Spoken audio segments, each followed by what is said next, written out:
In this video, we're gonna build a web coding tool, Codex Claude. It can understand a huge code base, refactor it, add new features, and even modify stuff within a project. You can see the left, I open here a huge Next.js project.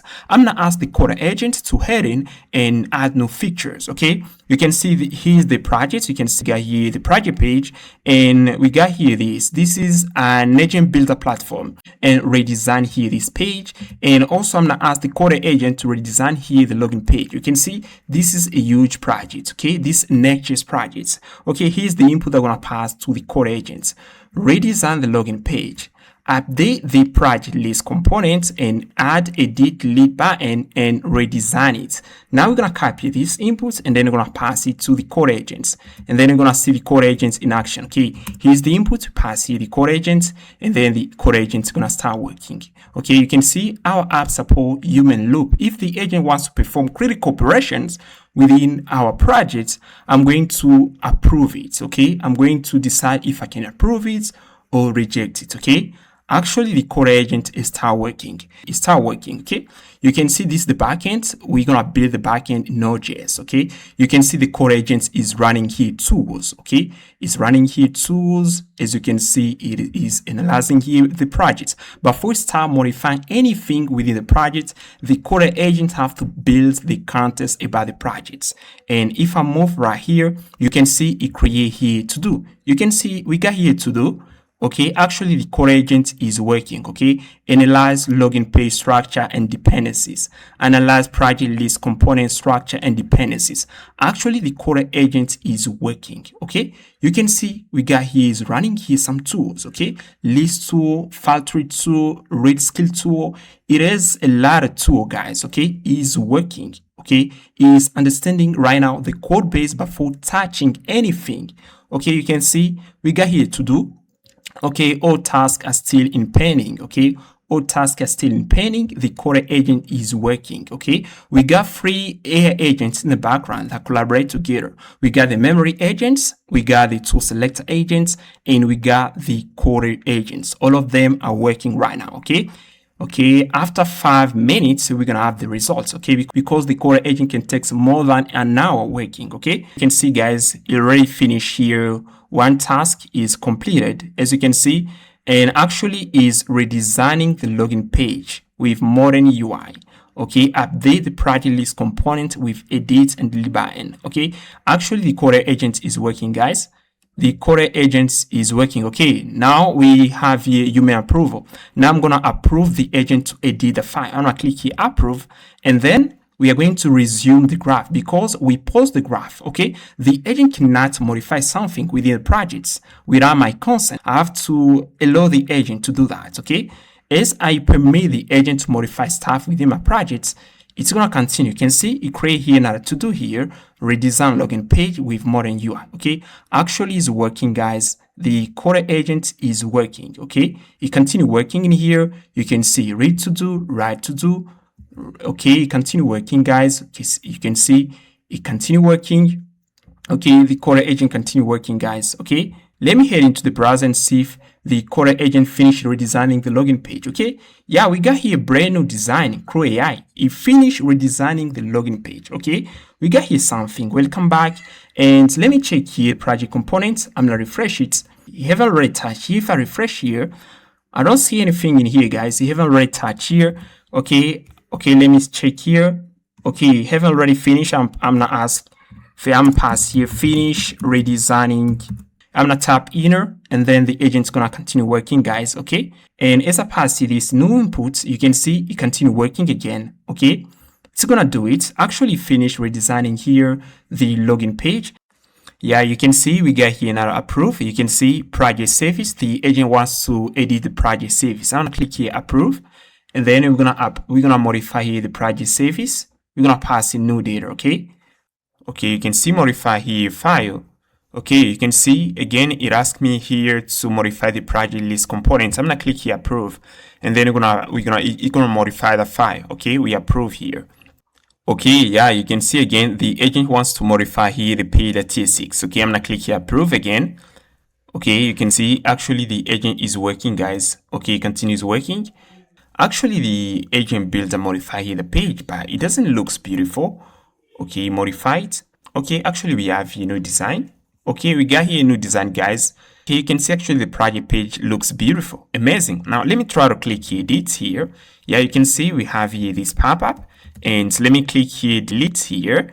Okay, you can see we got here delete pop-up. I didn't expect that, guys. Okay, it added, and if I click here delete, I think we're gonna delete it because the agent has touched the backend code. Okay, you can see we delete it, we delete the projects. The CoderAgent has touched the backend code, that's why you see this. Okay, and we got here an amazing design. Okay, it wasn't like this. Okay, the CoderAgent makes it beautiful, and you can see even the login page, it touches it, give it a good touch.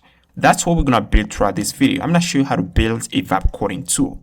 Okay, now let's get into the code in order to learn how to build this tool. Alright guys, before we get started, we're gonna get a quick tour of what chapter that we're gonna learn throughout this video. We're gonna start with the introduction. We're gonna set up our projects. We're gonna install Node.js, Express, TypeScript. Then we're gonna work on the authentication. For this, we're gonna use Github. After this, we're gonna set up the database and we're gonna create models. For the database, we're gonna use MongoDB, and we're gonna have here only one model, user model. After this, we're gonna start with the chapter 1 where we're gonna learn what is an AI agent. And also we're gonna learn the underlying architecture of an AI agent. We're gonna talk about the React loop. Then we're going to talk about the system architecture. We're going to learn how a coding agent works before we start writing in line of code. We're going to explore tools of our coding agents. We're going to learn each tool one by one. After this, we're going to talk about agent context window. We're going to understand the agent context window, and we're going to talk about context engineering. And after this, we're going to talk about dynamic tool discovery. We're going to learn how to load tools for our agents on demand. After this, we're going to move to the second chapter. We're going to talk about bash tool. Then we're going to move to the third chapter. We're going to learn how to build Git Tools. Fourth chapter, we're going to talk about FileSystem Tool. On fifth chapter, we're going to talk about abstract syntax tree tool. We're going to build tool that allows the agent to understand the code structure. On sixth chapter, we're going to talk about agent memories. We're going to learn how to build a tool that allows the agent to build a context for a given project. On 7th chapter, we're going to talk about graph tools. On 8th chapter, we're going to talk about abstract syntax tree aware RAG. We are going to see the difference between abstract syntax tree aware RAG versus semantic RAG. We're going to talk about fixed size chunking versus abstract aware chunking. We are going to talk about parent document retrieval and multi-vector retrieval. Then we're going to move to the chapter 9, where we're going to talk about TodoList Tool that allows the agent to create a to-do. We're going to move to chapter 10, where we're going to talk about task tool. A task tool, it allows the agent to spawn SubAgent for task parallelization. Then we're going to move on chapter 11, where we're going to talk about think tool.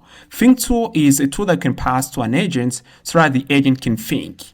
On chapter 12 here, we're going to talk about tool registry, and we're going to test the CoderAgent. On chapter 13, we're going to talk about multi-agent system using hand-off pattern. We are going to build here the memory agent, CoderAgent, to select agents. And then we're going to put them together so that they can start interacting together. They can start collaborating together.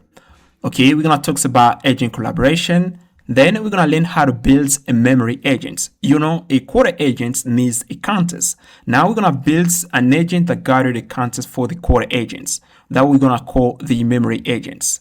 After this, we're going to work on the tool selector agent. We're going to build an agent that allows to select tools for the CoderAgents. After this, we're going to talk about human loop. We're going to add here this feature so that we can involve a human within an AI operation. You know, within our system, we have critical tools that the agent can run. Now they need human approval. I can approve it or I can reject it. That's what we call human in loop. And then we're going to move to the last chapter. We're going to learn how to build a VS Code extension. Without further ado, let's get started. Alright guys, let's get started with the introduction. We're going to set up our projects. We're going to install Node.js, Express, TS Nodes, and TypeScript. That's what we're going to do right now, guys. This is the introduction. We're going to set up our projects. Now head on Node.js.io website. Head over in here, guys, and head into download in order to download Node.js, okay? And here you can see we got here a bunch of Node.js version. You need to pick here a Node.js version related to your operating system. As I'm using Windows, I've already downloaded Node.js version related to Windows.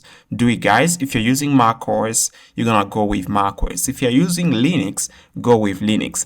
And as you can see here, if I head into here, I got here Node.js. And as you can see, I got here this version 2022. And after that, you need to install TypeScript. In order to install TypeScript globally, you need to type this command npm install -g TypeScript in order to get TypeScript. Now, in order to verify the version of the TypeScript that you get on your computer, you're gonna run this command and pass it tsc-v, and then I'm type enter. You can see this is my current version of TypeScript. Okay. Once done, you need to set up your projects. Now, I'm gonna show you something that you're gonna do. You can see, actually, I've already set up my projects, and as you can see here, the name of my project is Codex Claude Backend. Okay, Codex Claude Backend, and we're gonna create a front end later. We're gonna start with the backend right now. Now, I'm gonna head into todo.md. Now, I'm gonna show you some commands that you're gonna run on your computer in order to create your projects. Now, you're gonna run here this make dir to create a directory, and then you're gonna cd in, then you're gonna type here npm init-y in order to initialize a Node.js project. After that, you're gonna install Express and datamv. Run this. We're gonna use Express as a web server and datamv in order to get access to our environment variable. You can see inside the datamv file, got here some environment variables in here. In order to get access to them, we're gonna use the datamv package. After that, you're gonna run here these commands npm install -save-dev. You're gonna install node-mod in order to restart our Node.js server in case we modify something inside of it. And you're gonna install TypeScript. We're gonna use TypeScript in order to code our app, and we're gonna use tsnode. Okay, you're gonna run these commands in order to get up and running. After that, so we're gonna head immediately into the source folder. Okay, you can see I got here the source folder, and I've already passed here a tsconfig.json file. Okay, you're gonna pass in this TypeScript configuration in order to get up and running, and you can see I pass here compiler options. I pass here target is ES6, and I pass here the module is command.js. So we're gonna transpile our TypeScript code down to JavaScript. Okay, we're gonna transpile it to command.js. And you're gonna pass in module resolution. You're gonna pass in nodes, ES module interrupt. You're gonna pass it through. You're gonna pass it this, and you're gonna be ready, guys. Okay. Now I'm gonna head into the source folder. You can see inside the source folder, actually we don't have anything inside the source folder. Now I'm gonna pass in something, and in here I'm gonna pass in here a folder. You can see I pass here folder app. As you can see, you got here app.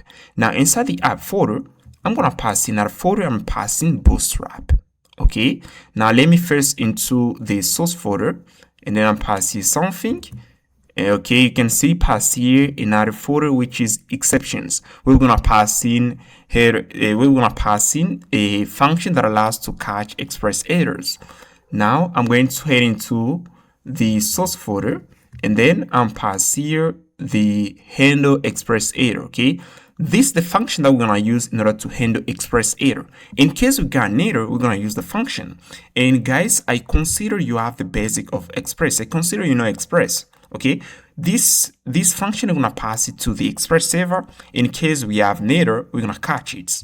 Let's continue, guys. Okay, now we're going to pass here another folder. Okay, we already pass here the exceptions folder where we have the handle express error function. Now we got here express folder, and then I'm passing the express server. Okay, here's the express server, and as I said, guys, I know that you know Express. We aren't gonna lose time, guys. I'm gonna go real quickly with this. And here you can see, in order to create an Express server, we need to import here Express and router, and we're gonna import here course tool. Now I'm gonna import here Express, the next function. I'm gonna import here response request, and we're gonna import here the handle express error function. We're gonna pass it to the Express app. Okay, and as you can see, we got here function Express server. We pass it the Express app, but also we pass it the ports. Now I'm going to do this. I pass it router, and I pass it app.use course. I pass it the origin and credentials. And as you can see, we pass the app that use express.json in order to pass incoming requests. Okay, in order to get access to the body, that's why we pass this. And we pass the handle express error function. Now we're gonna pass this function for testing purposes. In case we run our express server, we need to test it, guys. And we are going to pass here the base URL of our express app, and then we're gonna pass here get. And here I pass the app that listen, and you can see pass here the ports. And you can see we got the ports into the data file. You can see the ports here is ports 5000. Okay, we're gonna listen to it. After that, we're gonna head into the Bootstrap folder. You can see, guys, we got here the Bootstrap folder. Here's the Bootstrap folder, and inside of it we got the exceptions folder and the express folder. Now I'm going to pass here a root file. Okay, here's the root file, guys. I pass here index.ts, and inside of it we got Bootstrap app. This is a function. It takes here the express app and takes here the ports. And you can see we import here the express server function, and I pass it the app and the ports. As you can see, we pass in here in order to bootstrap our app. Now I'm gonna head into the source folder, and then we're gonna pass here file. Okay, now you can see in here first I import here express, I import here data in order to get access to our environment variable, and I import here now the bootstrap app function. And then I pass here the express app, and I pass here the ports. You can see in order to get access to the port, I pass here process data ports, and then we're gonna type npm run dev. We're gonna run it. Now let me head into first inside the package.json and show you the command that you're gonna pass there. You're gonna pass here this. Okay, you're gonna pass the dev, and so you're gonna pass the nodemon --exec ts node. You're gonna pass the source folder / index.ts, and we're gonna run it. Let me head into here, and then we're gonna try to run our app and pass here npm run dev. Let's see what we're gonna have here. Okay, you can see actually run app.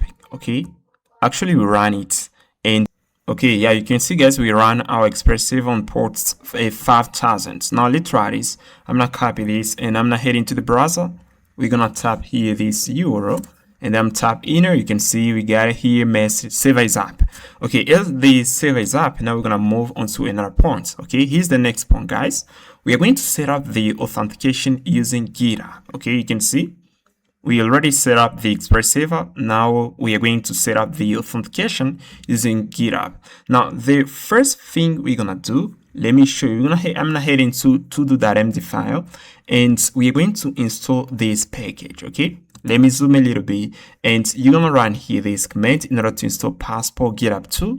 You're gonna run this command in order to install passport Github 2 tabs. You're gonna run here this in order to install passport. You're gonna install express session, and you're gonna install passport Github 2. Yeah, we already installed this. You're gonna install this package in order to authenticate with Github. Now what I'm going to do next here, we are going to get API keys. Now let me show you. I'm going to head into my data file, and then I'm gonna show you something. I've already passed in some API keys. Let me move this right here, and then I'm gonna head into my data file. I'm gonna show you some keys that you need to pass there. Okay, you're gonna pass here the front-end app URL. I can copy this, and if I pass it in here, you can see we get something like this. Okay, let me pass it in here. You can see we get something like this. So you're gonna pass a front-end app URL. You're gonna pass here this address. Okay, we're gonna use that for testing purpose. Then we're gonna go back here. I'm gonna get rid of this line here. I'm gonna go back into the data file. You need to pass here the GitHub client ID, and you're gonna pass here the GitHub client secrets. Let me show you what. Yeah, I'm gonna go back here. You need to pass here this. Okay, as you can see, pass here the GitHub client ID, GitHub client secrets, and I pass here the callback URL. For the callback URL, you're gonna copy this.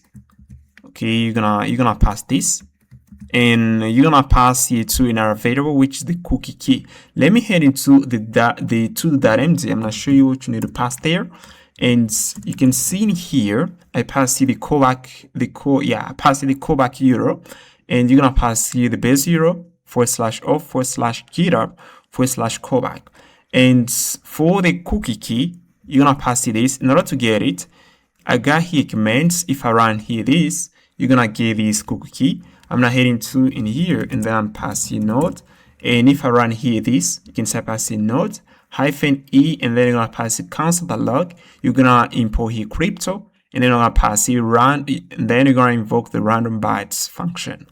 Then you're gonna invoke the random byte function in order to get this key here. You can see, actually we get it.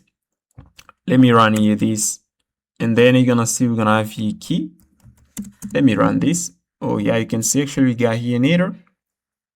Okay, let me exit here first, and then pass in nodes. Let's pass this. Okay, I'm going to run this. I'm gonna run this, guys, and then we're gonna get here this. Yeah, you can see guys, we got here a key.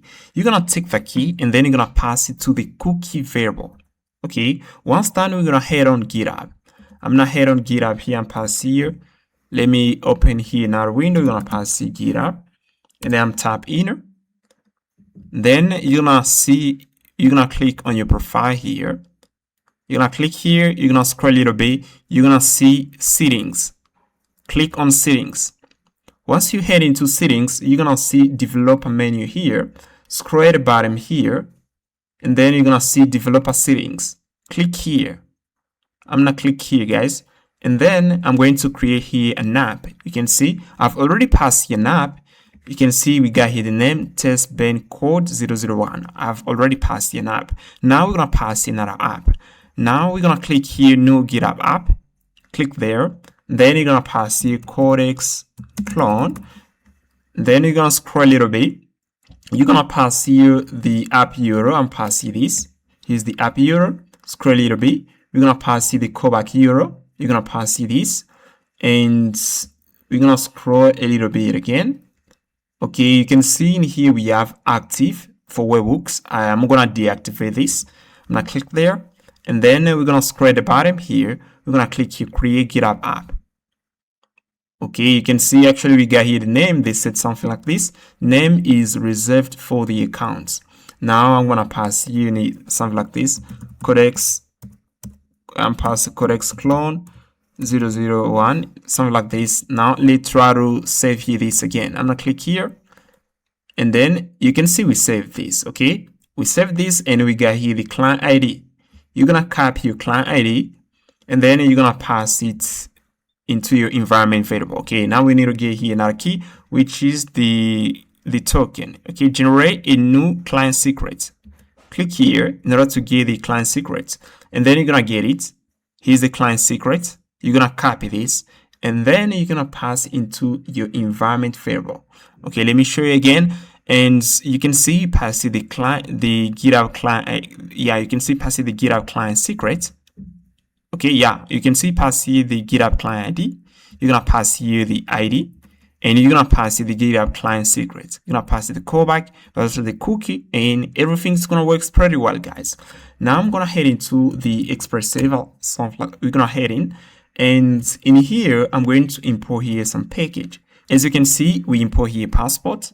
We import here express session in order to handle session. We import here GitHub strategy, and I import it from passport GitHub 2 like this. Do this, guys.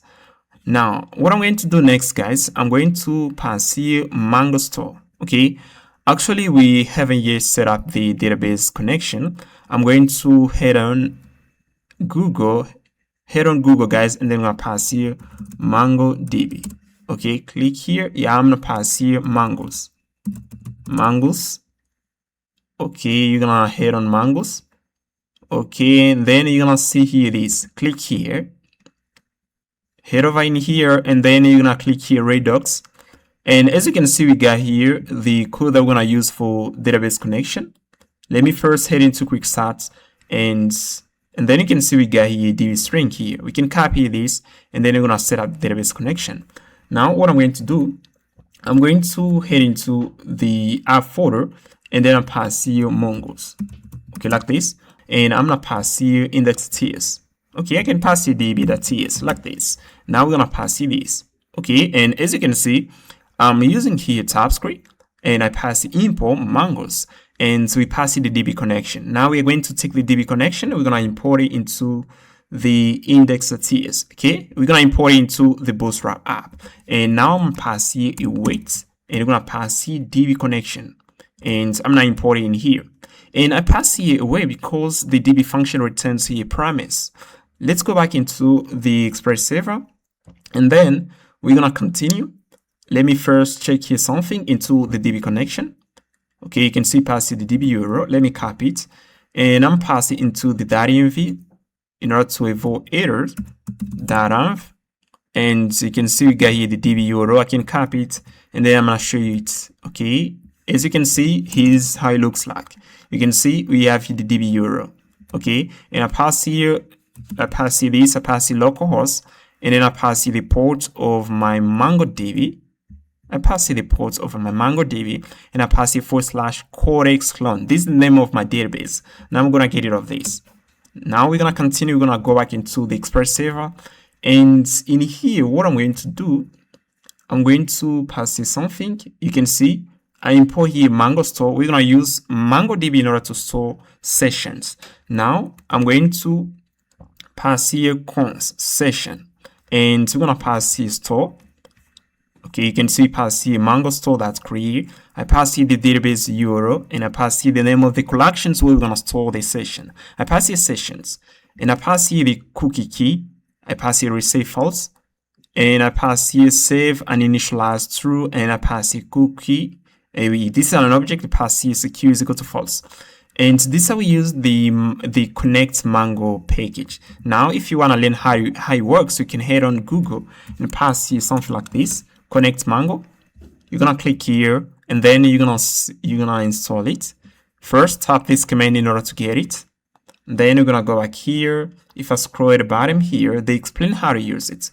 You can see in here we need to create here an object. As you can see, I got here an object, which is the session, and then I pass in the Mongo store that's created. We pass here the MongoDB URL, and we pass here some other options. Okay, that's what I've done. And then once we have here this session object, we're gonna pass it to we are going to pass it to the Express app. Now we're gonna check if the process.env is equal to production. We are going to set here trust proxy is equal to 1. And else here, we're going to set the cookie to true here. If our app is running into production, we're going to set here the cookie is equal to true. And now we're going to take the session object, we're going to pass it to the Express app. As you can see, pass the session. We import session function from the Express session, and we pass it to the Express app.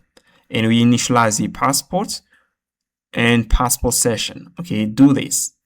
Let's continue. I'm going to pass here now passport.use, and I pass here the GitHub strategy. We pass here the client ID, client secret, and the callback. The callback takes the access token, refresh token, and you can see it takes here the profile. When we're gonna create a user with GitHub, we're gonna console here the data, and the data is what we're gonna pass to our MongoDB.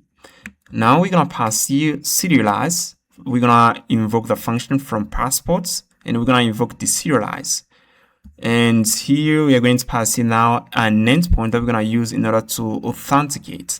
And in order to authenticate, we're going to pass the localhost /GitHub. They're going to take us to GitHub in order to get the data. And once we get the data, it means we get access to the user data. They're going to take us back to our app. And they're going to use here these endpoints /GitHub/callback.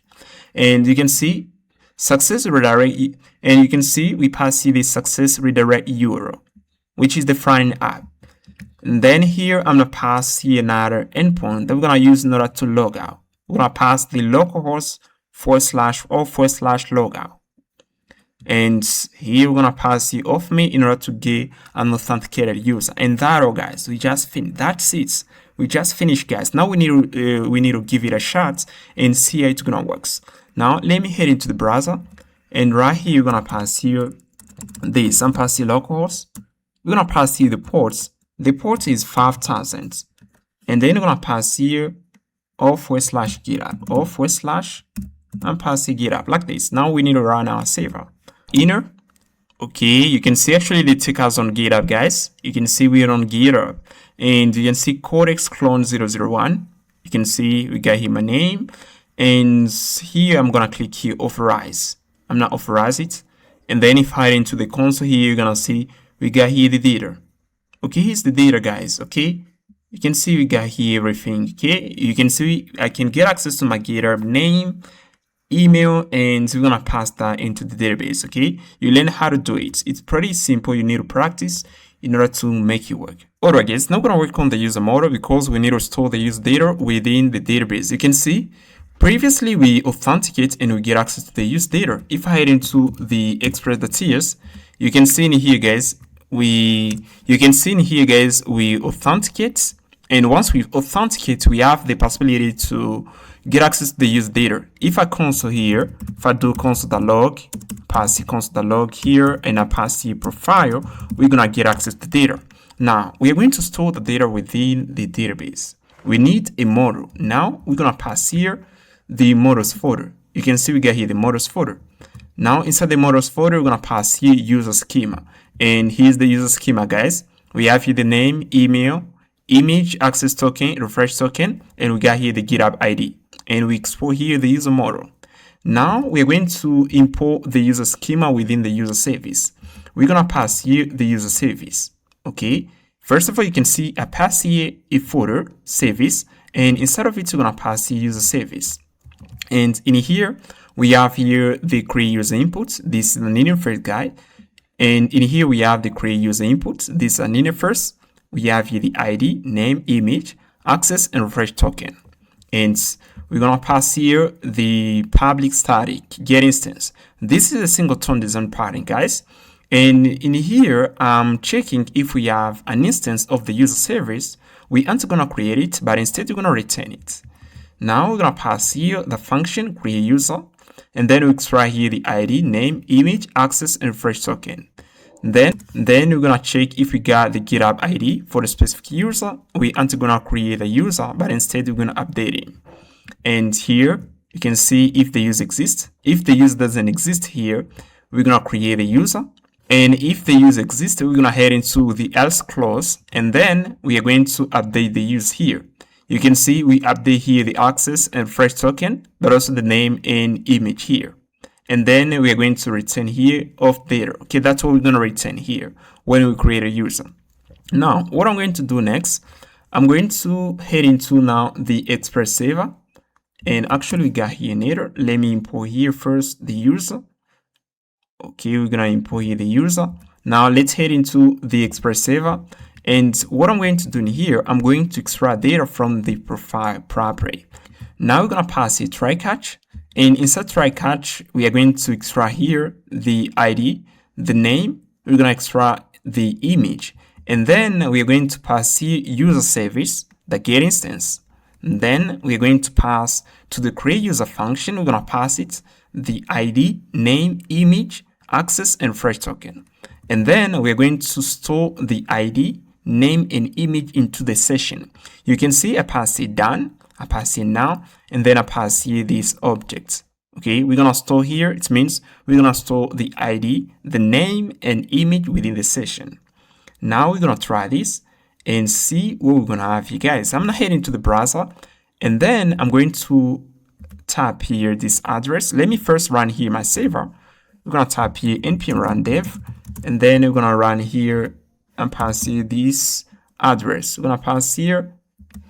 Yeah, we're going to pass the localhost port 5000 or /GitHub, and then tap inner, and actually it seems we got an error. Okay, the server is running. Yeah, as you can see, we authenticate here. Now I'm gonna click here authorize. Then we're going to store the data within the database. Okay, let's wait a bit. Let me see here.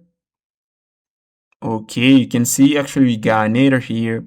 You can see Mongoose, warning Mongoose, the new option for finds one in updates. Okay, is deprecated. Use return documents after and instead. Okay, we got here warning, and in here I think we create a user. Let me head into the database. Okay, you can see in here we create a user. Okay, we got here user. Here's the username. We got here the user. We got here his avatar, and we got here the access and refresh token. It works, guys. It works pretty well. We just created a user. Okay. Alright, guys. Now I'm gonna learn what is an agent. An AI agent is basically an LLM with tools. It means it can use this tool in order to take actions within an environment. It can create a file, it can edit a file, and it can create a to-do. And it can do a lot of stuff within an environment because it is a tool that allows it to perform actions. That's what we call an AI agent. It is simply an LLM with tools. Now, let me show you the difference between an AI agent versus a chatbot. A chatbot is a stateless agent. It doesn't have tools. It cannot remember previous interactions between the user. It cannot do that because it doesn't have tools. You know, an AI agent has tools that allows it to write into the memory, that allows it to read files. It can read into the memory in order to retrieve information. The AI agent can do that, but a chatbot, it cannot do that. If you pass it an input and then you ask to tell you what you passed it previously, it's not going to remember because it doesn't have tools. That's what we call a chatbot. Now, as you already know what is an AI agent, I'm now explaining you the underlying architecture of an AI agent. We're going to talk about the React pattern. React pattern means reason and act. It means when you pass an input to the agent, first the agent reason, thinks about the inputs. Then it can decide to code tools, and then once it code tool, it get the data. And then once it get data, it's gonna observe the data. It's gonna observe the tool results. And once it finish observing the tool results, it can decide if it can continue or you can pass the response immediately to the user. That's what we call a React pattern. Reason and act. Okay, reason and act. You can see when we're gonna pass an input, the agent first is gonna reason about it. Then it's gonna decide to call a tool, and once it call a tool, it's gonna observe the tool result, and then it can decide if it can give the user the answer or you can continue. That's how an AI agent works. And here you can see this is React pattern. You can say I pass here reason and act. You can see when we have here reason, the LLM first reason by the user inputs, then it acts by calling tools, it observes two results here, and then it can decide if it can continue into the loop. And that's how an AI agent works. Now we're gonna get a quick overview of our system. We're gonna see it works, and then we're gonna continue coding, guys. And as you can see, we have here Node.js backends, and inside of it, you got a CoderAgent, and the CoderAgent is surrounded by a bunch of tools. As you can see, we got TodoList Tools, we got Git Tools that allows the agent to check the status of the codebase. If you modify something, the agent is gonna know. We got Rack Tools.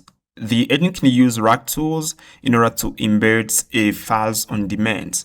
We got Abstract Syntax Tree Tools. The agent can use the Abstract Syntax Tree Tools in order to understand the code base faster. We got Bash Tools. The agent can run shell commands like git clone, can delete a file, can create a folder. The agent can leverage the tool in order to do file system actions.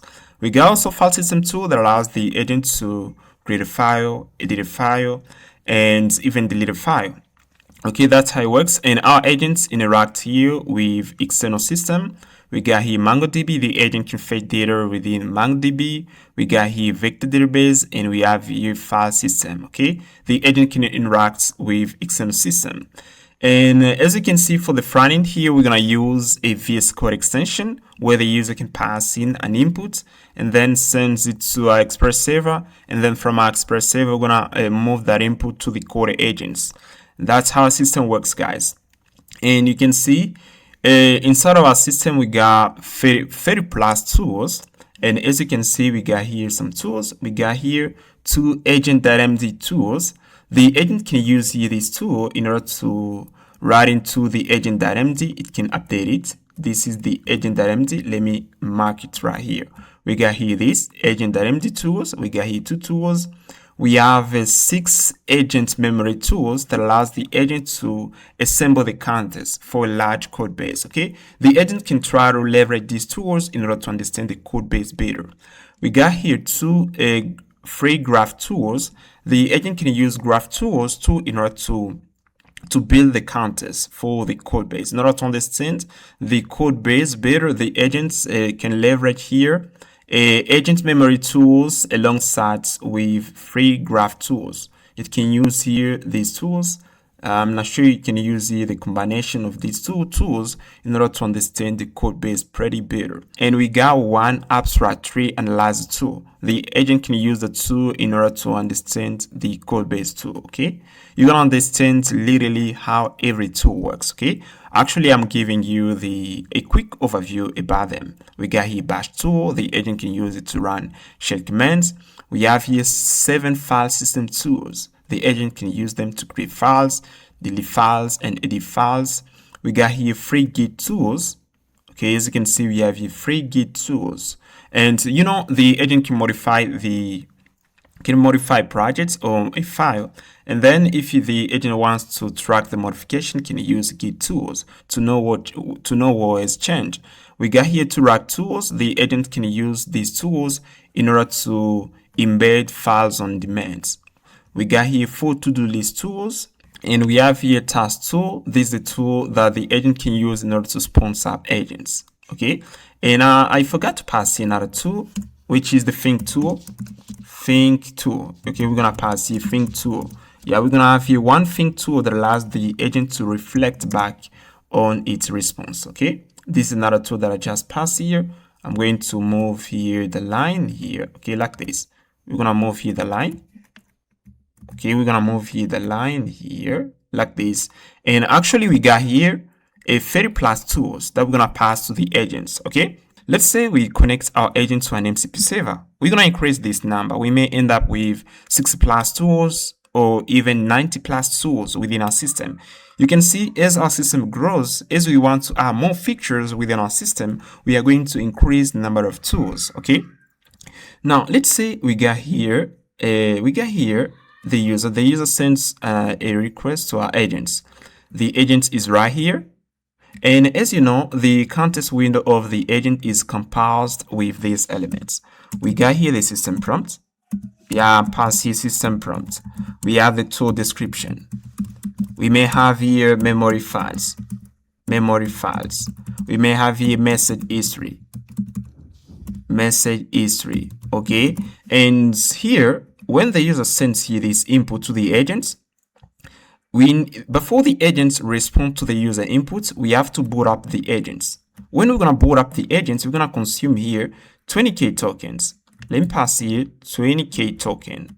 Okay, before the agent responds, because let's say because we have here more tools within our system, 30 plus tools within our system, we're going to consume we're gonna consume here 20k token. When the user sends an input to the agent, we consume 20k token. Before even the agents respond to the user input, we're gonna consume 20k tokens. And this is money, guys. Okay, with this kind of system, we are going to have a bill. We're gonna have an invoice where we have a huge amount of money. Okay, we're gonna consume a lot of money. Okay, here's the agent context window is composed.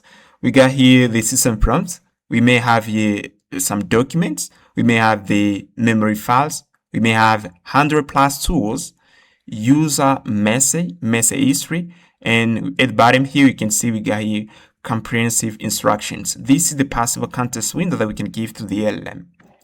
Now you can see when we are going to send the input to the agent, it's not better to load all of this. It's better to load only what the agent is gonna use based on the user inputs. Okay, based on the user input, we're gonna load. It means we're gonna load the contents based on the user inputs. Let's say we may load here one document instead of 2 documents. We're gonna load here only 1 document. For memory files, we are going to search into the memory and we're gonna retrieve only relevant memory. For tools, we aren't gonna load here 2 tools. We're gonna load only 1 tool. For the user history, we may load even here. Let's say I may load here 10 previous message. Instead of loading the whole child history, we're gonna load here only 10 message. And that's what we call context engineering, guys. We load only what we need based on the user inputs. With this kind of strategy, we aren't gonna blow up the context window of the agents. Okay, with this kind of strategy, we aren't gonna blow up the context of the agents. And now we're going to talk about on-demand tool loading. We're going to implement it here. We're going to use here on-demand tool loading. as you can see here, our agents may have here 200 plus tools. And so when the user gonna send the input, I'm gonna search only relevant tools based on the user input. I'm not gonna load all these tools. I'm not gonna pass all these tools to the agents. If we pass all these tools to the agents, as you know, we are going to blow up the context window of the agents, and we're gonna consume a lot of money. We're gonna increase latency. Okay, we are going to context engineering. We're gonna leverage this strategy right here. And I'm gonna pass here, I can pass here. That's what we call context engineering. Context engineering. We're gonna context engineering, okay? In order to improve the agent efficiency, we're gonna leverage this strategy, okay? You get the idea, guys. Now it's time to get our hands dirty again. It's time to go back into the VS Code, okay? You already get all the theory. Now let's go back into the VS Code. Now we're gonna learn how to build the bash tool, okay? I've already explained you what is the bash tool. As said previously, the bash tool, we can use it in order to run shell commands, and it's gonna support here Windows and Linux. If you run Linux, if you run Windows, in order to create a folder, you can pass here Selector. And if you run Linux, in order to create a folder, the agent is going to decide which is the better command to pass to the bash tool. Okay, the agent knows about all Linux commands. The agent knows about all of these. Okay, we are going to create a command that allows the agent to do that. Now let's head into here, guys. And as you can see, I've already passed here the tools folder into the source folder. You can see we got it in here, and I'm not heading to bash.ts. Okay, now I'm going to import here the tool function. We're going to import the tool function from LangChain. Now you have to install LangChain in order to create a tool. You're going to run these commands.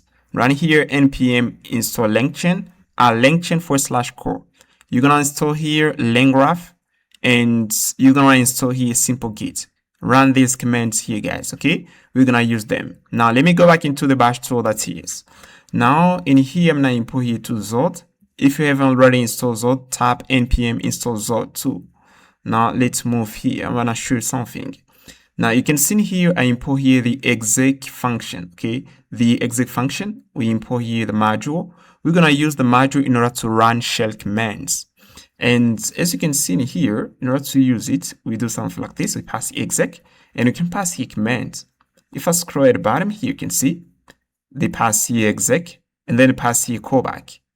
Okay, and here we check here if we have an error, we throw an error, we consider error. If we don't have an error, we are going to consider this. We have here another example here, you can see. In here, we run here ls example, we pass here away exec, and then pass the ls in order to list files within a directory.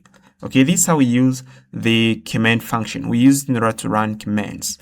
Now we have here another utility function, which is promisify. We use it in order to promisify function. Let me give you a further explanation. If you head on Google and type what is the promisify util in Node.js, and you're gonna get something like this. Util.promisify is a built-in method in Node.js that convert traditional callback-based function into promise-based functions. Now let me scroll at the bottom here. You're gonna see we got here some example. In order to create a file in Node.js, if we use the read5 function, we pass here this, and then we pass here callback. So if you don't wanna use a callback, you may do something like this. You import here the util command, then you're gonna get access to the promisify function here, and then you're gonna pass the fs.read, and then you're gonna do something like this, okay? Because you don't wanna use a callback function. Now let's go back here. You can see import here promisify. We import here the path module, and we import here the fs module. Now I'm gonna pass the exec sync. We're gonna use the function in order to run a shell command. I'm passing here working there. So in here you can see, in order to get the current working directory, we pass here process.cwd, and then pass here public/working there. Max output charts, we pass here this number, and here you can see I'm checking here the platform. Process.platform is equal to Windows. We're gonna run Windows commands, And if is false here, it means we run Linux. Now I'm going to pass here blocked pattern. Yeah, we're gonna pass you some commands that we don't want our agent to run, like remove. I don't want the agent to run these commands. I don't want the agent to run this, or I don't want the agent to run here sudo. Okay, these are blocked patterns. These are blocked commands. I don't want the agents run malicious commands on a system. I'm going to block that. We're gonna pass here interactive patterns. Let's say the agents want to delete a file. You can pass here something like this. You can pass here rd, and then it can pass here a /s, and then you can pass here the name of the folder that you want to delete. This is an interactive pattern. This is an interactive command. So I don't want the agent to run interactive commands. Okay, I pass here this because I'm going to block that. I'm going to pass here now this ensure working dir. I pass here this function in order to ensure that the working dir exists. If it doesn't exist, we're gonna create it. Now we pass here normalize commands. I use here the function in order to normalize interactive commands. Let's say the agents, let me head into here. I'm gonna show you something in practice. Let's say I head into here, and I create let me create here folder and pass here make there test. You can see we got here folder. Here we got test. Okay, let's say I want to delete test folder. We can pass here rd, and then I pass the name of the folder that I want to delete. And pass here this. If I tap enter, you can see these commands involve a human. Now if I pass here yes, they're gonna delete it. Okay, they're gonna delete it. So in order to avoid a human intervention, you know, the agent's gonna do, if the agent run this, it's gonna need human intervention. Now I'm going to use here this normalize command to convert it to something like this. If the agent pass something like this, rd, and then pass the s, I'm gonna convert it to something like this. We aren't gonna involve the human. Okay, the agent's gonna run that immediately. That is the goal of the normalize command function. Now we're gonna use here truncate output in order to truncate the agent output. The agent may return, let's say, nine characters. I'm not gonna return all of this to the agent, but instead I'm going to return, let's say, 400 charts. Okay, so that we aren't gonna consume a lot of token. I'm not gonna return all of this. And as you can see in here, we pass the output, and then I'm getting here the length, and I'm checking here if the length is less or equal to the max output char. If it is less here, I'm gonna return here the output. Else I'm gonna take the max output divided by 2. Then I'm gonna slash here the output. I'm gonna take the half, and that's what I'm gonna pass to the agents. And now we are going to pass here now the tool function. We got here now the tool function, and as you can see, it takes here the parameter, it takes here the command, and it takes here the timeout. And in here, let's say the agents pass something like this. Let's say pass something like this. I don't know. It passes here something like this, ls-a, and let's say these commands takes 10 minutes before it completes, and the agent has set here a timer to let's say to 6 seconds. We are going to abort this operation. Okay, that's why it passes timer. We're gonna abort this operation if we hit the timer. Okay, we're gonna abort it. Now we are going to pass here. We're gonna pass here for loop in order to block all malicious commands that the agent can run on our computer. I'm gonna block that and pass that in here. Now we're gonna check for interactive commands. If the agent pass an interactive command, we're gonna normalize it to an interactive command. And I've already explained you that about interactive commands. If I pass here this, make there, I pass it test, I create a folder, and if I want to delete it, I can pass here this. This is an interactive command. To make it an interactive, I'm gonna pass here ls/s/q, and then if I tap here enter, let me run here this. We aren't gonna involve a human, but instead we're gonna delete a folder without asking a human. Without asking the human a consent. We're gonna delete a folder immediately. This is an interactive command. And here we are going to run here now the command. And we're gonna pass the exec async to run the command. And we're gonna run the command into the working dir. We pass it the timeout. And here max buffer reduce to 2 megabytes, and we pass the shell. Okay, we pass here shell. For the shell here, you can see pass here cmd and bash. And we are going to return this to the agents when it finish running the tool. And if we got an error, we're gonna return here this.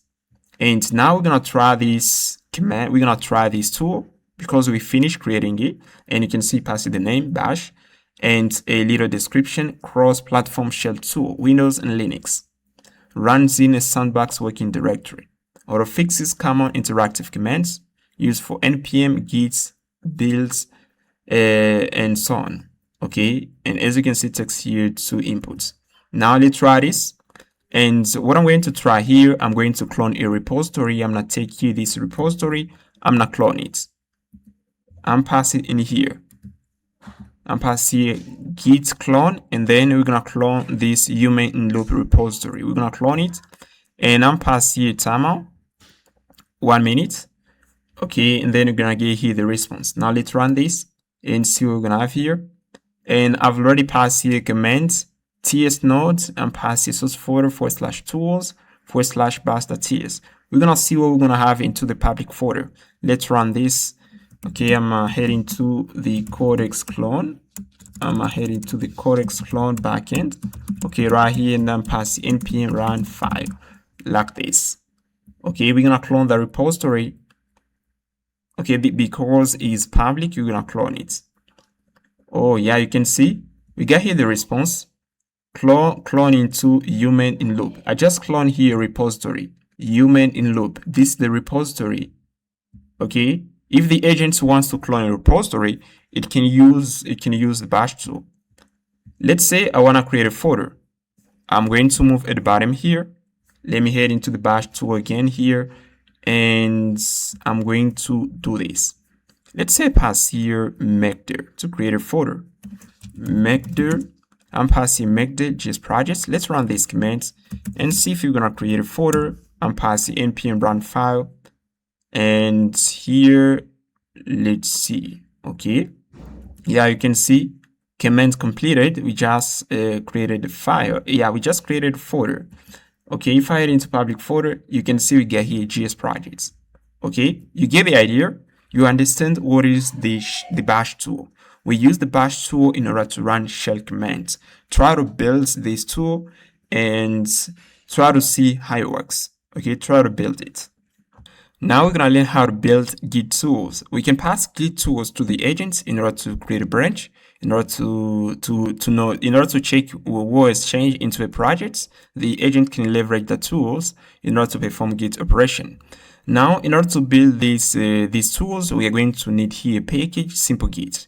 SimpleGit is a lightweight interface for running Git commands in any Node.js app. And you're gonna run here this command in order to get it. Now let's head into the tools folder, and if you notice, I've already passed in our folder, which is the Git.ts. Now we're gonna import here the tool function. We're gonna import here Zod. We're gonna pass it the package, and I'm passing the working dir. And as you can see, I pass here agent working dir, and I think I should pass here working dir. Okay, this is gonna be our working dir. We're gonna have only one working dir, and I pass here the folder. Oh yeah, you can say pass the folder human loop, and then I'm going to pass here the working dir to SimpleGit function. Then I'm going to assert if inside a folder we have a Git folder. That's why I pass here the rc Git repo. We're gonna check if inside a folder we have a Git repository. Then we're gonna pass here the first tool, Git if, in order to track modification within the projects. Okay, and so we're gonna run it. You can see pass here 3 inputs. We pass it target, stage, and file path. Okay, here's the tool. I've already run it, and you can see pass it the name, description, and we pass here the inputs. We're gonna pass another tool in order to run the git log command. Here's the tool, guys. It takes here limit, offer, and since. We're gonna pass another tool, git status tool. Okay, in order to check what have changed into a project. You pass here this, and you can see it takes here. It doesn't take here any inputs. And here's the tool. And if I want to add more tools, I'm gonna pass them in here later. Okay, we're gonna add tools on demand. We can't add a unnecessary tool that we aren't gonna use. Okay, if I need to add another tool in the future, we're gonna add it together, guys. Now we're gonna try here a tool. We're gonna try to see. We're gonna run this tool, and we're gonna see it works. Now I'm gonna remove this.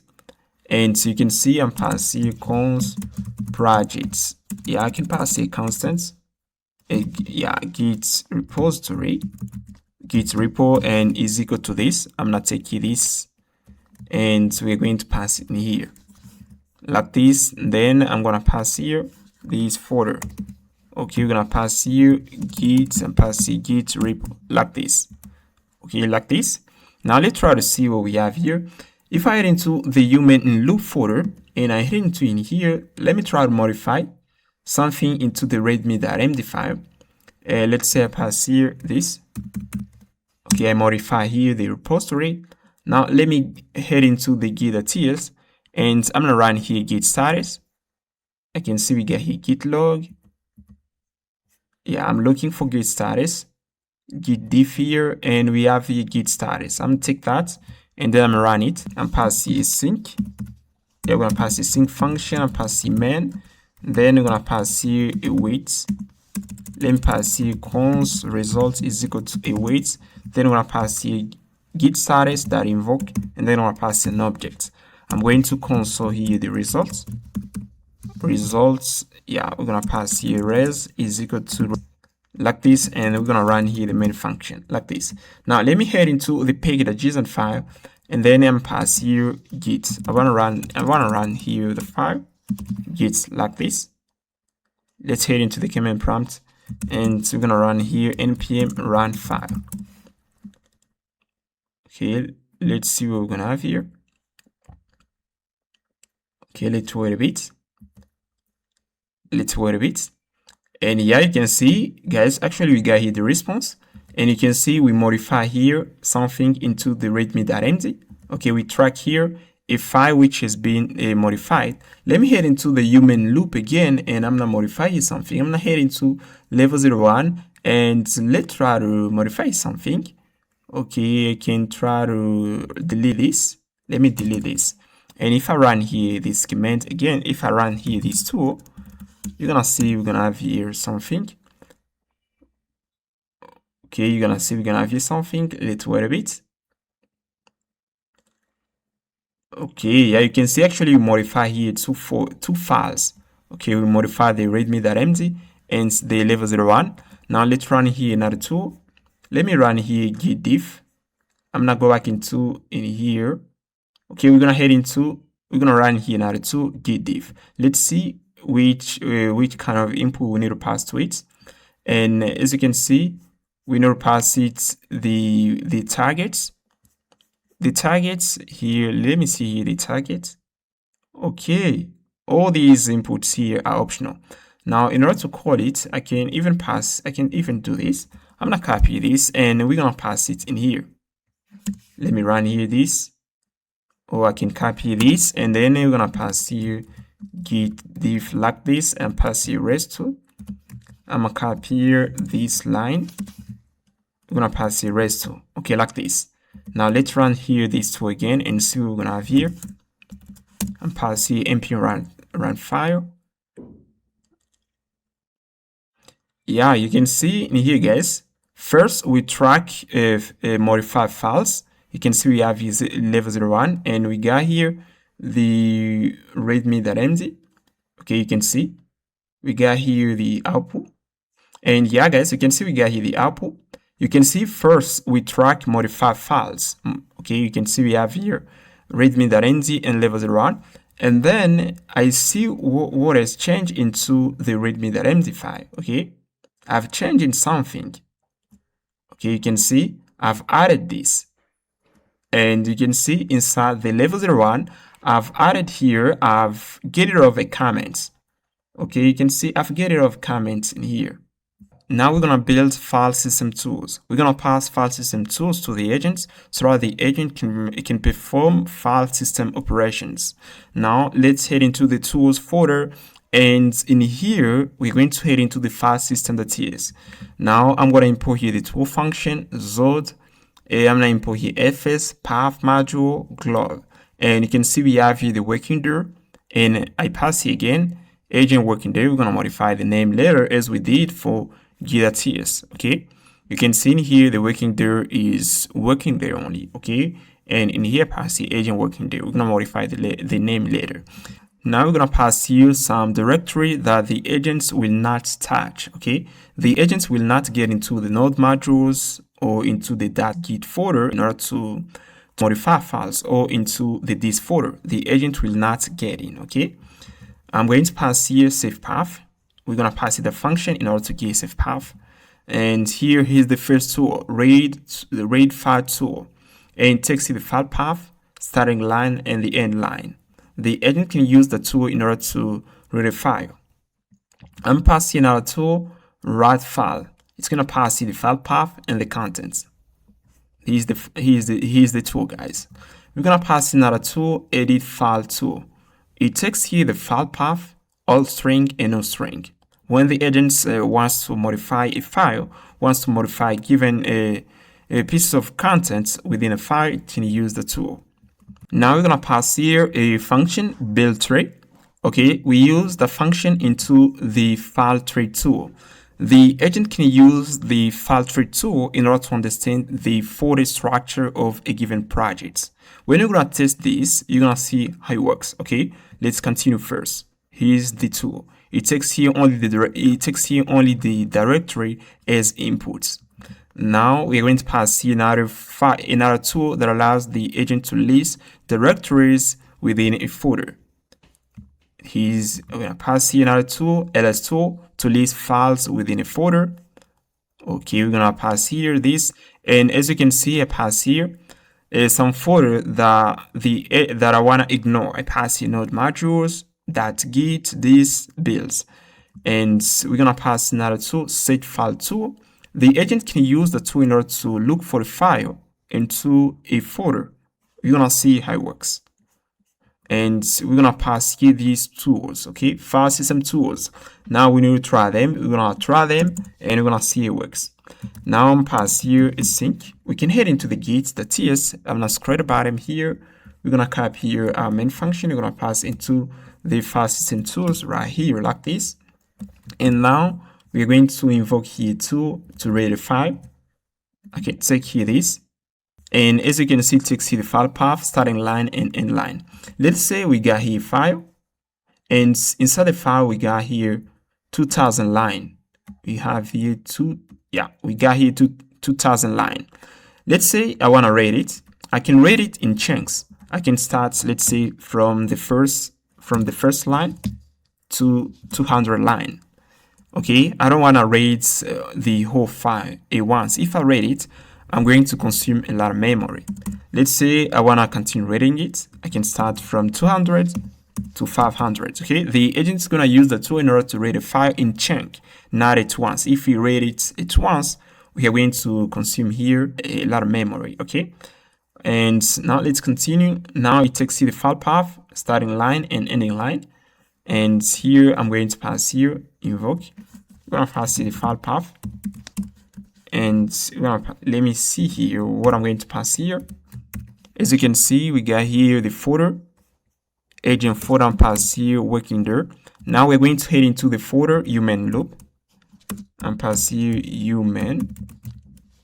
Okay, human, and pass here human. Yeah, we're gonna pass here human in loop like this. Now let's try this. Okay, we're gonna remove here this. Let's try this. Okay, and now let's run this. Okay, you can see this water password, it was like this. We get rid of this. And now let's see what we're gonna have here. Oh yeah, you can see actually we got an header working there. Yeah, we got here an header. Let me get rid of this. let me run this again here. Okay, you're gonna see we're gonna read here the file. Okay, we're gonna read here file. Oh yeah, you can see actually you read the file. You can see here's the contents of the readme.md file. Now let's try here another tool. Let me head into here. I'm gonna copy this and I'm passing in here because I wanna try here these two tools. I'm gonna comment this line, and now we're gonna try the file tree tool. Okay, this is another tool, and then we're gonna get here the results. Okay, I pass here the source folder, and now let's run here this like this. Let's wait a bit. Okay, let's wait a bit. Yeah, you can see we got here the file tree of the folder source. Okay, we can the agent can call that tool in order to understand the project better. Okay, this is the structure. You can see we have the source folder, and inside the source folder we have here human loop, and inside the human loop folder we got here LangChain, and here we have level 1, level 2. We got here LangGraph. We got here this, and you can see this is the file tree tool. Let's run here another tool.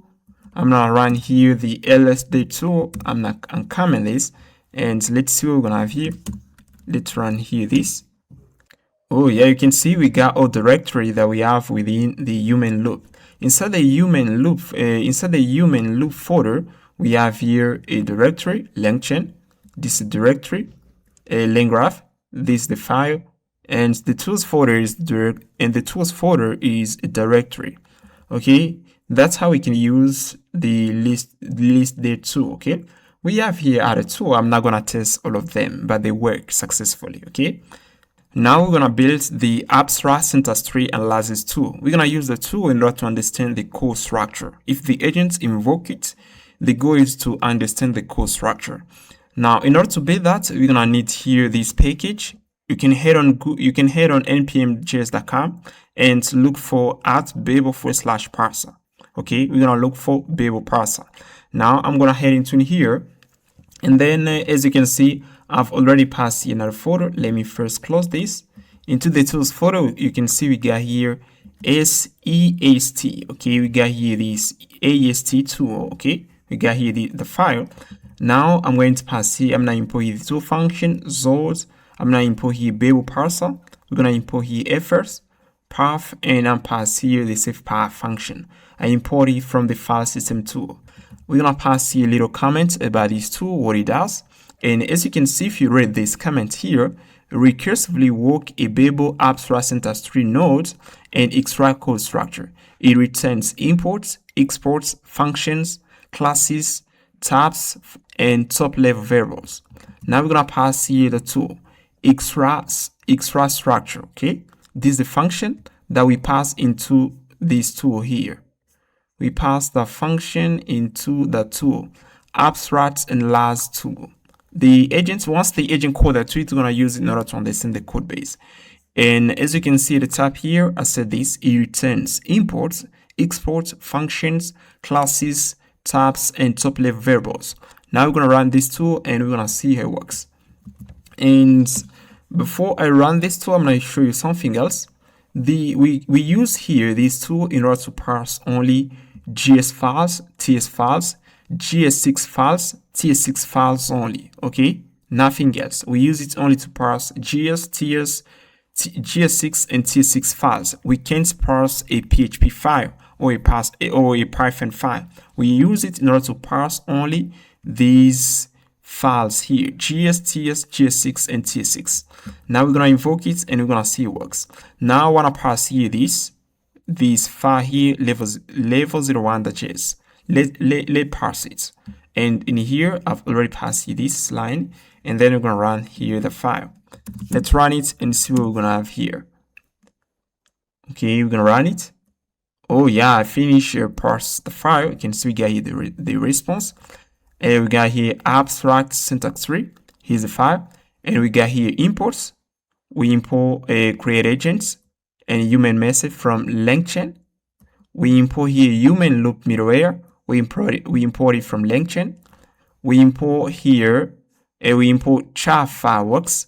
We import it from @LangChain/community/char models/charworks/fireworks. We import here memory saver, FileSystem Tools. we import here the command function, and we import here .env. Okay, now you can see we got here top level variables. We have here LLM, agents, config, results, human loop. If I want to parse another file, let me parse here another file here. I can pass here level 02. Let's see what we're gonna have here. I'm gonna run this. Okay, we're gonna run here this. Let's see what we're gonna have here. Okay, you can see also we extract the code structure. We got here all imports, and we got here all top variables. Now let me head into the level 01, level 02. I'm not heading to. Let me head into the level 02, and inside the level 02, let me pass here class. Okay, you can see actually we don't have here class.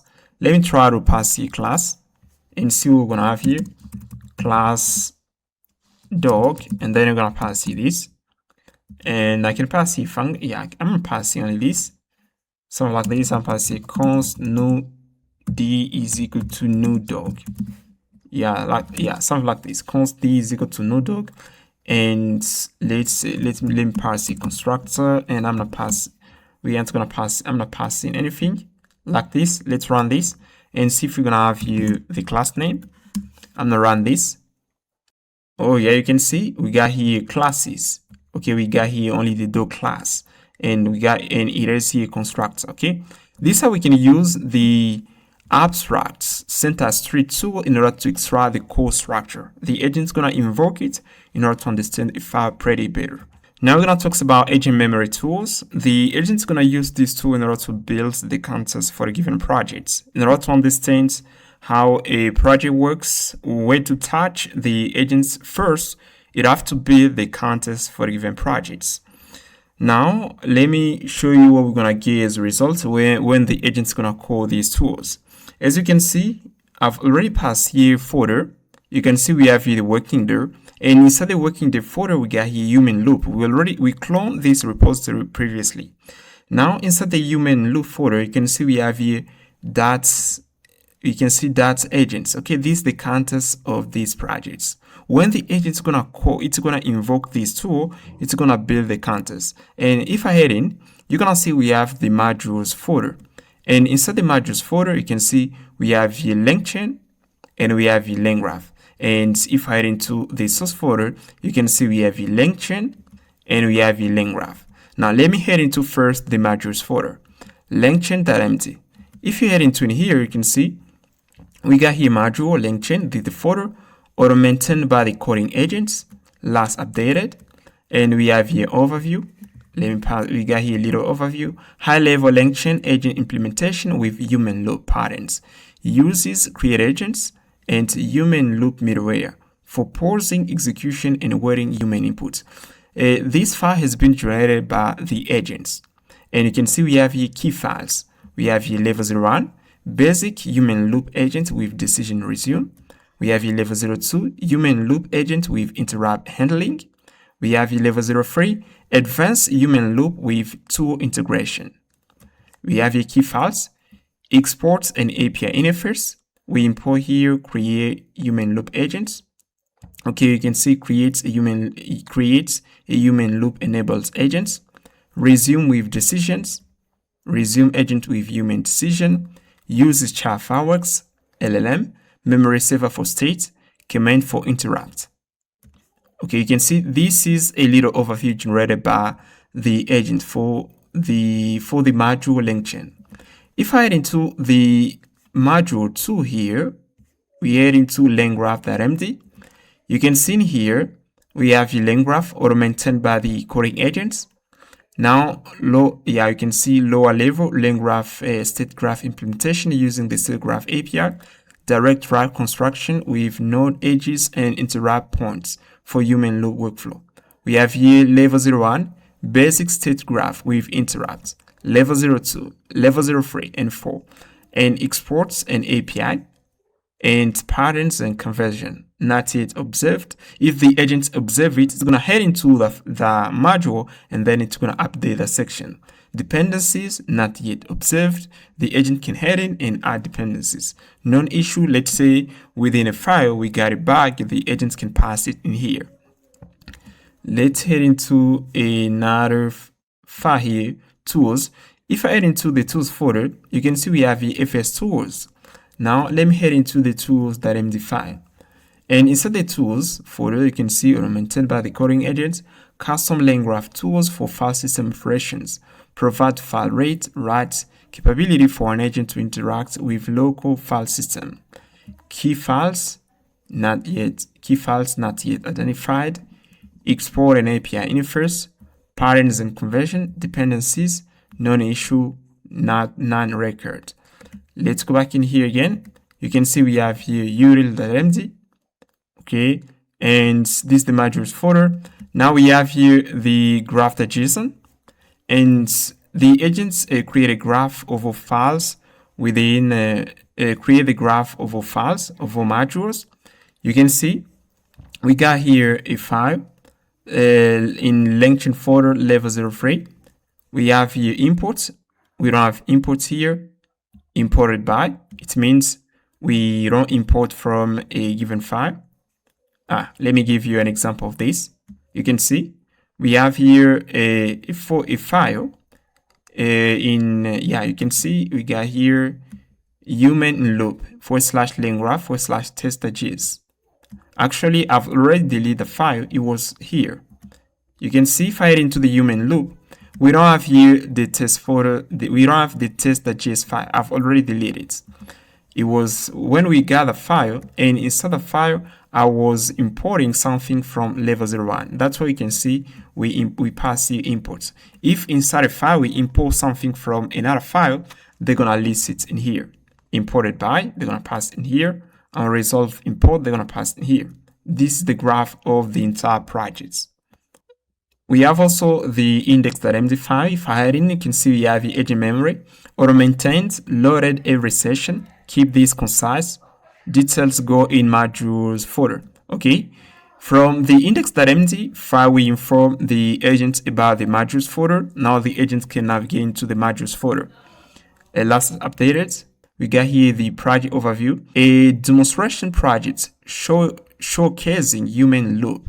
Agent patterns using LangChain and LangGraph, contains multiple levels of complexity, showing how to build agent that can pause and await human input before continuing execution. We got here tech stack, runtime, Node.js, language, a framework, LLM, state management.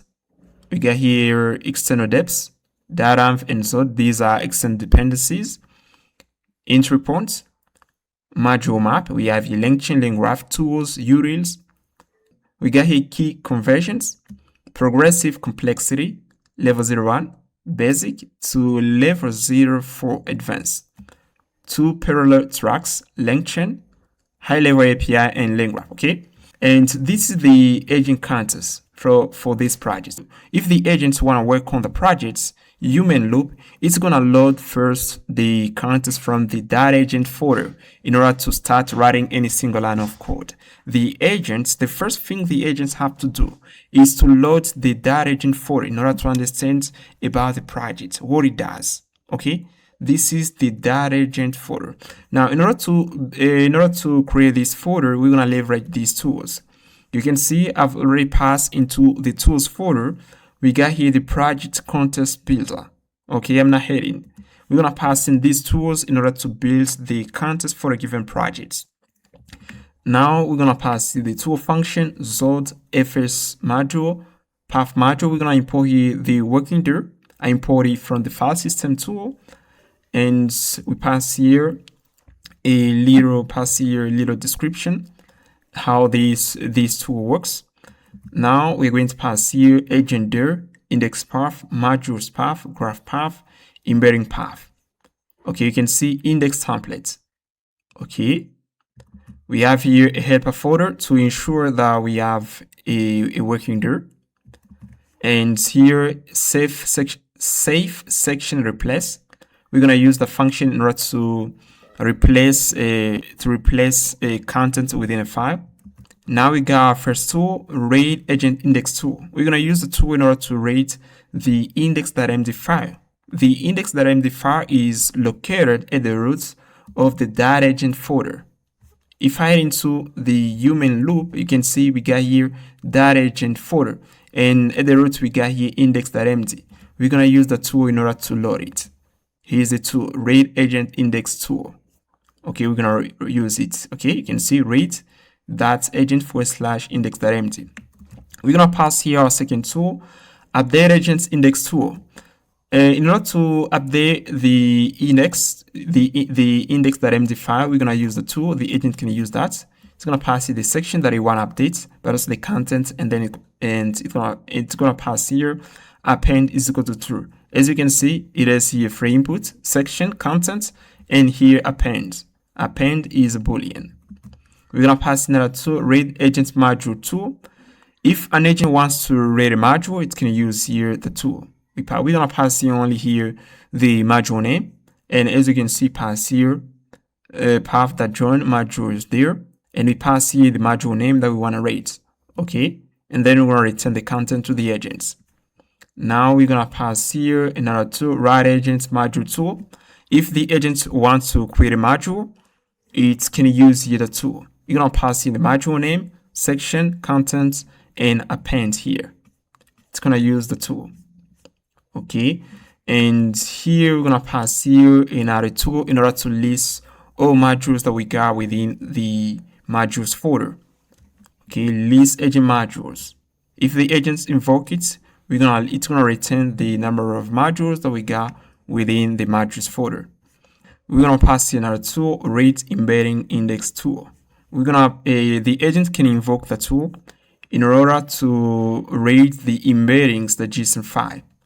And guys, if you don't understand this right now, you're gonna understand this when we're gonna start interacting with the agents. When we're gonna pass an input to the agent and the agent performs something, you're gonna understand, this tool do this and it works like this. You're gonna understand that deeply later. Okay, now don't care about this. The goal is to understand how stuff works. Now I'm gonna pass here these tools: read agents index tool, update agents index tool, read agents module tool, write agents module tool, list agent module tool, and re-embeddings indexing tool. And we just finished. Okay, if the agent wants to build the counters, it's gonna leverage this tool in order to create the .agent folder for a given project. This is where we're gonna keep the counters. Now we're gonna talk about the graph tools. We're gonna use graph tools in order to read the graph and to create the graph. Let me show you how it works. You can see previously we talked about the project context builder. We use the project context builder in order to build the .agent folder into a given project. You can see in the human loop folder we got here .agent folder is where we kept the context of these projects. Now you can see a pass in another folder here, web automation. This is another project, and now I want to build the graph for it, because if I go back into the human loop folder, you can see in here we have the graph.json. I didn't explain you how we create it. We create it with the graph tools. Now let's create the graph.json for the web automation folder. Okay, let me head into the web automation folder, and then I'm gonna create here the graph.json. Okay, now let me head into the import graph.ts. Okay, is where we're gonna pass here this tool. Now I'm going to, first of all, let me head into the FileSystem Tools. And as you can see at the top here, the Git repository was human loop. Actually, I pass here, the current Git repository is web automation. This is a pass in here, okay, in order to get access to the folder.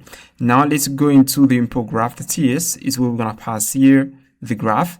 Now we're gonna import the tool function. We're gonna import Zod, parser, we import it from Babel, FS module, path module, glob, and working dir. The working dir is web automation folder. We're gonna pass here the agent dir. We're gonna head into the .agent dir and the graph path here, graph.json, where we're gonna pass the graph. Resolve imports. We're gonna pass here. This is a function that we're gonna use in order to extract imports. Okay, I use again here Babel. I'm gonna close this. We're gonna pass here a function in order to build the graph. We're gonna build the JSON. We're gonna use the function here, guys. Okay, you can see pretty long. we're gonna pass here another function that allows us to analyze the graph. We're gonna pass here now the tool builds import graph. We're gonna use the tool in order to build the graph. Okay, and here you can see we ignore here some folder like node modules, that's Git, this folder, build folder. For this folder, we aren't gonna get in order to build the graph. We're gonna ignore them. Now we're gonna pass here query import graph. We're gonna use here the file in order. We're gonna use the tool in order to query the graph. I'm gonna show you how it works. We're gonna pass in our file impact analysis tool. We're gonna use the tool in order to analyze the file. I'm not explaining you that in detail. We're gonna start testing these tools. We have here now graph tools, build import graph, and we have here query import graph, and we have here impact analysis tool. Now we are going to test here our first tool, build import graph tool that invoke. Now if I head into the package.json file, you can see I've already passed here the import graph.ts. I've passed it in here. Now let's try this and see it works. I'm gonna head into in here, and then I'm gonna run here the tool npm run file. Okay, we're gonna build. Yeah, we finished building the graph, and you can see we return here a response to the agents. Import graph builds 6 files. Entry points, we have here the source folder.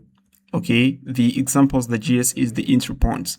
And now let me head into the web automation folder. You can see we got here .agent folder, and we got here the graph. When the agent's gonna invoke it, it's gonna create a graph for the projects. Now let me get into the details in here. And as you can see, we got here the source folder, and inside the source folder we have in the tools.js, and we don't import anything. These agents, this tools.js file is imported by the agent.js. We got here unresolved import. We import this package from the node modules folder. Okay, if I head into the tools.js, let me head in tools.js. Here's the tools.js. We have in LangChain /tools, and this file is imported by the agents. Okay, you can see this file is imported by the agents. I import here ./tools.js. This file is imported by the agents. Let me go back into the graph. If I head into the graph here, let's head in. You can see the source folder /tools.js. We got here imports. We don't import anything inside the file. And this file is imported by the agent.js file. And we got here our resolve imports that we import from the nodes modules. We got here another file, sessions.js. We don't import anything. This file is imported by the source folder and the client.js file. We got here unresolved import. We got here playwright and crypto. We have here another file, index.js. Inside of file, we import client.js. We import here agent.js, session.js. And this file, which is the index.js, is imported by examples.js. If I head into the examples.js, you're going to see we importing the index.js. Okay, you can see edit tab here, we import, you can see edit tab here, we import index.js. Okay, and now let me go back here. And if I continue scrolling at the bottom, we have the same thing here. We got here the summary, total file 6. Entry point is examples.js. Okay, this is the graph. The agent can use it in order to understand what we have within a file. Okay, it can try to use it in order to get a reference. This file is imported by this. This file is importing in this file. Okay, you're gonna understand that later, guys. Okay, here's how it works. This file is imported by this. This file is imported by another file. Okay, yeah, the agent's gonna use that tool in order to understand that. Once we build the graph, we are going to query now the graph. Now let's see how we can query the graph. I'm going to take here this line here, and then I'm duplicating, and so we're gonna take here query import graph tool. We're gonna pass in here like this, query import graph tool. Let me see it work. And if I click here, we're gonna pass here the file path, direction. Okay, direction. We're going to check if we're gonna select here imports. Let me parse it first. This. Let me pass it first. This. Let me see here. We have the file path, direction, and we have the div. Let me pass you this. For the file path, let me see what we are going to do. As you can see, we are going to head into the, let me pass here the source folder, and inside the source folder, let me head into the agent.js, agents.js, and I'm going to pass here the direction. Yeah, let me see. For the direction, we can pass here an enum tab. It can be, yeah, let me pass here both and see what we're gonna have here. And we're gonna console this. Let's run this again and see what we're gonna have here as a result. Let me run this. Oh yeah, you can see we have here the results. And when the agent is gonna call that, it's gonna know, yeah, this file is imported by the tools.js. Okay. And it is here external package. Yeah, external package. We got here LangChain, and is imported by the index.js file and the client.js file. Let me pass here another file. Let's try to pass here even the index.js file and see what we have in index.js. Let's run this and see what we got inside. Okay, let's see what we got in here. Okay, yeah, you can see we got here the response, source index, yeah, source / index.js. We got here 3 imports. Inside the index.js, we import in 3 files: client.js, agent.js, and session.js. And this file is imported by the examples.js file. Okay, the agent can try to call that tool in order to understand a file pretty better. Okay, it can call a collections of tools simultaneously in order to do that.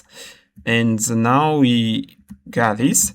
Let's try to see the impact analysis tool. I'm gonna take that.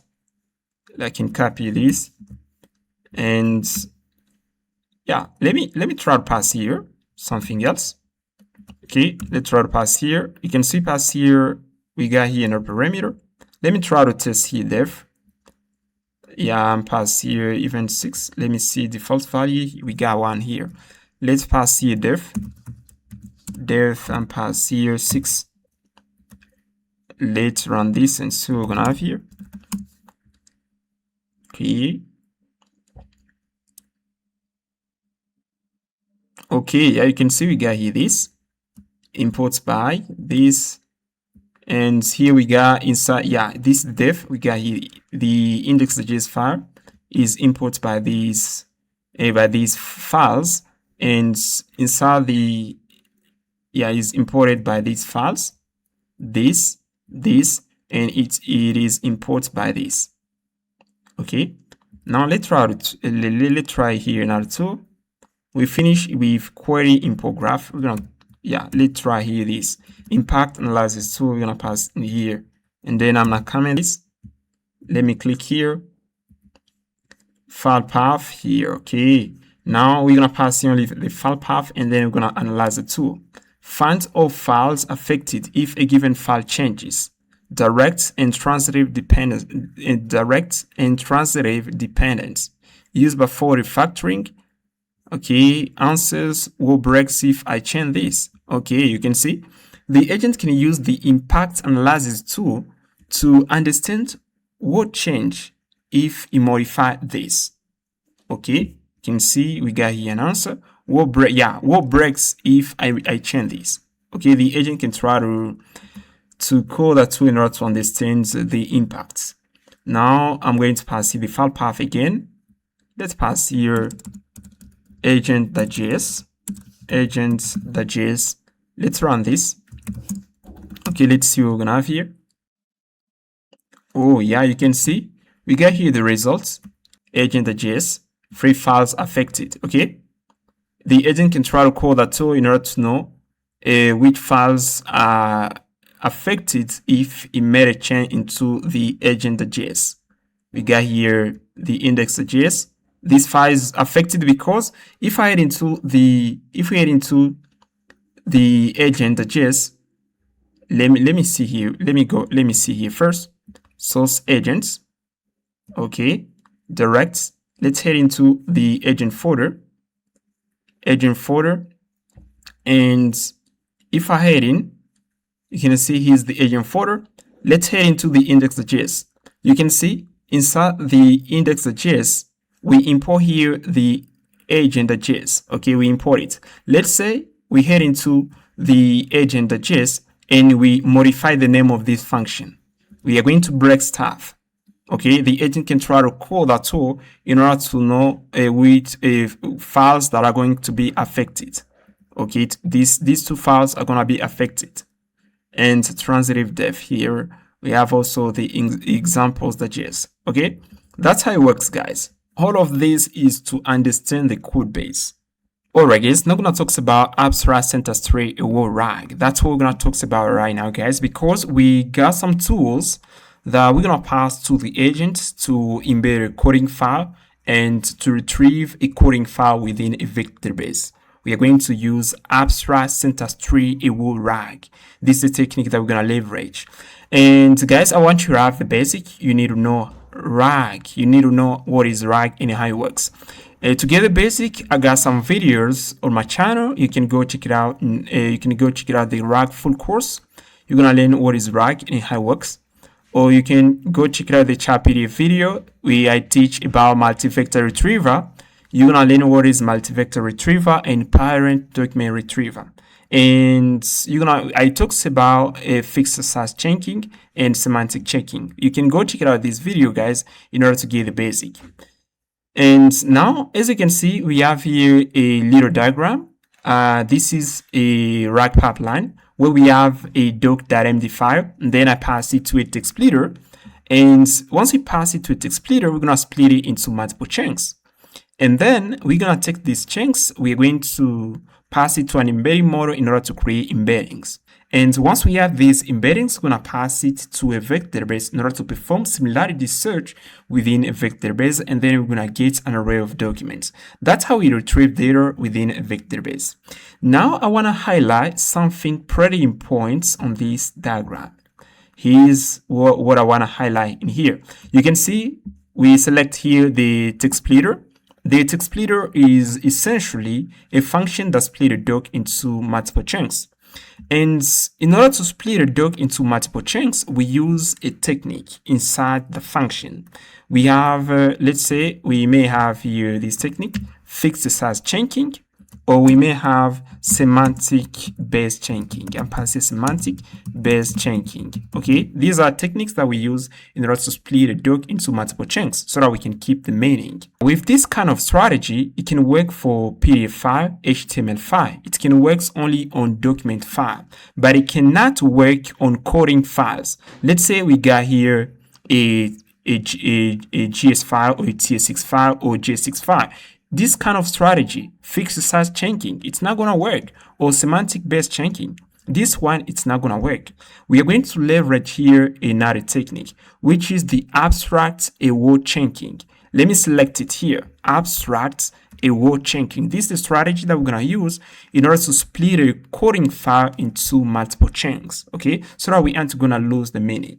Now, before we dive in, let me show you some disadvantages, some pros, some cons that we got with fixed size chunking. Okay, we got it in here. And as you can see, with fixed size chunking, we may split a function in half. Let's say we got a function.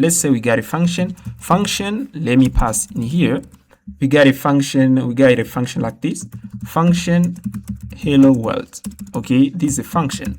With fixed size chunking, if I split it into multiple chunks, we may end up with something like this. We may have here in the first chunk, let me pass here in the first chunk, we may have here function or like func. And then in the second chunk, we may have something like this. I'm gonna pass here this, and then we got here hello hello, something like this, okay? We're gonna lose the meaning, okay? We fix the size changing. You can see we may split a function in half. The LLM gets incomplete, meaningless code. Semantic search, retrieve broken snippets, okay? We're gonna get a lot of errors, guys, with this kind of strategy. Now, in order to avoid splitting a function in half, we're gonna leverage AST-Aware chunking, okay? This is the technique that we're gonna use, guys. And with this technique, we are going to, when we split a coding file into a chunk, we're gonna extract one complete meaningful unit. Okay, let me give you a little demo here. As you can see in here, guys, we got here this file. Okay, we got here file, and inside of it we have here a login function, and we got here a logger function. Now we're gonna use first fixed size chunking. Okay, now let me show you in here. You can see when we're gonna split it, we take here the file, we split it. Here's the first chunk. Here's how it's gonna look like. And as you can see at the bottom here, we got something which is broken here. You can see we got here const awk is equal to away bcrypt that compare. And we have here something broke. As you can see in here, we got here this. We don't have here this stuff here. Let me move to the second chunk. On the second chunk here, we start user.password hash, and then we got this. Okay, we got something broken again in here. If I scroll at the bottom, you can see for the first chunk here, we don't have here anything. We return here only return true, and we return here curly brace. Let's say the LLM retrieve this. It's not gonna understand. Okay, it's not gonna understand what to do. It's gonna hallucinate instead. Okay, because it doesn't get the right context. And you can see we got here some problem here. Okay, chunk 1 has incomplete function call.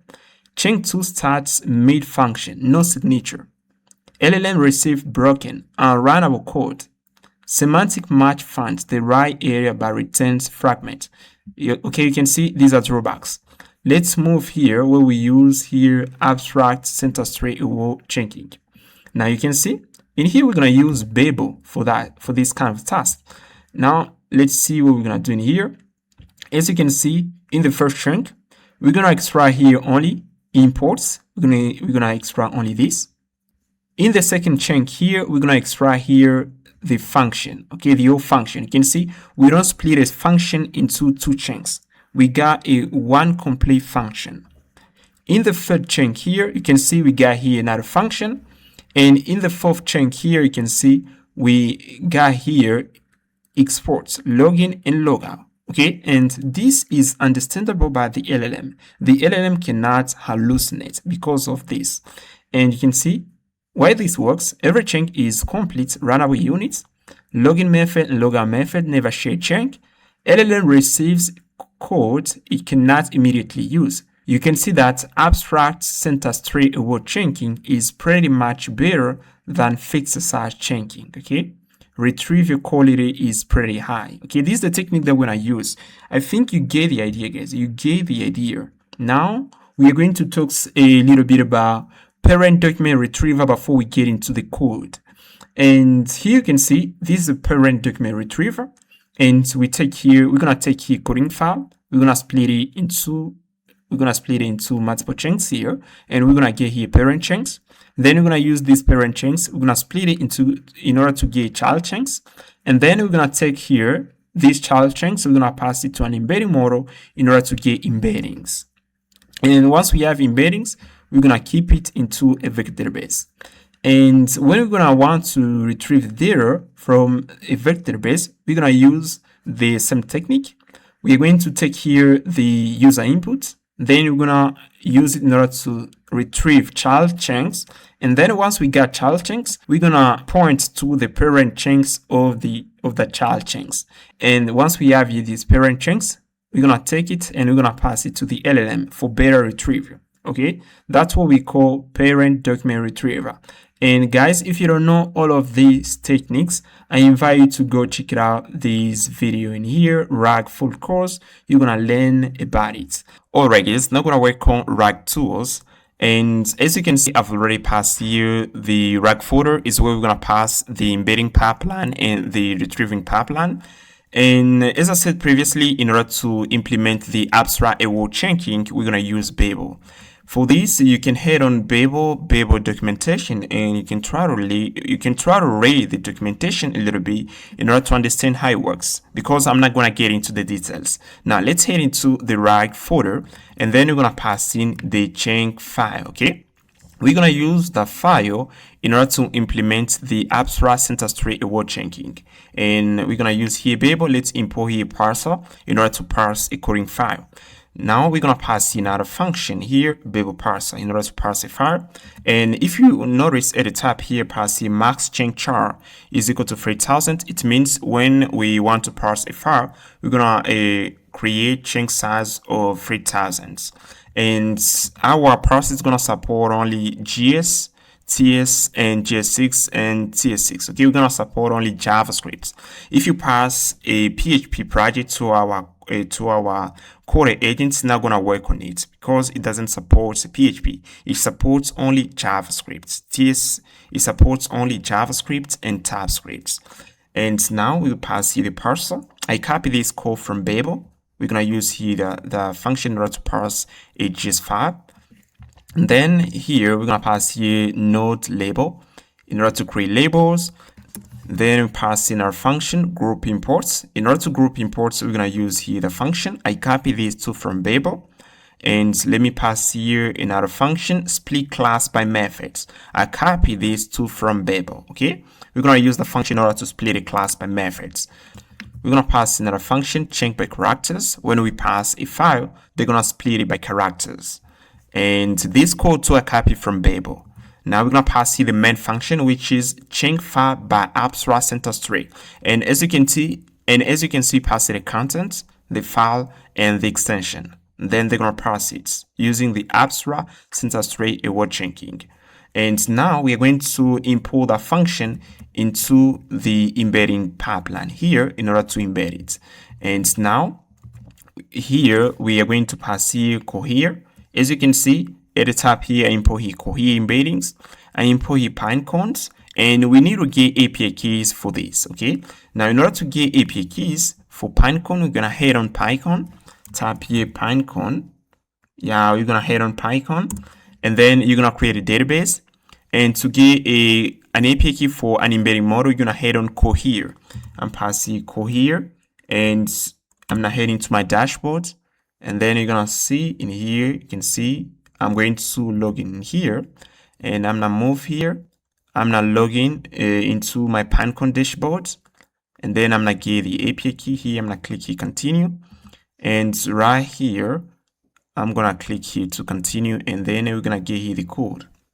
Okay, head into Pinecon and get an API key. Head into in here, guys. And also you're going to head into Cohere, and then you're going to get an API key. Okay, you can see actually they take me to my Cohere dashboard, and I have the possibility to copy my API key. If I head into API keys and I scroll a little bit, you can see the bottom here. I have the possibility. You can see the bottom here, I have the possibility to get my API key. Head into in here, and then you're going to create an API key. Okay, you can see we got a button here at the right. Click here, and then you're going to get it. I'm going to get out Cohere, and so we're going to head into Pinecon. Now you can see here's my Pinecon dashboard. Now you're going to head into your Pinecon dashboard, and then you're going to create an index. An index is basically a database, okay? You can see I got a bunch of database in here. Create a database in here, guys. And then once you create a database, you're going to head into the API key, and then you're going to get an API key, okay? You can create an API key by clicking on the button here, API key. Once you get the API key, you're going to pass in here, okay? Now we're going to pass here the embedding model. As I said, we're going to use Cohere, pass this, and create and pass the Cohere API key into your data file. We're going to pass here Pinecon. And as you can see, I pass here the Pinecon API key, and I pass here my Pinecon index. The Pinecon index is the name of the database, and you're gonna pass this code. Now we're gonna pass here create children from parents. Okay, in here we're gonna use parent document retriever. If you don't know what is parent document retriever, go check out this video, ChatPDF. You're gonna learn about it.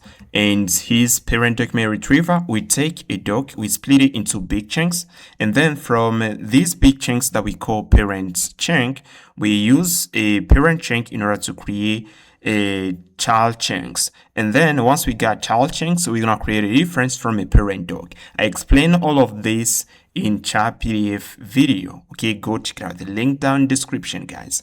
You're gonna check out this video in order to learn about it.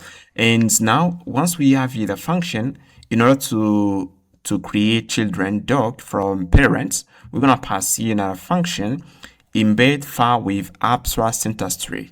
And we pass here the embedding model here. Okay, we pass here the vector store, the parent docs, child docs, and file chunk map. Okay, now we are going to invoke now here this function chunk file by abstract syntax tree. This is the function that we got within the chunk other tiers. Okay, and here we use Babel in order to create a chunking, an abstract syntax tree or chunking.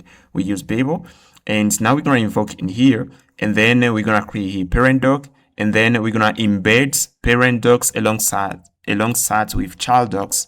We're gonna pass all of this to Pinecone. We're gonna store all the data within Pinecone. Okay, guys, we just finished in here. This is an embedding pipeline.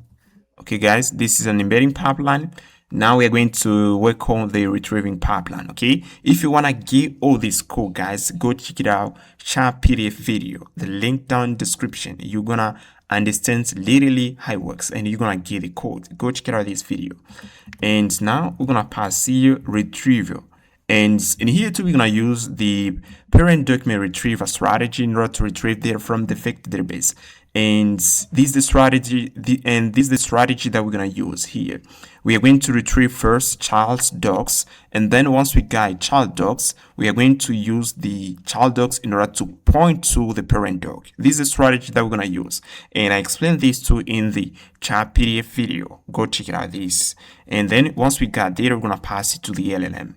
Now let's go back in here, and then we're gonna import here Cohere and Pinecone. We already get the API key.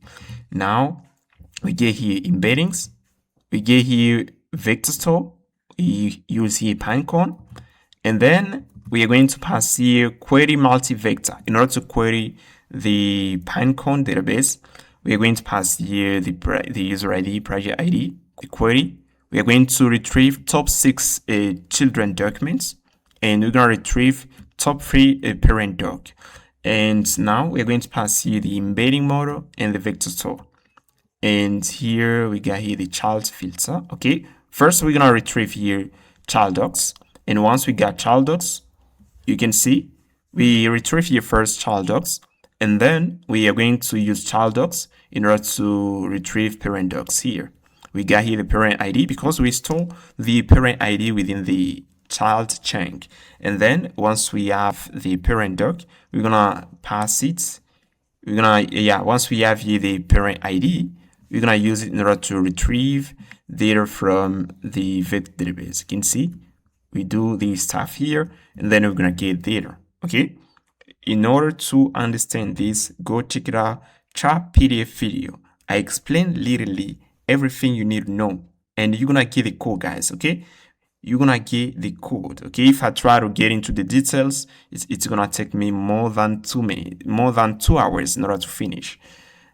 Now we're gonna head into the tools folder because we already finished with the embedding and retrieving pipeline. Let's head into the tools folder, and then we're gonna pass here the rack tools. And here we're gonna pass here rack.tiers. Let's head in, and then we're gonna pass here 2 tools. A tool that allows the agent to retrieve data from a vector database, and a tool that allows the agent to embed files on demand. Now I'm going to pass here. We're going to import the tool function. We're going to import Zod, glob, fs module, path module, working there, embed. We're going to pass embed file with abstract syntax tree. We're going to import it from the embedding folder, from the rack folder /embedding file. And we're going to pass here we're gonna pass in another function, record embeddings, in order to create embeddings, and we're gonna import here the query multi-vector function. Now, here's the first tool, guys, embed Codebase tool, okay? The agent's gonna use the tool in order to embed the Codebase on demand, okay? And we already create all the logic. And as you can see in here first we pass here the file pattern is ready, project ID.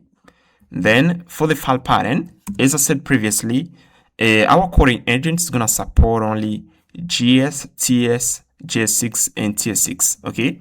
If you pass a PHP or a Python app, it's not gonna know how to work with it. Okay. It supports only JavaScript, TypeScript, JS6, and TS6.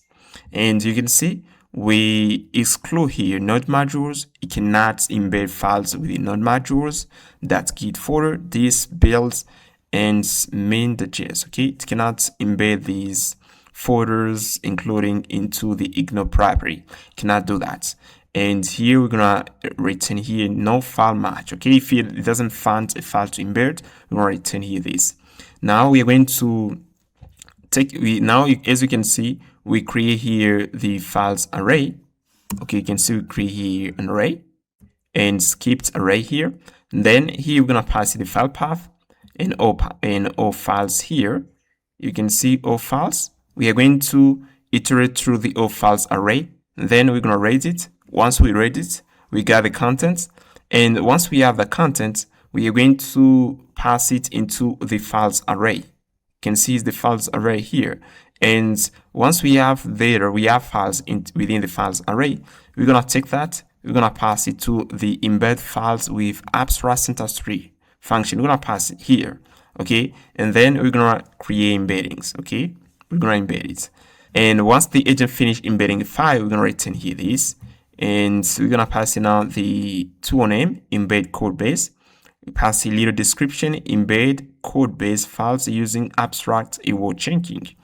Each check is a complete function, class, or tab. Check read embeddings index first to avoid re-embedding. Okay, and you can see past the file pattern is ready, project ID. And now we're gonna pass another tool, query Codebase tool. If the agent wants to retrieve a given file within vector base, you can use the tool query Codebase. It takes the query user ID project ID. And now we import here the query multi-vector function. Okay, we get in here, and then once we have here the data, we're gonna return it to the agents. And here's the tool name, and we have here the name, a little description.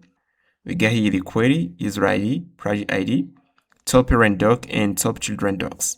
Okay, and here's the tool that we have within the RAG folder. Okay, we have here embed Codebase tool and query Codebase tool. Okay, you understand the goal of these two tools.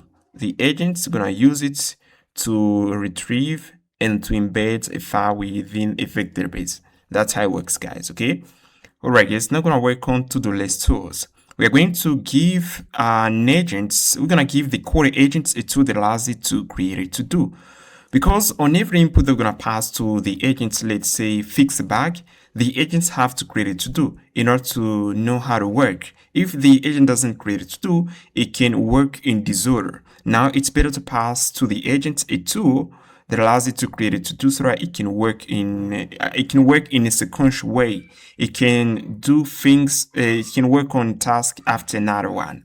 Now let's head into in here, and then we're gonna pass here these tools. And as you can see, we import here first the module, the FS module, path module.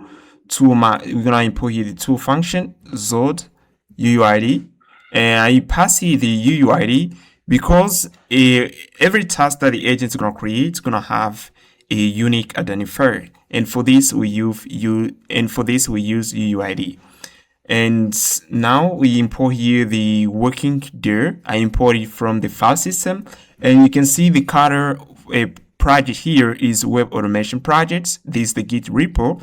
I pass it in here, and then I import here the working day. If I click here, you can see this is the working day. We're gonna work into the web automation folder, and inside the web automation folder, we're gonna pass in the agents to-dos folder. Okay, once the agents want to create a to-do, it's gonna create a folder that agents to-dos. Okay, is where the agent's gonna keep the to-do, and is where the agent's gonna keep the to-do.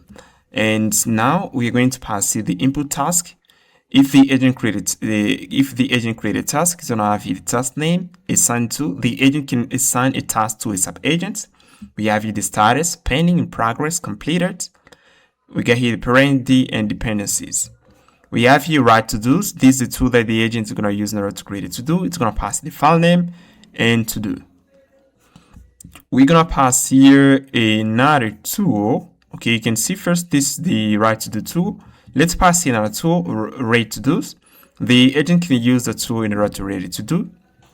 Okay, here's the tool, and as you can see, we're gonna pass here the burst there, and then we're going to check if we have the data. If we got a file, if we don't have it, we are going to return here this error. And if we have it, we are going to rate it, and we're gonna pass the contents. This is the tool. We're gonna pass another tool, update to do.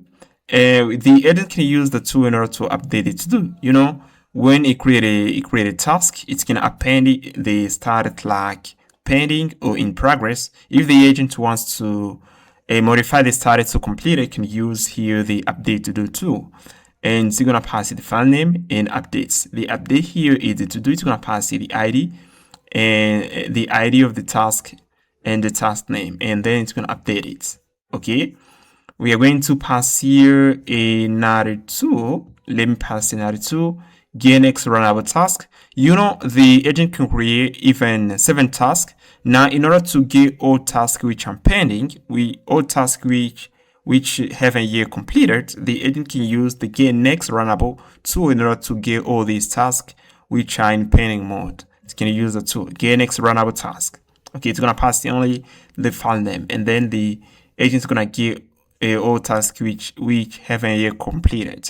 Now we're going to pass here the tools array, TodoList Tools, and you can see we have here rate to dos, update to dos, write to dos, get next runnable task. And we just finished for TodoList Tools.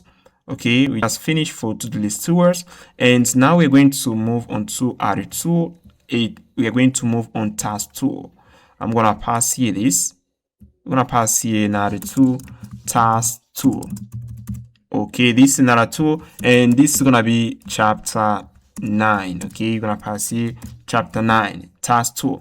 We're going to pass a task tool to the agent so that the agent can spawn sub-agents. As you can see, we have here the LLM. Let me copy this stuff, and then I'm gonna pass it in here. And the LLM has here a task tool. A task tool, it allows the LLM to spawn sub-agents. It can spawn here a sub-agent. Let's say the role of this sub-agent is to fix a bug. I can pass here bug fixer. Okay, like this. It can spawn here sub-agents. You can decide to spawn another sub-agent here. Now the name of this sub-agent here is gonna be here tester. I'm gonna pass here tester. This is the sub-agent. It's gonna spawn here another sub-agent. Let me pass here another name like designer. Okay, we are going to pass this task tool to the manager agent so that I can know how to speed up stuff. You know, you can pass a task to the agents. Now this task can take even 10 minutes. Now in order to speed up, the manage agent can spawn sub-agents in order to work fast. You can pass here even a designer. Okay, in order to work faster, the manage agent can try to leverage the tool in order to work in parallel. You can spawn a designer and other stuff. Okay, this is how you're gonna work the task tool. Now we're going to head into the tools folder again, and we're gonna pass here another tool, task. Let's pass here task, pass it task, that is. Now this is the tool that the agent is gonna use in order to spawn sub-agents. Now let's head into the task.ts, and we're gonna import here create agents in order to create a React agents. We import here the task tool description. As you can see, I assign it the get task tool description function. When we're going to invoke the function, we're going to get the tool description they're going to pass to the task tool. I'm going to pass here create task tool. We pass the model and config property. And inside of it, we return here the tool function. It is here the sub-agents. once the manage agent spawn a sub-agent, it have to attribute the name. We're gonna pass it to the sub-agent's property. It is here the task. The task is assigned to the sub-agents, and here we create the agents and we pass here the tools and the system prompts, but also the task is assigned to the sub-agents. Then here we stream the sub-agent message, and stream mode is equal to message. We iterate through this sub-agent stream, and then we are going to take all the content, we're going to append it to the final content. We're returning here. And then you can see pass here the task tool description, okay? And that all, guys. Now what I'm going to do next here, I'm going to create here a folder, task, okay? And then you're gonna move here the task tool, and I'm pass here prompt, okay? Prompt.ts. I can pass here task tool, task. Yeah, I can pass here prompt. I'm pass it task tool, prompt, okay, like this, the TS. And now I'm going to copy something. In here, I'm going to copy the default system prompt I'm going to pass to the sub-agents. And I copy also the task tool description. We're going to pass in here. Okay, that's what we got in here. Let me first present you the system prompt. Here's the default system prompt I'm going to pass to a sub-agent. I can pass it at the top here.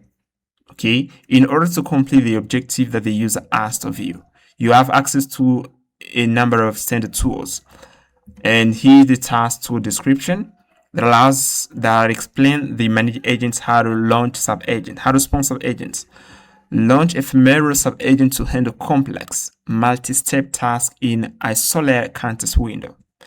And you can see when to use the tool, use for multiple step research, large analysis, content generation, tasks that can run in parallel.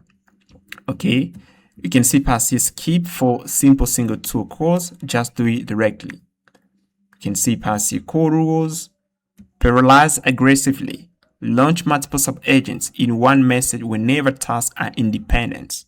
Okay, you can see I pass here this little description that I'm gonna pass to the tool. Now we're gonna head in the tool, and we're gonna import here the task tool. Let's import it in here, and we're gonna import it in here like this. Okay, you can see that actually we import it in here. Great. And we just finished with the task tool. We are going to create here another tool, which is the think tool. I'm gonna copy that here, and then we're gonna pass here chapter number 10 is gonna be the think tool.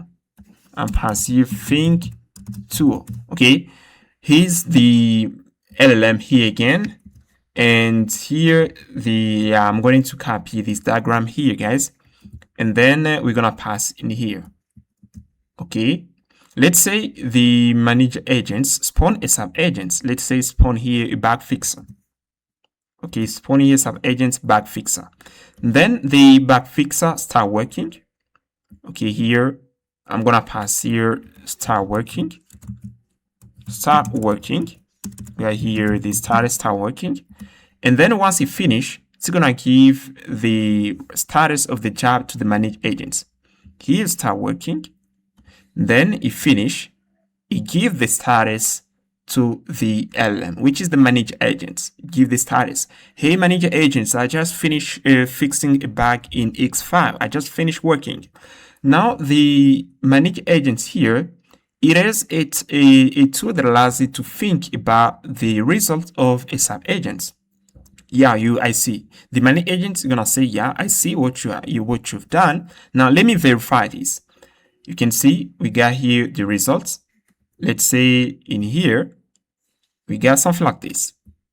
Okay, we got here the results generated by the sub-agents. Now the manage agent is gonna verify it. It's gonna take here the data, and then it's gonna verify it. It's gonna pass in here to the task tool, verify the sub-agent. Okay, I can pass here only just verify. It's gonna verify the response here. It's gonna verify what the sub-agent is done here, and then it can decide to continue. Okay, this is how it works. The think tool allows the manage agent to think about the output of a sub-agent or its own output. Okay, that's how it works. When you do a task, you try to think about it if it's correct. If it isn't correct, you can try to continue or try to decide what to do next. Okay, that's how it works. Now let's create here the think tool and pass here think tool that is like this. Now let's head into in here and we're gonna pass here the tool function as usual. We're gonna import here Zod and we're gonna pass the think tool. It takes here only one input and we're gonna return reflection to the manage agents. And his name think tool is scratch parts reason before acting on code, free and instance no external codes. Use it before editing file, after abstract syntax tree analyze, before write file, after bash error, before a refactor, after build import graph, before updating agent memory. Okay, it's gonna use this reflection tool in order to do a job, guys. Okay, you get the idea, and we just finished. Now we're gonna move on. We're gonna work on to another tool. Alright guys, now we're gonna work on the tool registry and we're gonna test the CoderAgents. Actually guys, we already done a ton of stuff. We create a lot more tools within our system. Now we're gonna give our CoderAgents a shot. We're gonna see it works because we already create a lot of tools. And before we get into that, I wanna show you something in here, guys. As you can see, we got here this diagram. We got here the CoderAgents. We got the tool select agents and the tool registry. You know guys, our system has more than 60 plus tools. Okay, we're gonna end up with 60 plus tools within our system. So we are going to implement we are going to create a tool select agents that is going to interact with the CoderAgents. Let's say the CoderAgents wanna use a Next tool. It's gonna ask the tool select agent to select a tool within the tool registry. This is the upcoming architecture that we're gonna put into practice on chapter 11. Okay, we're gonna get into the details. Actually, we're gonna focus only on the tool registry. I would like to give you an idea how it's gonna looks like in the future. Now let's get into the code and work on the tool registry. And here I'm gonna head into the tools folder and we're gonna pass here another file, tool registry. And what I'm going to do in here, I'm going to import all our tools within this object. As you can see, we got here an object.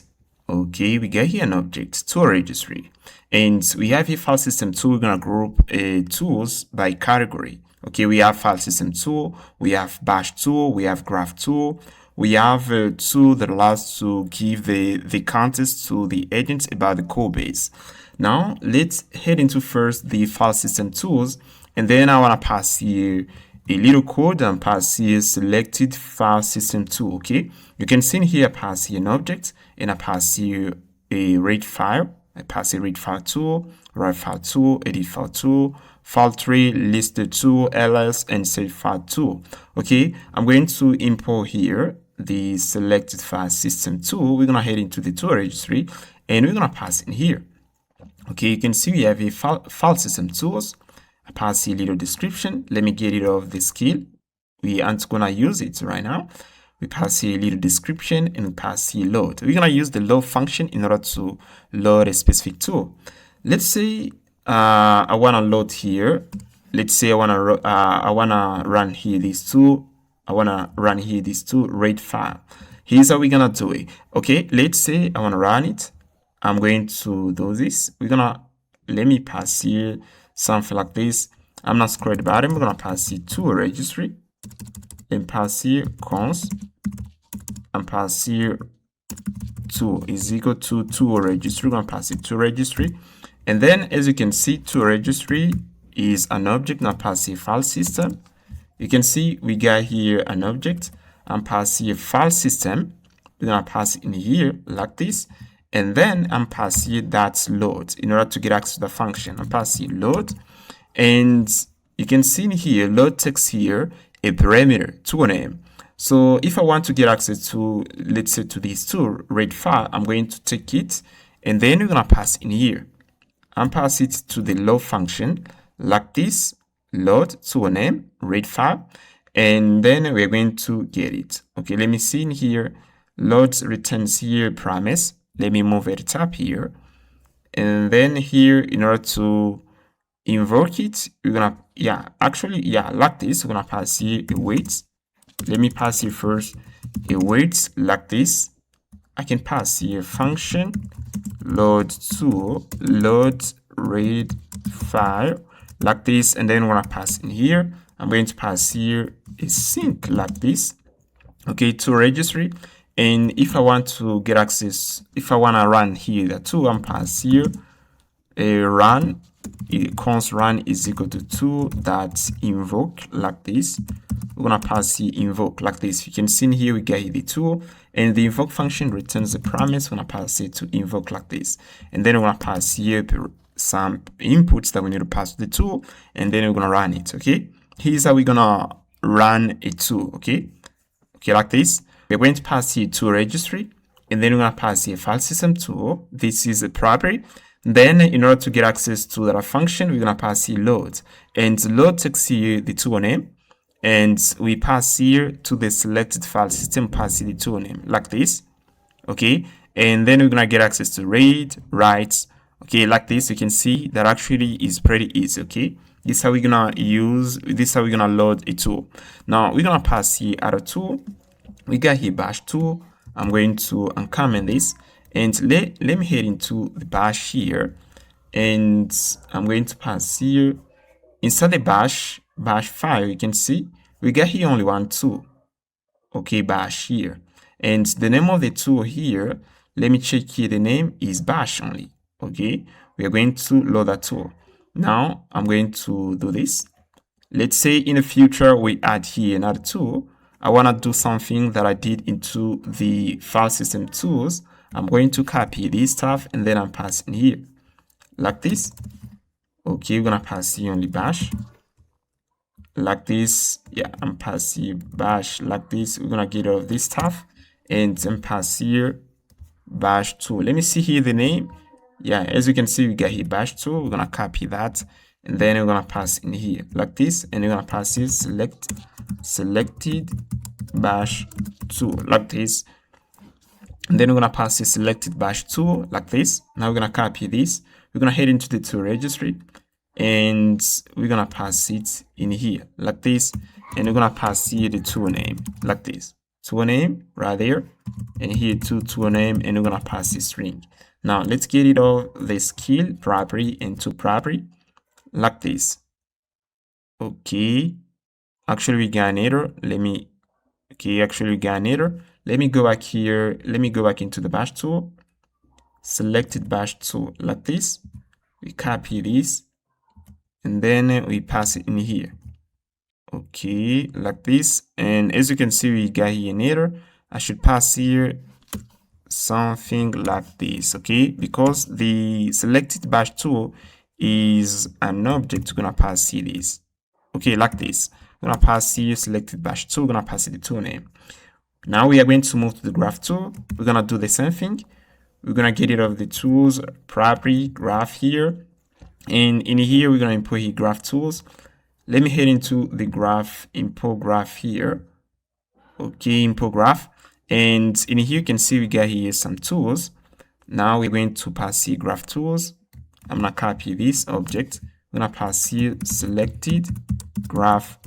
Now we're gonna pass here this. Okay, you can see we pass here build import graph. Now we're gonna take here this, and we're gonna head into the tool registry, and we're gonna pass in here like this. Okay, we're gonna pass in here, and then we're gonna pass here the tool name like this in order to select it. Okay, we just finish in here, and then I'm gonna pass here the tool name too, and there we go. We finish with the graph tool. Okay, import graph, and here you can see we pass here this, and in order to get rid of the error, I'm going to pass here, I'm gonna tap that object, we're gonna tap it, I'm going to pass here as like this, and we're gonna get rid of the tapping error. Now let's move to memory tools. This tool allows to give to the agent the context about a given project. Now for this one, we're gonna get rid of to this. We can get rid of this. I'm gonna get rid of this stuff here. Let me copy this stuff. Okay, we're gonna copy this stuff here, And then we're gonna head into agent memories.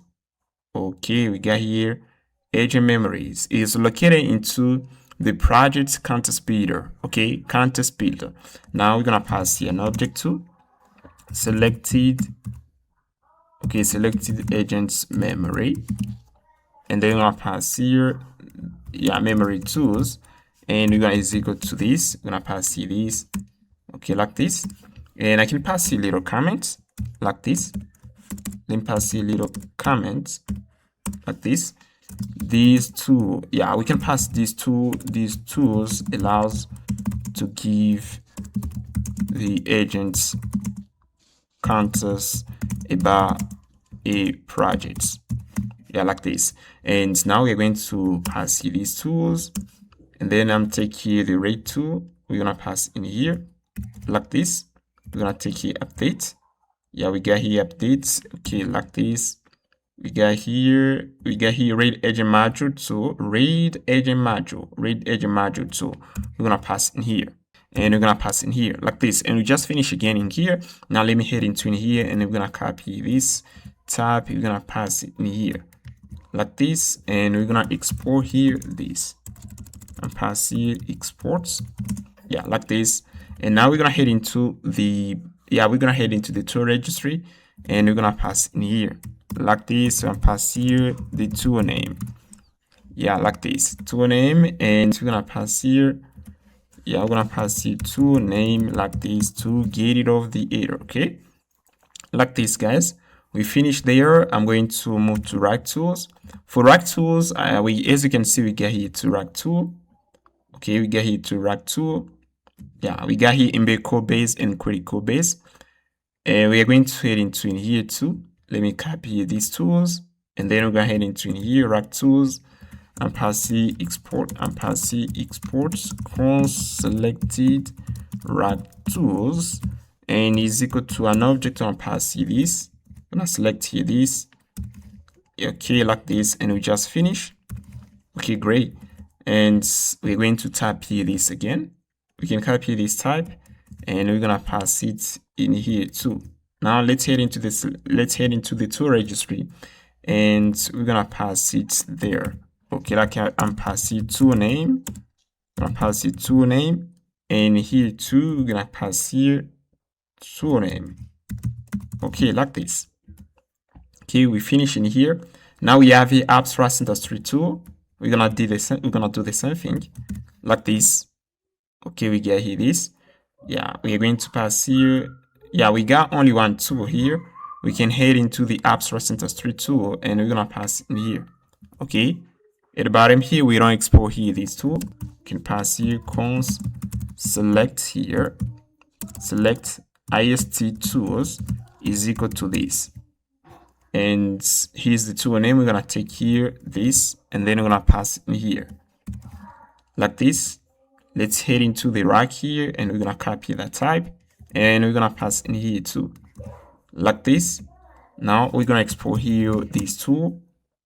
Okay, we're gonna head into the tool registry, and I'm passing here and pass here the tool name like this, and we're gonna pass the tool name.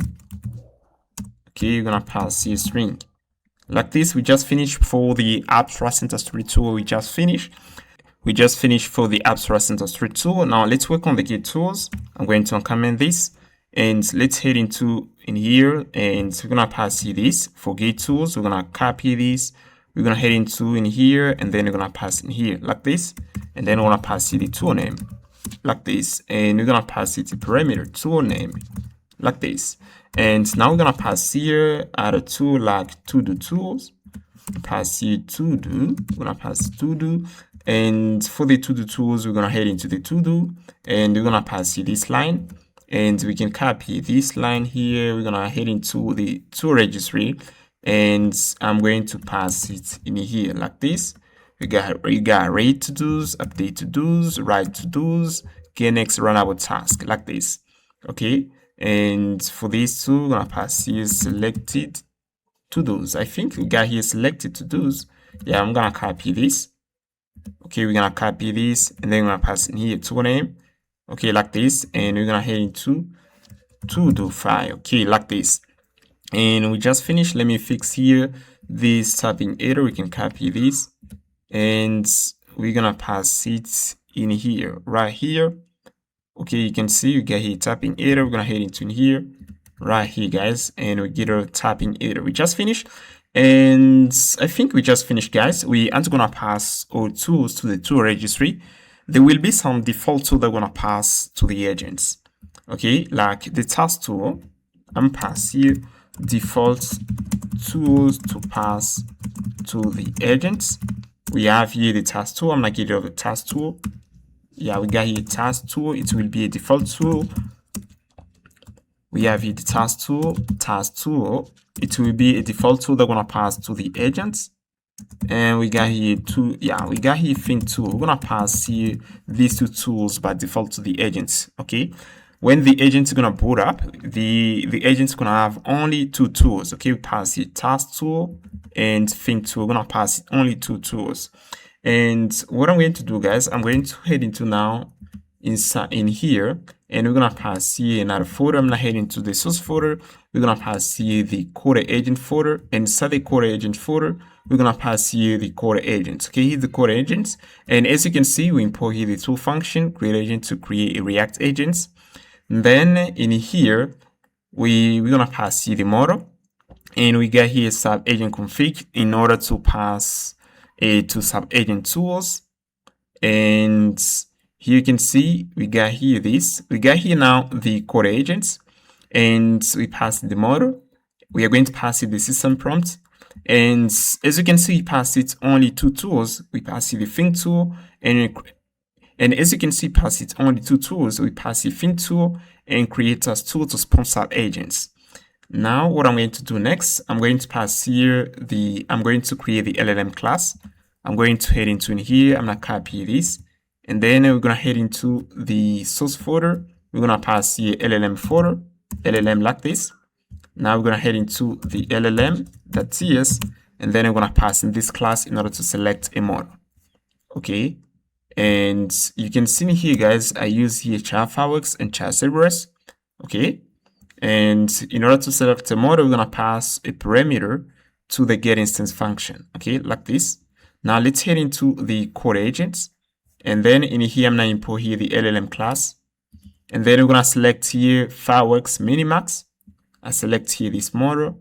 And yeah, I'm not going to select here Minimax. I'm going to use here GLM only. And we got here, we have here tools. Let me see here. Yeah, for SubAgents, I'm gonna use here Minimax. Let me copy this line, and then we're going to pass it in here. For SubAgents, we're gonna use Minimax like this. Okay, Minimax for SubAgents, and for the manage agent, we're gonna use GLM. And here, let me see here. Okay, for SubAgent too. For SubAgents, I'm pass here like for SubAgents, we can pass the default tools. Like we can pass it to the tool. Yeah, I'm going to pass the FileSystem Tools as default tools for SubAgent. You can pass here FileSystem Tools. Let me head into FileSystem Tools, and I'm copying something. Yeah, we're going to take here this. Okay, we got here read, write, edit. Okay, for SubAgents too, I'm not gonna pass here anything, but the manage agent is gonna decide based on the task. Okay, we are going to pass here an empty array for SubAgents. Okay, we're gonna pass there an empty array, and now we're gonna pass here the system prompt. Actually, you can see we haven't yet passed here system prompt. And for the system prompt, let me head into my Sublime text, and then I'm gonna copy it in here. I'm gonna head into in here, and then I'm copying the base system prompt I'm gonna pass to the CoderAgents. Let's pass it in here, and you can see we got here Coder. I'm gonna head into in here and pass it prompt, and then pass here system prompt the tiers, system prompt the tiers, yeah, system prompt the tiers like this. And we're gonna pass in here. Here's the system prompt, guys. Let me move at the top. You're gonna read it a little bit. You are an expert coding agent. You have a working directory with full project code base and tools to understand and modify it. And we get here session, yeah, we got session start checklist. Okay, we have here read agent index, list agent modules, build imports, build dependency maps, file tree, git diff, explain your plan before coding tools, then execute. And we got here tool strategy, we got here graph tools, we have here file tools, we got here rack tools, and we got here other tools. And yeah, this is some prompts, guys. The manage agents are gonna know how to use these tools. Okay, now we are going to pass it in here. Let me copy it here, the name base prompts. We're gonna copy this, we're gonna head into the CoderAgent.ts, and we're gonna pass it in here like this. We pass it the system prompt. Yeah, like this. I can pass here this line. Okay, we're gonna pass here some stuff. We're gonna pass here this system. Okay, system, and I'm passing /system. Now I'm gonna copy and pass the system, and we're gonna copy the base system prompt. We're gonna pass it in here like this. Okay, we're gonna pass here the base system prompt like this, guys, and we just get over the error. Okay, we can see we got everything here. Everything is working, guys. Now we're going to try this. We're gonna try this, and we're gonna see it works. Okay, we're gonna test. Right now, we're gonna test the CoderAgent. We finished working on the tool registry. Okay, we finished this. Now let's test here the CoderAgent. Okay, let's see how it can work. And if I head into the FileSystem Tools, you can see at the top here, we got here a directory, Git repo. We got here a repository, web automation. Okay, if I head in the public folder, you're gonna see we got here web automation. Okay, and now I'm going to get rid of the .agent folder. You can see we get rid of it. Now we are going to ask the CoderAgent to build a context for the web automation project before working on it. It has to build the context. It has to build the memory for the project. Okay, web automation. Now we're gonna give it an input in order to do that. Now let's head into the CoderAgent, and then we're gonna build the context for the web automation folder. And let's head into the CoderAgent. And in here, I'm going to import here these tools. As you can see, I import here some tools: agent memory tools, graph tool, file system tool, bash tool, and abstract analyzer tool. I'm going to pass these tools for the agent for testing purposes. Okay.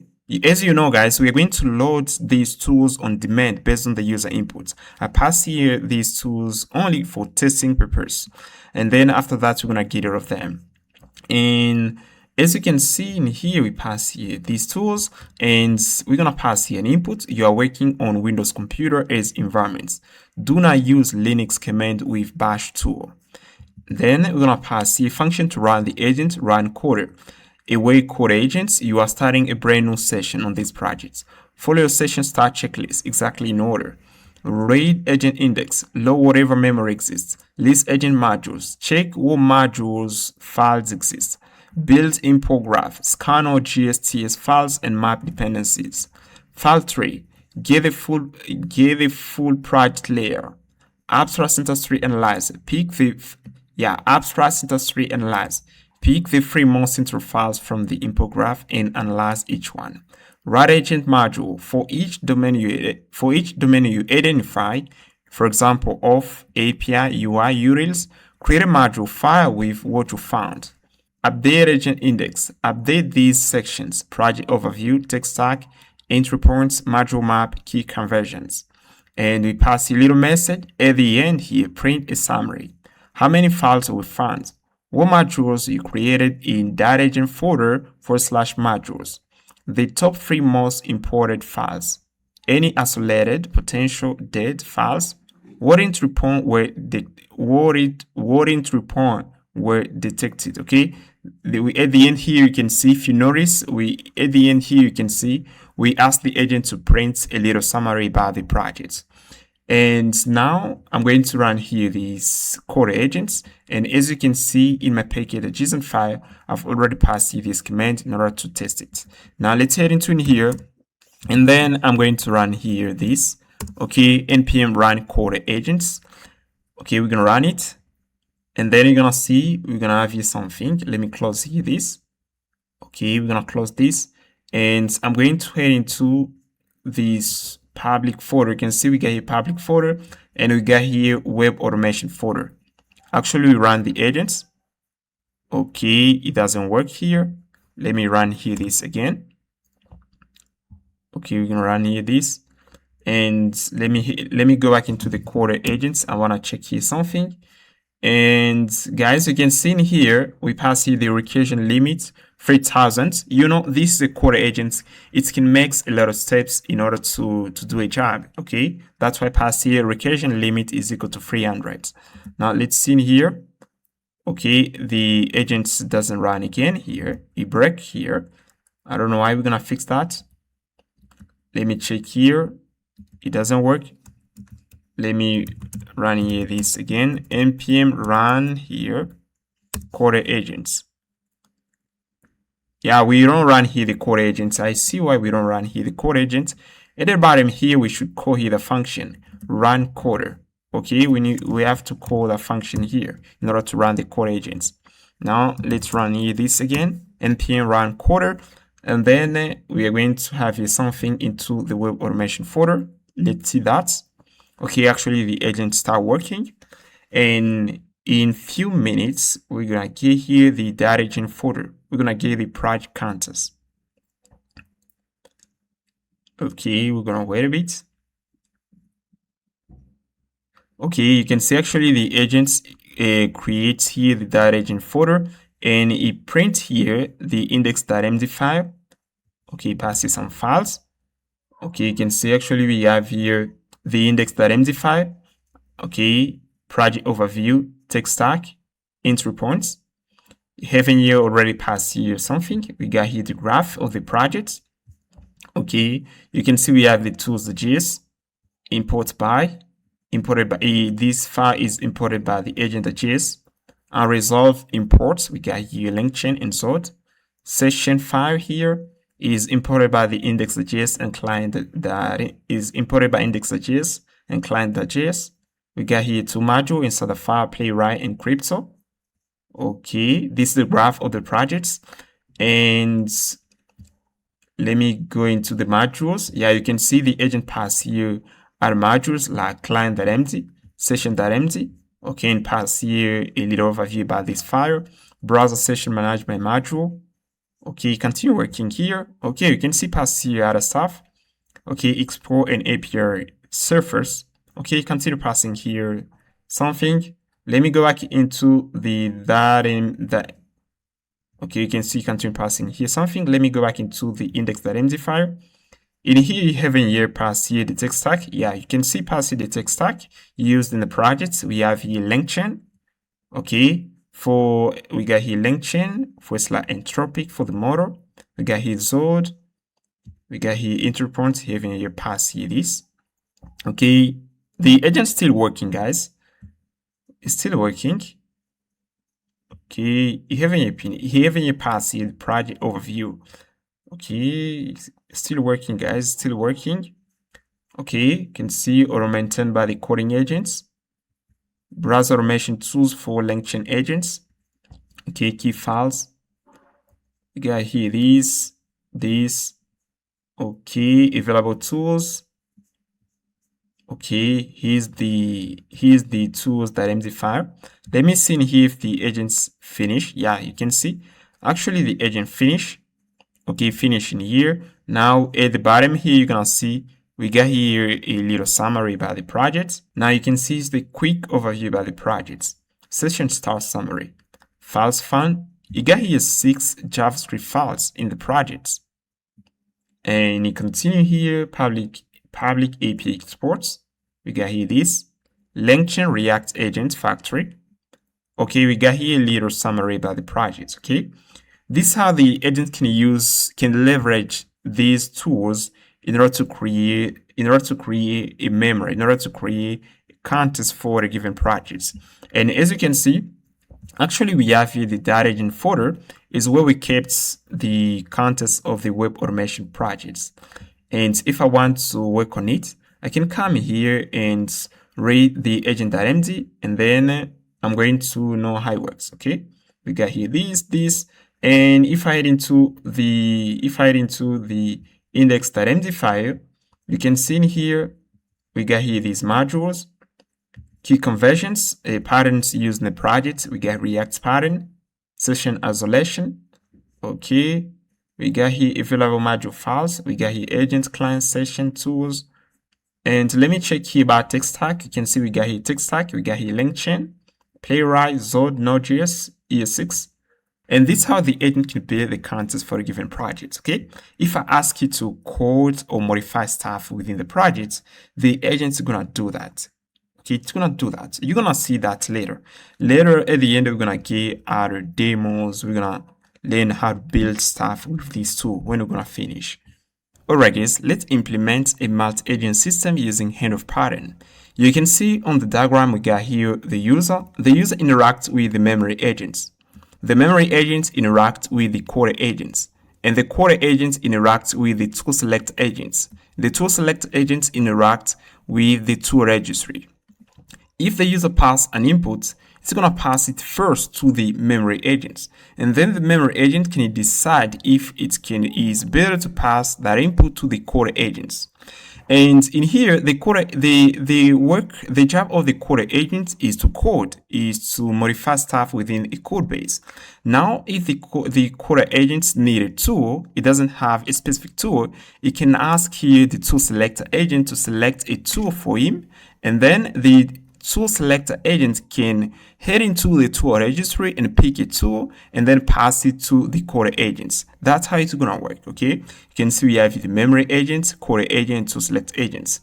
Actually, we don't have the memory agent within our system, but actually we got only the CoderAgents, and we don't have here the tool select agents. Now what I'm going to do, guys, I'm going to build here the memory agents, okay?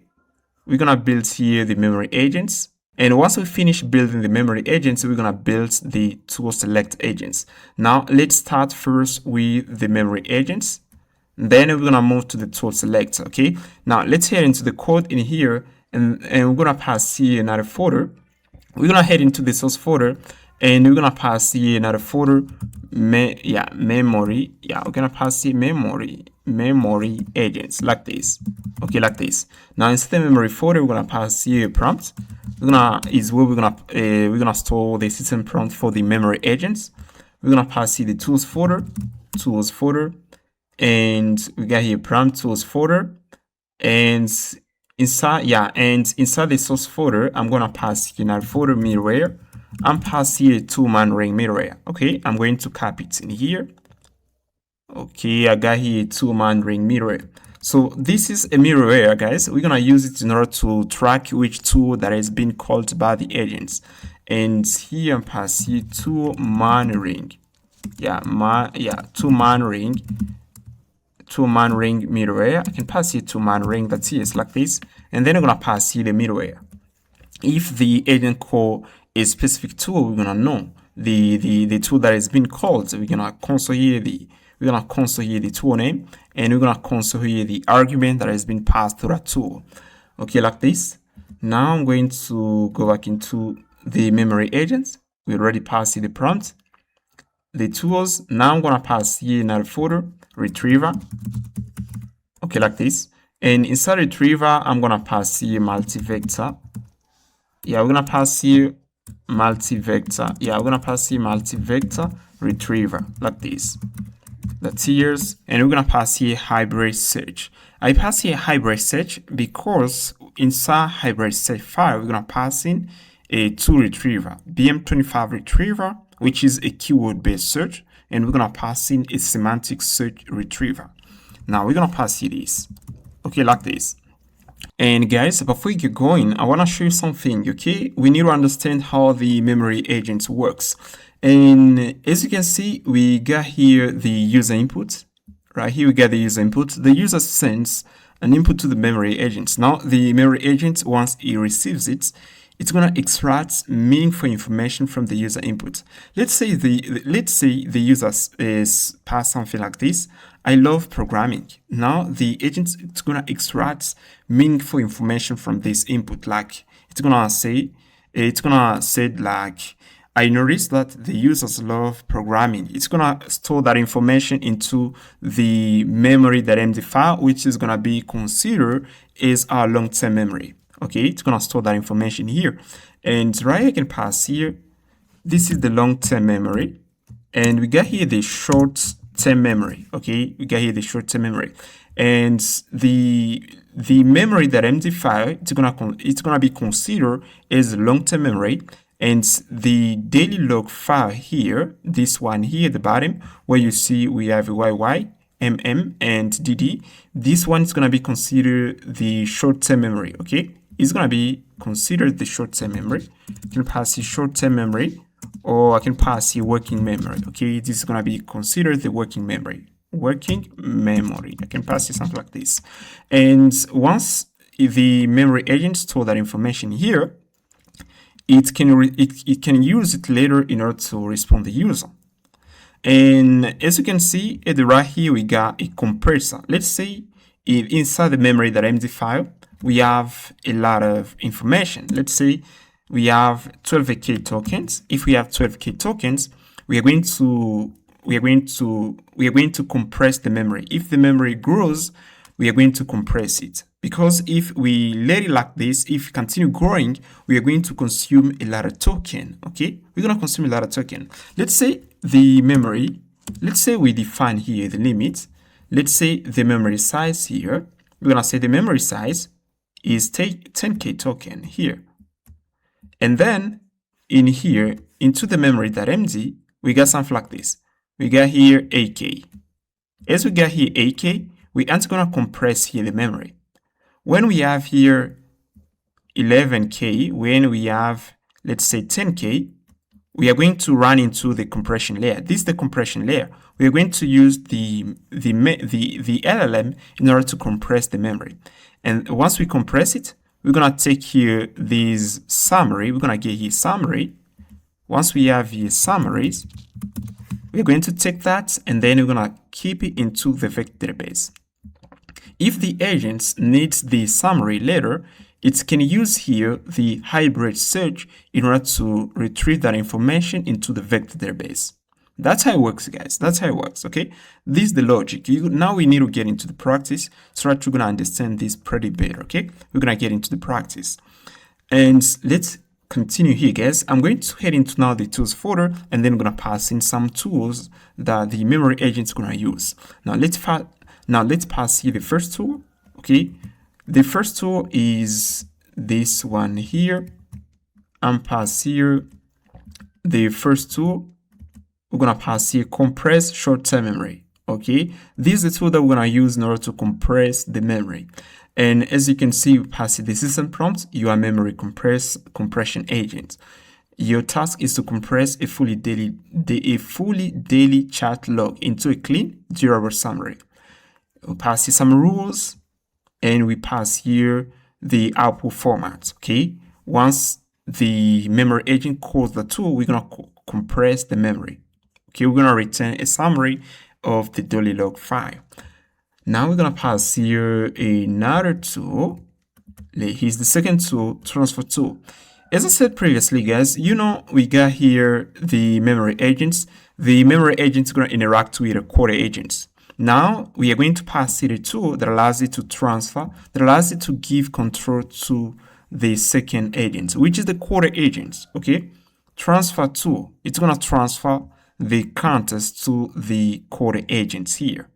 We're going to pass in another tool, write to long-term memory tool. Okay, here's another tool, guys. And as you can see, pass here the contents, and we pass here the date and formatted date here and memory content. You're going to pass the memory content. Once the memory agents extract something from the user inputs, let's say something like, let's say I pass here this, I love programming. Here's my input. And then the agent is going to keep this information into the long-term memory. It's going to pass here this. It's going to pass here something like, okay, into the memory.empty. It's going to pass in users, let's say users Ben loves programming. Something like this. Okay, if I pass here again, I love programming in TypeScript. Use again, pass here, I love programming in TypeScript. Then the agent is gonna write something like this into the memory.empty.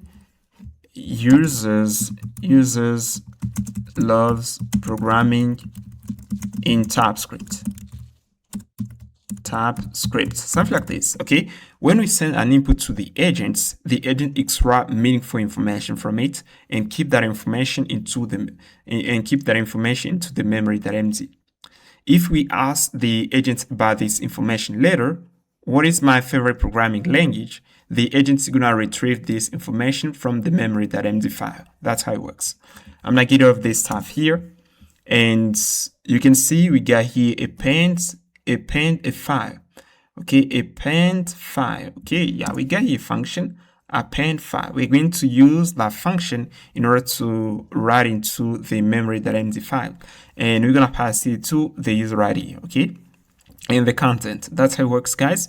And now what I'm going to do, I'm going to copy some helper function and pass it into the memory agent folder.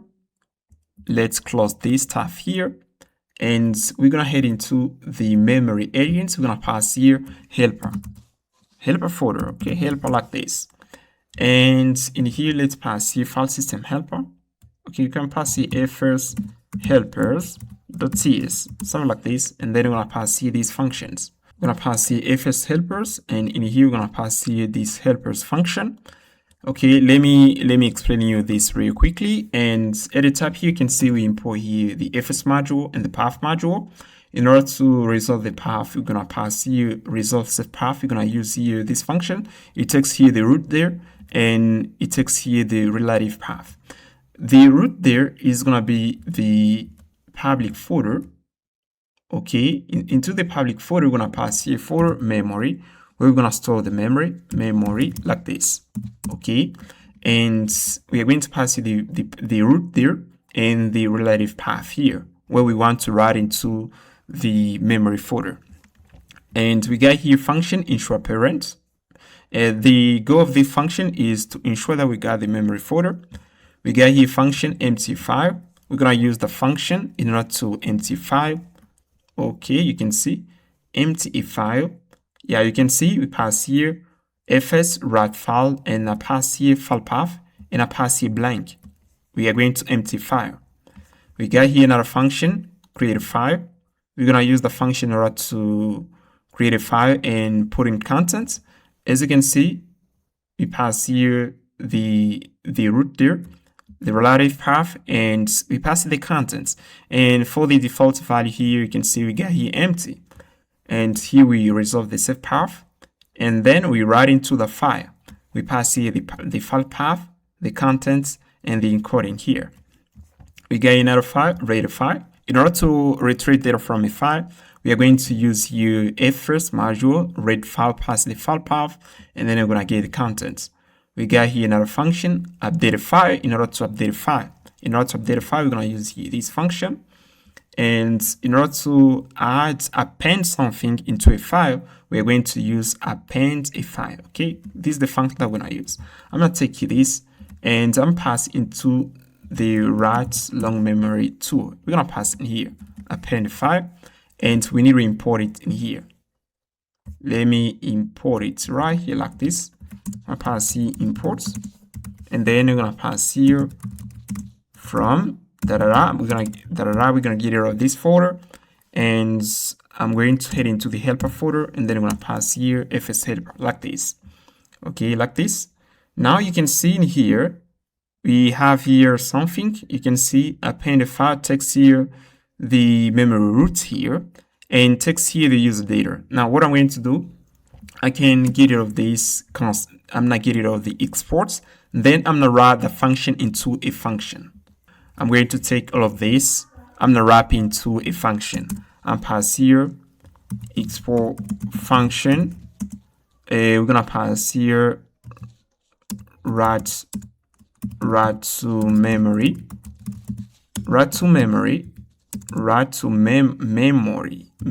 tool like this, and then we're gonna pass here this stuff, and at the bottom here I'm going to return here this tool. Okay, we're gonna pass here, I'm gonna pass it return, we're gonna pass it into an object, and I'm going to take here now the memory roots. I'm going to pass in here, and this one is gonna be a string, and we need to pass it to use data. For use data, I think we're gonna pass here the user ID, and it's gonna be a string here like this. And as you can see, we get rid of the error. Let's continue. I'm going to head into now the multi-vector retriever.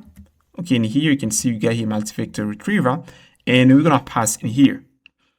And guys, we already talked about parent document retriever. Previously, we talked about parent document retriever.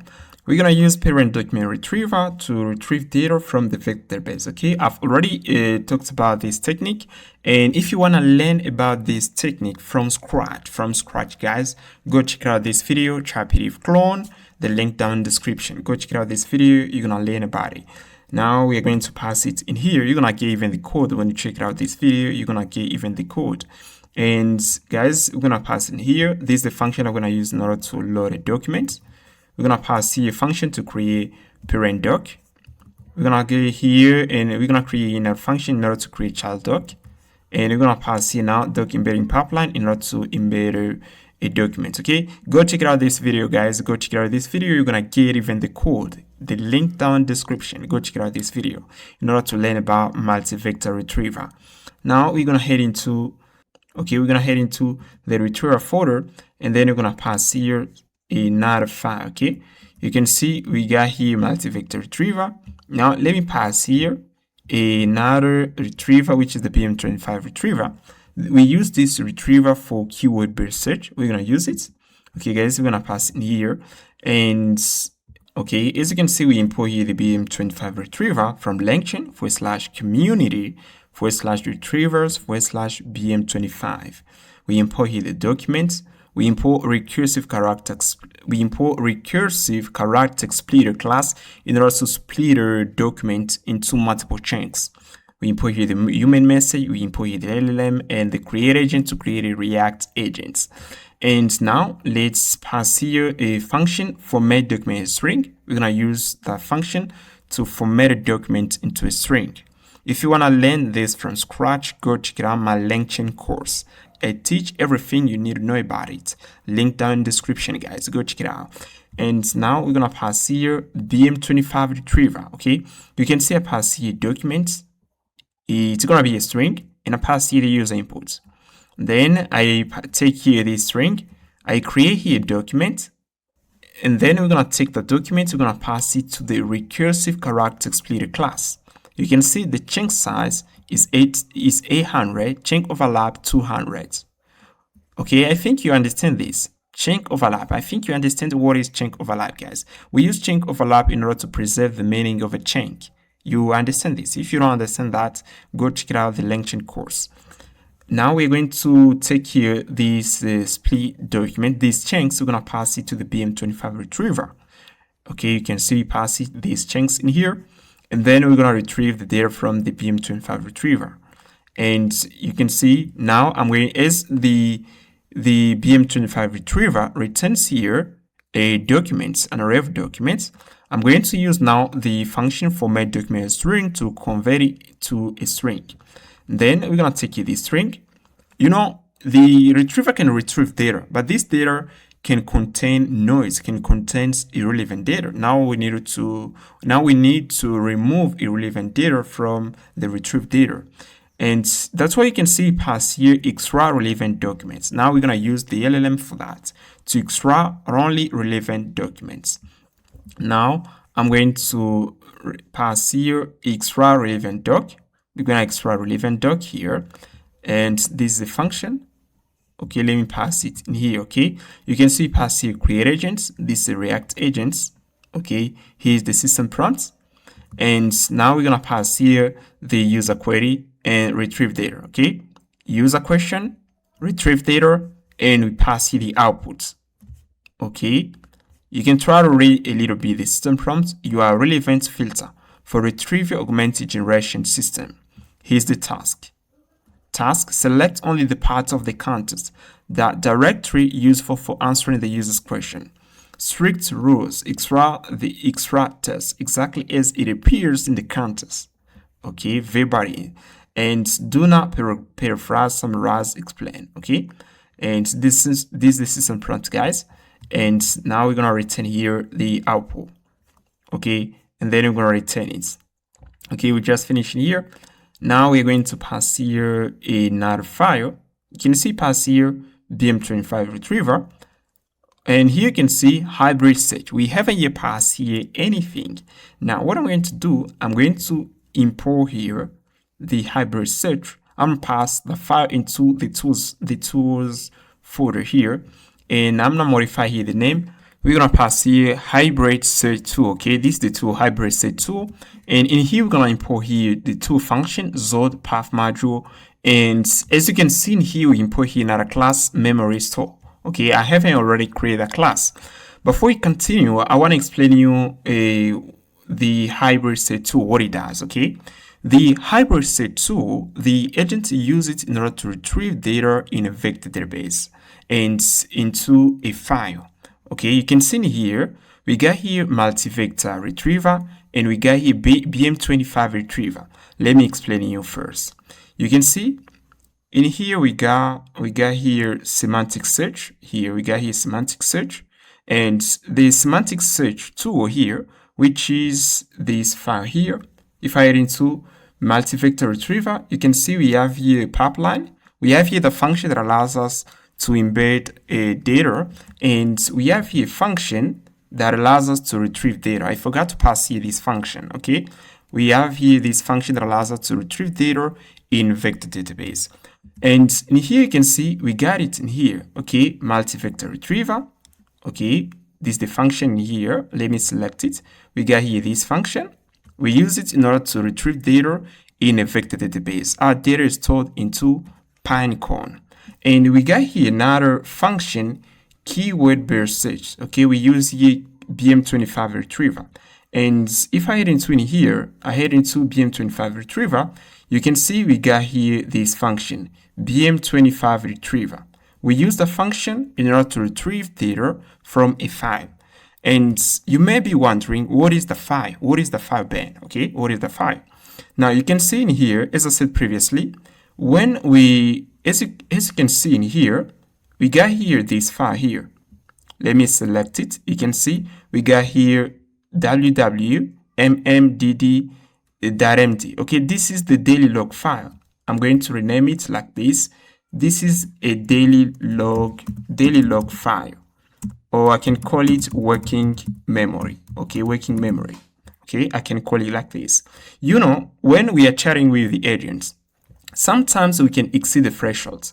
Let's say the threshold here is 10K, and then when we are chatting with the agents, we move here. Let's say we move the child tree, the working memory file grows, and we got, let's say we got 10K tokens.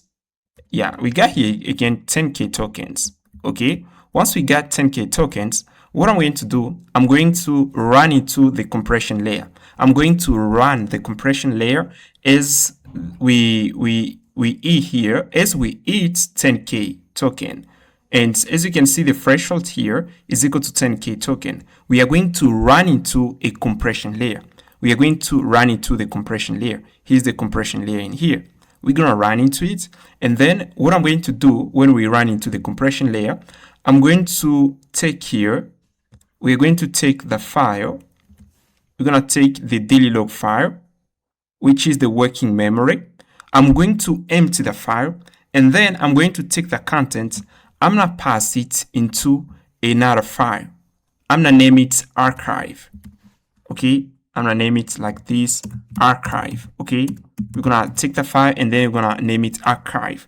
And when we're going to retrieve the data, if the agent wants to retrieve the data, I'm going to retrieve the data from the vector database, but also I'm going to retrieve data from archive files, because we're going to have archive files. Okay, when we exceed the threshold, we empty the file and then we run it to the compression layer.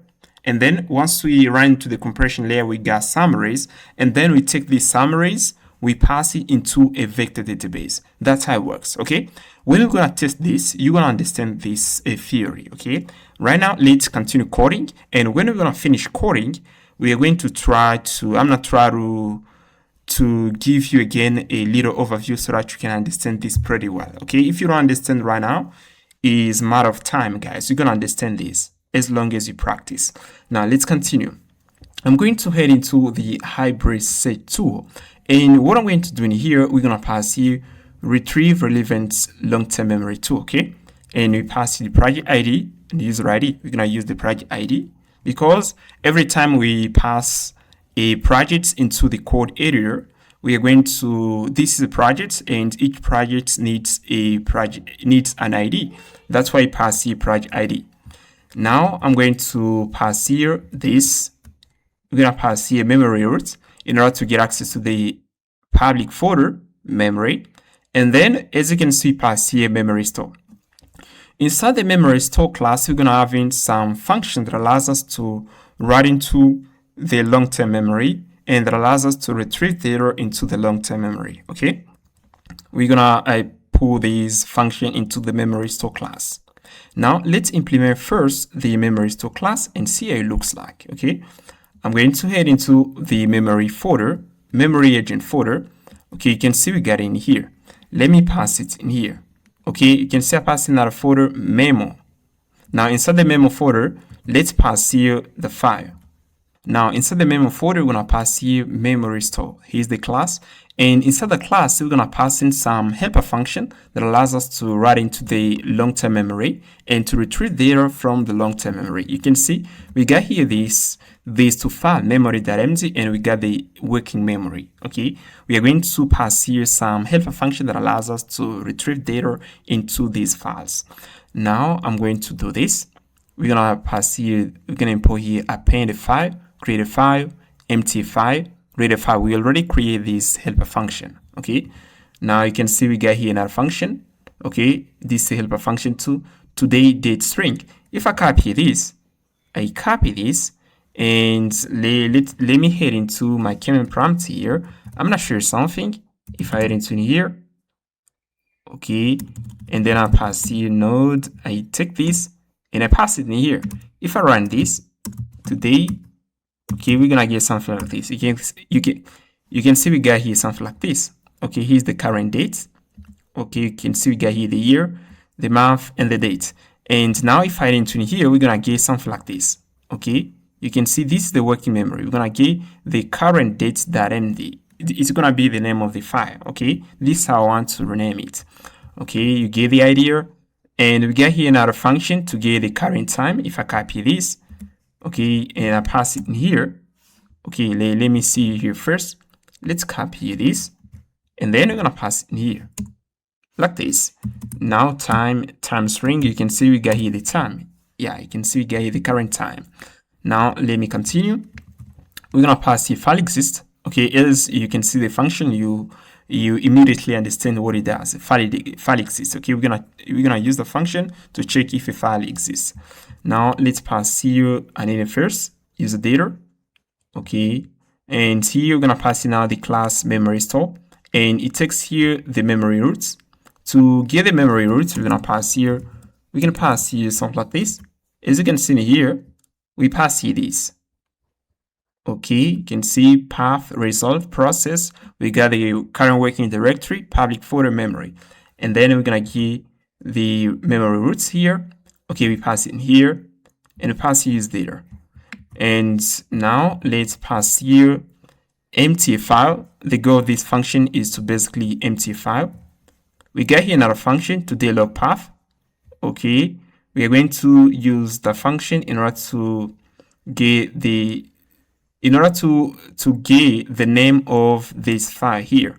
You can see we got here the working memory, this file right here.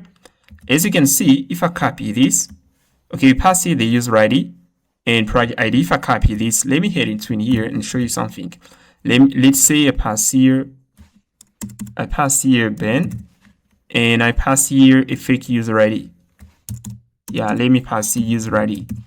And now if we take here the function, I'm pass the function. Okay, we take here this, and then you can see here pass here today date string. Okay, let me copy this, and I think I've already passed here the function. Okay, now time string. Let me see here today date string. Let me copy another function. Okay, let me move here this. We are going to head into here today date string. I'm going to copy the function later. Okay, we haven't already created this. Okay, I think we got here this. I've already passed it into the console. Let me now copy this, because if you remember, we passed it in here previously. Okay, now let's pass here this. You're gonna see what we're gonna get here. If I take here this today log path, I pass here this, and I do something like this, you can see we got here the daily log file. Okay, we got here these formats. Okay, yeah, we got here the year, month, and date. That MD, okay, is the working memory. Okay, we're gonna load it on when we're gonna start interacting with the memory agents. And now let's continue. We are going to pass here now init. We're gonna pass here now init. Okay, ensure code files. Let me pass here this function. You know, guys, when we're gonna start interacting with the memory agents, we are going to make sure we got the memory.md. Here's the memory.md. Is the long-term memory. We are going to make sure we got this file and we got the working memory. Okay, that's why you can see pass here memory.md.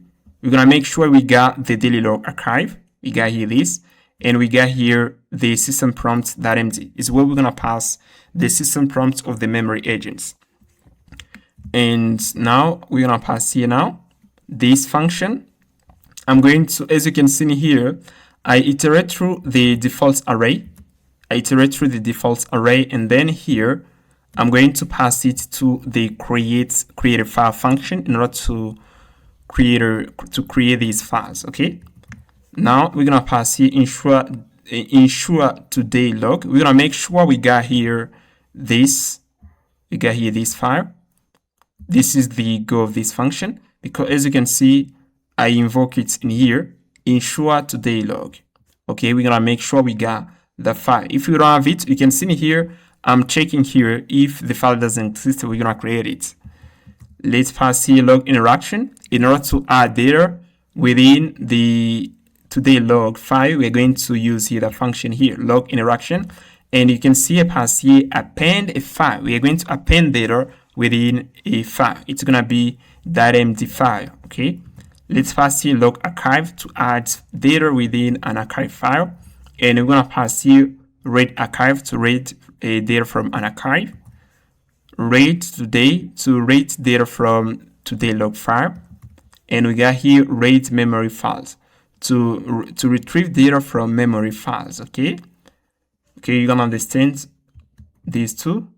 Okay, we just finished, guys. Now let's go back into the average search, and in here you can see we got here this.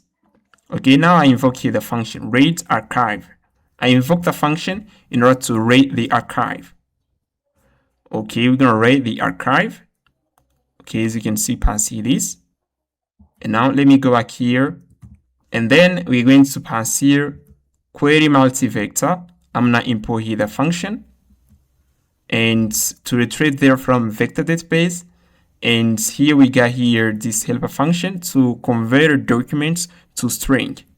We're gonna import here this, and then we are going to retrieve here data. As you can see, we're gonna retrieve data from the vector database, and we're gonna retrieve data here.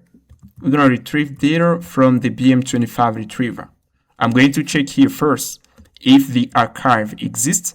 Then we're gonna use the BM25 retriever to fetch data from it. And then here I'm gonna pass here now this line. Okay, in order to remove noise from the data. Okay, let me explain you why I pass here this extract relevant document. Let me explain you why I pass here this line. Okay, this line here. You know, when we retrieve data from a vector database, let me show you. Let's say the user is right here. Here's the user. The user crafts an input and pass it to the retriever. And then we fetch data here. Now, we may fetch here into the vector database, we may get irrelevant data. Now, to get rid of irrelevant data, we are going to add a clean layer. This clean layer is going to remove irrelevant data fetched from the vector database based on the user query. There is the goal. Okay, you can see, let me import it in here. Let me first pass here the tool description. Okay, and then we're going to import here now extract relevant documents. let's extract it. And if I head into here, and you can see we pass it in here. As you can see, pass it to the hybrid set. You can see we got here vector database. As you can see, let me do this. We got here vector data, and you can see here we got here we take here vector data. Yeah, you can see we take here vector data. We store it into doc2string. Okay, in here. And then once we have here this doc2string, I'm going to pass it to relevant long-term memory. Okay, this variable here. We're gonna take that, we're gonna pass here the data. Okay, we're gonna take that, we're gonna pass it in here. And once we retrieve data with the BM25 retriever, we're gonna take it, we're gonna pass it in here. As you can see, okay, we're gonna store that here. And then we're going to take the user input, and then we're gonna pass it to the long-term memory. Okay, in order to remove noise. And let me go back into the BM25 retriever. I notice I pass here this function again. You can say pass it again. Okay, I'm going to comment this.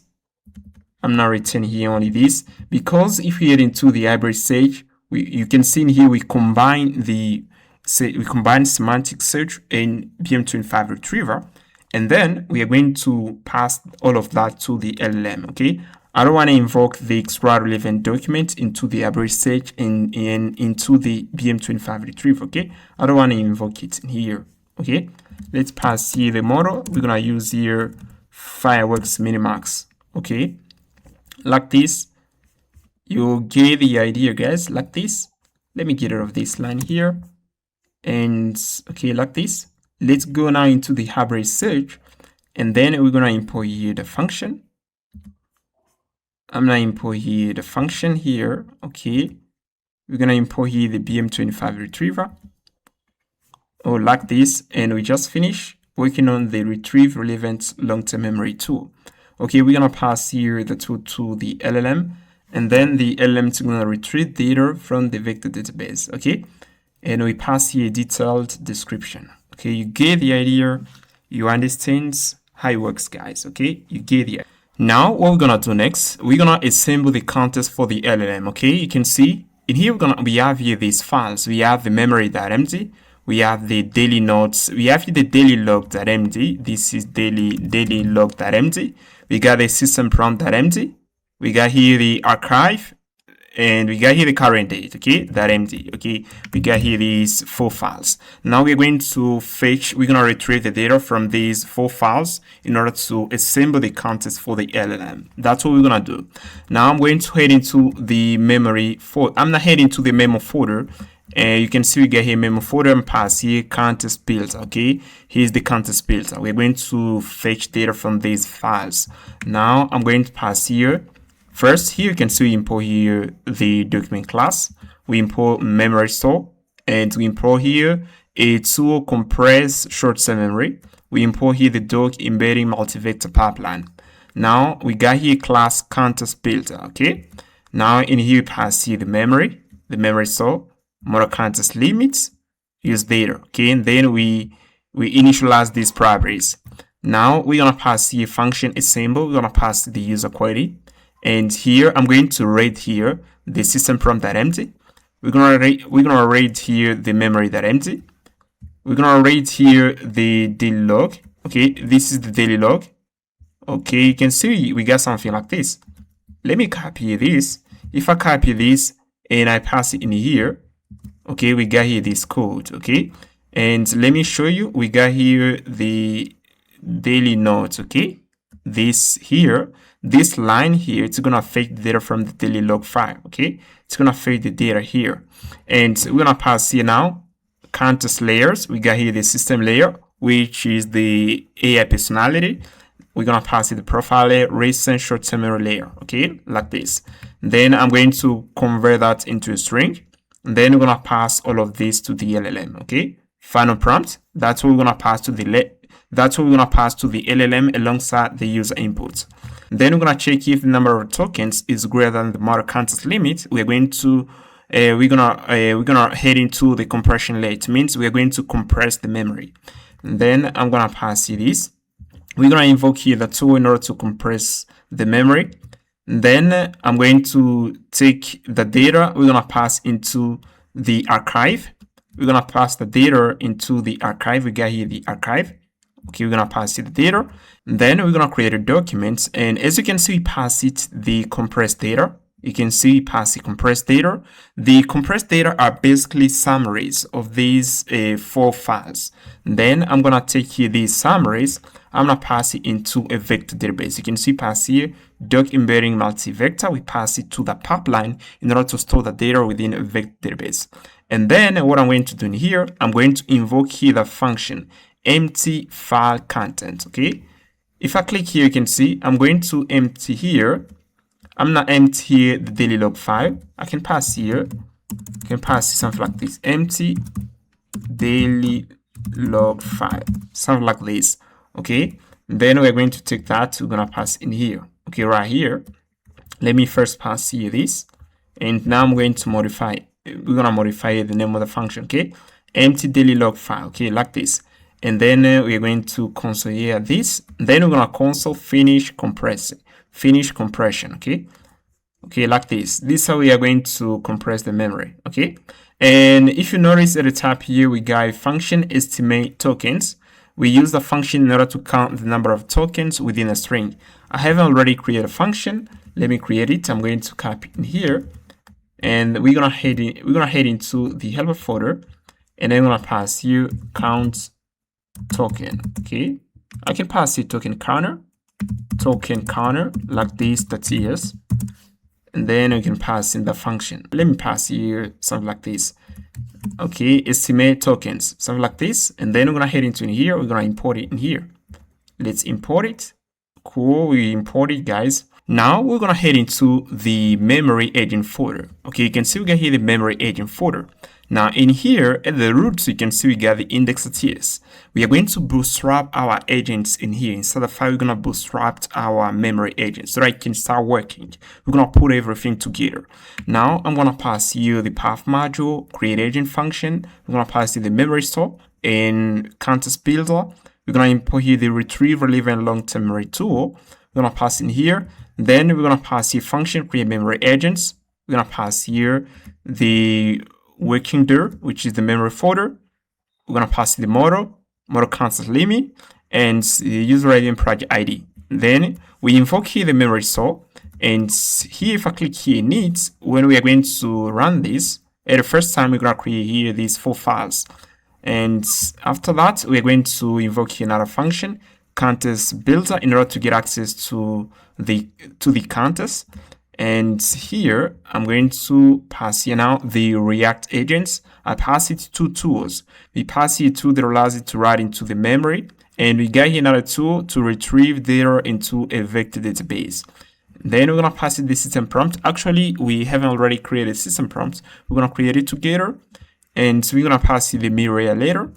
Now I'm gonna pass here function invoke memory agents. We're gonna pass the user input, and then you can see we pass here promise.o. Instead of it we run here two functions in parallel. Okay, we got here first we assemble here the context, and here we write into the working memory. I'm going to invoke here now the LM, and you can say pass here context retriever. Okay, and then pass here the prompt. Okay, and after that we're going to return here. We're gonna get access to the AM message. We're gonna get access to the last AM message, and then we're going to write into the working memory again. And then we're gonna return here the A response, and after that we're gonna return here now this function. Now what I'm going to do next in here, I'm going to import here the two-man ring mirror. We got that. If I click here, you can see we got here the two-man ring mirror. We use the tool to track every tool that's gonna be called by the agents. Okay, we are going to import it in here. Let me go back here, guys. And now what I'm going to do next, we're gonna pass in all the system prompt. For the system prompt, we can head into the prompt folder. I've already passed you the system prompt. This is the system prompt that we're gonna use for our memory agents. You are a conversational context-aware AI system with explicit memory tools. Your primary responsibility is to answer the current user message clearly and intelligently. The user is always the final authority in every turn. You must follow these rules. available row, available memory tools. You can see we pass here some tools. We have here write long-term memory and retrieve relevant long-term memory. We pass here tool usage and we pass here other stuff. Okay, this is the system prompt, guys. Now we're going to, I'm gonna copy here the memory agent system prompt. We're gonna copy this and then we're going to pass in here. Okay, now I'm gonna pass in here like this. Okay, as you can see, we pass in here. Okay, and now what I'm going to do, I'm going to install here another package. We just finished, guys. We can test this and it's going to work. Now I'm going to install here this package, ts config path. We're going to install this. Let me show you what we're going to install. I'm going to head into here and then I'm going to head on in here, pass the npm, and then we're going to click here. Okay, we're gonna head on npm and we're gonna install the ts config path module. So what is the ts config path module? The ts config path module, it allows us to resolve the alias. So you can see in here we got here this. If I copy this, you can see we pass it to mirroring middle area. I pass it the alias. Okay, this is an alias here, /middleware /to mirroring. So if we don't use here this package in order to resolve this alias, we're gonna get an error. Now, in order to get rid of this error, I'm gonna install this here. Okay, I'm going to pass in here in order to install it, and then I'm going to copy this two line here. I'm going to head into my package.json. Okay, in here, and now you can see we got here this. I'm going to get rid of this one here. And for this one, we're going to pass the nodemon --exec tsnode -r tsconfig path /register like this. We're going to get rid of this. And here, I want to, you can see pass here another command here. I can pass here run test. Okay, like this is another command here. Okay, npm, we're going to type npm run test. With this one, we aren't gonna with this command we aren't gonna restart our Node.js server. You know, let's say I send here like this. Okay, let's say I pass here hello. I send this message to the agents. Once we send hello to the agents, we're gonna write into the memory. Okay, once we write into the memory, and as you know, guys, nodemon is right here. Nodemon is going to detect changes and then it's going to restart our app. So I don't want to restart our app when we're going to start interacting with the agents. I'm going to run here this command sometimes. Okay, run test. Okay, for testing purpose. Okay, if you run here, run dev, we're going to restart our server when we're going to when the agents going to write into the memory. Okay, like this. Now what I'm going to do, I'm going to copy something. Okay, let's copy something. I'm gonna copy the line, and we're gonna head into the Express server like this, and then I'm going to pass here this line for testing purpose. I want to test this, and let's go back into the index. We're going to copy the create memory function here, and we're gonna pass in here. Okay, and we're gonna import here the LLM class. Let me import it like this. Okay, you can see pass here GLM. And here I'm going to extract here function. You can see at the bottom here we return here invoke memory agent. We're gonna copy this. We're gonna pass in here like this, and you can see actually we got here an error. Let me import here this. Okay, we're gonna import here this, and so we're gonna import here the create memory agents. I think we got here typing error. Let me pass here the project ID. I think we're gonna get rid of the.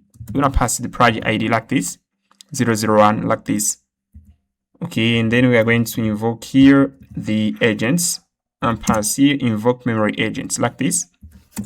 Okay, like this. Okay, we're gonna pass here invoke here. Okay, we're gonna pass here invoke memory agents like this. Okay, now we are going to import here the function. Actually, we got here an error. Okay, now we're gonna import here the function. I'm gonna import it. Okay, like this. Now we're going to eat the test endpoint in order to try this. Okay, now I'm gonna head into here. I'm gonna run here npm. I'm gonna run here this command npm run test. Yeah, we're gonna pass here Okay, let me see here again the commands. Yeah, right. Yeah, we're gonna pass here test. I can pass here npm run test app like this. Okay, now we're gonna head into here npm run test app like this. I'm gonna head into here. We're gonna tap enter here, guys. Okay, I pass here localhost /test. Okay, let's see what we're gonna have here. When the A is gonna respond here, we're gonna have here something. And as you can see here, guys, if I head into the public folder, you can see we got here some files. Let me, yeah, you can see here, guys, we get here some files into the public folder. Let me do this. You can see we have here the daily log file. You can see hello, I'm Ben. Okay, you can see we got here something. Let me see first what we got into the browser here. Okay, I haven't already get anything here. Okay, but in the daily log file we got here hello, I'm Ben. Okay, they've already stored my message into the working memory. You can see hello, I'm Ben. We got here the daily log archive. We don't have here anything because we haven't already compressed the memory. We got here the memory user ID. We don't have here anything, and we got here the system prompt user ID.md. This is the AI personality. If you want to modify this, you can head into in here and you can ask your agent to behave in another way. You can ask your agent to behave, let's say, like a marketer agent. It's gonna do it. Okay, this is the personality of the agents. Okay, yeah, you can see actually we got here connection error. I'm gonna try it again. I'm tap in again because we got here connection error. Okay, let's try to see what we're gonna have here. Okay, you can see actually works. You can see the A execute here to write to long-term memory. Username Ben, introduce themselves. Okay, we write into the long-term memory. And here's the message that I've passed here. If I head into the Express server, you can see, okay, you can see I pass here, hello, I'm Ben. Now let's head into the daily log file. You can see we pass here, hello, I'm Ben. Okay, how can I help you today? This is the assistant. And if I head into the memory.md, you can see user's name is Ben, introduced themselves on. You can see we got here the username here. If I pass here, what is my name? It's gonna remember literally anything, guys. Okay, hello, I'm Ben, and I love programming. Okay, let's see if it's gonna write again into the memory.md, Ben again. Okay, let's see what we're gonna have here. Okay, I'm gonna run here this again. I'm tap enter. Okay, we got here first this. Okay, I remember. Yeah, you can see hi Ben. I remember you. We've already connected earlier today. How can I help you today? Is there something specific you'd like to work on, discuss? And if I head into the memory.md, you can see we got here username is Ben. And if I pass here, if I run here this again, hi, I'm Ben. I love programming in TypeScript. They're gonna save it. TypeScript. Okay, is I am specific. They're gonna save it. Okay, let's run this again. Okay, let's try this again. I'm tap enter. Okay, let's run here this again. Let's run the AI. You can see we got here again the response of the AI. Now let's head into the memory.md. You can see the AI doesn't save this information. Okay, it doesn't save this information. So what if I pass here this? Let me head into here, pass here. I love programming like this. Okay, I'm gonna pass here only this. I'm gonna tap here in again. Let's see if the A is gonna call here too. Okay, let's see if we're gonna have here too. Okay, let me see here what we have here. Okay, I'm going to head into the log file. You can see I pass here, hi, I'm Ben. Okay, we don't have here this message. If I head into the Express server, we don't have here this message. I love programming in TypeScript. We don't have here this. If I pass here, we don't have here this message into the log file. Let me run this again. Okay, I'm tap enter. Okay, let's run here this. Okay, let me try to check here. Okay, if I head into here into the memory.md. Okay, it doesn't pull that in. It doesn't pull that in here. But if I ask it what is my preferred programming language, okay, let me pass here what is.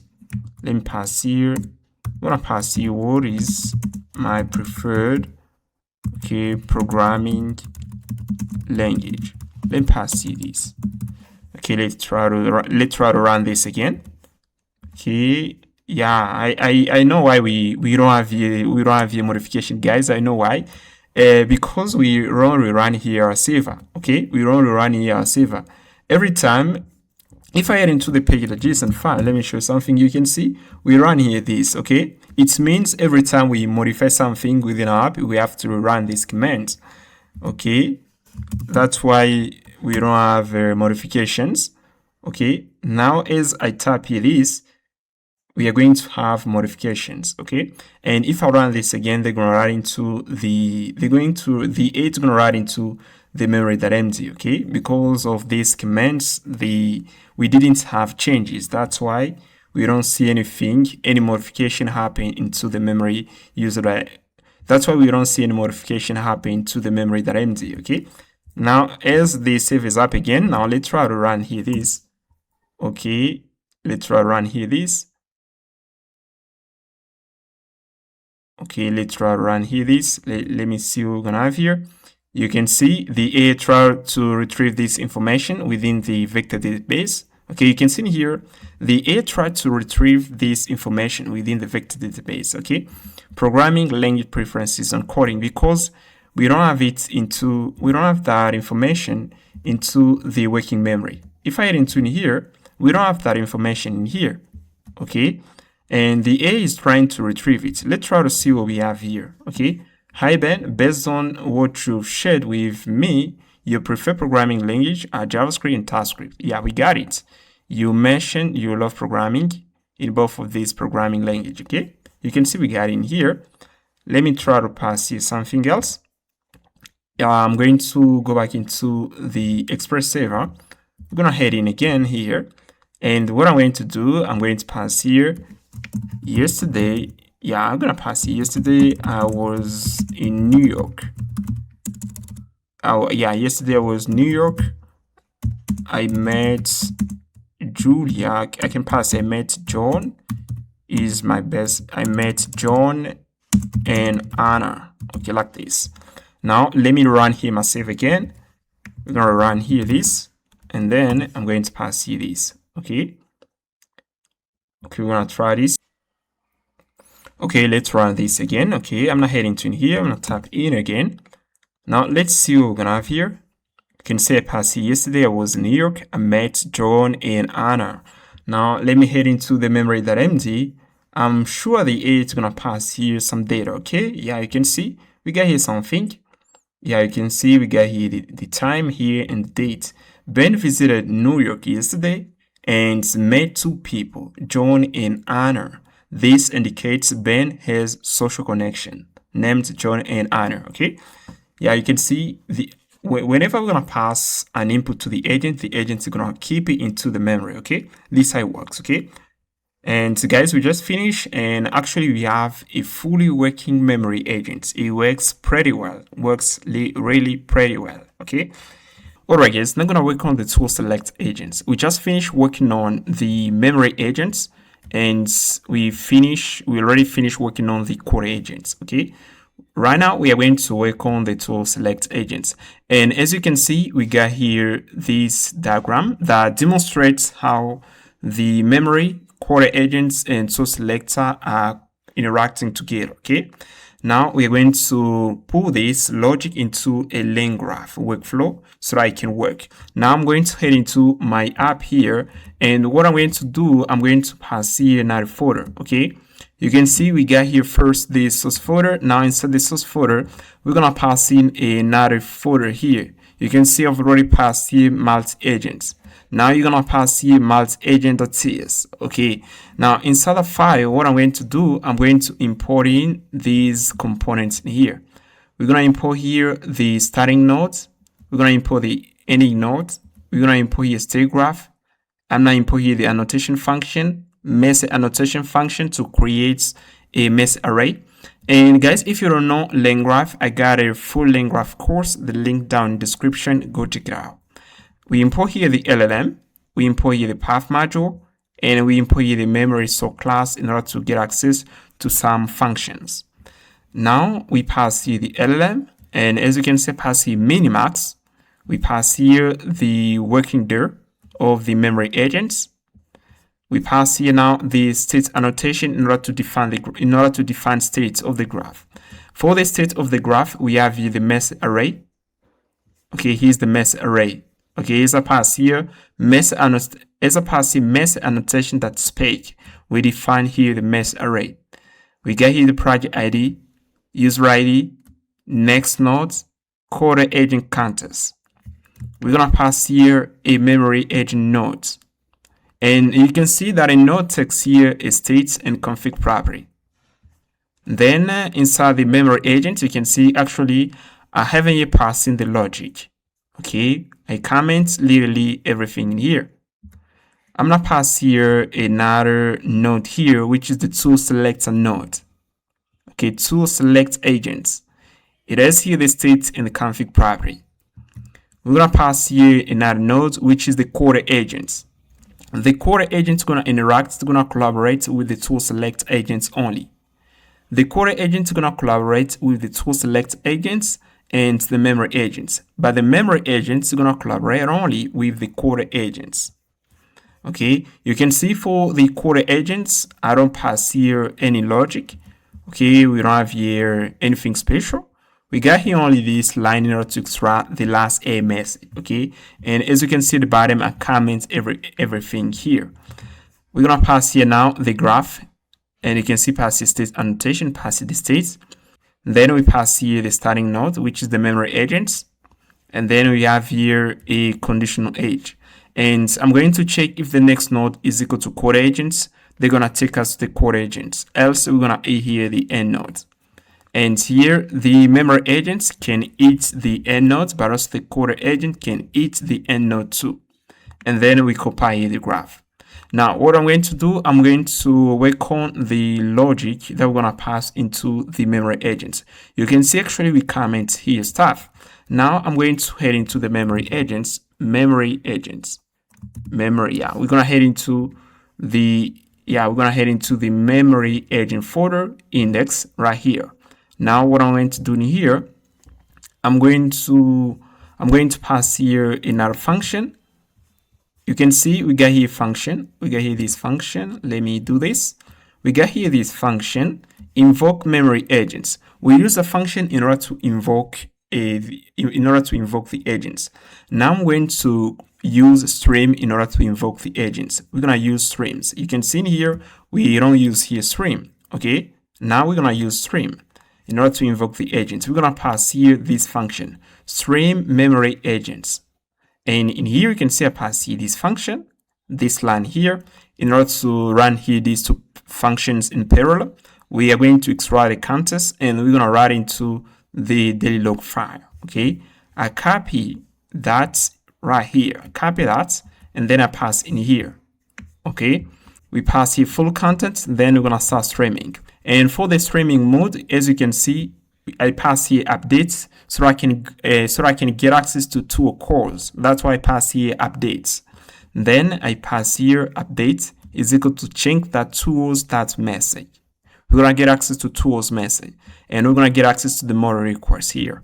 Then I'm going to track tool calls, and in here you can see I'm going to track here tool call like relevant. Yeah, if we got here the tool call is relevant, is retrieve relevant long-term memory, or tool call is equal to transfer tool.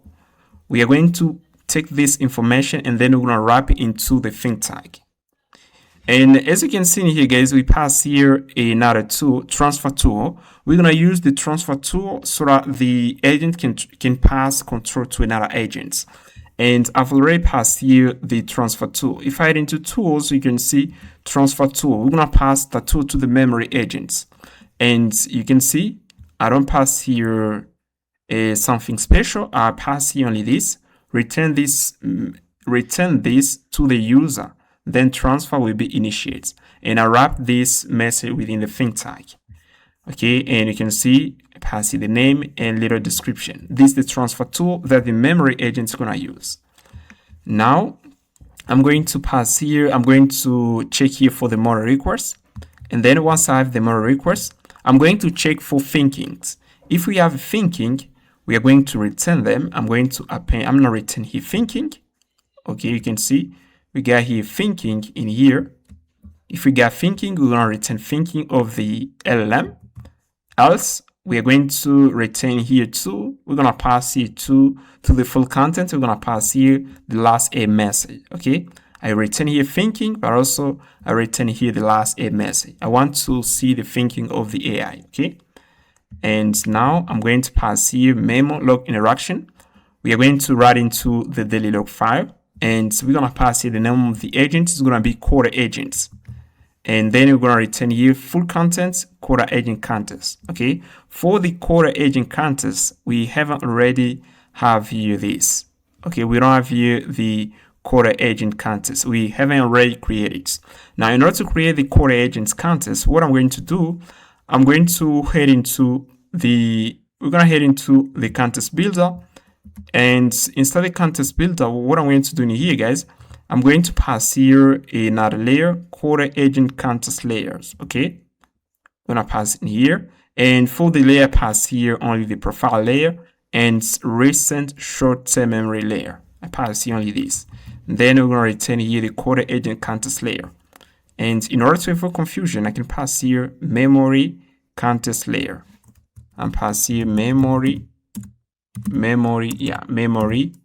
agents context layers. Okay, I'm gonna take that and then I'm passing here like this, and you can pass here memory context like this. I'm gonna copy this, we're gonna pass it in here. Okay, cool, guys. And when we're gonna invoke here the memory agents, and the memory agent wants to pass control to the CoderAgent, it's going to pass control alongside with the context so that the CoderAgent can know what to do. And now let's go back into the index.ts, and you can see actually we can get access to the property here. At the bottom here, we can get access to this line. Now I'm going to take here the stream memory agent results. We're going to take the function, and we're going to return it here. Okay, we're going to pass it here. Now the next thing to do is to pass to the memory agent another tool, the transfer tool. I'm going to copy it in here, and then we're going to pass it to the memory agents. You know, the memory agents have to pass control to the CoderAgent. Okay, now we're going to go back in here. I'm going to go back in here, and then I'm passing in here. Okay, like this. We're going to pass it the transfer tool like this. Okay, as we pass it the transfer tool, when the memory agent is going to invoke it, they're going to pass control to another agent. Okay, now we're going to head into the system prompt of the memory agent, and then we're going to add here something. Okay, let me see if we pass it in here. Yeah, you can see I've already passed here. Yeah, you can see in here, in here, you can see available memory tools. You can see we got here transfer tools. It allows you to pass control to the CoderAgents, okay, like this. It allows you to pass control to the CoderAgents. Okay, like this. We already passed in here. And when the memory agent is gonna need to pass control to the CoderAgent, it's gonna use the transfer tool. Okay, it's gonna invoke it, and then we're gonna pass automatically control to the CoderAgents. Now let's go back into the multi-agent.ts, and what I'm going to do in here, I'm going to pass here now the create memory agent function. Okay, we're gonna pass in here, and we're gonna extract here the three memory agent results. Then we are going to invoke the function, and we're gonna extract here the context. You can see we got here CoderAgent context. I'm gonna take that, and then I pass in here like this. We extract here the context like this. Now we're gonna pass here should handoff. Okay, as you can see, pass here should handoff. Then here I'm checking if we have the transfer keyword. Okay, if we have the transfer keyword, we are going to return here true. And then once we get here true, we are going to redirect to the CoderAgent. That is the goal of this line here. And as you can see in here, first I pass the quarter context, And you can see I wrap the CoderAgent context within XML tag in order to avoid confusion to the LLM. If you don't do this, maybe the LLM can have confusion, guys. It's better to allow the LLM to understand what you pass to it, okay? And here, as you can see, pass here working memory. This is the working memory. And then in here, pass here the user input, okay? Current user records. And let me show you what I've passed to into the context builder. You can see into the context builder, I've passed here something. You can see we got here the memory agent context. Okay, we got it in here. And we got here, yeah, you can see here we have the memory agent context layers. And we got here the CoderAgent context layers. Now, if I scroll at the bottom here, you can see we have here the final prompt constant. And then I pass here working memory. It was like this. Let me get rid of this stuff here. It was like this. Okay, it was like this. Let me get rid of this. I'm gonna get rid of this, and I'm gonna get rid of this tag here. And we're gonna get rid of the current user input. Okay, we're gonna get rid of this. And we're gonna get rid of this too. Okay, it was like this. Okay, it was like this, guys. You can see in here past the memory context, and then I pass here the user input. Now you can see in here we have a little confusion. Maybe the LLM can have confusion, can hallucinate. Okay, now in order to allow the LLM understand this pretty better, I'm going to pass here XML tag. You can see current user input. We're gonna wrap into XML tag. We're gonna take here the memory context, gonna wrap into the working memory tag. Okay, like this. You can see actually pretty simple. If we pass this to the LLM, it's gonna understand immediately. Okay, without spending time thinking about it. Now let's go back into the multi-agent tiers. You can see I use the same techniques in here, and we pass here the user input. Now I'm going to pass here should handoff, and you can see I pass here the user input. And I pass here the coder context, okay, like this. Now we're gonna pass here new command, okay. In case we don't have view, in case we get here false, it means we aren't gonna pass control to the CoderAgents. We are going to move to the node here. We're gonna update the mess array, and then we're gonna eat the end node immediately. Okay. Now I'm going to pass here tool select agents. We're gonna work on the tool select agents, okay. Now what I'm going to do in here. First here, I'm going to head into the folder here. Let me show you something. You can see we have here the multi-agents. I've already passed in our folder tool selector, okay, like this. Let's see what we're gonna pass in here. We are going to pass here a function tool selector. We're gonna pass the LLM and the user input. Then you can see I pass here tool map content, okay, tool map content. And I use here a tool in order to read the tool map content. So what is the tool map content? Okay, let me show you what we get into the tool map content. I'm going to head into the public folder. You can see inside the public folder, we got here tool folder. I've passed here tool folder. Now inside the tool map folder, we got here the documentation of all tools within our system. What it does, okay? You can see think tool. We got here a little documentation. Reason before accessing. It allows the LLM to reason, okay? We got here task tool. It allows the LLM to spawn subagents. We got here file tree tool. We have here a little documentation of our tool within our system, okay? Okay, this is the documentation of our tools. Okay, the bash tool allows to do this, okay? Load when running script command, okay? I pass here little documentation of every tool within our system.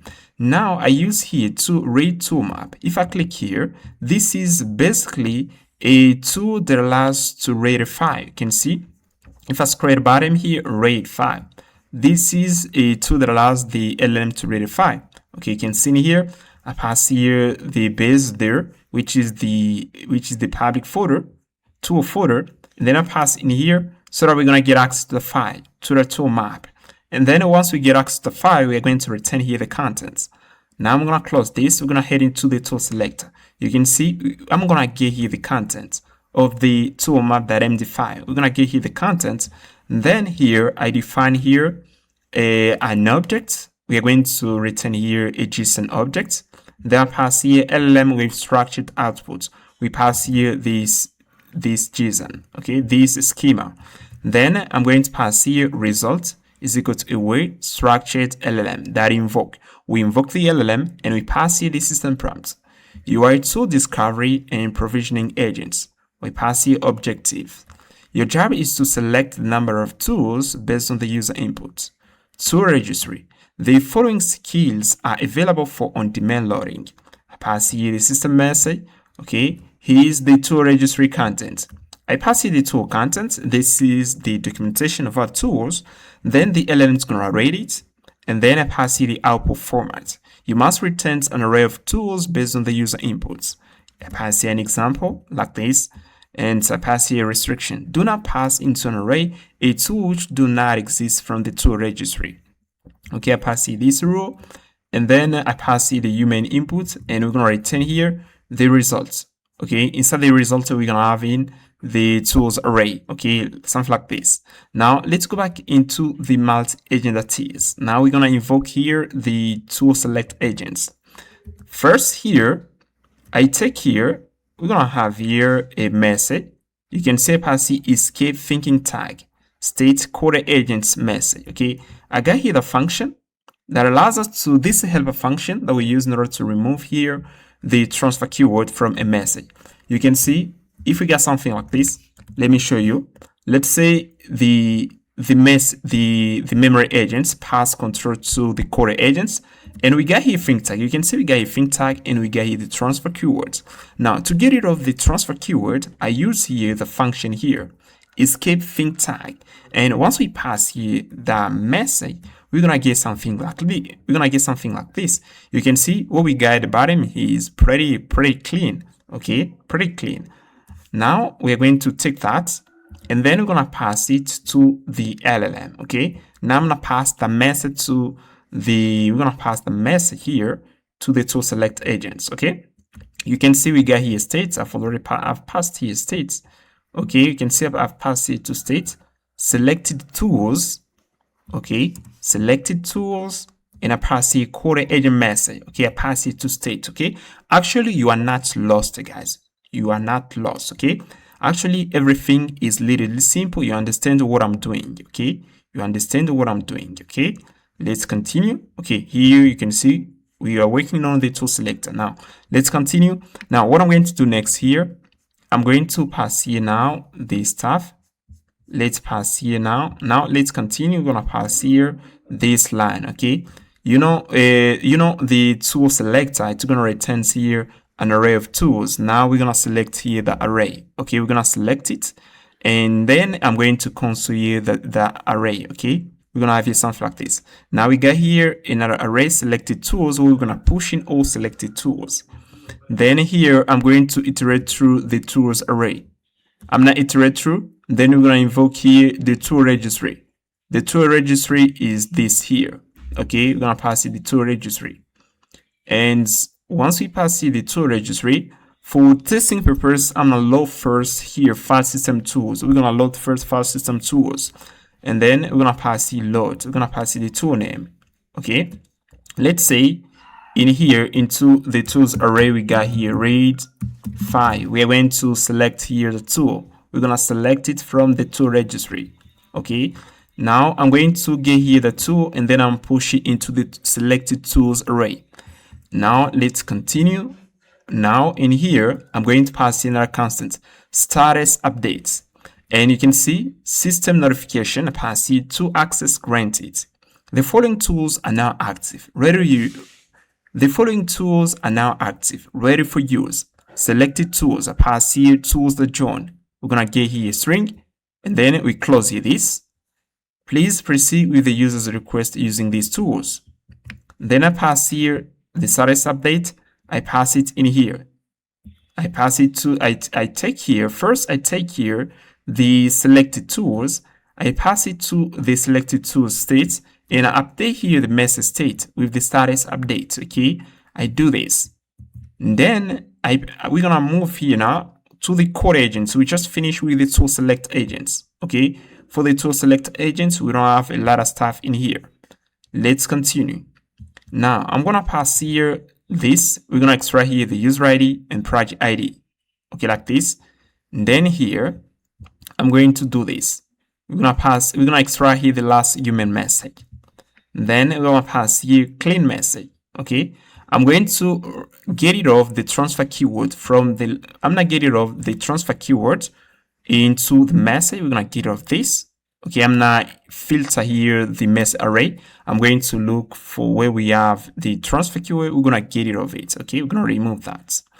Then I'm going to take here the clean message. I'm gonna pass in here input for coder, new human message, current context.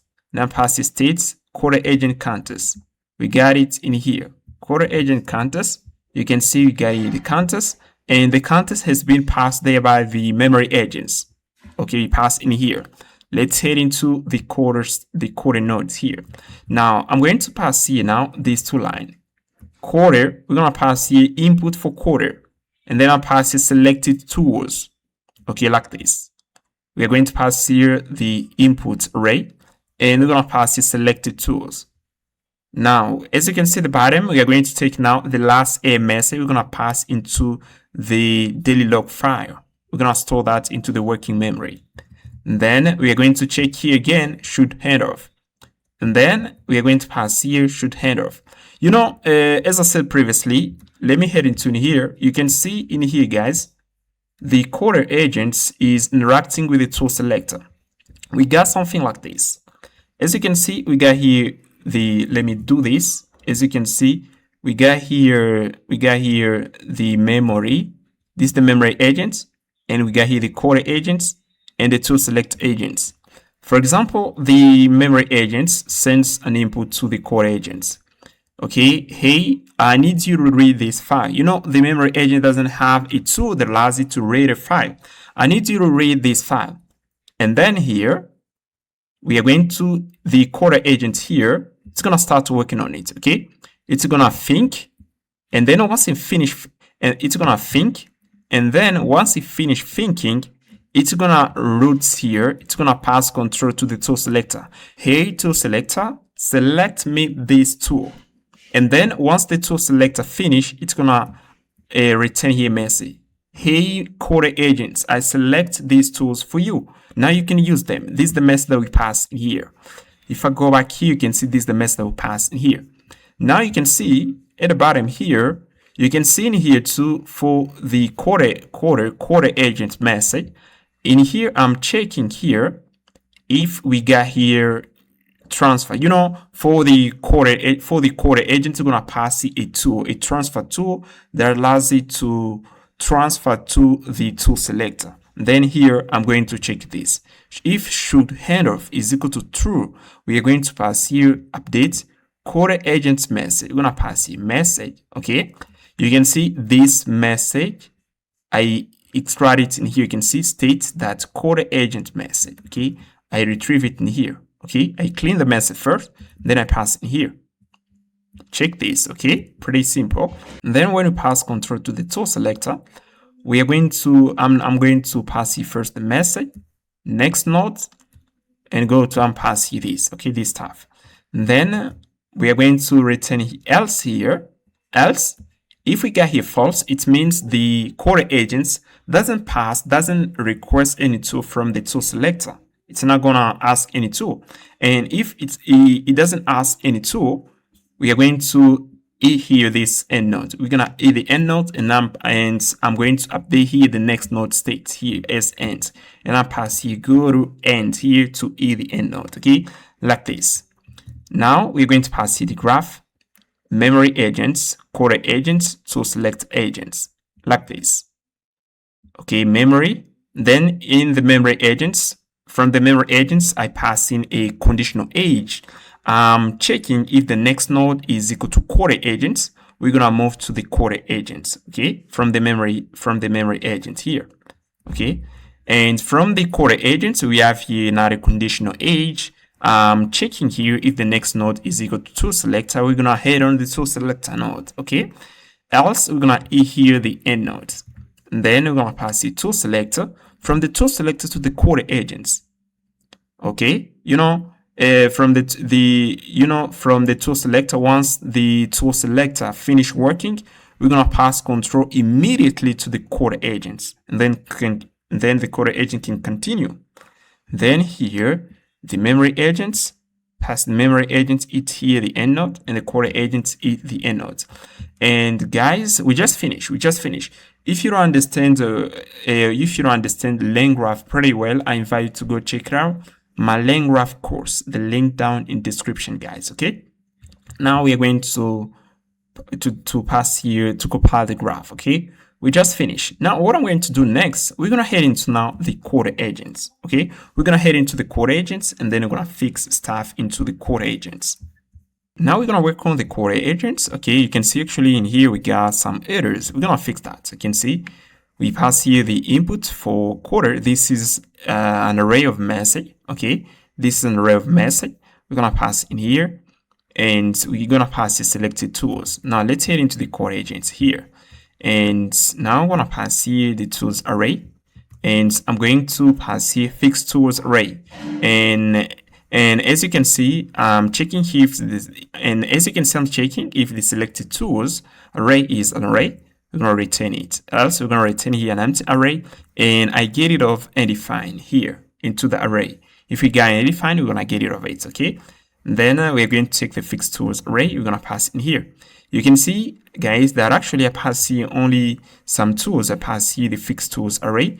The fixed tools array actually is an empty array because the tool select agents haven't already select anything, and the transfer tool, okay, it's gonna use the transfer tool in order to pass control to the tool selector. We got here the thing tool and the task tool to spawn SubAgents. These are default tools that we pass to the LLM. Okay. Now what I'm going to do next here, I'm going to copy a message. We're gonna copy this little message here, and then we're gonna pass it in here. Okay, right here. Okay, you are collaborating with the tool select agents. If you need a tool to do a task, or the transfer tool, yeah, if you need, you can see pass here you are collaborating. You can see pass here you are collaborating with the tool select agents. If you need a tool to do a task, you can pass here this. If you need a tool to call a task, call the transfer tool to pass control to the tool select agents. Okay, and then I'm gonna pass something like this. Okay, and what I'm going to do, I'm going to pass here another inputs for the user input here. I'm pass here chat history. Okay, like this, and this is an array of mess. I can pass here any array like this. We're gonna take this, and then we're gonna pass it to the chat here like this, and pass in here. And what I'm going to do, I'm going to pass here stream. We are gonna use here invoke. Okay, like this, and I'm gonna pass here calibrate. We're gonna pass here stream mode. We're gonna pass here is equal to update here, and we're going to pass here configurable. We're gonna pass here the project ID. I'm passing project ID, and we're gonna pass here the user ID. Okay, stuff like this. Okay, cool, like this, and we're going to pass here to the recursion limit. I'm gonna pass it 3000. Yeah, 300. You know, this is a CoderAgent. A CoderAgent can make a lot of steps when is working on a problem. That's why pass here recursion limit is equal to 300. And now we're gonna pass it to the project ID.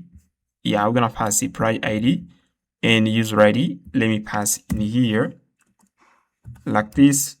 Yeah, I'm gonna pass here for the third parameter.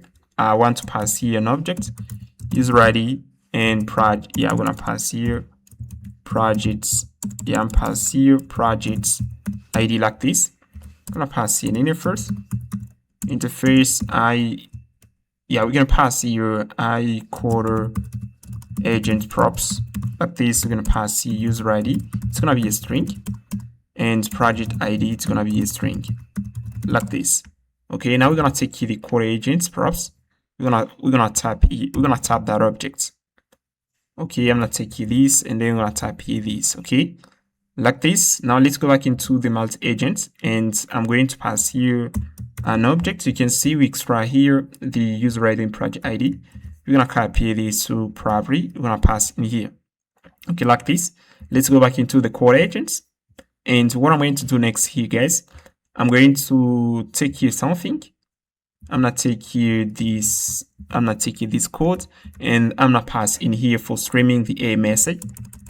We're gonna take here this. Okay, we're gonna pass in here. We already write this code. Okay, if I head into the memory agents, memory agents, let me go back in here. I want to show you something. Okay, you can see we got here this stream memory agent results. If I click here, you can see we got here this code. I copy this code and then I pass into the CoderAgent. Okay, we got the same stuff, the same thing. I'm gonna copy this and we're gonna pass in here like this. Okay, great. And you can see in here, I'm going to check here if the CoderAgent call here, the transfer tool, we're going to pass the full content, so that we are going to check if we got includes tag. And here you can see I'm checking here if the CoderAgent call the transfer tool. If it calls it, we are going to pass this to the full content. And then in here, if we head into the CoderAgent node, when we are going to check here for the transfer keyword, if we got it, we're going to pass control to the ToolSelect agents. Okay, let me go back here and you can see pass this for passing control to the ToolSelect agents. And then here I'm going to get access to the A message. And in here I'm going to ignore thinking, because if we add thinking, we are going to add distraction to the LLM. Okay, I don't want to pass here. I don't want to return thinking. Okay, we're gonna ignore all thinking, and then we'll pass here the full content like this. Okay, pretty cool. Okay, we just finished. Alright guys, now we're gonna work on the ChatController. Is where we're gonna import our graph here. You can see actually we got a fully working graph. We got the memory agents, coder, and the ToolSelect agents. Both are interacting together. They are collaborating together, guys. Now we're gonna import the graph into the ChatController in order to see how it works. And before we continue, I'm going to fix here an error that may occur in the future. I'm going to add here a middleware that allows to limit to a call. I'm going to pass the middleware to the memory agents. Now let's head into the memory folder. You can see we got here this index. Okay, let me close here all of this so that you can see pretty well. You can see we got here the memory agent. And as you can see, it is here free tool. You can see RAT's long-term memory tool. It is here a retrieval tool, and it is the transfer tool. Now we're going to pass it a middleware. Okay. You can see it is here only one middleware, two-man ring middleware that allows to track a tool that has been called by the agents. We're going to pass here another middleware, which is the tool called limit middleware. Okay, we're going to pass the tool name. I want the agent to call this tool only one time. Sometimes the agents can call the tool twice. Okay, it can call it twice. I want the agent to call it once. Okay. And I'm pass here another tool called limit middleware. We're gonna pass here retrieve relevant long-term memory tool. I want the agent to retrieve the data from the vector database only twice. Okay, run limit is equal to 2, like this. Okay, now let's head into the app folder and then we're gonna pass in our controller. I'm not heading. Okay, you can see we got here the app folder. I've already passed here HTTP and I pass the controllers, ChatController. Now we're going to import here the graph. Okay, I import here the LLM, create memory agents.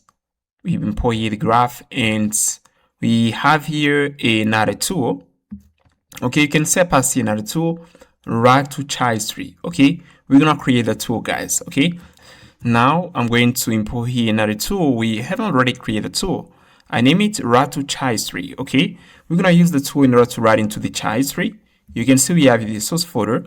We're gonna pass here another folder. We're gonna name it chat history. Okay, we're gonna have in the file that holds the conversation between the AI and human. Okay, is where we're gonna pass the chat history when we send a message.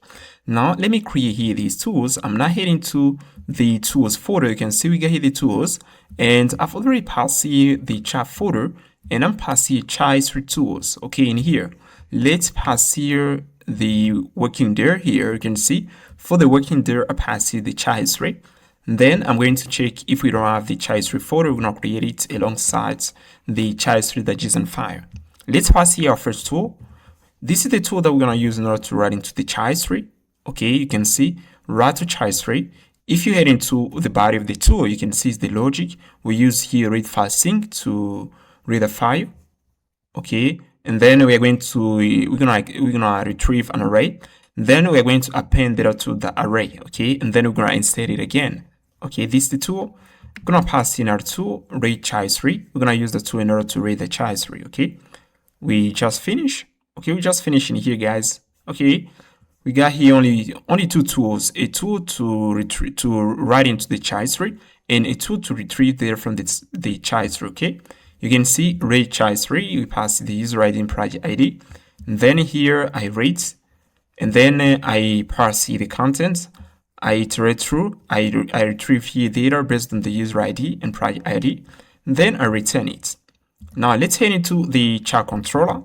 We're gonna pass here the IUse input in it first, and we're gonna pass here now the function. Okay, post child3 pass the request and the response. Now here we're gonna extract here the message, user ID, project ID.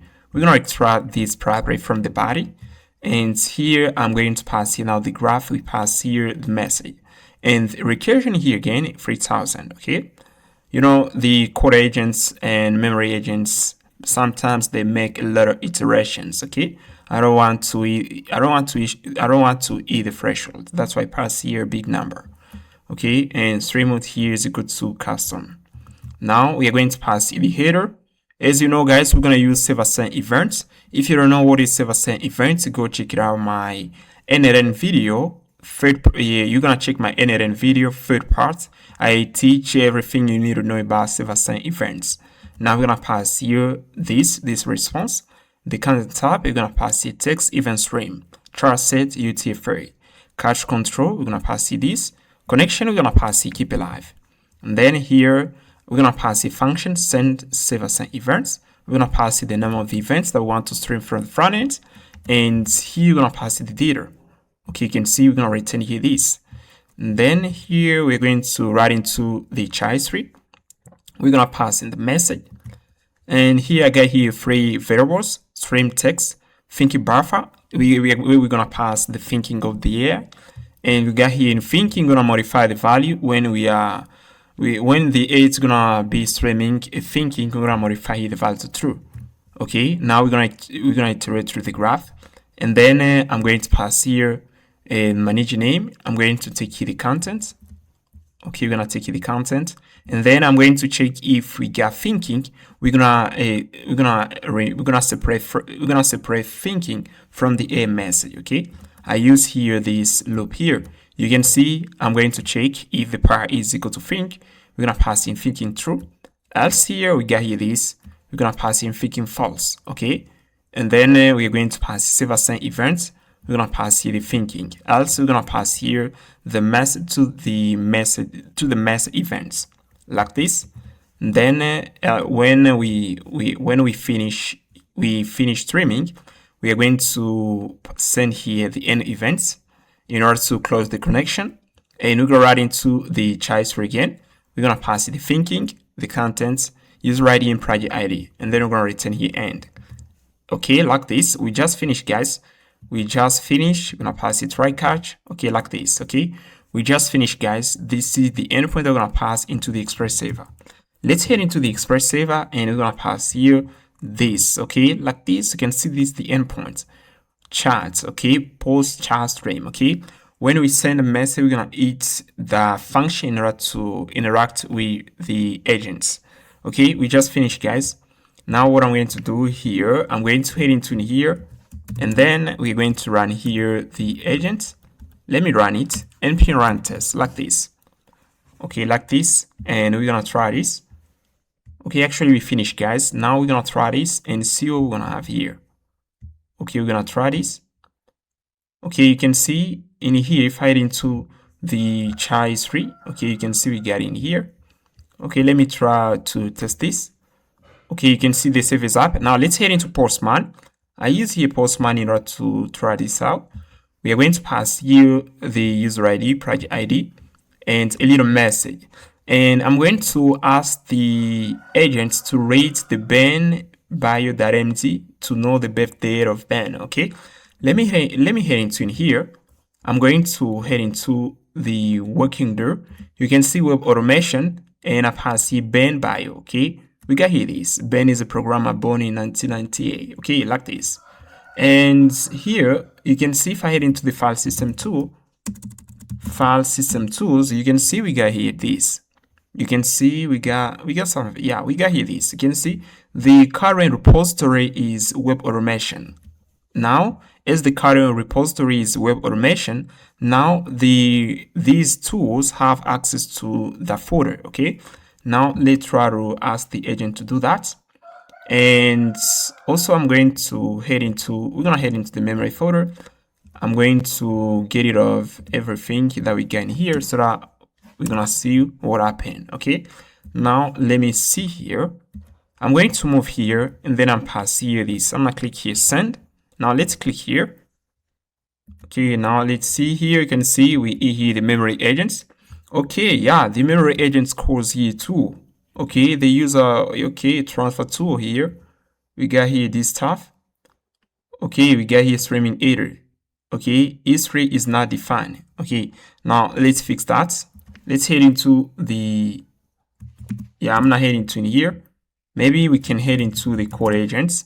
Is where we got the history. Yeah, you can see we got here history. Yeah, I should pass here child history. Okay, like this. I wanna console here this to see what we got. Okay, let's retry this. Okay, let's retry this again to see what we got. And let me pass here too. Let me head into the multi agents. I want to console here something too. I'm going to console here this.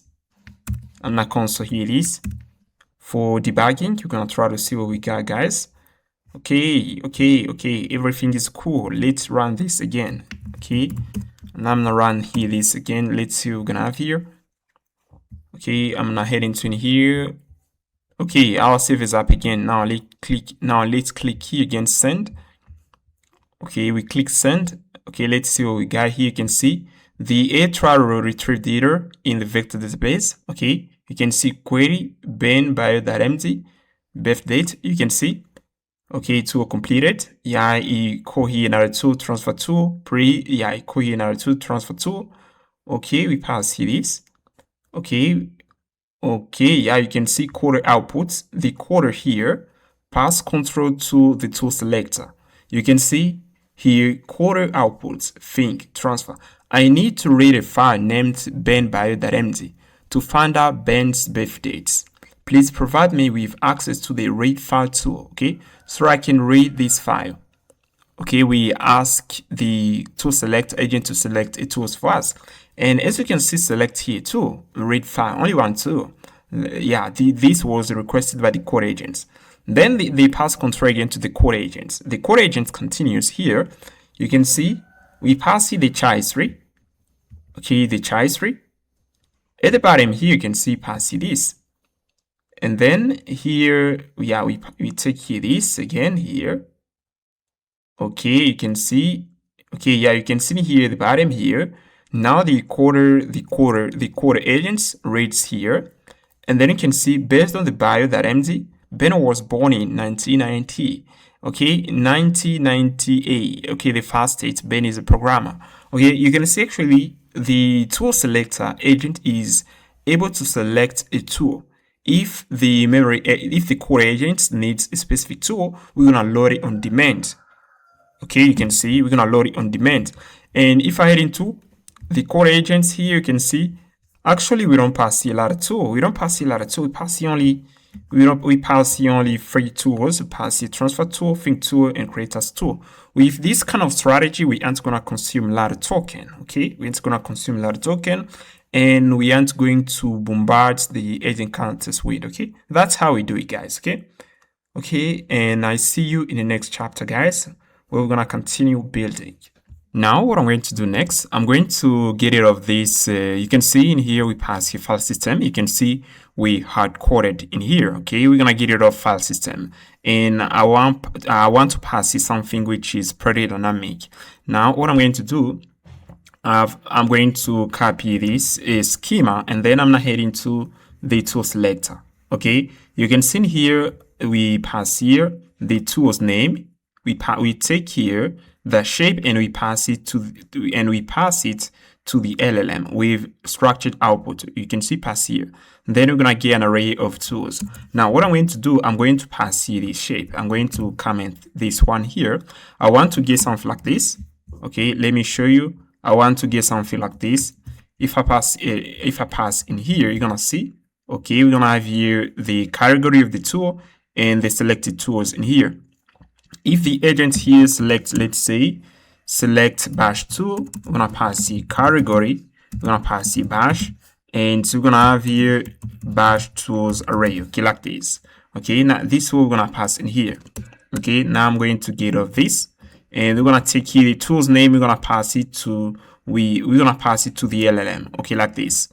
Now the next thing we're gonna do, I'm going to come back here, I'm gonna select here something. I'm gonna select here the loop here, and we're gonna go into the multi-agent.ts and we're gonna get rid of this loop here. I'm going to comment here this line, and then we're gonna pass here this new loop, okay? And in here, guys, we're gonna get access to the category, and then we get here the tool name. And then I'm going to iterate through the array in order to select tools, okay? In order to load tools, okay, like this. You can see pass it to registry, and then we're gonna pass the category, and then here we're gonna pass the name like this. And I'm going to copy this line here, okay? This line we're gonna pass in here like this, okay?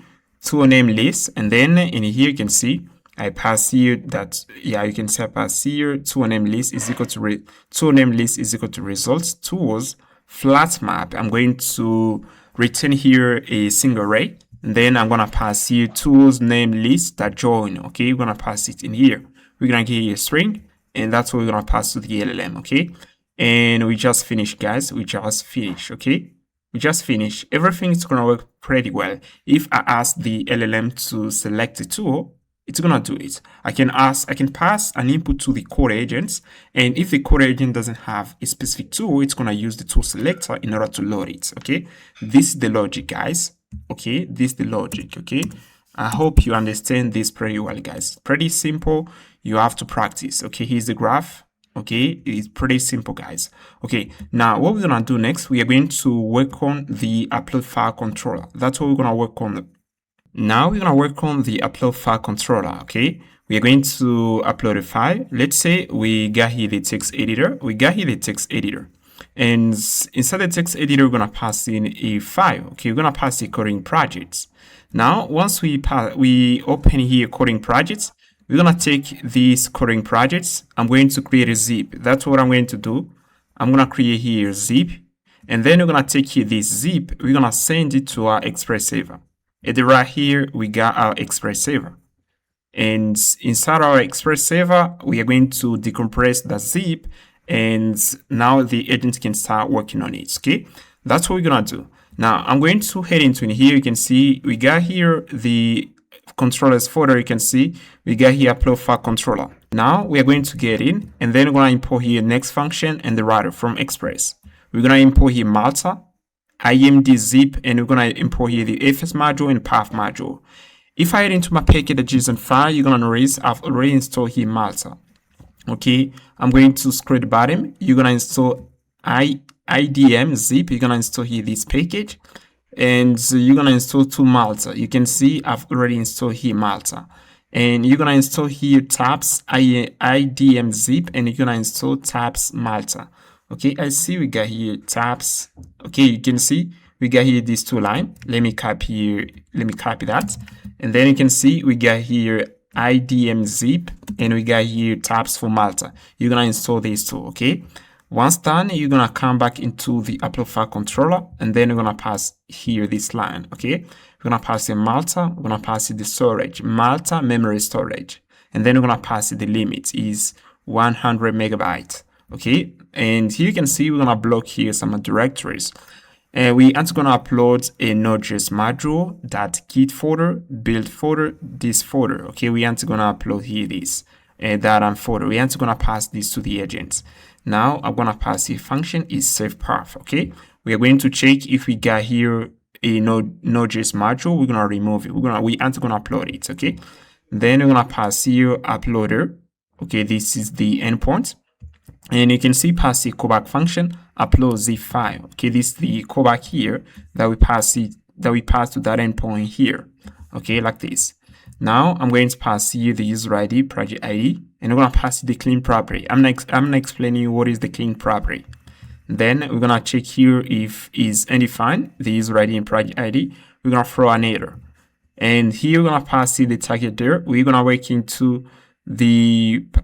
head into the public folder, work there. We're gonna pass the projects and we're gonna pass the user ID. And here I'm going to create the directory. You can see we pass the first, make there, we pass the target there. Okay. Then I'm going to check here. If clean is equal to true here, I'm going to remove here an existing project. Okay. If we got a project inside, if we got the same projects in the working folder, we are going to remove it. We're going to erase it and we're going to add a new one. Okay. That's why I pass this line. Now we're going to pass here idm zip. Okay, we're gonna pass here the file, and then we're gonna extract it into the working folder. Okay, we're gonna pass it in here like this, and then we're gonna return here this to the user. Okay, like this. Okay, and as you can see, we just finished, guys. Okay, you can see we just finished, guys. Now what I'm going to do, I'm going to pass here this. And you can see we just finished. Now what I'm going to do, guys, I'm going to pass here this instead of this. Okay, like this. And for the working folder, you can see if I head into the public folder, you can see we have here working there like this. I should pass here, I'm pass here working there like this, working there like this. Okay. Now I'm going to head into Postman, and what I'm going to do in here, I'm going to upload here a folder. Okay, let me select it. I'm not select here zip file. Okay, we got here test order. Okay, I select it. This is a project, and then I'm gonna click here send. You can see I've already passed here the URL, and I'm gonna click here send. Okay, now let's run our server and pass npm run dev. As you can see, our Express server is up. Now let's click here send. Oh yeah, you can see actually we upload a file. You can see extracted to users working directory. Let me check here what we got in here. You can see we got here the project -user ID, web automation. Okay, we pass here a project. Okay, as you can see we upload here projects. And guys, if you wanna try this, you have to do this. Head into Postman, head into form data, and then you're gonna pass here projects, user ID, project ID. And here you're gonna select here file in order to try this. Okay, and once you finish, it's gonna work. Okay, and you can see this is the code, guys. Okay, you can see we got here this, okay, you can see pretty simple, guys, pretty simple. And let me head into now the Express server. You can see I've already passed here this function upload projects, and we pass it the router. As you can see, I pass here this. I return here the router, that's post. Then I pass here the callback. We return here this. Then inside the Express server, we pass in here like this. Okay, pretty simple, guys. Try to test this and see if it's gonna work. Okay. Alright, guys, now gonna work on the child3 controller. We are going to build the child3 controller so that we can get access, so that we can fetch a list of messages. When we are interacting with the agents, we store all the message in the child3.json file. If I head into the public folder, okay, let me head into the public folder. You can see we got here public folder. You can see child3, and we got here the child3.json file is where we store the conversation between the A and the human. Now we're gonna fetch it. Okay, we are going to use here the child3 controller. I'm gonna head into in here. We're gonna head into the controllers folder. We're gonna pass here another folder, child3 controller. Okay, we are going to use here a tool which is the read child3 tool. Okay, we're gonna use here that tool in order to fetch the conversation. Okay, we're gonna pass here the user ID and project ID. Then we're going to pass here read child3. We're gonna pass here the user ID and project ID like this, and we just finished. Now let's head into the Express server, and we're gonna pass here that endpoint. Okay, like this. And now I'm going to run here the app here. Okay, I think the app is running here. Let me head into my browser here.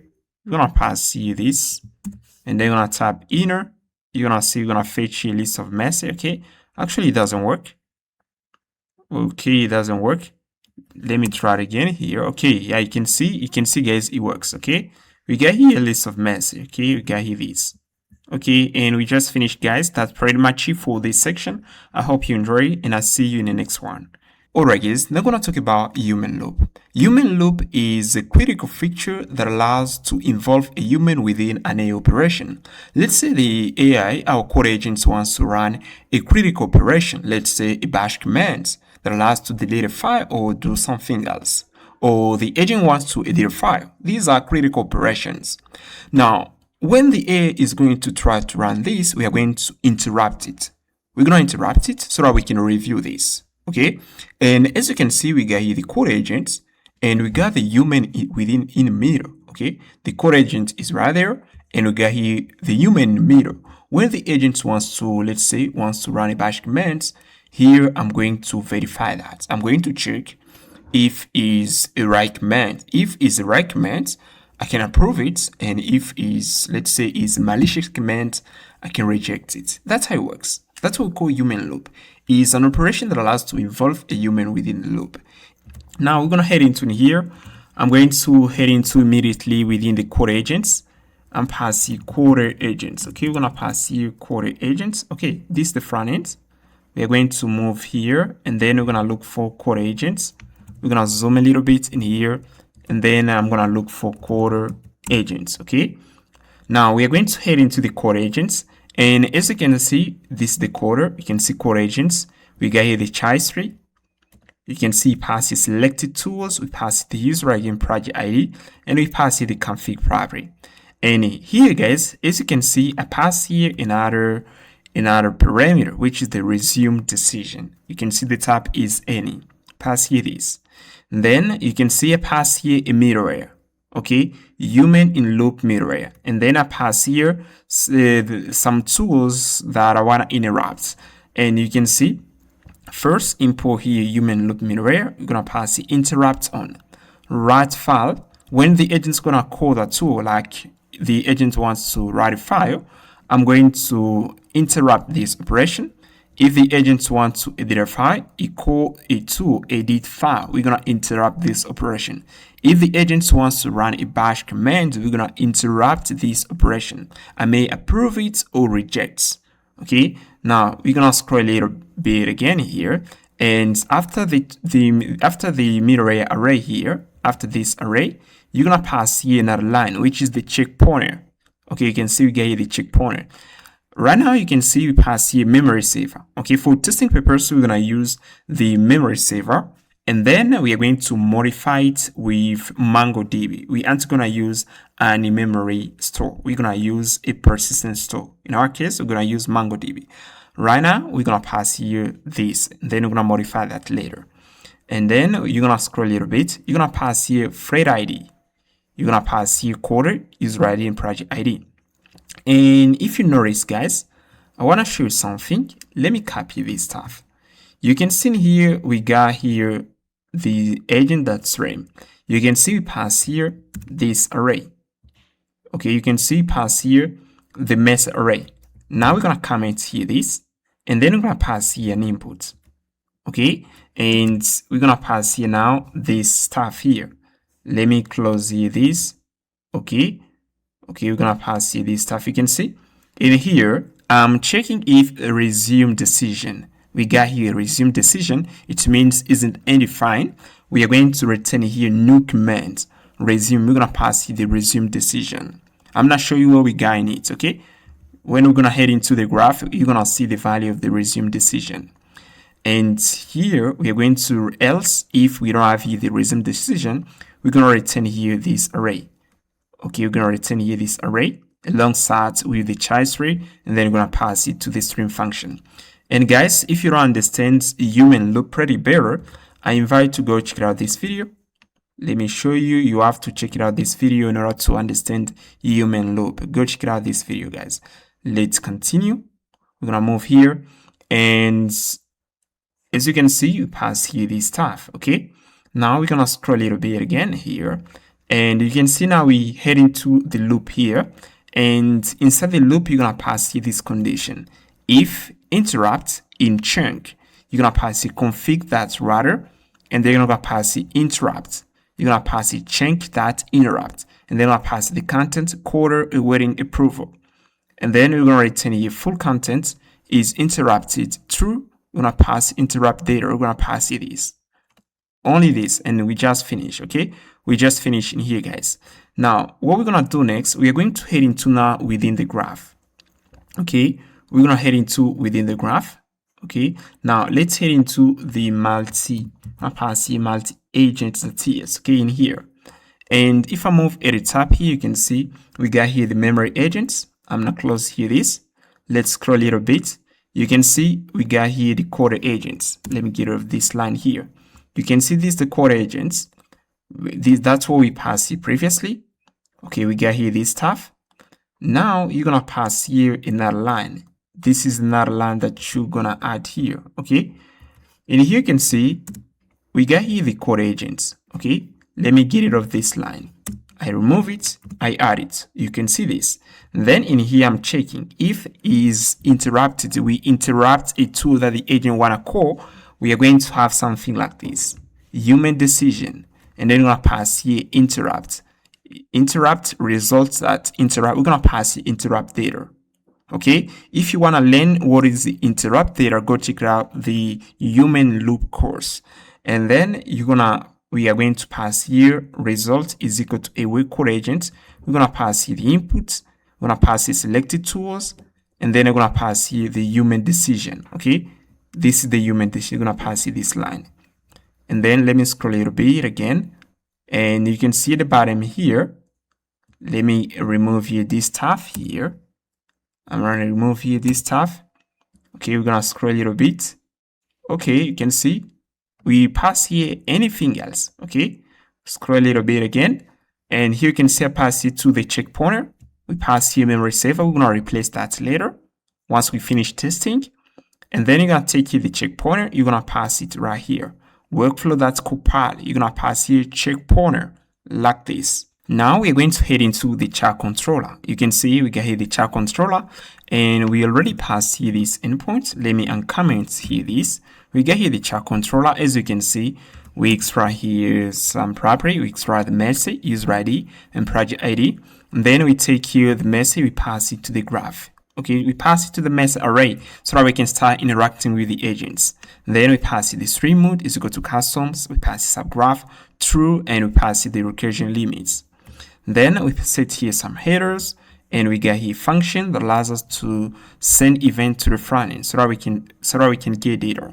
Then we write here into the child tree by using here this tool, write to child tree tool. We pass here the message, user ID, and project ID. We get here some variables that allows us to store data, that allows us to store streaming data.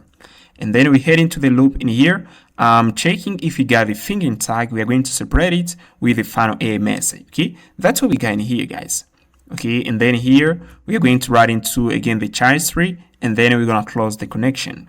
Now what I'm going to do, guys, I'm going to comment here this line. I'm not getting rid of this. Okay, we're going to create another version of it, and then let me comment here this stuff. Now you can see within the body here we extract here 5 property. Previously I was extracting here only 3 property. It was like this, and then I add here 2 other property.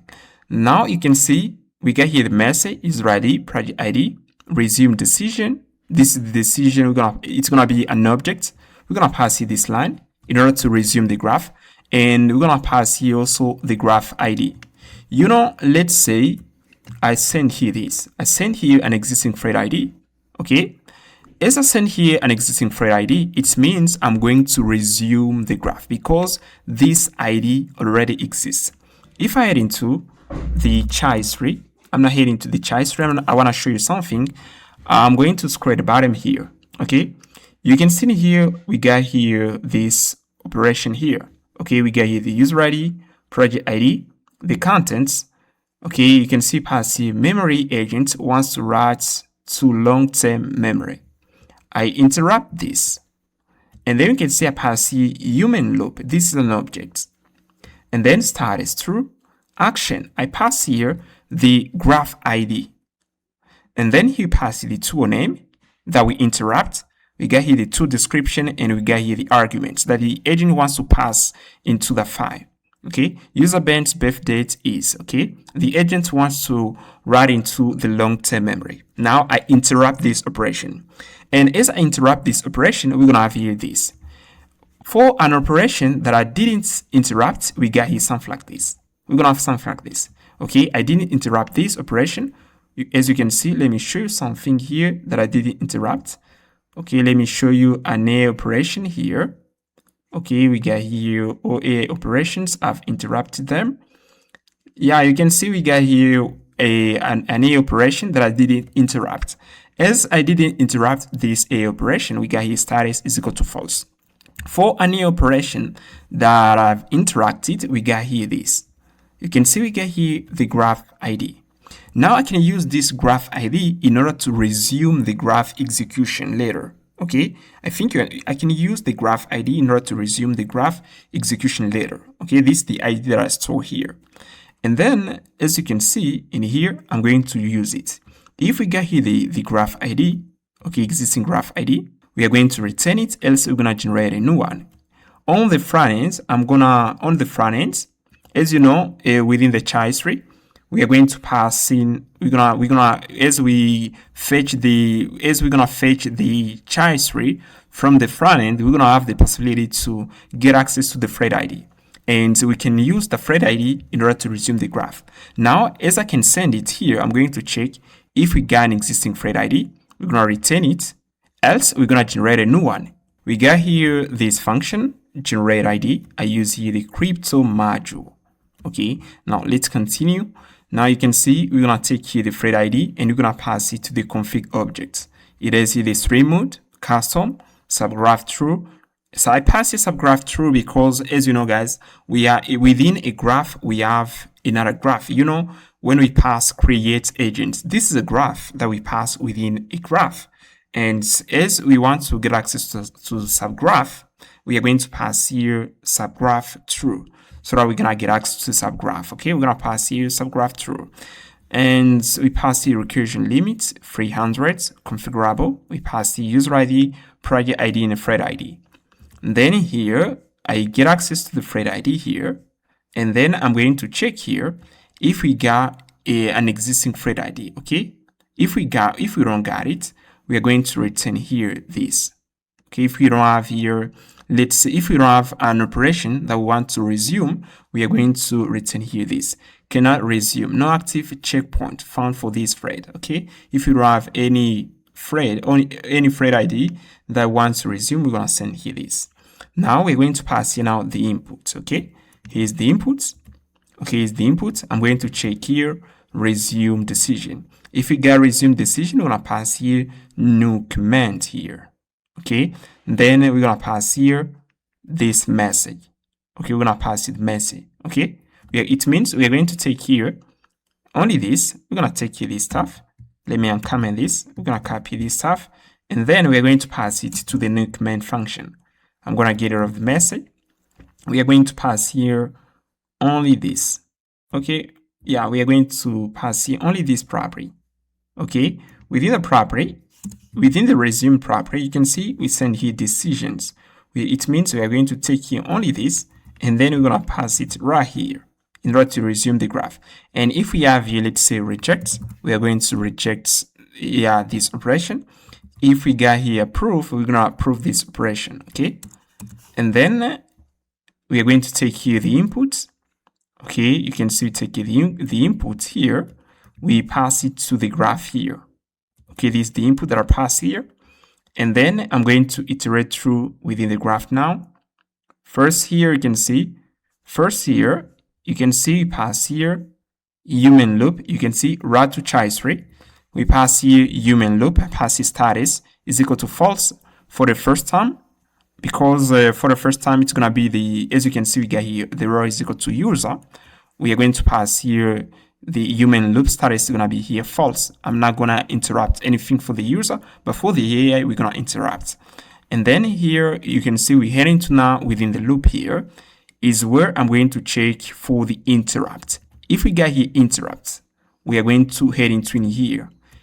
Let me head into first the CoderAgent. you can see within the CoderAgent, we return here this. Okay, we return here interrupt results. Now within the controller here, I'm checking here if we got interrupt results here. Chunk. Within the chunk, we got interrupt results. I'm gonna head in, and then here I'm going to extract here the tool name, tool description, and we're gonna extract here the arguments. Then we are going to pass here. You can see at the top here, we got here human loop. This is a variable. This is an object. And within that object, we got here two property. We got the status and the action. Now I'm going to pass the status is equal to true as we interrupt this operation. We're gonna pass here the thread ID.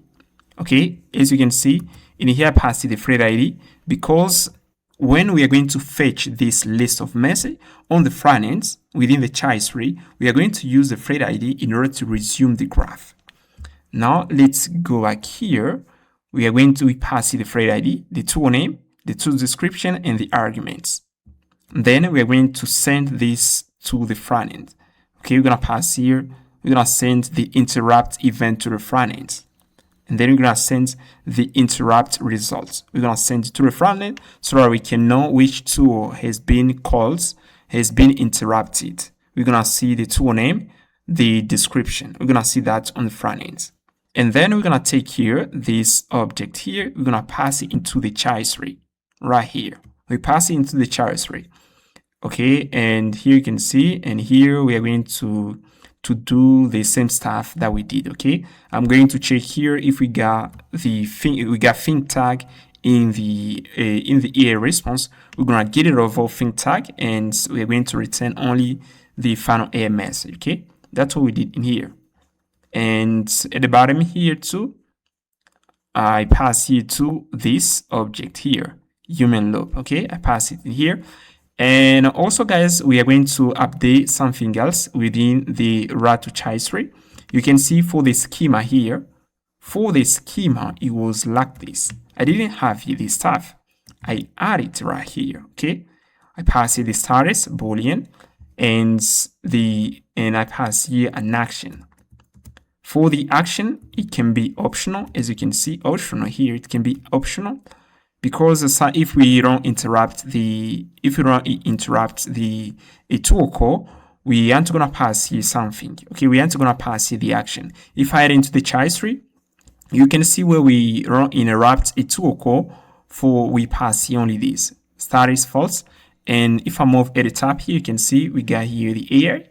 For the AI here, we didn't interrupt the tool call. I passed here status false. In action, we have here an empty object.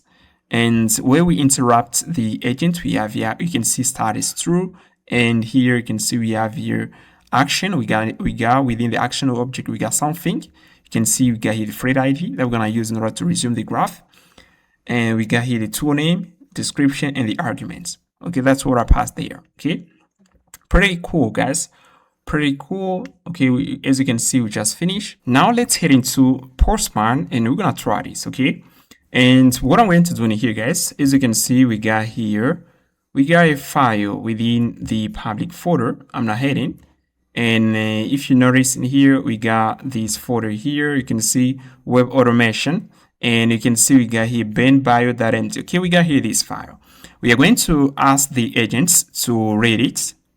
Okay, we're going to ask first I'm going to ask the agent to modify the file. Okay. Okay, you can see Ben is a programmer born in 1998. I'm going to ask the CoderAgent to modify the file. I'm going to copy the name. We're going to copy the name like this. And then we're going to, let me head into here. Let me pass here the inputs. Okay, let me move at the bottom here. I'm going to craft an inputs. As you can see, I'm going to pass here, head into the ben.md file and passing ben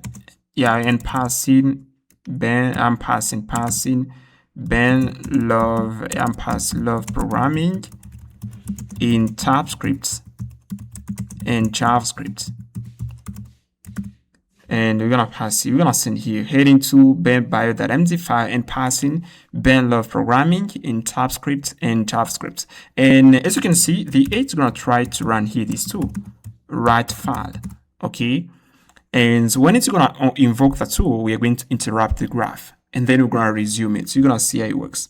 Now what I'm going to do, guys, I'm going to copy this and pass this to the CoderAgents like this. We're going to take here these inputs, and then we're gonna pass it right here. I'm not heading to Postman, and we're gonna pass it the message and pass the message like this. Okay, you can see pass the message. Okay, it's pretty long here. I think you see, guys. Okay, you see what I'm typing here. Okay, like this. Okay, is the input. Now we're gonna get rid of the existing thread ID. We aren't gonna send here this stuff. We're gonna get rid of this stuff. We're gonna send here only this stuff. Okay, we're gonna send here only the user ID. We're gonna send here only. We're gonna send only the user ID. Let me get rid of this line. Okay, I'm gonna get rid of this two line here. You can see we're gonna send here only the user ID and the project ID. That's what we're gonna send to the agents. Now you can see I've already run here the app. You can see I've already run here the app. Now we're going to click here send, and you're gonna see what we're gonna have here. We're gonna interrupt the graph. I'm click here send, and then you can see, okay, we head into here, pass this to the CoderAgents, heading to ben.bio.md file and passing ben love programming TypeScript and JavaScript. You can see the agent call here think tool and transfer tool.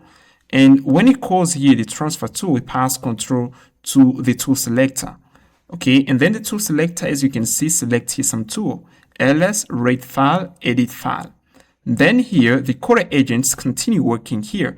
And at the bottom here, the CoderAgent is gonna try to read. As you can see, you read a file, and now it's gonna try to write into the file, and then we're gonna interrupt it immediately. Wait a bit, and then you're gonna see we're gonna interrupt it. Wait a bit, guys. We're gonna interrupt the agent here. You're gonna see in a matter of seconds, we're gonna interrupt here the agent.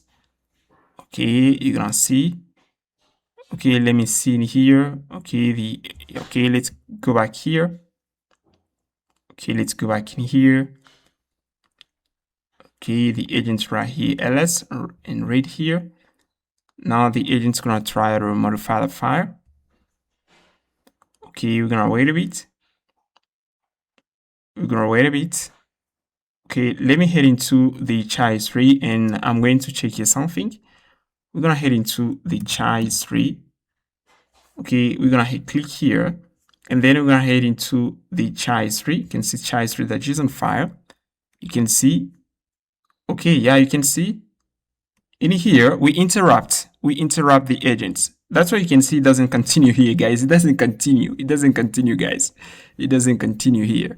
And as you can see in here, okay, you can see this is that was my input. Pass this to the CoderAgents, heading to ben.bio.md and passing ben love programming in TypeScript. And if you notice at the bottom here, status true, we interrupt the CoderAgents. CoderAgent wants to edit a file. Yeah, you want to edit a file, but we interrupt this operation. You can see, guys, the status and the action. Okay, you can see file. You can see all string. Ben is a programmer born in. No string. Ben is a programmer born in. Ben loves programming TypeScript and JavaScript. Now let's resume the graph. Now what I'm going to do, I'm going to take here this stuff. We're gonna take here only the thread ID. Now we're gonna head into here, and then we're gonna pass here the thread ID. Okay, I'm gonna remove here this. We're gonna pass this, and we're gonna pass here approve in order to resume the graph. And I'm going to get rid of here the message. We're gonna send here only this. Now I'm gonna click here send here, and then you're gonna see the A is gonna continue working. Yeah, you can see we resume here the graph, and as you can see input, we pass here no command, and then the A is gonna continue, and you can see we got here a response. I've successfully edited the ben.bio.md file.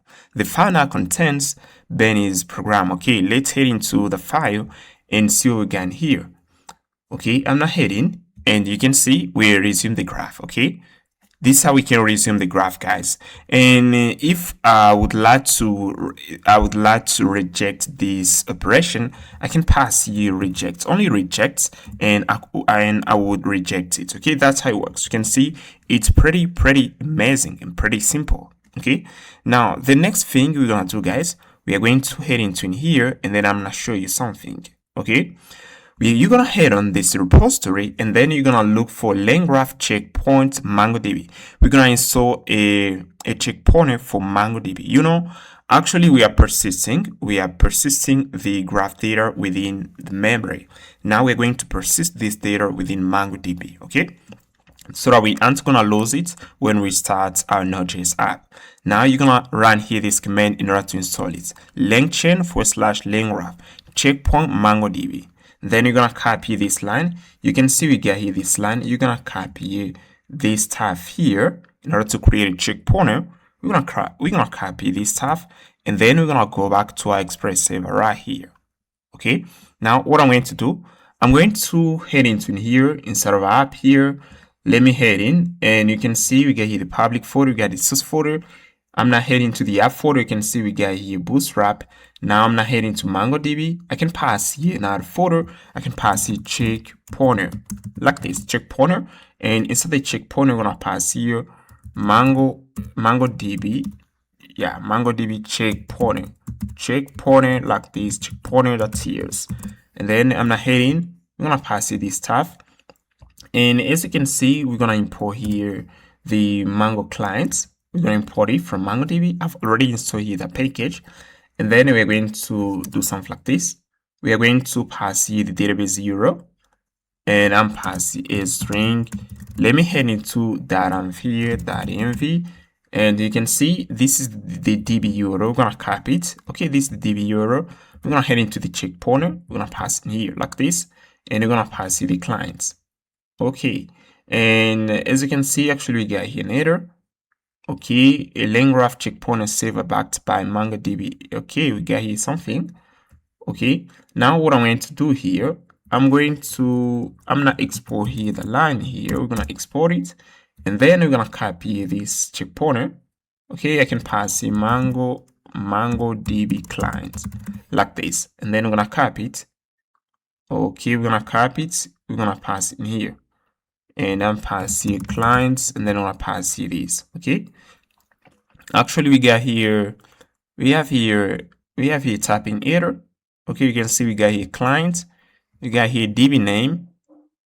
Okay, DB name, and here you can see checkpointer collection name. Okay, we're gonna pass here other property for the DB name. We already passed it DB client. Then pass here DB name. For the DB name, we're gonna pass in here. Let me pass in a property. Okay, checkpointer collection name. We're gonna pass here this. Pass here checkpointer. I can pass here LangGraph checkpointer. Okay, like this. LangGraph checkpointer like this. Okay, something like this. And actually, we still have here an error. Let me see here. We're gonna click here. And then we're gonna see for the tab, we're gonna pass in MongoDB. Okay, like this. For the clients, we already passed here this tab. Okay, let me head on the dock here, and then I'm gonna check here something. Okay, you can see here they pass here only the clients. They don't pass here anything else. They pass here only the clients. Okay, now I'm gonna do the same thing because actually we are getting here an error. Okay, I'm gonna pass here only to the clients. Okay, let me scroll the bottom here. Okay, now let's try to pass only the clients, and we're gonna try to see what we're gonna have here, guys. I'm gonna go back here, and we're gonna see what we're gonna have here. Okay, let's try to pass here only the clients. Okay, I'm passing the clients only. I'm not getting rid of this stuff here. Okay, we're gonna pass here only the clients. We're gonna take that, we're gonna pass it here, and then I'm pass here as any. Okay, to remove this typing error. Now let's export here the checkpointer. Okay, like this. Now we're gonna head into multi-agent.ts, and as you can see at the bottom here, we pass here the checkpointer. Let me modify here. I'm going to comment here this. We're gonna comment here this line, and then we're gonna pass here a new checkpointer. Okay. Okay, we're gonna import here the check pointer. I'm gonna import it from MongoDB. We're gonna pass in here. Now we're gonna head into the CoderAgent, and as you can see at the top here, we got a check pointer here. Okay, you can see code internal check pointer. Okay, now what I'm going to do, I'm gonna pass here the check pointer, like this, and I'm going to import it in here. And as you can see, we take here this line, we pass it in here, like right here. Okay, pass it there. Okay, everything is okay in here. Now we're gonna try this again, and we're gonna see if it's gonna work. Okay, now I'm going to close this, and I'm going to run here my app here again. And what I'm going to do again here, I'm going to repeat the same thing. I'm not getting rid of this stuff here. You can see passive benlove programming TypeScript and JavaScript. Now what I'm going to add here, you can see we got here a little message. Okay, pass this, that's what we was passing here. If I copy this stuff and I head into here, pass it here, we're passing here this. Pass this to the CoderAgent, head into the benbio.md file and passing benlove programming in TypeScript and JavaScript. Now I'm gonna pass here benlove programming in Python. We're gonna pass here these two, and we're gonna copy this little message here. We're gonna pass it back here. Okay, I'm gonna get rid of this and pass it this new one. We're gonna get rid of the existing thread ID. We're gonna get rid of this property here, like this. Okay, like this. Now we're gonna send here this again. We're gonna send this to the server and see if we're gonna resume here the graph. I'm gonna get rid of this stuff. Okay, like this. Okay, like this, guys. Now I'm going to run here this again. We run here up, and we pass here the check pointer. If I head into MongoDB check pointer, you can see pass in here. Now let's click here again, send, and see what we're gonna have here. You can see actually start working again here. Okay, you can see the agent code here, the transfer tool, and he asks here the tool selector to select here, read and edit here, and again here. Okay, he read here. Okay, actually he read here. I think we break here the agent, we interrupt the tool editing. Now let's head into we're gonna head into the public folder. You can see we got here try3. I'm not heading, and we're gonna scroll the bottom here, and you can see here we interrupt here edit file. We interrupt here that tool again. Okay, and you can see Ben is a programmer boning. This is the old string, and we got here no string here. Okay, you can see Ben love programming in Python. Now we want to add here this. Now let's resume the graph. We're gonna copy here the thread ID. We're gonna copy it, and then we're gonna pass in here. Okay, I'm pass here now the thread ID. We're gonna pass in here like this. We're gonna get rid of this stuff here, the message. Okay, like this. Now let's approve this operation, existing thread ID, and pass it this. Okay, let me check here again the ID. Okay, I'm gonna copy it again, and then we're gonna pass in here. Okay, yeah, this is the right ID. Now we're gonna click here send again in order to approve the graph. Okay, I'm gonna click here resume. Okay, let me move at the bottom here. Okay, can you read again here the file? Okay, you can see continue. It edits here. Okay, quarter output edits here failed. I think it failed here. Let me try to see what we got in here. Okay, at the bottom here. Okay, we don't have anything. Let me head into here. Okay, guys, edit failed. Okay, the agent failed here, guys. It failed. Okay, you can see tool completed successfully. Quarter output, it doesn't do anything here. Okay, let me see here. Okay, the agent failed. Okay, we pass here. We pass this. Pass the resume decision, but actually the agent failed here, guys. Okay, now we're gonna try it again.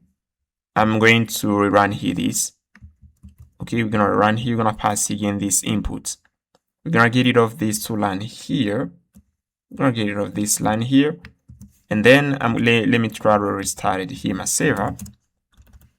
Okay, we're gonna restart here this again. Yeah, you can see our save is up again. Okay, as our save is up again, let's try to run here this and see if we are going to interrupt again the agents. And guys, actually we use MongoDB. Actually we use MongoDB for the persistent layer. Okay, yeah, you can see. Okay, we run into in here again, and let's see. You can see the agent call here the think tool. It's gonna think a little bit. Then it call here the transfer tool. Okay, call the transfer tool, and actually it calls here now the tool selector. It asks here the tool selector to select for him some tools. Select here these tools. Okay, we get here ls read file, edit file.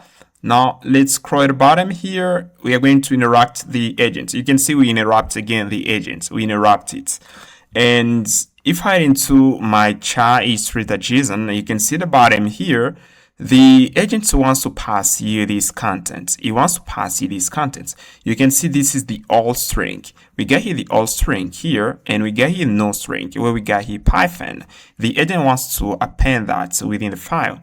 Now, what I'm going to do, I'm going to copy the thread ID. We're going to copy it, and then we're going to head into here. We are going to pass it right here, guys. Okay. Now I'm pass here the new thread ID like this. We're going to get rid of the message here. The message property, okay, like this. Okay, cool. And now we're gonna click here send, and we're gonna resume the graph, and then we're gonna resume the graph. I click here send. Okay, we resume the graph. Now as we resume here the graph, let me head into the file here. Yeah, you can see we resume here the graph. We resume the graph. We put in something. Let me head into. We're gonna head into in here, guys. We're gonna head into the, I'm not look for this file, ben.bio.md. You can see actually we got here Ben love programming in Python. Okay, we got it there, guys, and this is how we can implement human in loop. Okay, you get the idea, you understand, guys. You have to practice in order to understand this pretty well. Okay, if I head into the CoderAgent, you can see actually pass here a persistent layer. You can see pass here the check pointer. Okay, as you can see, we got here the check pointer. At the top here, you can see I pass here the check pointer. Okay, you can see the check pointer. Okay, the check pointer is right here. And if I click here, they're gonna take us in here. Okay, and into the graph, I pass here to the check pointer. Okay, the bottom here, you can see we pass here to the bottom here, we pass here the check pointer. And for the check pointer here, we use MongoDB check pointer. And we got a check pointer for Postgres too, guys. And if you want to work with Postgres, we got a checkpoint too. Okay, that's great. And we just finished, guys. Alright, guys, now we're going to learn how to build a VS Code extension. As you know, we already built, I can say 90% of our backend. Now we need to build the front end so that we can start interacting with our backend. That's what we're going to do, guys. Okay, and here, as you can see, we're going to have something like this. This is our text editor. Right here, we got text editor, text. Yeah, I can pass it text editor. Now, inside our text editor, we're going to pass in an extension here. We are going to have a chat extension. And then via this chat extension, we can start interacting with our backends. That's what we're going to do right now, guys. Now, we are going to head on Google, and then you're going to type here this. You're going to type here this keyword. You're going to type here this. You're going to pass your VS Code extension. Type here only this. And then you're going to see this line here. Okay, you're going to click here your first extension. Click here. They're going to take you to this interface. Okay, now we need to set up a VS Code extension project. To do so, we are going to install here a package. Okay, you can see we got here Yo. Okay, Yo, yeah, Yeoman. Okay, we got here Yeoman. Okay, in order to set up a VS Code extension, we use Yeoman. And in order to get it, if you want to install it globally, you're going to run here command. You're going to run here this command, and then you're going to run here your code, okay? And then you're going to scaffold a VS Code extension project, okay? Now let me copy this because I'm not going to install here yo into my computer. I'm not going to install this. I'm going to copy this only, and then I'm pass it in here like this. Okay, copy this command, and then you're going to pass in here. You can see I pass here npx package your package generator code, and then yeah, you can see we got something like this. Okay, let me show you. As you can see, welcome to the Visual Studio Code extension generator. Okay, now I'm gonna choose here TypeScript. Okay, I'm gonna choose here TypeScript and type here inner. Let me see here something else. Okay, as you can see, we got here, we are going to build here TypeScript extension. I'm gonna tap inner. Okay, let me select here this. Okay, now we're gonna pass here the name of our VS Code extension. Here I'm passing CoderAgent. Then what's the identifier of your extension? For the identifier, you can pass here Coder 001. Yeah, I can pass here CoderAgent 001. Okay, this is the identifier. I'm tap inner. What's description of your extension? CoderAgent. Pass here only this CoderAgent. Initialize a Git repository and pass no. Then you can see we got here which bundler to use. Let me see here. You can see I'm bundled. Yeah, I'm gonna use here ESBuilds. Okay, ESBuilds is pretty fast. I'm gonna choose ESBuilds. Yeah, we're gonna select here a package manager. We're gonna use here npm. If you're using pnpm, go with pnpm or yarn. Now I'm gonna pick here this, and there we go. As you can see, guys, I've already installed here my project. You can see the name of my project, Codex Front. Okay, this is the folder where the project is located. And you can see we got the source folder. Inside the source folder, we got the test folder, and we got here test files. And we got the extension.ts. This is basically the entry point of our app. Okay, you can see is where we're going to pass some codes in order to build our extension. We got the ts.config.json file. You can see we got the compile options here, module. We got here node 16, the target here, ES 2022. We got here the outer, which is the out folder. When we're going to run npm compile, we're going to output here the artifacts, out folder. We got the source folder here. Let me show you something. If I head into the package.json file, you can see we got the script section here. And in here, we got a command here, compile. If I run here this, we're going to create a compile folder. Let me try to run here this. Let's see what we're going to have here. npm run compile. We're going to compile our projects. Okay, you can see we're going to have here in matter of seconds, we're going to have here another folder. Okay, yeah, you can see we got here another folder, which is the out folder is where we have the artifacts of our projects. Okay, this is the artifacts. Now let me head into the package.json file. You can see we got here something. We got here, you can see this package.json file is a little different from a non-package.json file. You can see we got here the name, display name, description, CoderAgent, version, engine, and I pass here the version of my VS Code. We got here categories. We got here activation events with that starts. This is the command I'm going to use in order to run here this extension. Now we got here the entry points, which is located in the out folder /extension.js. We got contributes. You got here commands with that starts. This is the command that we're going to use in order to run this extension. We got view containers. Okay, you're going to pass here this section if you don't have it. View containers. You're going to pass here this stuff and this stuff. Okay, you're going to pass here this. We got here now the script section and dev dependencies. Okay, you're going to, for this one, we have here this by default. Okay, you can see we got here the script section and the dev dependencies. Okay, that's all, guys. Now I'm going to show you how to build a VS Code extension. Okay, I'm going to show you how to run it. Now, in order to start, you're going to head on again vsstudio.com. Head into in here, you're going to click here. You can see docs here. You're going to click API. Click here. They're going to take you to this interface. Scroll a little bit, and then you're going to see this section. What can extensions do? Okay, here are some examples of what you can achieve with the extension API. You can see we got here change the look of VS Code with color file icon theme. We can add custom components. We can create web view to display a custom web page built with HTML, CSS, and JavaScript. We're gonna use here this. You can see we got here web view. You can see we got web view guide. We're gonna use JavaScript in order to build our extension. Okay, and at the bottom here they explain how to build a VS Code extension using JavaScript. Now the first thing we're gonna do, guys, we are going to create here a panel. You can see we got here a panel. That's what we're gonna start with.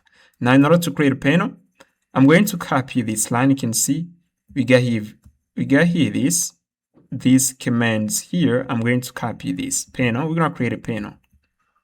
Okay, panel. Okay, I'm going to copy this stuff here. We're going to copy this stuff, and then we're going to head into the extension .ts. You can see we got something like this.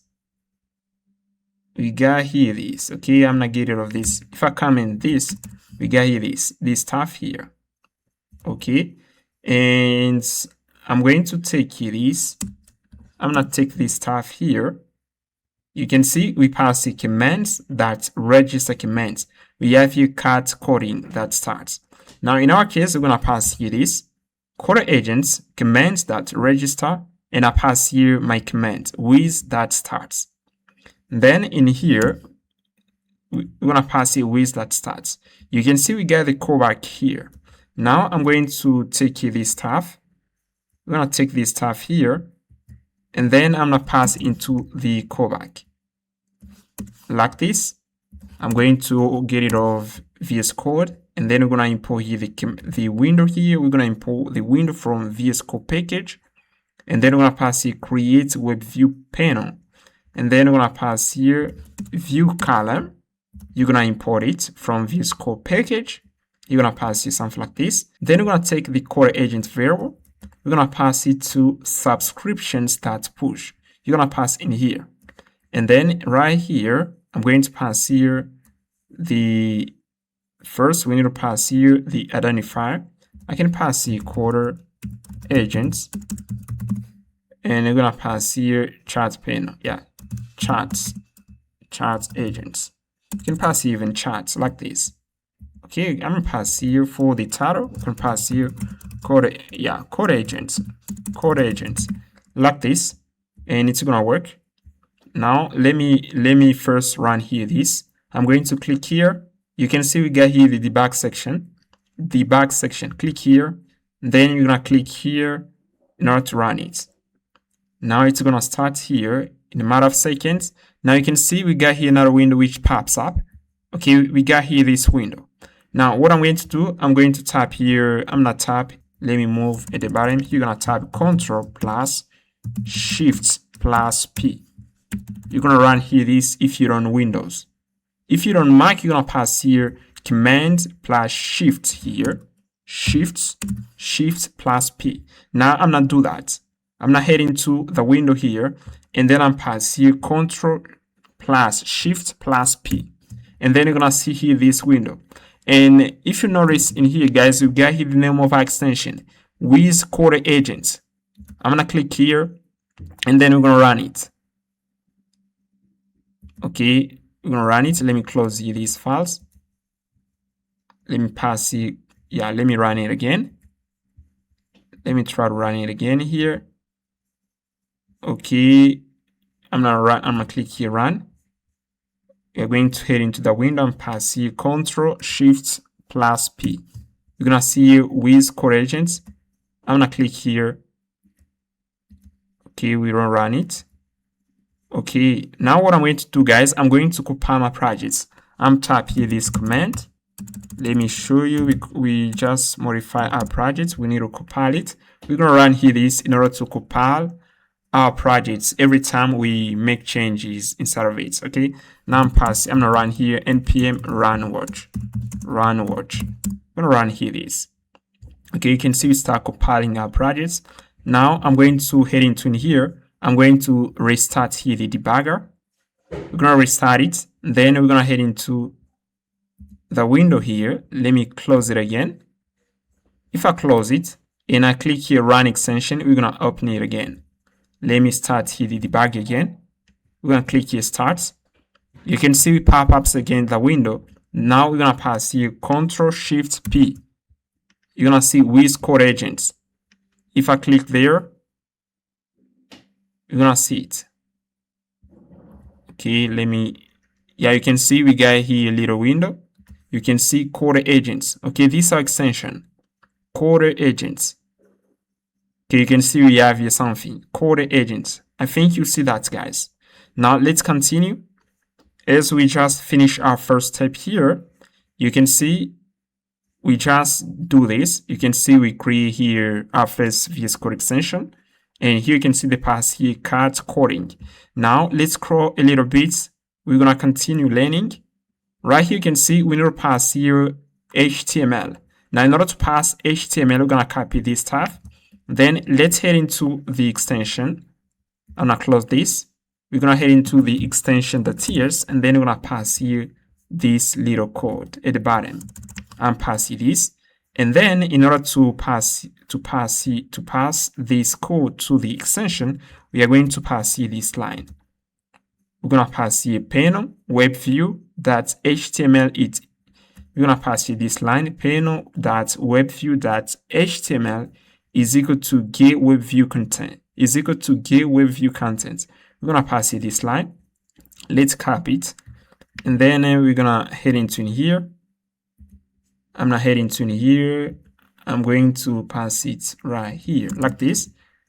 We're gonna pass here panel webview.html is equal to get webview count. And as you can see, they pass here an image of a cat. And what I'm going to do next, guys, I'm going to get rid of this image of a cat. We're gonna pass our image, okay? You can see I pass here localhost, and so you can see localhost. We pass here upload/chatbot.png. We got this image, okay? This is the image. Now let me run here my extension again. You're gonna see I'm gonna restart here. I'm gonna head into the debugging window, and then I'm pass here. I'm tapping Ctrl+Shift+P. We're gonna pass here again with CoderAgent. You can see activating extension. Okay, actually the activating the extension, and as you can see, we got here CoderAgent, and we got here this PNG. Okay, this is the PNG that I passed there. And if I copy it, I host this PNG on my computer. If I copy it in here, I'm not sure it. You can see if I pass in here, you can see we got a PNG in here, guys. Okay, we got it in here. Now what we're gonna do next, I'm going to create a corner. Let's create a corner, guys.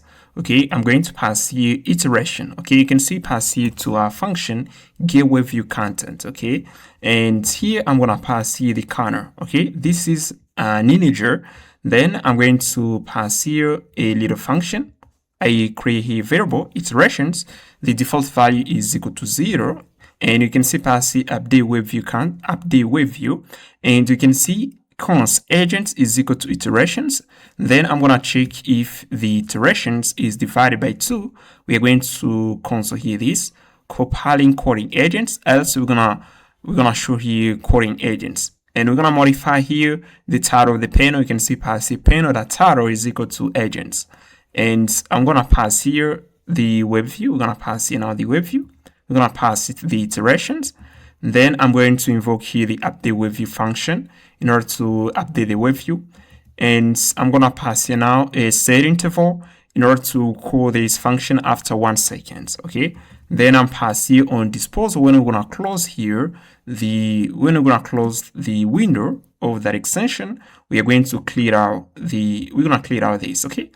Now let's try this. We're gonna head into the browser. We're gonna try to run here this again, and we're gonna see what we're gonna get. Okay. Now I'm gonna click here. We're gonna click here restart. I'm gonna click here, and then we're going to see here. We're gonna have here modifications.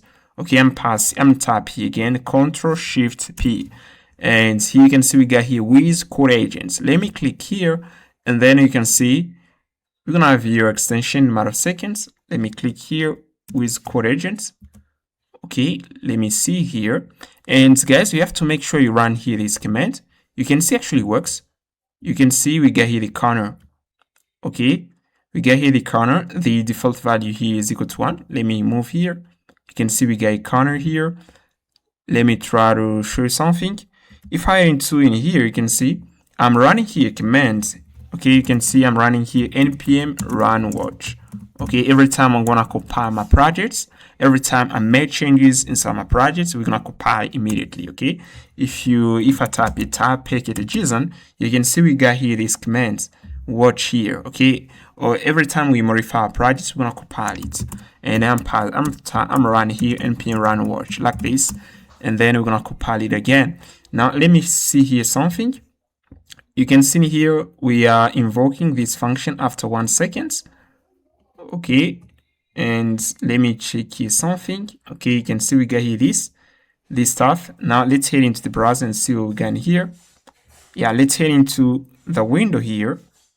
Okay, we're gonna head into in here, and then we're gonna see in here.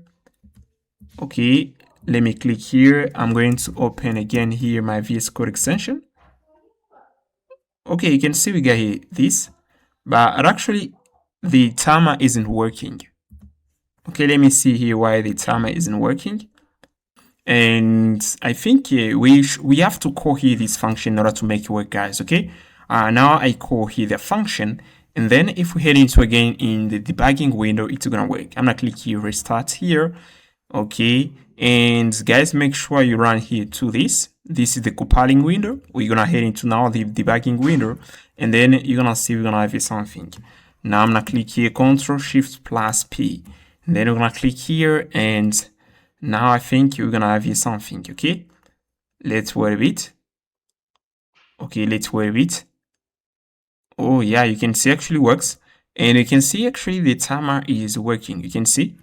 Okay, the timer is working. Okay, the timer is working, guys. Okay, you can see the title is changing after 1 second. You can see coding agents, compiling coding agents, compiling coding agents. Okay, you can see works pretty well. Okay, and guys, I think you get the idea. You get the idea how it works. Okay, for this here, you can see we use here HTML in order to build the front end. Okay, we're gonna use HTML as the front ends of our VS Code extension. Then we're gonna pass it as a web view. Okay, this is how we're gonna do it. Okay, for better extension, we're gonna use here React. Okay, for better web view, we're gonna use React. Okay, we are going to build our front ends using React, and then we're gonna pass it as a web view into VS Code. Okay, we're gonna build the front end using React, and then we're gonna pass it as a web view to VS Code. Okay,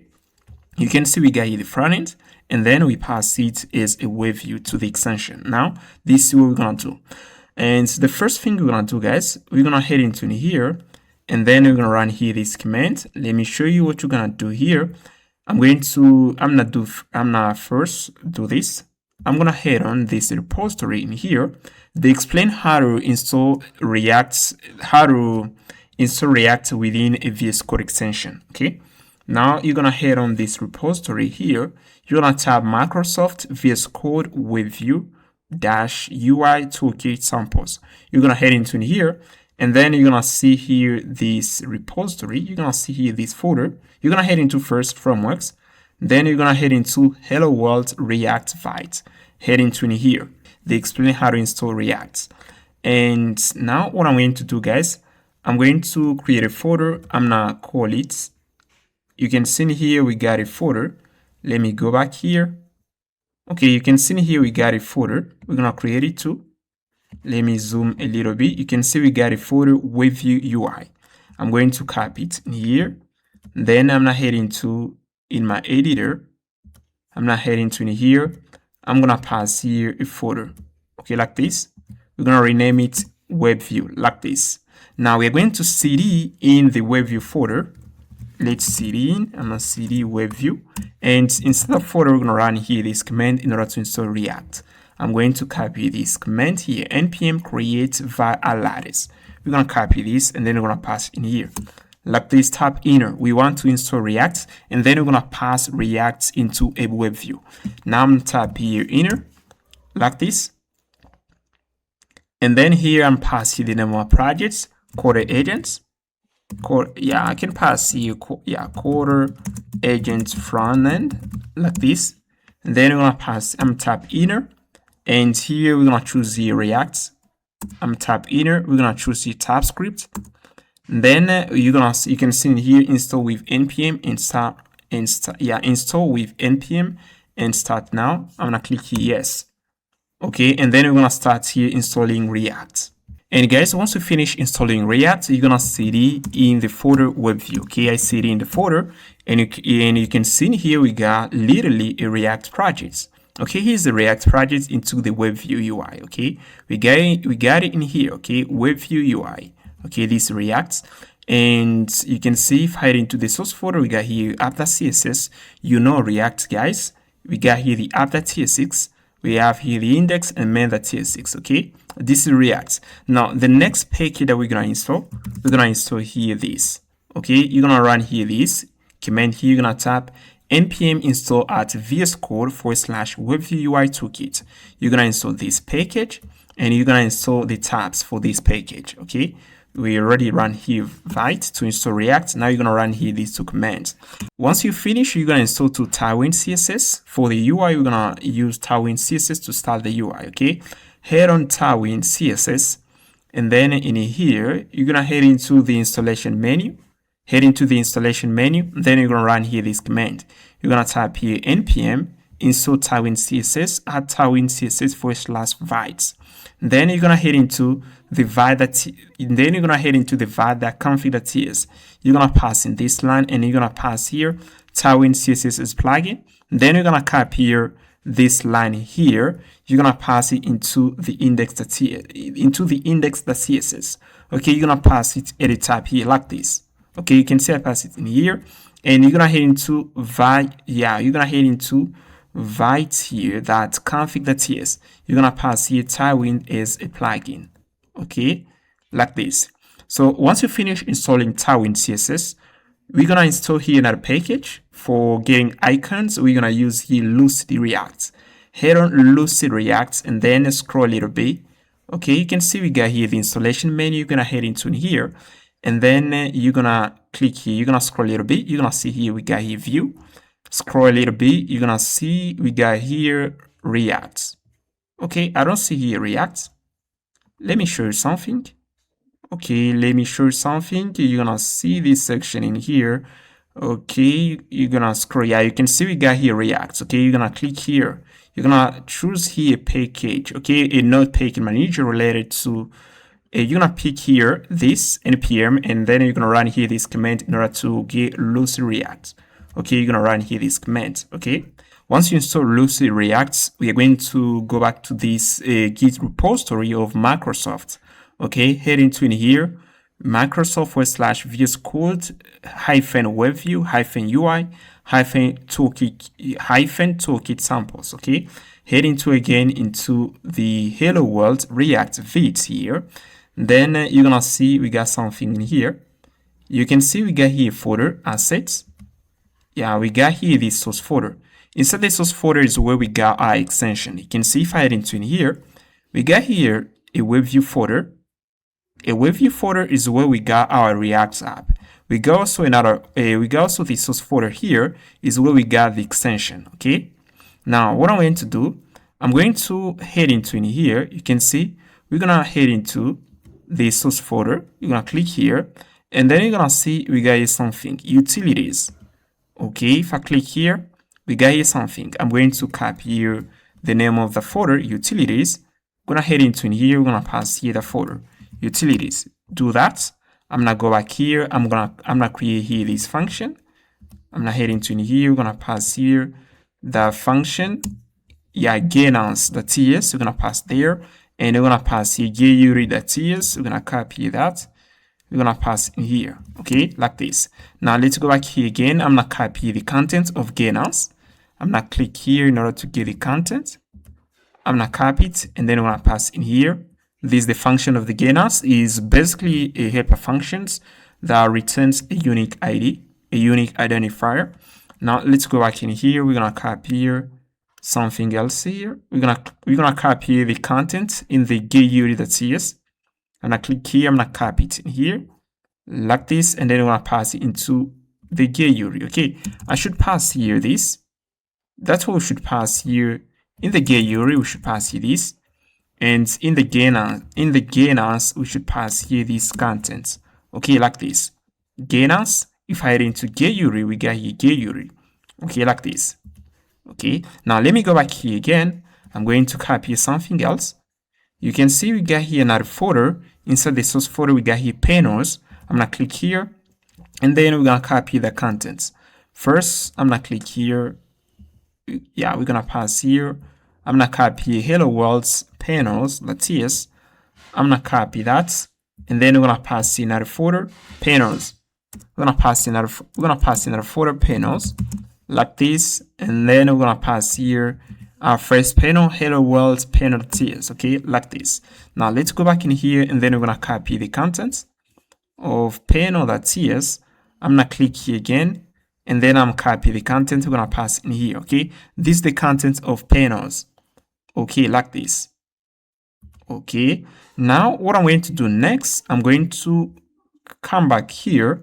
I'm going to head into the source folder again. You can see is the source folder. Now I'm going to copy something. I'm gonna head into the extension.ts, and then in here I'm gonna copy the content. You can see we got here the content. We got here the activate function. It takes here the context. Now we're gonna copy this, and then I'm gonna head into here inside of our app here. We are going to head into the extension.ts, and then we're gonna get rid of this content.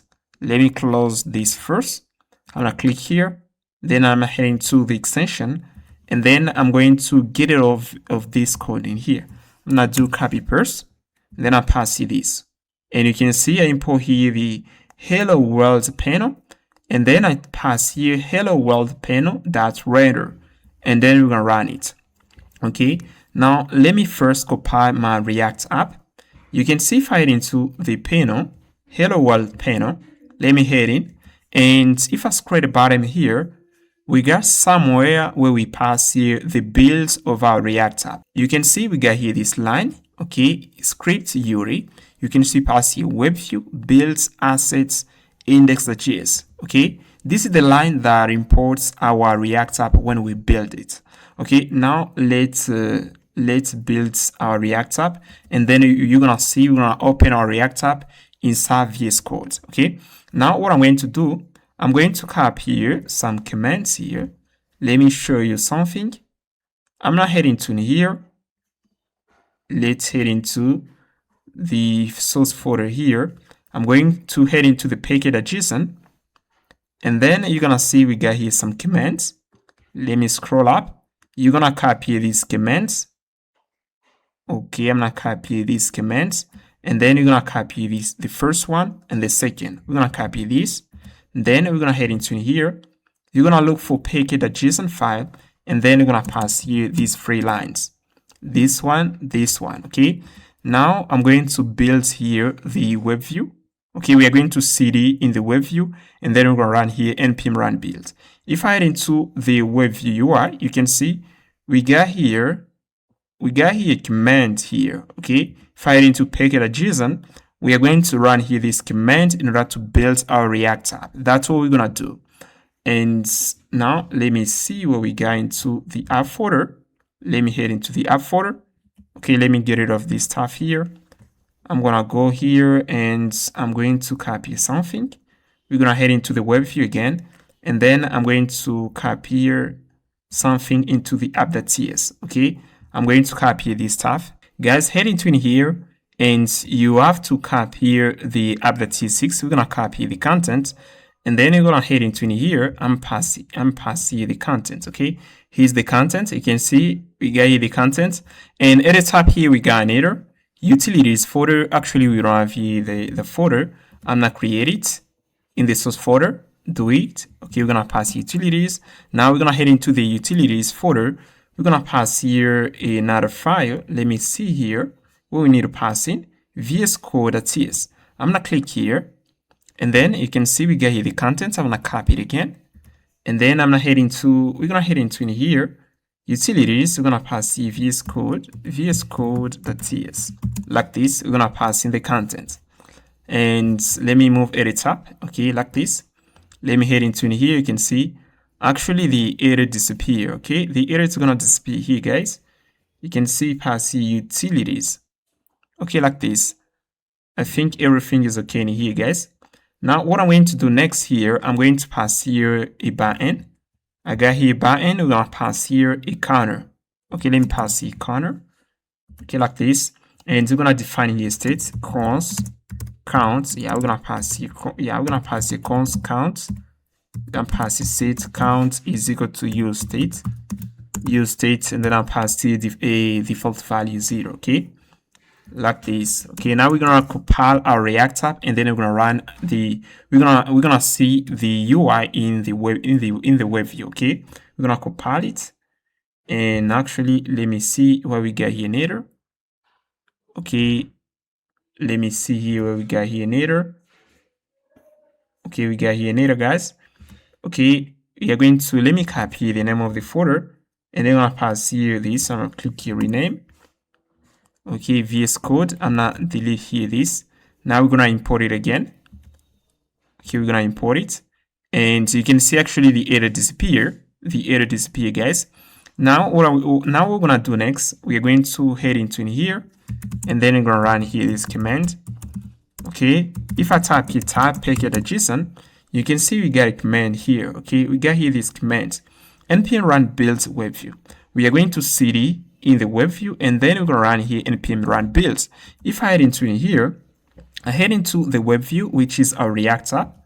I head in, you can see we got here package.json. Okay, you can see we are going to run here this command in order to build our React app. Now what we're gonna do here, I'm gonna run here this command. I'm gonna copy it, and then I'm gonna run here this command npm run. Okay, yeah, we're gonna pass here npm run. I'm gonna pass here this. We're gonna sit in, and then we're gonna run npm run build in order to build our React app. Okay, we're gonna build it, and then in a matter of seconds, you can see we built it, and you can see we got here the build folder of our React app. Okay, if I head into here, if I cd in the web view, and I run here npm run dev, let's see what we got on the front end. Npm run dev. Okay, we're gonna expose here URL, we're gonna copy it, and then we're gonna pass in here. Okay, you can see this is what we got on the UI.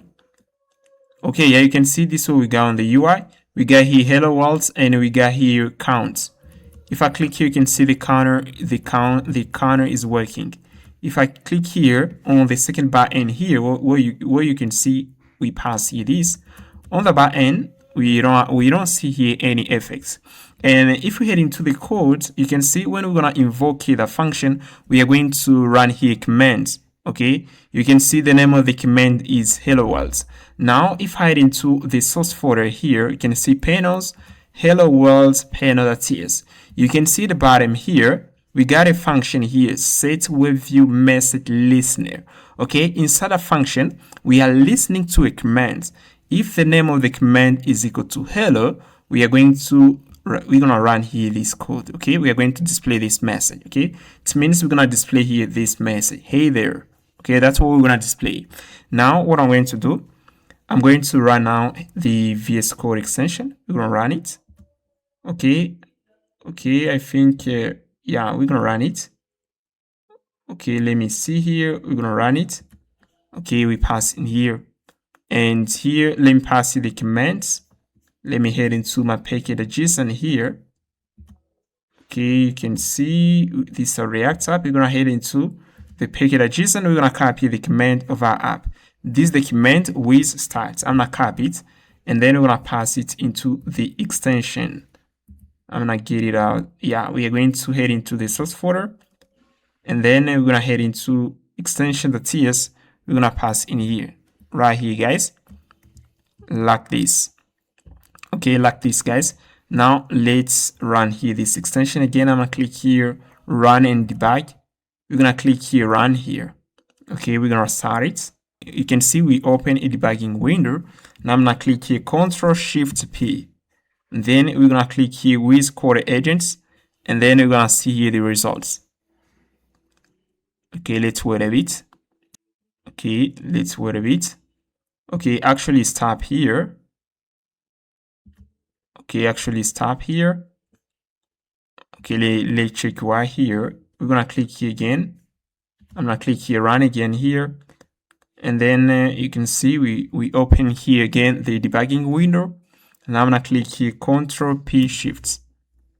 Okay, we're gonna pass here with CoderAgent. We got here the counter. Okay, now let me rebuild here our extension. I'm gonna head into here, And what I'm going to do, let me cd here. Okay, we're going to cd. I'm not get out here, and I'm pass npm run watch like this. Okay, we compile our extension again here.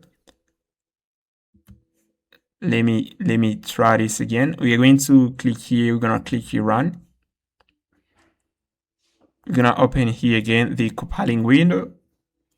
I'm gonna click here again, Ctrl P. We're gonna click here with CoderAgents. Yeah, you can see we got here the results, guys. We got here the results. You can see if I click here, we have here our corner. Our corner is working. Okay, it's working into VS Code. We pass our React app, the output of our React app, to a web view of the VS Code extension. And then if I click here on this button, you can see we got a message at the bottom here, header partner. If I click again here, you can see header partner. It works pretty well. Alright, it's not going to work on the chart panel. We're going to build the chart panel using React, and once we finish, we're going to inject it into a web view in our text editor. That's how we're gonna build this extension, guys. We're gonna build it first with React, and then we're gonna inject it as a web view. Okay, I think you get the idea. Okay, now I'm going to head into my text editor here. I'm going to you're gonna head into, you can see this is the, if you head into on the roots of your project here, on the roots here we got the extension, the VS Code extension. Okay, now we need to cd here into the web view. I'm not cd into the web view is where we got the React app. Now I'm gonna head on Google. We're going to look for this package, React Markdown. Okay, React Markdown. Okay, you're gonna pass here React Markdown. Head into it here and then click here React Markdown, and you're gonna run here this command in order to get a package. As you know, guys, when we are chatting with the agent generate markdowns. Now, in order to render this markdown, we're gonna use here the package. Now, once you install that, let's go back here, and then I'm pass here. I'm gonna run here npm run dev like this. Okay. Now we're going to head into inside of our app here. Okay, I'm not heading, and then we are going to head into the web view. You can see we have the source folder, and we got here the component folder. I've already passed the component folder. You can see we got here chat folder. Now I'm gonna head into first the test folder. You can see inside the test folder we got an array of message. We are going to use this array of message for testing purpose. Okay, you can see we got here the row user, we got here the row here, we got here the agents. Now I'm going to head into the chat input first. Okay, we're gonna head into the chat inputs, and we're gonna pass here the chat inputs. We're gonna import here some icons from Lucid React, and if you haven't already installed Lucid React, type npm install Lucid React. We got here an first chat inputs props. It has here some function. We got here on send. When we invoke that function, we're gonna send message. On abort to abort the request, on pause to pause the request, and we got here the status. We're gonna pass here now the component chat inputs. You can see we type here the component with the chat input props. We got here another function, handle keydown. When I'm gonna tap inner, we are going to invoke handle send function. Is working, this is the status. If the agent is working, we're gonna pass working. If the agent is paused, we're gonna pass pause. Okay, we're gonna pass here now the text editor. He passes here the rows is equal to 1. We pass here the value. We invoke here the handle keydown function, and on change here we're gonna invoke it too. We pass here the placeholder, and we pass the disable property. Okay, now we got here something else. You can see here we have here in the input we got here condition. We are going to check here if is working. I should pass here is working. If is working is equal to true, we are going to display this. Else here we are going to display this section. You're gonna see that in the UI. Okay, this is the chat inputs.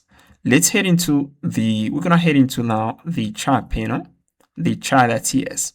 Now we're gonna pass here some buttons again. You can see here first I import here the chat inputs, and then we import here the chat message, and we import here the test, which is the initial array that we use for testing purpose. Now we pass here the chat message. We got here an array of message, and we pass here the initial message. The initial message is an array of message that we got within the test.ts. Let's go back into the chat.ts. Now we're gonna pass here function handle user message, and as you can see, it takes a parameter to the text, and so we got here an object inside of it, user message. We're gonna use that for testing purpose. When I'm gonna tap enter into the chat input, we're gonna push into the array. We're going to update here the message array. Okay, we're gonna pass the loading message. This is another object to simulate loading. And then you can see we invoke here set message. Okay, we're going to update here the mess array. And now we're gonna pass here set timeout. Okay, once we tap enter here, we are going to inject this. And we pass here this stuff. We got here div. Okay, you can see we got here the header. This is the header of the chat box. Okay, we're gonna see here with. And if I hide into here, you can see at the top here, I don't show here the header. This is the header. And we're gonna pass here now another div. We're gonna pass the chat message. Okay, and you can see the chat message is a component that we pass an array of message. And at the bottom here, we're gonna pass here the chat input. Pretty easy, guys. Now let's head into the chat message, and then we're gonna pass here the components. Now in here, we're gonna import here first. We're gonna import here first React Markdown. We already installed that package. In here, we import buttons. We import icons, then we pass here a tab, message props. We got here the ID, the row. We got here the tab. It can be a text, permission, success, loading. It can be a command. We got here the contents. It can be a file. It can be a code snippet. It can be a command here. And here we pass the chat message. We type it to the message props. And then in here, we pass here a little div here. And then I'm checking if is agents. We're gonna pass here the add-in stats. We're gonna apply this class. Also, we're gonna apply add-ins end. Now we're going to pass here. I'm gonna check here again if is agents. We're gonna display here with agents. Then we're going to check here if the tab is equal to text, and we got here the contents. We are going to head into that if here. And then we're gonna check here if is agents. We are going to display this class. Else we're gonna display this for the user, and then we're gonna pass here the markdown. Okay, we're gonna check here if we got the loading. We're going to display this. We're gonna check here again if we got here success. We're gonna display here this. As you can see in here, guys, we got here the type. For the type, it can be permission, success, loading, command. Okay, you're gonna see that later. And yeah, we just finished in here. We just finished, guys. Now let's go back into the chat.ts. Okay, you can see everything is working pretty well in here. Okay, let me head into the app.ts, and then we're gonna import here. We're gonna pass here now the chat components, and let's get rid of. We're gonna get rid of this stuff here. Okay, I'm gonna get rid of this stuff. We're going to comment here this function. Okay, like this. Okay, let me head into the index.ts. Okay, I comment this stuff and pass here Tailwind. App.css, I'm gonna head in, and then I'm gonna comment everything in here. I'm gonna select everything, I'm gonna comment everything. Let's head into in here, we're gonna comment here this line. I'm not gonna use here the app.css. Now let's head into the browser and see what we got in it. Okay, we're gonna copy the URL, and then we're gonna pass in here. Okay, let me pass here the URL. Like this. There we go. We got here something, guys. Beautiful, amazing. You can see we got here China first. We got here the user message, and we got here the A message. Okay, you can see we got something like this. Okay, if I type here hello world, let me see. Yeah, you can see we got here hello world. Okay, we got here hello world. Okay, everything is working pretty well, guys. Everything is working pretty well. Okay, we just build the chat in first. Alright, guys, now we're gonna work on the login page. We just finished working on the chat panel. Actually, we got the chat panel. Now we're gonna build the login page. Now we're gonna head into in here instead of our app here, and then we're gonna pass here. You can see we got here the source folder, and inside the source folder, I'm passing the pages folder. Okay, we're gonna pass the pages like this, and inside the pages folder, I'm passing off, and we're gonna pass here another folder. We're gonna name it chats. Like this. Okay, now let's head into the off folder, and I'm pass here off page.ts6 like this. Now I got here something that I want to pass in, and I've already passed in here. Okay, we got here a little login page. We're gonna copy it and then we're gonna pass in here. Okay, this login page, and as you can see, guys, I import here an icon and I pass here React Router DOM. Okay, in order to install it, you're gonna head into your command prompt and then you're gonna tap npm install React Router DOM. We got here the component of page, and we got here use navigate in order to navigate to the chat page here. Okay, you can see we got here this little header here, and we got here the button. We're gonna click on it, they're gonna take us to the chat page. Okay, we just finished in here. Now we're gonna head into the app.tsx, and inside the app.tsx, I'm gonna pass in this little code here. We're gonna pass in here. Okay, we're gonna get rid of this code.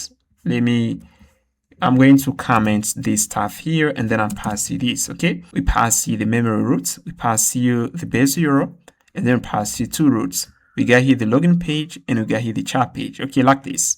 And we just finish. Okay, now let's head into the command prompt here, run here, npm run dev. Now let's head into here, and then I'm tap inner. You can see we got here a little login page. If I click here, continue with Google, you can see they take us in here, and if I click here logout, they're gonna take us here again. Now what I'm going to do, guys, I'm going to head into in here, and I'm gonna run here npm run builds. We're gonna build it, and then we're going to load this React app into VS Code. We're gonna see how it looks like. Okay, I built it here. Now I'm gonna head into in here VS Code. We're gonna head into debug tag here, click here. Okay, we're gonna start debugging. Okay, you can see we open the debugging window, and now I'm going to click here. I'm gonna click here Ctrl+Shift+P. We are going to click here with CoderAgent, like this. Okay, so we click here with CoderAgent. You can see we got here the with agents. Okay, this is the login page, and actually we don't display here the icon. Let me click here, continue with Google. Okay, yeah, you can see we got in here. Okay, we got in here, guys. Everything's working pretty well. Okay, we're gonna continue with the development of our React app, and once we're gonna finish, we're gonna fix the design and other stuff. Okay, again here I'm tap here npm run dev to continue with the development. Okay, now we're gonna authenticate with Github. As you can see, if I head into our Express save in here, and I head into Express.cs, you can see in here we use Github to authenticate. We use Github for authentication.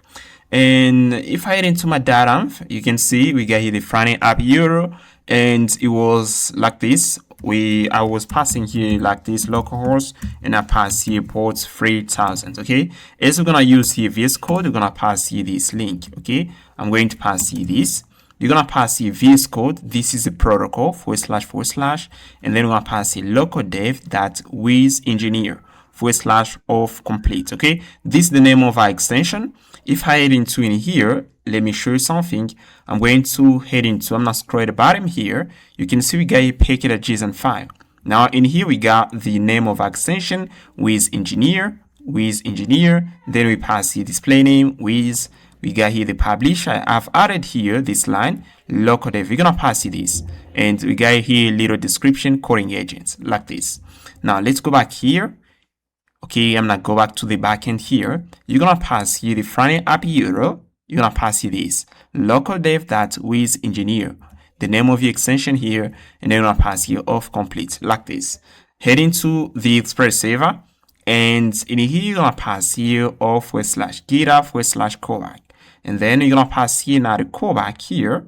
And instead of callback, you're gonna pass here this line. In CodeURL components, you're gonna pass here JSON screen file, rec the user. And then you're gonna redirect to the front-end app URL. You're gonna pass here the user as param here, like this. Okay, it was like this. I comment this, and then I pass you this. Okay, do that. Okay, do that, guys. Now let's move on the front end here, and then I'm going to head into the off page. Now this is the off page, guys. Now in here, what I'm going to do, I'm going to import here the GitHub icon. We're gonna get rid of the Google icon that we passed earlier. And here we're going to pass here the VS Code. We're going to pass the VS Code API wrapper. We're going to import it from the utilities folder. And then we're going to pass here function, handle GitHub login. And as you can see, we're going to send a command to the VS Code extension, open of URL. We're going to pass here this URL. We're going to send the URL, to the VS Code extension. Okay, we're gonna send it. Let me be clear. If I head into my app.ts, you can see the beginning when we start talking about a web view.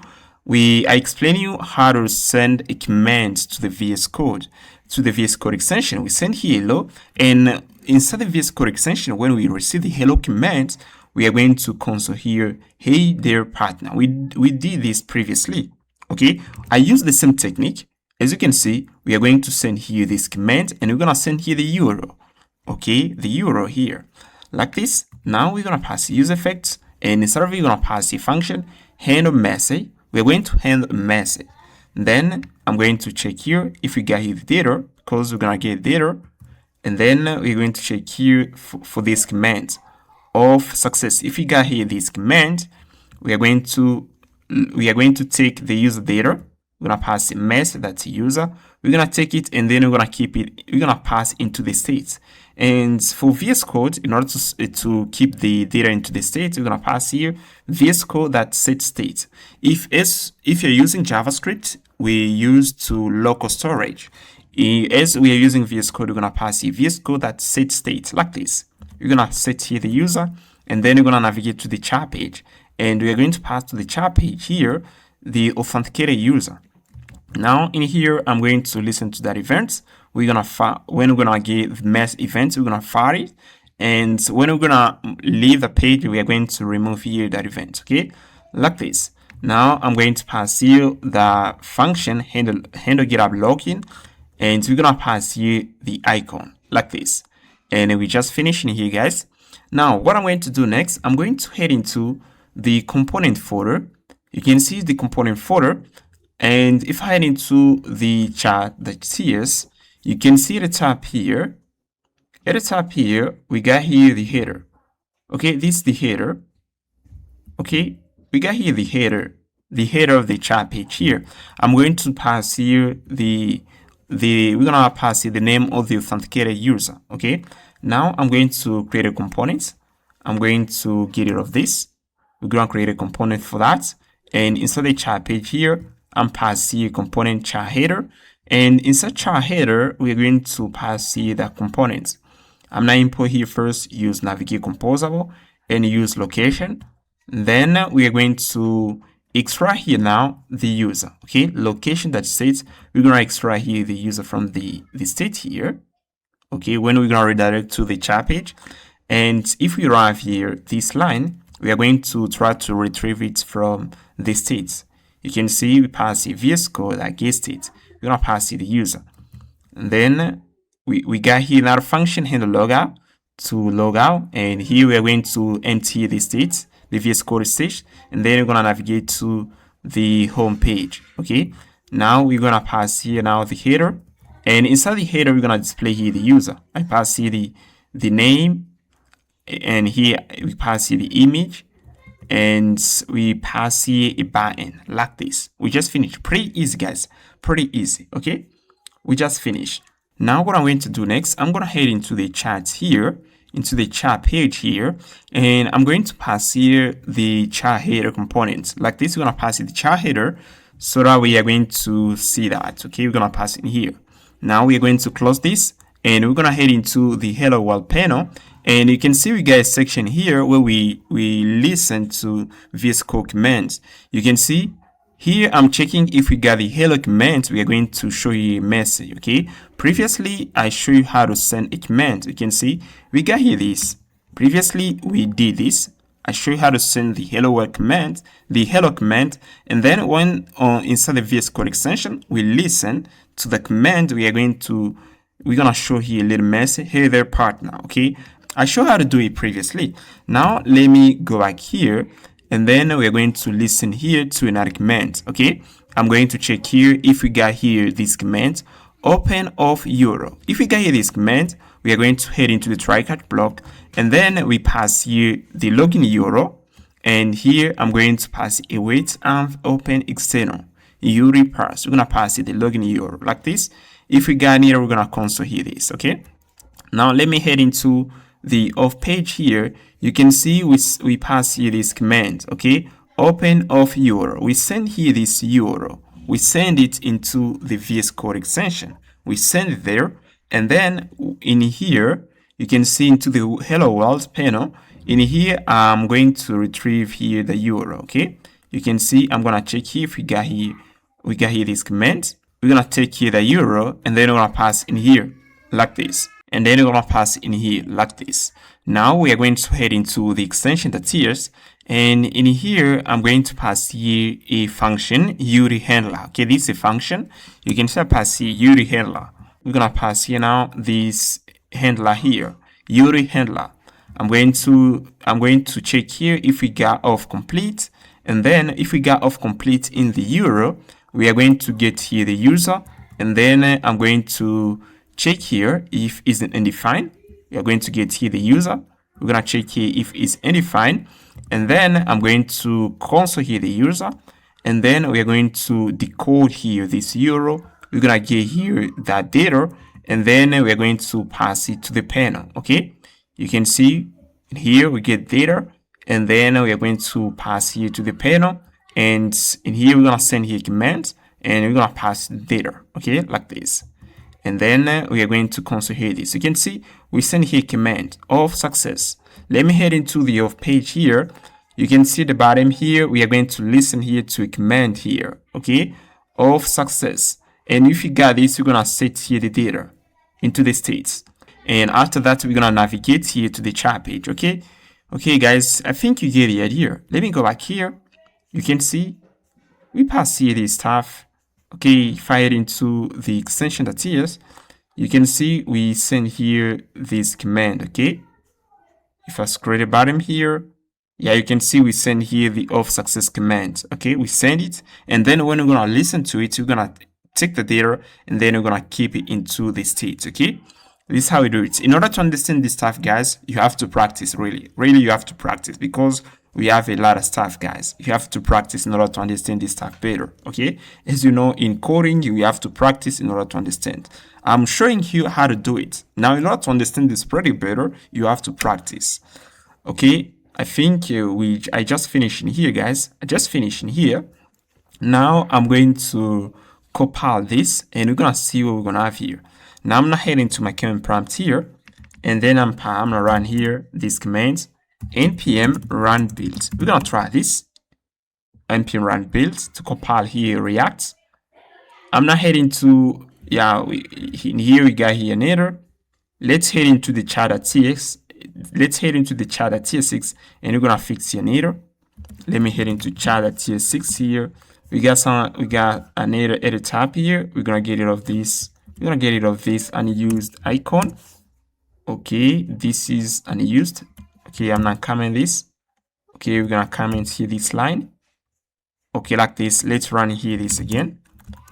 I'm gonna run here this.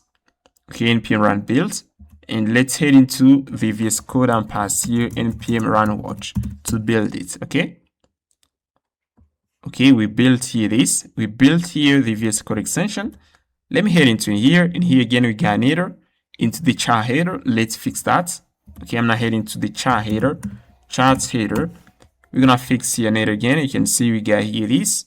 Okay, proper use does not exist on type. Okay, now in order to get rid of this, let me try to see if I can pass here as any. I'm going to wrap that. Let me pass here as any, like this, and then I'm as any. Okay, like this, we get rid of the error. Now let's try to compile this. I'm gonna run here npm run build. Let's see what we got in here.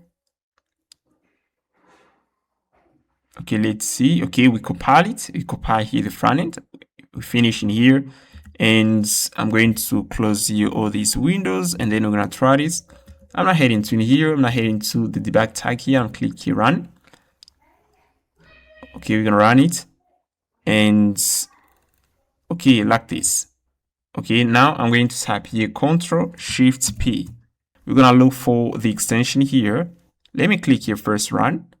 We're gonna open the debugging window, and then we're gonna type here Ctrl-Shift-P.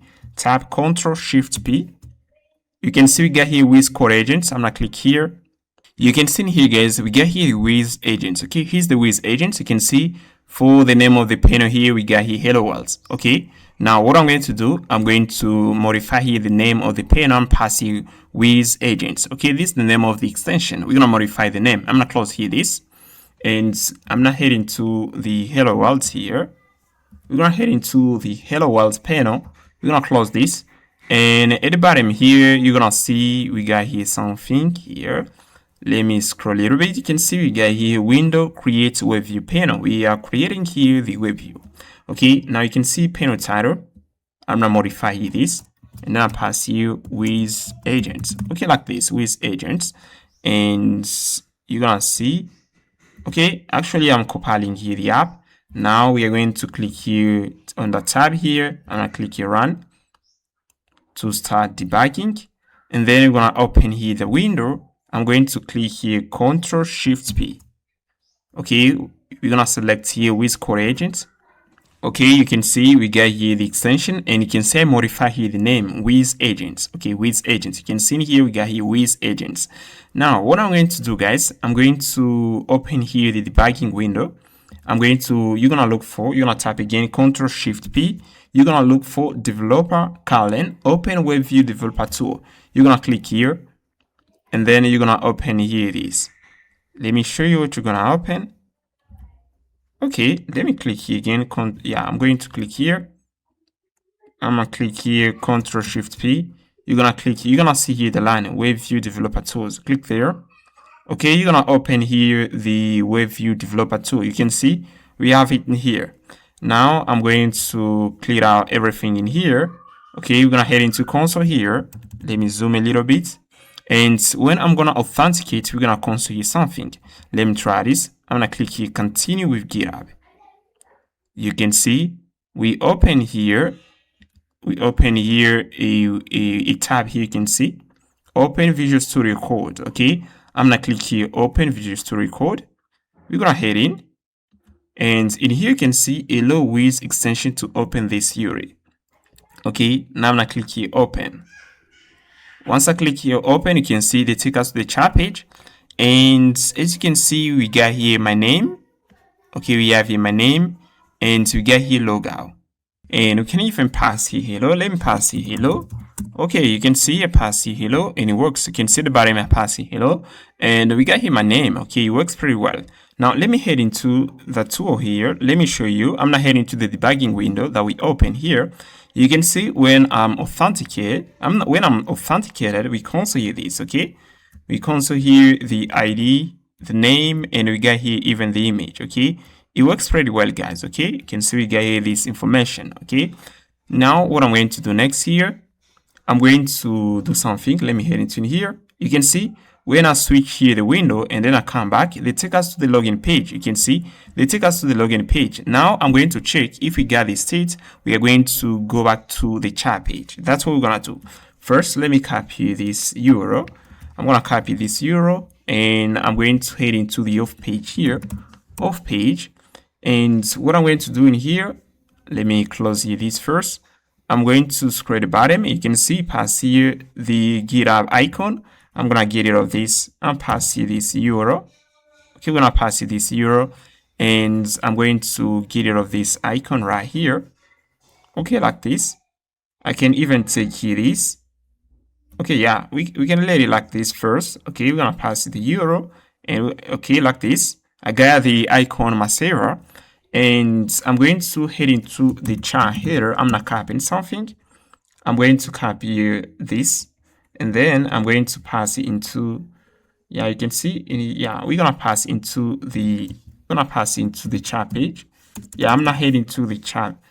I'm going to copy this, and then I'm gonna head into the login page. I'm not heading to off page here, and then I'm gonna pass in here. And what I'm going to do in here, guys, I'm going to check if the user variable is undefined. We are going to, if isn't undefined, we're gonna move to the chat page. That's what we're gonna do. I'm going to head into here. Let me first do this. I can pass here even if user. Okay, I'm gonna check if is undefined. We're gonna pass if is undefined, and we're going to pass here navigate. Okay, we're gonna move to the chat page here. Okay, and here, in order to get rid of tapping error, I'm going to Yeah, we need to import here location. Let's go back here, and then I'm gonna copy this line. We're gonna pass in here like this. Okay, like this, and we're gonna import here location from React Router like this. Okay. Okay, now we're gonna compile this again, and we're gonna see what we're gonna have here, guys. Okay, you can see I pass here the icon, and I'm checking here if the user isn't undefined, they're gonna take us to the chat page. Okay, you can see here we keep the data into the state here. Now let's try this again. I'm going to compile here again this. We're going to run here again npm run build here, and we are going to hit into here. We're gonna run here npm run watch like this. Okay, like this. I'm tap enter, and right here we are building. When we're gonna finish, we're gonna try this again. Okay, we finish building here. Now we finish building in here too. Now I'm going to head into here. I'm not heading to the debugging window. We're gonna click here run, and yeah, you can see we open here the debugging window. Okay, I'm gonna click again Ctrl+Shift+P. Yeah, you can see we get here with CoderAgents, and as you can see, guys, they take us immediately to the chat page. They take us immediately in here, okay, because we are authenticated. Let me click here logout. Okay, here's a click here logout. Okay, they don't take us here.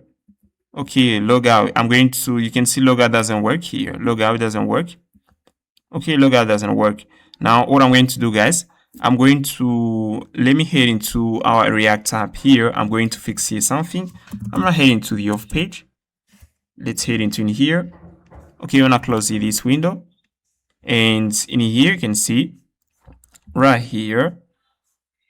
Let me check here. You can see in here, we are retrieving the session from the local storage. Okay. Okay, you can see in here. Okay, I'm going to do this, guys. This is the off page. I should pass here only this. Okay, I'm gonna pass here only this.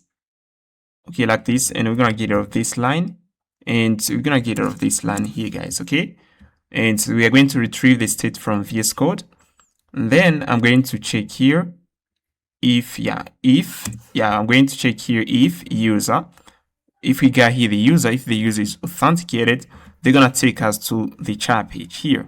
Else, we aren't gonna do anything here. Let's try this again. I'm going to compile this again. We're gonna run here and npm run build again. Okay, let's try this. Okay, we're gonna run here npm run build. Now I'm not heading to in here. We're gonna click here run again.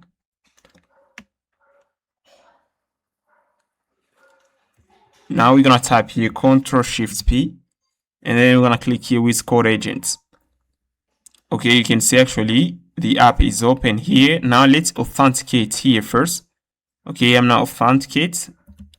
Let me click here continue with Github. Okay, we continue with Github here. I'm now open here. Okay, and here I'm going to go back here. We're gonna click here open.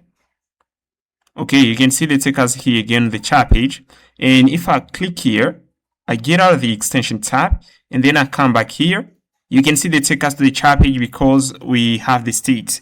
If you don't have the state, they're gonna take us to the login page. Okay, you can see actually we head into here because we have the state. Okay, it works pretty well, guys. It works pretty well. Okay, you can see this is amazing. This is amazing, guys. Okay, you can see if I go back here and I come back here, they take us in here because we get here the state. If I click here log out, I think they're gonna log out. Okay, you can see we log out here, guys. Okay, in order to move there, again, we have to authenticate. You can see actually works. Alright, guys, now I'm gonna continue working on the chat page. We're gonna fetch a list of messages that are gonna pass in here. As you can see, we already finished with the design. Now we need to fetch here a list of messages that are gonna pass to the page. Now I'm going to head on Redux, and we're going to install Redux. Head on redux.js.org, and then you're gonna install Redux. Head into in here, head over in here, guys, and then you're gonna install Redux. Now the next thing I'm gonna do, I'm gonna head into inside my app here, and I'm going to head into the API folder. You can see I've already passed the API folder. Now inside the API folder, we're gonna pass here chats.ts. Now in here, we're gonna pass here we are going to import, we're gonna pass here the type, and we're gonna pass in our type char3 return type, and we got here fetch char3 type, and we got here function fetch char3, and as you can see, we pass here a function that allows us to fetch the data from the server. we are going to head into in here in order to create a function, which is the make HTTP function. I'm not heading to the helper folder. I'm not passing that file here. Okay, make HTTP. And as you can see, we have here type HTTP verb. We get here get, put, post, and delete. And here we pass here make HTTP. Okay. Now you can see you use here fetch API in order to get data. Okay. Now let's go back into the chat.ts, and then we're gonna pass here the endpoints in order to get data. We are going to hit here these endpoints. Okay, in order to get data. Now, the next thing I'm going to do, I'm going to head into now, we're going to head into the source folder. And inside the source folder, we're going to pass here a chat slice. Now, inside the chat slice, we're going to pass here this. As you can see, we invoke here the fetch chat function. We pass it the user ID and project ID, like this. Then we're going to pass here the chat state. We're going to have it message, lorem, and header. We're going to create here an object, initial state, that we're going to pass to the create slice function. Okay, we're going to pass in here, initial state, like this. And the name of the slice here is equal to chat. And here at the bottom, we pass here some extra reducers, and we pass here get chat function. I'm checking if the value here is equal to pending. We're going to modify the value of the loading state here to true. If the value is equal to fulfilled, we're going to modify the value of the loading state to false. And we are going to pass here the data. If we got an error, we're going to pass here false, and we're going to pass here this unknown error, okay? Something like this. And now we are going to something like this. Now I'm going to go again into the store folder, and then I'm pass here the index, and inside the index, we're going to pass here now the slice, okay? Like this. Okay, we just finished in here. Now what I'm going to do next, I'm going to head into now the app folder, app.ts. And we're going to import here the provided components, and we're going to import here the store, and then we're going to pass it to the provided component. Okay, like this. Now we're going to head into the chat.ts, and in here you can see we got here this line here. Okay, we got here testing message. If I head into the chat here, you can see we have here test.ts. We got this array. Okay, we got this array, guys. Now I'm going to get rid of it. I'm going to delete here the file because we aren't going to use it. Okay, I'm going to remove it. And then we are going to go back into the chat.ts, and then we're going to comment here this line, and then we're going to import here, use this patch hook and use select hook, and then we're going to pass here a fake user ID and project ID in order to get here a list of messages. Okay, I'm not heading to here, and you can see if I pass here this, we have here a list of messages. Okay, by using here this user ID and project ID. Now I want to fetch here this list. Okay, now we're gonna pass here fake user ID and project ID, and then we're gonna pass here use dispatch, and so we're gonna pass here use selector. We're gonna get access to the message array, and then we're gonna pass here use effects. We're gonna make an HTTP request to receiver. Okay, like this, and then it's gonna work. Okay, you can see we already pass here to the chat message component. We already pass it the message array. Okay, it's gonna work. Now let me head into here. Okay, I'm not refreshing the page. Okay, actually we don't have here something. We don't have here test page here. I'm not getting rid of this line, and then it's gonna work here. Let me get rid of this type here, and we're gonna get rid of this line here too. Now let's try this. Yeah, you can see in here, guys, we have here list of messages. You can see we have here this. Okay, if you remember, guys, we got here this. Okay, rate Ben by that empty to know the birth date of Ben. Okay, that's what we passed previously to the CoderAgent when we was interacting with the CoderAgent. Okay, we fetch it in here. Now I'm going to pass here another component. You can see we have here markdown. Okay, we got here markdown, but we don't format it. Now I'm gonna use here component. I'm gonna use here convert markdown to test. Okay, I'm going to select here this component, and then I'm going to pass it into the component folder. Okay, I'm gonna head into here, and then I'll pass it components. Yeah, I'm gonna pass it format. I can pass it format markdown like this, .cs6 like this, and then I'm gonna pass in here. And in order to make it work, guys, you have to install here. You have to install React Markdown and install to Remark GFM. Okay, you're gonna install these two packages in order to make it work. Now we're gonna try this. I'm going to get rid of this stuff here. Now I'm gonna pass here format markdown like this. Now we're gonna take the function. We are going to head into the message component, and then we're gonna pass it at the bottom here. Let me show you. We are going to scroll a little bit, and you can see on the section here, we use the section in order to display the message. And you can see pass here React Markdown. I'm gonna get rid of this component. We're gonna pass here this custom component, and as you can see, okay, I'm gonna pass in here, and it takes here the text. And pass it text is equal to the content. And pass the content like this, and we just finish. Okay, we just finished in here, guys. Let's head into the format markdown. Okay, now we're gonna install here these two components too. I'm going to copy it in here, and then we're gonna head into the command prompt, and we're gonna run here npm install. And yeah, you can see we installed a package, remark.gfm. Okay, we installed that package, guys. Now let me head into here and see what we got here. You can see if I scroll at the bottom here, you can see we got here web automation. You can see that actually works, okay? With format markdown here, and actually you can see it. Okay, we got here a little table. This is a beautiful table. If I continue scrolling at the bottom here, you can see at the bottom here too, we got something which is cool. You can see we got here, everything is okay in here. Actually, we can read this, okay? If the agent read markdown again, we are going to be able to read it, okay, to parse it. Now, what I'm going to do, I'm going to start interacting with the agents. As you know, guys, we already create an endpoint on the server that allows us to interact with the memory agents. Now, I'm going to head into here, and then I'm going to pass here. We're going to head into the chat.ts, and we're going to pass here the chat input, and then we're going to pass here function chat. It takes here the chat input. And then we extract here this property. We pass here the base URL, and then we send here the payload and return here the response like this. Now let's head into the chat class, and in here we're gonna pass the clear chat. When we invoke this, we are going to clear the mess array. We pass here add user and a placeholder. Okay, this is the placeholder. When we invoke it, we're gonna display the user mess immediately into the chat component, the chat message component. We're gonna display the mess immediately. Okay, and we got here another function, append last a message. You know, the AI stream a message. You know, when we are interacting the AI generate a chunk, a piece of message. Okay, that's what we call streaming. Now, in order to append this piece of data to the mess array, we're gonna use here this function here, append to last a message. You can see we are going to take here payload, and then we're gonna append it to the content property. Okay. That is the goal of the function. Now I'm gonna export here these three functions so that we can get access to them.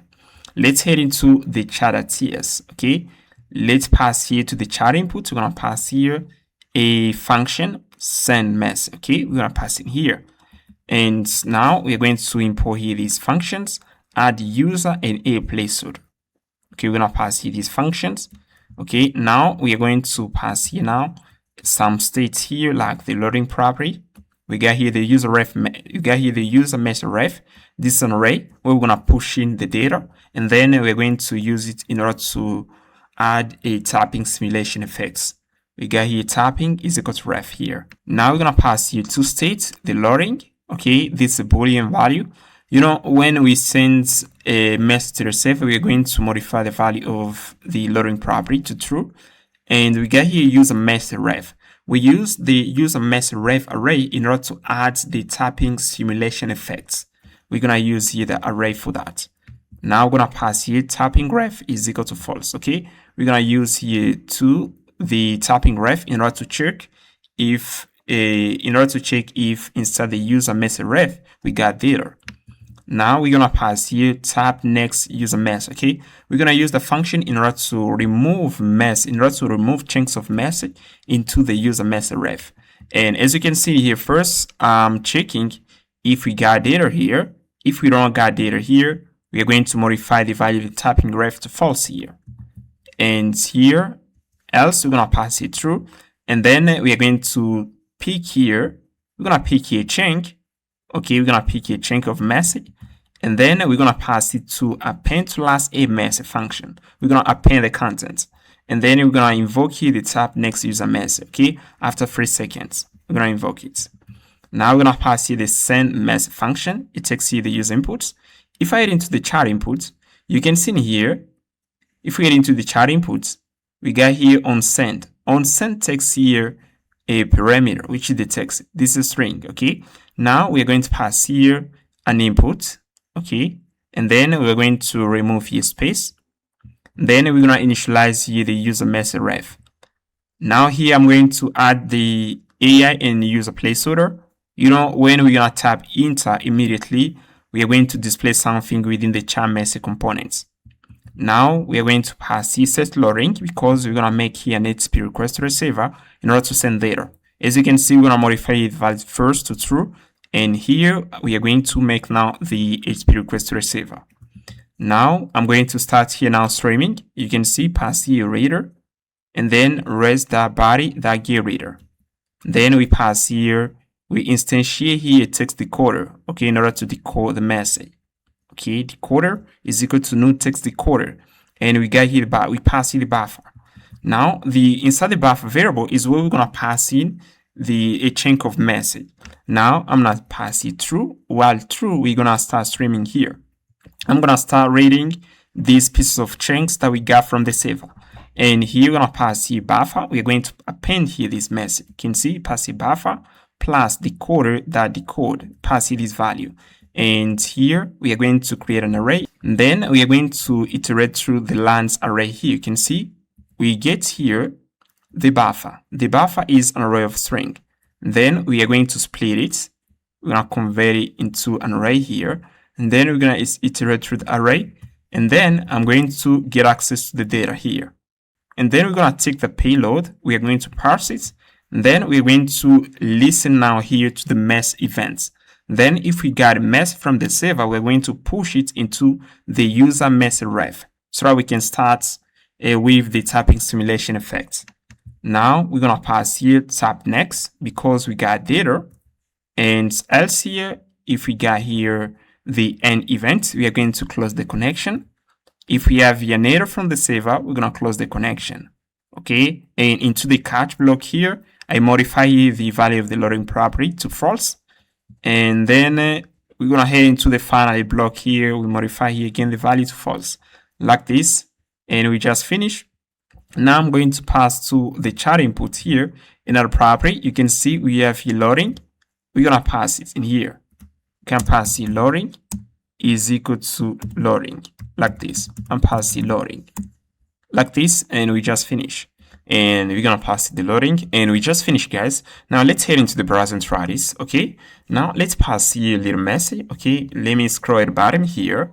Let me see what I'm going to pass here. Okay, we're gonna pass here something like hello. We're gonna pass here hello. Let's see what we got here. You can see the agent's gonna respond right now. Oh yeah, you can see, good to see you again. Okay, you can see we got here a little response from the agents. Okay, let me scroll at the bottom here. Okay, yeah, you can see scroll at the bottom. Now I'm passing. Do you know me? Do you know me? And what I'm passing what I'm working on right now. Right now, I wanna pass you this kind of question, and you can see we pass here this. Okay, yeah, you can see the agent responds here again. Okay, you can see yes, you are Ben. You can see yes, you are Ben. Based on my memory, your programmer working on a web automation project. Okay, it works, and it succeeds. Now, what we're gonna do next is to scroll at the bottom. Every time I'm gonna pass to the agent a message, I want to scroll at the bottom so I can see what the agent is doing. And what I'm going to do, I'm gonna move at the top here. I'm going to pass here, sit here. We're gonna pass here bottom ref, okay? Use ref, okay? We tap it with HTML div. We are going to attach here this element to a div so that we can scroll at the bottom. Now I'm gonna move here, and then I'm gonna pass here use effects, okay? Use effects, I'm going to listen. If the mess array, we have a modification, we are going to scroll at the bottom, okay? You can see we get here mess array. If we get a modification, we're going to scroll at the bottom. And I'm going to pass here div. You can see we got here this. We're going to pass a div right here at the bottom. And again, you can see when I want to pass here message, you can see actually we scroll at the bottom.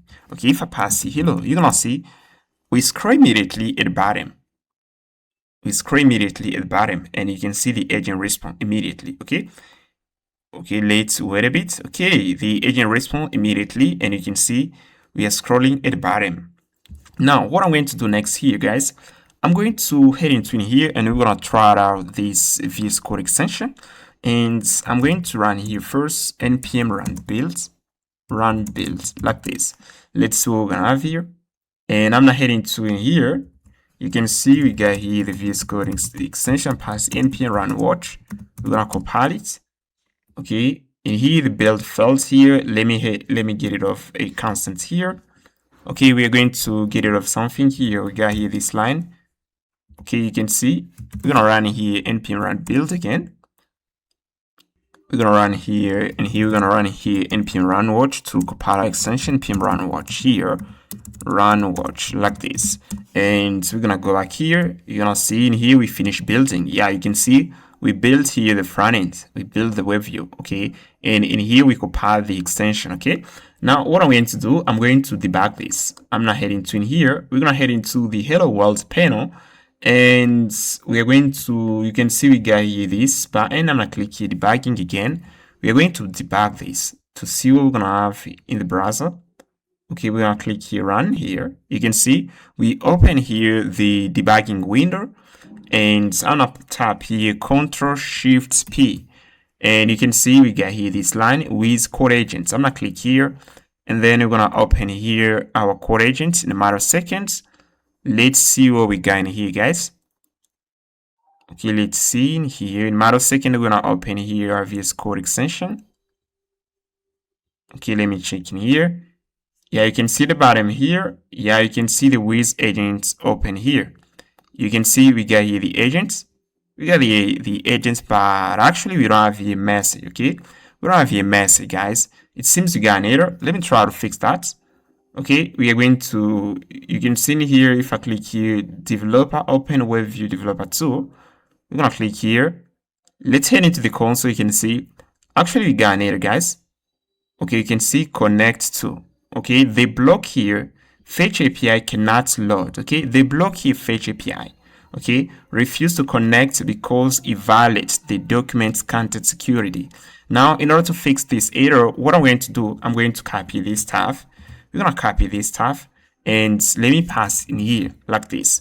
And in order to fix this error, you're gonna copy this stuff here. You're gonna head into inside Gemini, and then you're gonna pass in here. Okay, you're gonna pass here this stuff. Let me show you what I've done, guys. Okay, first head into the hello world panel that's here. Okay, head into in here, and then you're gonna copy this HTML. Okay, you're gonna copy this HTML, and then alongside with this line of error, you're gonna pass it to Gemini, and then they're gonna fix it. That's what I've done in order to fix this error. Now you can see here, you can see I've passed here this stuff. Okay, let me get rid of this stuff here. You can see previously I passed here this stuff. Here's the input. Let me show you what I've passed here. Okay, I'm going to copy that, and I'm passing here. You can see I've copied this stuff. Okay, you can see I've copied here this line. Okay, and then I pass it to Gemini, and then Gemini fixed the error. Okay, and then I copy here a new line here. Okay, this is the new line. Okay, you can see it's the new line. They modify here this section. Okay, they modify here this section, and I copy it, and then I pass in here. Okay, I'm gonna pass here right now, something like this. Okay, you can see Gemini pass here the localhost, the base URL via Express server. It passes it in here, and here, and here. And then we're gonna try this again. I'm going to head into in here. I'm gonna run here. If you run here, watch again. We're gonna continue compiling our app. Okay. Now what I'm going to do, I'm going to head into in here. We're gonna click here, debug here. I'm gonna click here, run again. And as we click here, run, we're gonna open the debugging window again, and we're gonna try this. I'm gonna click here, Ctrl+Shift+P, and let's see what we're gonna have here. I'm gonna click here with CoderAgent again. Okay, we're gonna see what we're gonna have here. If we load our history, it means everything is working pretty well. Okay, you can see we open here again we open here the extension again here. Okay, yeah, it shut up. Okay, let me try to run this again. I'm gonna click here, run extension here. Let me click here again, run. I'm gonna click here, run here. Okay, we open here the debugging window. Now let's click here, Ctrl-Shift-P again. We're gonna click here with CoderAgent, and now let's see what we're gonna have here. Okay, actually we don't see anything in here. We're gonna wait a bit. Okay, we're gonna load the extension in a matter of seconds. Okay, actually we run it. Oh yeah, the extension load up here. And yeah, there we go, guys. There we go. You can see, actually we see here, we load the child string within the extension with agents. You can see this name of our extension, and you can see the child string. And if I pass a message to the memory agents, I can continue interacting with it. Let me pass here, hey, I fix the error in my VS Code extension. It was great. Okay, I'm past here, something like this, and you can see everything works seamlessly. Okay, you can see in a matter of seconds the agent is gonna respond here. Let's wait a bit. You're gonna see in a matter of seconds the agent is gonna respond immediately. Oh yeah, great guys. The agent respond immediately. You can see we got here, hello Ben, and yeah, you can see I'll be happy to help you to fix the error in the VS Code extension, but I need a bit of more information. Okay, yeah, you can see it works pretty well. Guys. Okay, this is how we do it. We are going to shift again. We're gonna head into again here.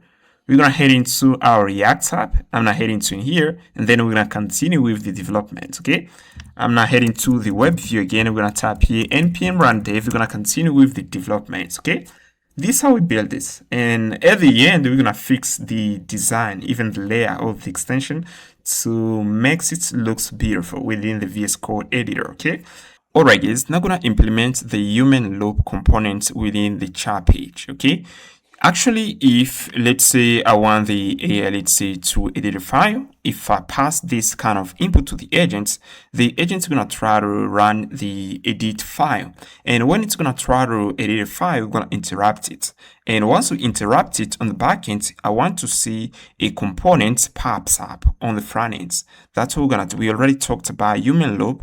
We already talked about it, guys. Previously, we talked about that. As you can see, we talked about that previously, okay? Now, let's build here this component that allows us to approve a tool operation.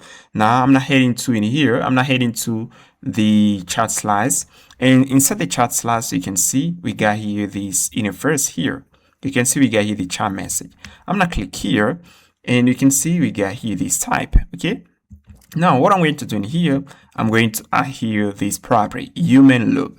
You can see we get here the status, we got here the action, we got here the ID of the thread here, we have the tool name, the tool description, and we got here the arguments. Okay, that's what we pass to the chat message. Let's head into the chat slice, and then what I'm going to do, I'm going to pass here another action. I name it add interrupt. You can see first I pass in here add interrupt. Okay, now we are going to pass the interrupt object to the last a message. You can see here first I get here the payload. The payload is an array, and then here I'm going to extract here the ID, the tool name, tool description, arguments, and then we get here the last a message, and then we are going to append here this object.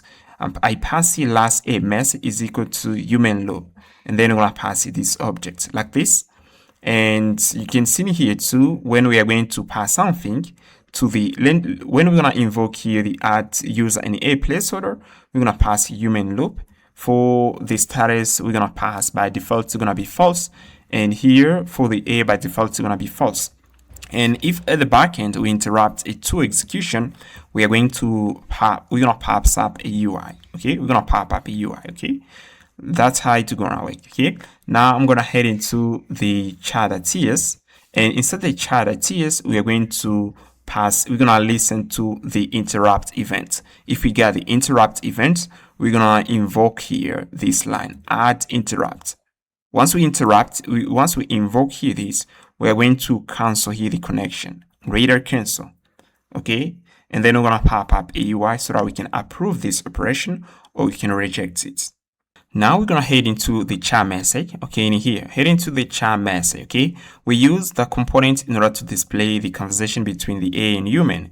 You can see we got here the conversation. Okay, now we're going to display now the human loop components. Now I'm gonna pass here human loop property. I'm gonna extract it. You can see we got here the chat message tab, and it is here property. These are an object.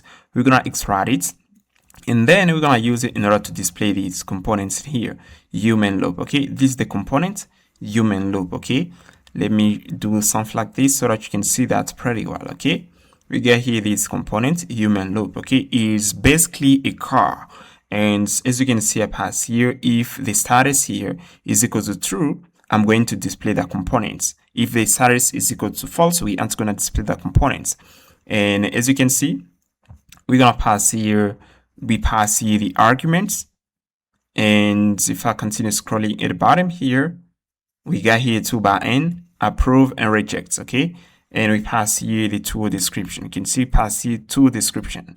Now let me head into here, and you can see we got here these components. Okay. You can see CoderAgent wants to write a file. You can see we pass here, I don't pass here the name of the file. Okay, we pass here file path, bio.md. If I click here, okay, you can see we get here the content. It looks like this. Let me increase here the zoom a little bit. Okay, so that you can see that pretty well. We need to pass here to the name of the file. We're gonna pass the name of the file, and here you can see we got here pending changes. Okay, file contents. Okay, you can see past the file path and the contents here. Okay, cool. And if I click here reject, I can reject this operation. If I click approve, we're going to approve this operation. Okay. Now, what I'm going to do, guys, I'm going to head into the chat message. You can see here, we're going to pass here this component. You can see we get a component in here. Let me copy the name. Okay, we're going to copy the name, human loop approval car. We're going to copy this. And then we're going to create a component right here and pass it this, that TS6 like this. Now what I'm going to do, I'm going to copy this component, and then I'm going to pass it in here. This is the component human in loop approval car. Okay, this is the car, human in loop approval car.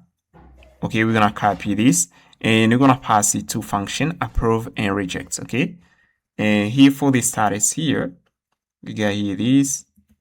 Okay, human loop here action. Okay, human loop action. Okay, like this. Now we're gonna take here this car here. We're gonna head into the chat message, and then we're gonna pass in here. Okay, let me scroll a little bit, and then I'll pass it in here like this. Okay, like this. Let me move at the top here. We're gonna get rid of this stuff here.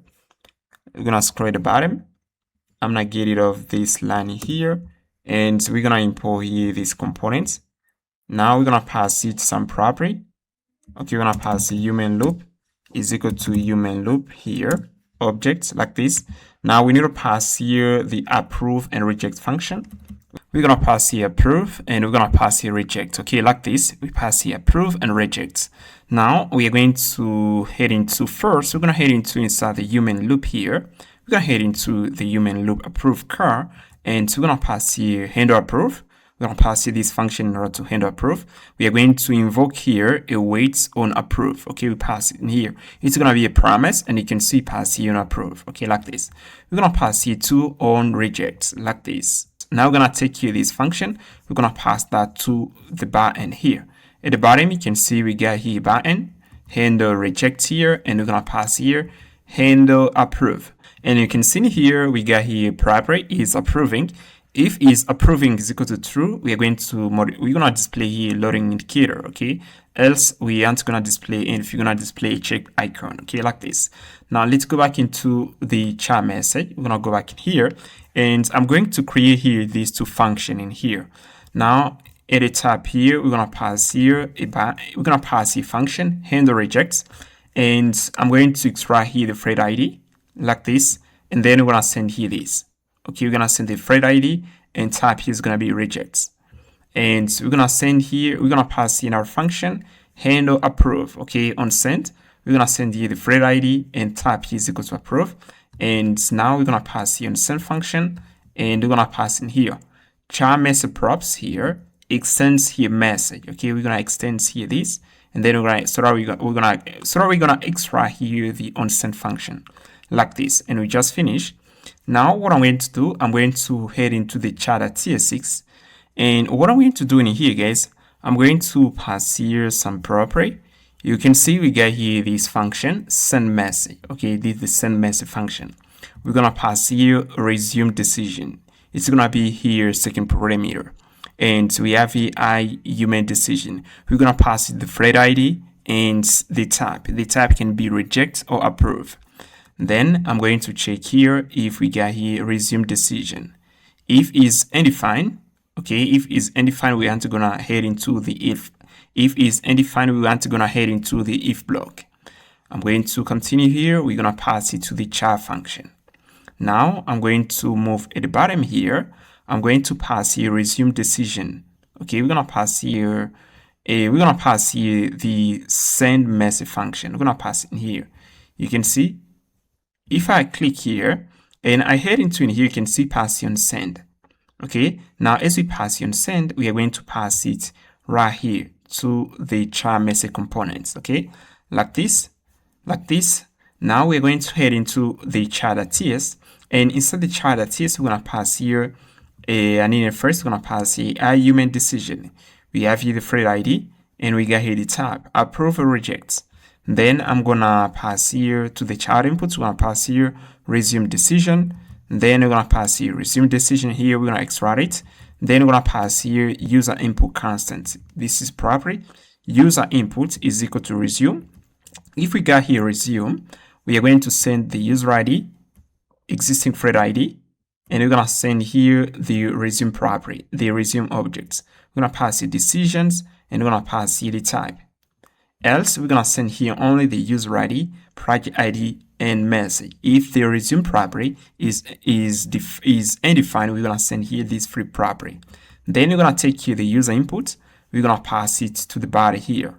I'm gonna get rid of this like this, and there we go. Just finished, guys. We just finished. If I move at the backend here, I want to show you something. You can see this the backend, and you can see when I want to approve or reject something, we send here this kind of object. You can see we pass here only the user ID, project ID, and pass it the existing thread ID. Okay, that's what we send. And if I want to send the message, I can pass here the message. I can pass here the message like this. And I'm passing something. Okay, if I want to approve or reject, we are going to pass here these two property, existing thread ID and resume decision. Now let's move to the front end here. I'm now go back here, and now we are going to head into the browser in order to try this. Okay, now let's head into the browser. Yeah, you can see we got here these components, human loop. Okay, let me pass here first hello and see what we're gonna have here. You can see pass here hello. And I think our save is running. Let me see here. Yeah, you can see the agent response here. Okay, yeah, our save is running, guys. Okay, yeah, let me check here. You can see the save is running. Now we're gonna pass here an input. Let me head into here. I'm gonna head into the console here, and then we're gonna pass here this. Okay, we're gonna pass here this stuff. And here's the inputs, guys, that we're gonna pass update bin bio.empty and add this. Ben has moved to friends visiting friends. We're gonna copy this, and then we're gonna pass it to the agent. Okay, we're gonna tap enter immediately, and then the agent's gonna start working. And in a bit of a moment, you're gonna see the human loop component. Okay, now you're gonna see, yeah, the agent will start working. You can see the agent start working in here. Okay, the agent start working. Okay, you can see the agent start working. Okay, now you can see we interrupt the agent. Okay, you can see we interrupt here the agents, and here the agent waits my approval. I'm gonna click here approve so that the agent can continue. Now we're gonna click here approve. Let's see what we're gonna send here. And if I click here approve, we are going to approve this operation. Okay, now we're gonna click here approve, and let's see what we're gonna have here. You're gonna see the agents, it's gonna continue working, and you can see here's the input that we sent here. Okay, and in a bit of a moment, we're gonna have here something. You're gonna see the agent's gonna continue working. Okay, you can see the agent continue working, guys. As you can see, the agent continue working. It means the agent finished updating the file. Okay, the agent finished updating the file, and you can see works. You can see works. And if I go back here, I'm going to head into in here. You can see the agent update here the file. And let me head in. We're gonna head into the child history. Let's head into the child history.json file. You can see here we have here something. Okay, first here you can see we got here human loop message, and then here the agents update the file here. Okay, you can see pass it this data. It works pretty well. Now what I'm going to do, I'm going to add here these components. Okay, you can see the agent finish here. The agent finish. Now what I'm going to do, I'm going to take here this. Okay, we're gonna take here this, and then we're gonna pass in here. I'm pass in here, and then I'm tap inner. You're gonna see we're gonna display the human loop component. If you scroll at the bottom here, you can see we got here the message here. Okay, when we approve here, and you can see we got here the human loop component.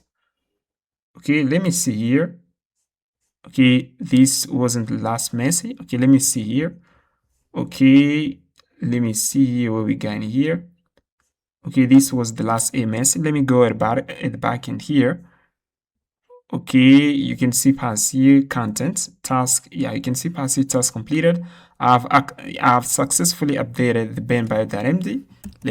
Yeah, you can see task completed. I've successfully updated the ben.bio.md. The new entry has been added. Updated content. Ben is a programmer. Let me see at the bottom here what the agent passed here. Okay, Ben moved to New York to see his father. Okay, let me see here something that I've added here. You can see we don't sit in here. We don't sit in here. Okay, we don't sit in here, guys. Okay. Now what I'm going to do, I'm going to delete here this file. You can see we got here the child history. We're gonna delete it, and then we're gonna try to pass an input again to the agents. And also we got here this. We got the memory.md file. Memory.md. I'm gonna delete this here so that everything is gonna be clean here. You're gonna see what we're gonna have here, and then I'm gonna restart here the agent. Okay, we're gonna restart here the agent. Okay, we're gonna run here npm run tester. Okay, like this. Now we're gonna go back to the front end, and then we're gonna copy here this input again. We're gonna pass it to the agent. Now I'm gonna head into here, and then we're gonna copy this input. And if I refresh here, tap inner, you can see actually we don't have here anything.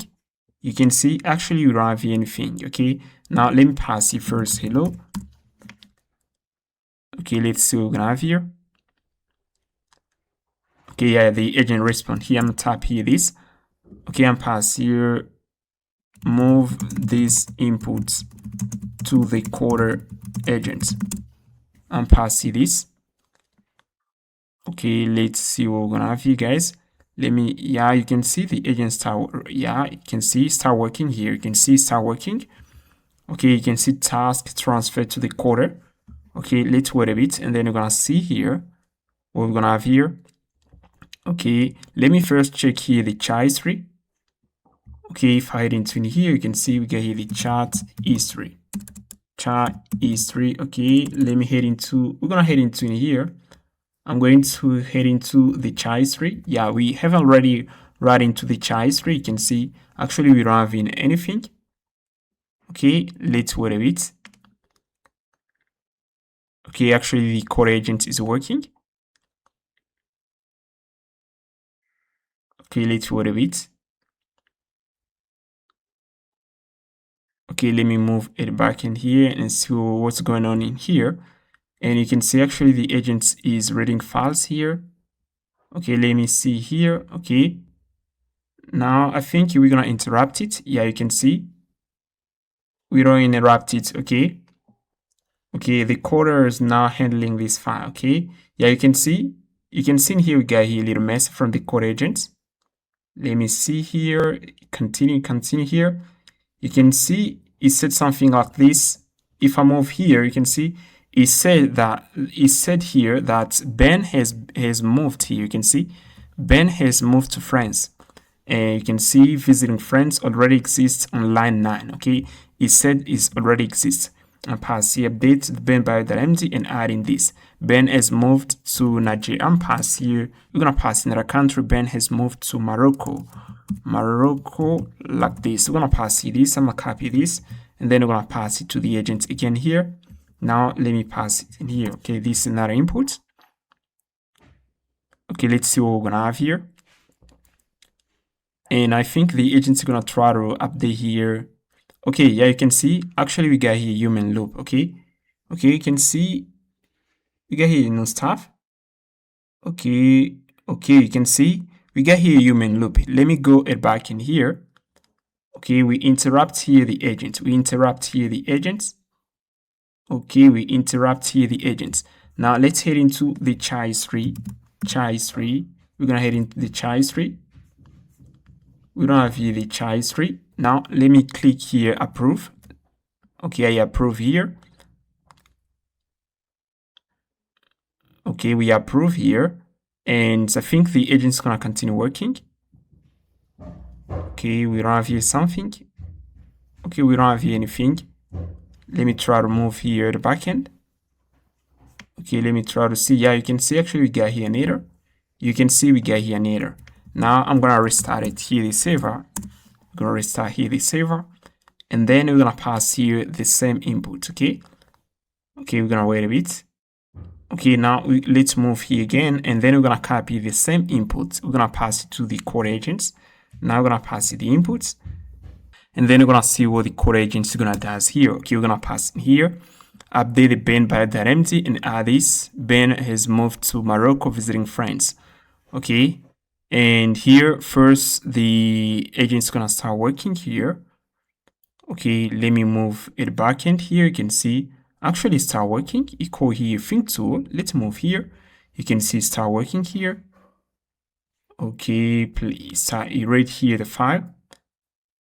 And then here we are going to interrupt the agents. Okay, yeah, you can see we interrupt here the agents. And now if I head into go back here, you're gonna see within the child tree, we're gonna have here something. Okay, if I head into child tree, okay, we don't see the child tree. Okay, let me close here this. And we aren't gonna see anything within the child tree. I'm going to go back here first, and then we're gonna click here approve. And once we approve, you're gonna see something within the child tree. Okay, as I click here approve, the agent's gonna start working again. Okay, you can see. Okay, it's gonna start working again here. Okay, you can see continue working. Okay, continue file has been updated. Okay, you can see Ben has moved to Morocco visiting friends. Okay, we got here new. Okay, if I zoom a little bit, you can see we get here something like that. You can see we get here something. Okay, and now let me move at the back end here. You're gonna see we got here the child tree. Okay, we don't have here the child tree. I don't know why we don't write into the child tree here, guys. Let me head into here. I'm not selecting our projects. Okay, we're gonna go back here again. Let me select here this, and we're gonna load it, and then we're gonna see here the child tree. Okay, you can see we get the child tree. Okay, we don't have here the child tree, guys. Okay, let me go back here and see here. I'm going to refresh the page because we don't see here the child tree. Let's refresh the page. Okay, you can see we don't have here the child tree, guys, but it works. We don't have here the child tree. Now we're gonna fix this. We're gonna fix this kind of error. Okay, I'm going to move it back in here. We're gonna head into child tree tool and pass the chat. I'm gonna head into the child tree tools, and then we're gonna fix in an error. Oh, okay, yeah, I see here an error. We should pass here messages.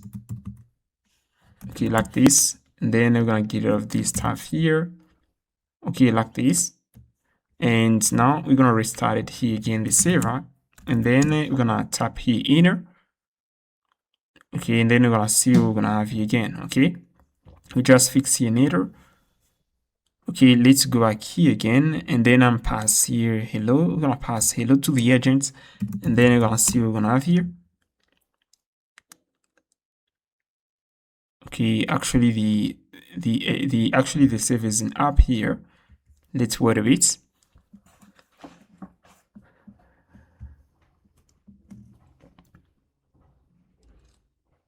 Yeah, you can see actually the save is up. Now let's try to pass again hello. We're gonna pass hello. Let's try to see what we're gonna have here. Okay, you can see the agent response. Now let's go back here to see if we're gonna have this data within the child tree. Okay, I'm now heading to the child tree. Okay, yeah, actually we got here the child tree. Now let me go back here again, and I'm going to pass here another input to the agents. Okay, you can see update the Ben bio.md and add it. Ben has moved to Morocco. Now we're gonna pass here Ben has moved. We're gonna pass here another country.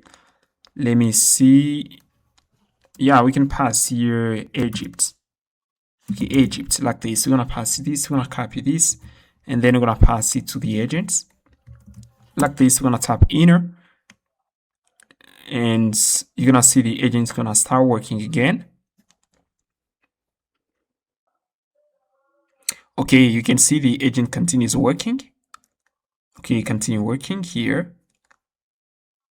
Okay, in a matter of seconds, you're gonna see we're gonna interrupt here the agents. Yeah, you can see we interrupt again the agents. Now let's click here, approve here. Okay, as you can see, we're gonna, yeah, you can see we approve here the agents. And once the agent finish working, we're gonna see something. Okay, you can see he added here a new line. Okay, Ben has moved to Egypt. Okay, he added here a new line. Okay, now let's go back here and see what we got in here. Yeah, you can see we got something. You can see this is the human loop input here. Okay, you can see we got here the status. We got here the ID of the thread here, and we got here the tool name. Okay, and all string, we got here no string. And here now you can see the agent respond here. This task completed successfully. Okay, it works pretty well. And guys, you can see if I go here, let's move here, and I copy this line here, and let me pass it in here. And I'm not pass it into another tab here, and then I'm gonna tap inner. You can see in here, guys, we still seeing here these components. You can see we still seeing here these components. Approval car, we still seeing here. Now what we're gonna do, we are going to hide this. When we click here reject or approve, we need to hide here these components. And also we're gonna modify the status of this property here. We're gonna pass here status is gonna be here false, like this. Okay, we're gonna modify here the status so that we can try to update here, or we can try to resume the graph for an ID which doesn't exist. Okay, that's what we're gonna do. Now I'm gonna head into the child tree tool, and then I'm gonna pass here something. We're gonna pass here this stuff. First, I'm gonna head into the TodoList Tools. I'm going to head into the TodoList Tools. Okay, you can see we got here the UUID. We're gonna copy it, and then we're gonna head into the child tree. We're gonna pass in here like this, and then I'm going to scroll at the bottom here. You can see pass here an array of message here. You can see pass an array of message. Now what I'm going to do, I'm going to, let me see here, this is an array of message. I'm going to pass here the ID. Let me first do this. I'm gonna add here another tab and pass here the ID. I'm gonna pass here the tab here is gonna be a string. I'm gonna copy this. Okay, like this. Okay, you can see pass here another input to the tool, and I'm going to copy this. Instead, we're gonna head into the child. We're gonna head into the child tree. Yeah, we're gonna head into the ChatController, and then inside the ChatController, we're gonna pass here the UUID. Now we're going to pass here the ID, like this. We're gonna pass here the ID, and then pass here UUID, like this. And then we're gonna pass the comma. We're gonna generate here an ID. I'm gonna take this again. We're gonna pass it in here, right here. Okay, like this, and we're gonna pass in here. Okay, like this, and we just finish. And we're gonna use that ID in order to update here, in order to retrieve here we're gonna retrieve here this line because we're gonna have here an ID right here. We're gonna use the ID in order to update here. We're gonna use that ID in order to update here the status to true. And I've already passed the another tool that we're gonna use in order to update the status. Let me copy it in here. I'm gonna copy it, and then we're gonna head into in here. We're gonna move into the Registry tools, and then we're gonna pass here this new tool at the bottom here. Okay, here's the name. You can see pass here update human loop status tool. Okay, yeah, we're gonna use that tool in order to update here the status to false here. Okay, I'm passing false so that we aren't gonna display the components. I'm gonna pass here false. Okay, once we invoke the tool, we're going to modify here the status. And because if I head into in here and I pass here false, then pass here false. If I pass here false, you're gonna see we aren't gonna display here these components. Let me move to the front end here. If we refresh here and we got there false, we aren't gonna display the components. Okay, you can see we don't display it. Okay, we don't display it because we got false on the backend. Now I'm going to head into the chat slash here, and you can see we got here the chat message. And actually the chat message doesn't have here the ID. We're gonna pass here the ID like this. Okay, this is the ID of the chat tree. Okay, I can rename it. Yeah, we're gonna pass here only the ID. And now what I'm going to do, we're gonna go into the chat slice here. Okay, let me head into the chat slice. Okay, let me copy this stuff here. Okay, I'm gonna copy this stuff. I'm gonna copy this ID, and then we're gonna head into the chat slice. You can see here we pass here the chat message. Okay, this is an object. Now I'm going to pass here this ID. I'm gonna pass here even the chat history. Yeah, we're gonna pass here the ID like this. This is a string. Okay, this is the chat history ID, and here we're gonna extract it. Okay, we're gonna extract it in here, and then we're gonna pass here chat history ID, like this. Then we're gonna pass here this ID. Okay, like this. We are going to copy it. You can see pass in here. Okay, I'm gonna copy this, and I'm going to pass in here like this. And I'm also gonna pass here another stuff. I'm passing cons. I'm gonna pass the cons approval car here. I'm passing set approval car like this is equal to use state here. We're gonna pass here default value is gonna be here. I'm gonna pass it true. Okay, let me pass it true, and then we're gonna pass here. Yeah, you can see default value is gonna be true. And when we're gonna invoke here the handle approve, we are going to modify the value to false here. Okay, and pass here set approval car. We're gonna pass here false. We're gonna pass here false like this. We're gonna copy this, and we're gonna pass in here to false like this. Now what I'm going to do next, I'm going to head into. You can see we got here on send function. We pass it here this property on send here. Let me scroll the bottom here and see what we need to pass here. Okay, we're gonna scroll the bottom here. You can see we got here function. Okay, we got here function on send. Okay, we tap here on send. As you can see, pass here to property, the thread ID, and tap here is equal to approve. Now I'm gonna click here, and here we're gonna pass here the chat history ID like this, and the tab here is gonna be a string. Let me go back here. Let me see here again. Okay, you can see here into the chat message. You can see the error display, the error display here again. Now we're gonna copy this stuff here, and then we're gonna pass in here. Okay, I'm passing this, and we're going to pass it in here. We are going to display this. We're gonna display the human loop approval car if the approval state is equal to true, like this. Now I'm gonna head into the chat.ts, and at the bottom here you can see we extract here this stuff here. We need to pass it to the chat history ID like this. Now pass here resume decision. We're gonna pass here chat history. Okay, like this. Now we're gonna go to the backend, and then we're gonna pass here this. Okay, we're gonna head into the ChatController, and we're gonna extract here first. Here we're gonna extract here the chat history ID. Okay, you can see we have here this. I'm gonna pass here this the chat history ID, and so we're going to head into the chat history tool. You can see we got here tool. Okay, update history tool, update human loop status tool. I'm gonna copy this, and we're gonna head into ChatController, and we're gonna pass it in here. I'm going to scroll the bottom here. I'm gonna scroll the bottom here. We're gonna scroll the bottom here. And right here, I'm gonna pass here if resume here. We're gonna check here if we got here resume decision, we are going to update here the status. Okay, let me check here resume decision. Let me scroll the bottom here. We're gonna pass here resume decision right here, and then we're gonna go back here again. I'm gonna copy that tool. We're gonna pass it in here and pass here await, and then we're gonna pass here invoke. Yeah, we're gonna pass here invoke to invoke that tool. We're gonna pass here an ID, and then let's move at the top here. We're gonna copy here this. Okay, we're gonna copy here the child ID, and then we're gonna pass it at the bottom here, right here, and we're gonna import here this tool. Okay, to avoid errors.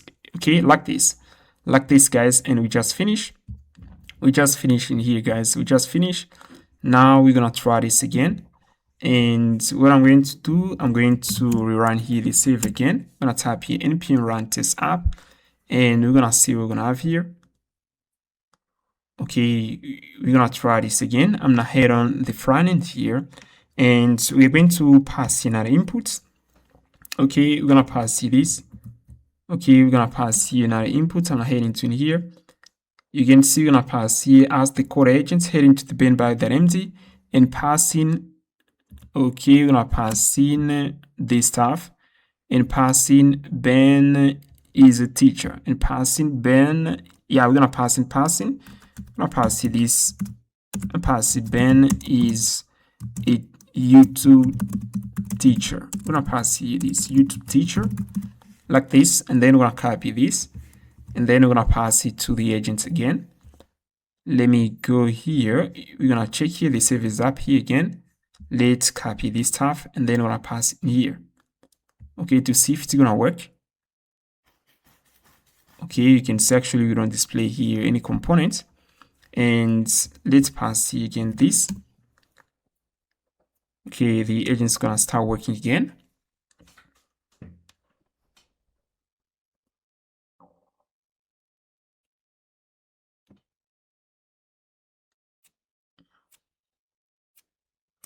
Okay, you can see the agent start working again, and in a matter of seconds, we're gonna interrupt here the agents.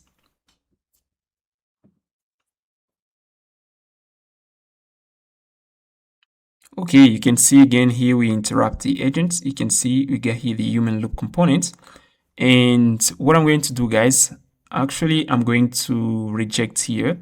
Let me click here now, reject here, and see what we're gonna send to the agents. Now we're gonna click here, reject. Okay, I'm now heading to the network tab here. Okay, we're gonna click here now, reject. Okay, you can see as I click reject, we hide here this component, and you can see we send here the we send here something. Okay, we don't send here the ID. Existing, yeah, you can see existing thread ID. Okay, you can see we don't send here the child tree ID. Let me head into the child tree here. Okay, you can see pass here the child tree ID. Okay, we send here the child tree ID. Now let me head into the child message, and then at the top here you can see. Okay, we pass here this. Okay, I think we should refresh here the window. I'm tap here npm run dev again here, npm run dev, and see what we're gonna have here.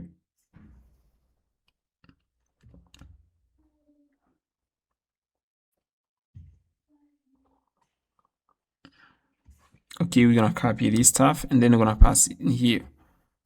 Okay, we're gonna pass it in here like this. Yeah, you can see we still see here this, we still see here this. Okay, we still see this. And what I'm going to do, I'm gonna head into here again, and let me click, I'm gonna head into the network tab here. I'm gonna click here, reject. Okay, you can see, yeah, actually now we send here the child tree ID. We send it. Let me move here back. Yeah, we're gonna move here. Okay, we're gonna move here, guys. and you can see actually we got here an ID. Let me scroll the bottom here. Actually we got here an ID, and let me try to modify here even the status. I'm gonna try to modify the status to false here. Let's say I head into the ChatController, and here I head in, and then I comment here literally everything in here. You can see we got here this stuff here. Okay, we got here this stuff. I'm going to select everything in here. Okay, we're gonna select everything here, and then we're gonna comment this stuff all the way to the bottom here, and I'm gonna comment here these two. Okay, now I'm gonna send here the ID in order to see if we're gonna update here the status. Okay, let me comment here this stuff. We're gonna comment here this stuff too here. Okay, and this. Okay, actually we got here an error. Let me try to comment even this. Now comment here this line and this. Okay, actually we don't have here an error. Okay, you can see we comment everything here in order to test here this function. I'm going to test here this line. Okay, update human loop status tool to check if we're gonna update the status, and we're gonna move here again, and now we're gonna refresh here the page here. I'm gonna tap inner here. You can see we still seeing here this component. Now let me click here reject. We had it, and let me move to the backend here and see if we're gonna update it. We move here, guys, and we're gonna head into the child tree. Okay, you can see we still have we got here true. Let me go here, and then I'm not refresh here the page. Yeah, we see the component. Let me click here again. We're gonna move here again, and I'm gonna head into the ChatController here, and you can see pass here the child tree tool. Let's click here, and in here you can see pass here false. Okay, I'm passing here false, and what I'm going to do again here, we're gonna console here this ID. We're gonna see if we're gonna get it. Console.log. We're gonna pass here this ID. Okay, like this. Now we haven't already restarted here the server. That's why we didn't see any modification. Okay, now let's move here again. Now we're gonna click here reject. Okay, we click here reject. Okay, I think we're gonna update it. Okay, you can see we get here the 2ID, and now let's head into the child tree here. Yeah, you can see at the bottom here, you can see we get here false. And it works, guys, it works. Now I'm gonna click here update. I'm gonna refresh the page, and you can see actually we don't show up again the components. Okay, now what we're gonna do here is to head into the ChatController, and then we're gonna get rid of this stuff. I'm gonna click here. I'm gonna pull back everything in here. Okay, we're gonna pull back everything in here like this, and we're gonna import here these components like this. And actually everything it's gonna start working pretty well, guys. Okay, this is how we do it. Okay, we just finished with human loop components. Okay, we just finished, guys. Alright, guys, now gonna work on the TodoList components. We're going to add another component on the front end so that we can see all to-dos that has been created by the code agents. You know, we can give the code agents a big task. Now once we give this big task to the code agents, it's gonna create a to-do list in order to know how to do this task pretty well. Now we're going to use here this component in order to see all these to-dos. Now I'm gonna head into the component folder. You can see we get here chat folder. Okay, you can see we got it there. Now we're gonna pass here another component, TodoList tool, TodoList.tsx. Okay, like this. This is another component. And I've already passed here this component. It's a big component. We're gonna simply do here copy paste. I'm gonna copy everything, and then we're gonna pass it into the components. Okay, I'm gonna move at the top here, and we're going to use the component to display only to-dos. Now we're gonna head into the chat.ts, and we're gonna move at the bottom here. We are going to pass here something. You can see we get here the chat inputs, and in here we're gonna pass here the to-do list. Okay, to-do list components. We're gonna import it in here, Now let's head into the chat slice, and inside the chat slice, we're gonna pass you to-do status. This is a tab, and we're gonna have here in progress, pending, completed. We got here to-do list tab. Okay, this is another tab. We're gonna have here the ID, task, and status. Now I'm going to pass here the to-dos array like this, and we're gonna pass here testing array. I'm gonna pass here an action to-dos to push to-dos within the to-dos array, and we're gonna pass here another function update to-dos to update the status of a given to-do within the to-do array. Okay, like this. Now we're going to scroll at the bottom here. We're gonna pass here these two functions to export here so that we're gonna get access to them. Now let's head into the chat.ts, and in here I'm going to extract here the to-dos array. I'm gonna move edit tab here. You can see we got here use selector. We're gonna pass in here like this. Okay, and we get rid of the error. Actually, we still have here tapping error. Let me head into in here and see here we pass here an ID. Okay, let me pass here. It's gonna be optional. So we're gonna remove here this tapping error, and here too I'm gonna set it as a string to remove here this to remove a tapping error here, and I can copy it again and then pass in here like this. Okay, like this. Now let's head into the browser and see again here. You can see we get here TodoList components where we're gonna pass all to-dos, all tasks that has been created by the CoderAgents. And you can see actually we got here one task which is completed, and we got two ongoing tasks. Okay, that's cool. Now what I'm going to do, I'm going to head into the ChatController. Let's head into the ChatController, and what I'm going to do inside the ChatController, I'm gonna pass here something. Let me head in. Okay, we're gonna pick here a project. We're gonna head into the ChatController, and then ChatController, and then inside the ChatController, I'm going to stream here. We're gonna stream here to-dos, and you can see in here. You can see right here. I'm going to close here this line. You can see we got here this line where we are listening for the manager message. I'm going to pass here another line here. Okay, we're gonna pass here two line. When the CoderAgent is created to do, we're gonna know. Okay, you can see we are going to pass here this. Let me copy this. We're gonna copy this. I'm going to copy this. First, you can see here we got here this. I'm going to check here if we check that update to do's. If we got here this, we are going to send here that event. We're gonna send that event to the front end. Okay, we're gonna pass here send save as send events, and we're gonna pass here this. We're gonna pass update to do's, and we're gonna pass here that object, and then we're gonna continue. Okay, I'm gonna copy this again here, and then I'm gonna pass it at the bottom here. If the agent's here updated to do, we're gonna send it to the front end, and if the agent's created to do here, we're gonna send it to the front end too. Okay, I'm passing here like this, and for this one, I'm gonna pass here create to do. I'm going to take that, and we're gonna pass it above here. Okay, like this, and like this, guys. Okay, like this. Okay, I'm gonna remove here this.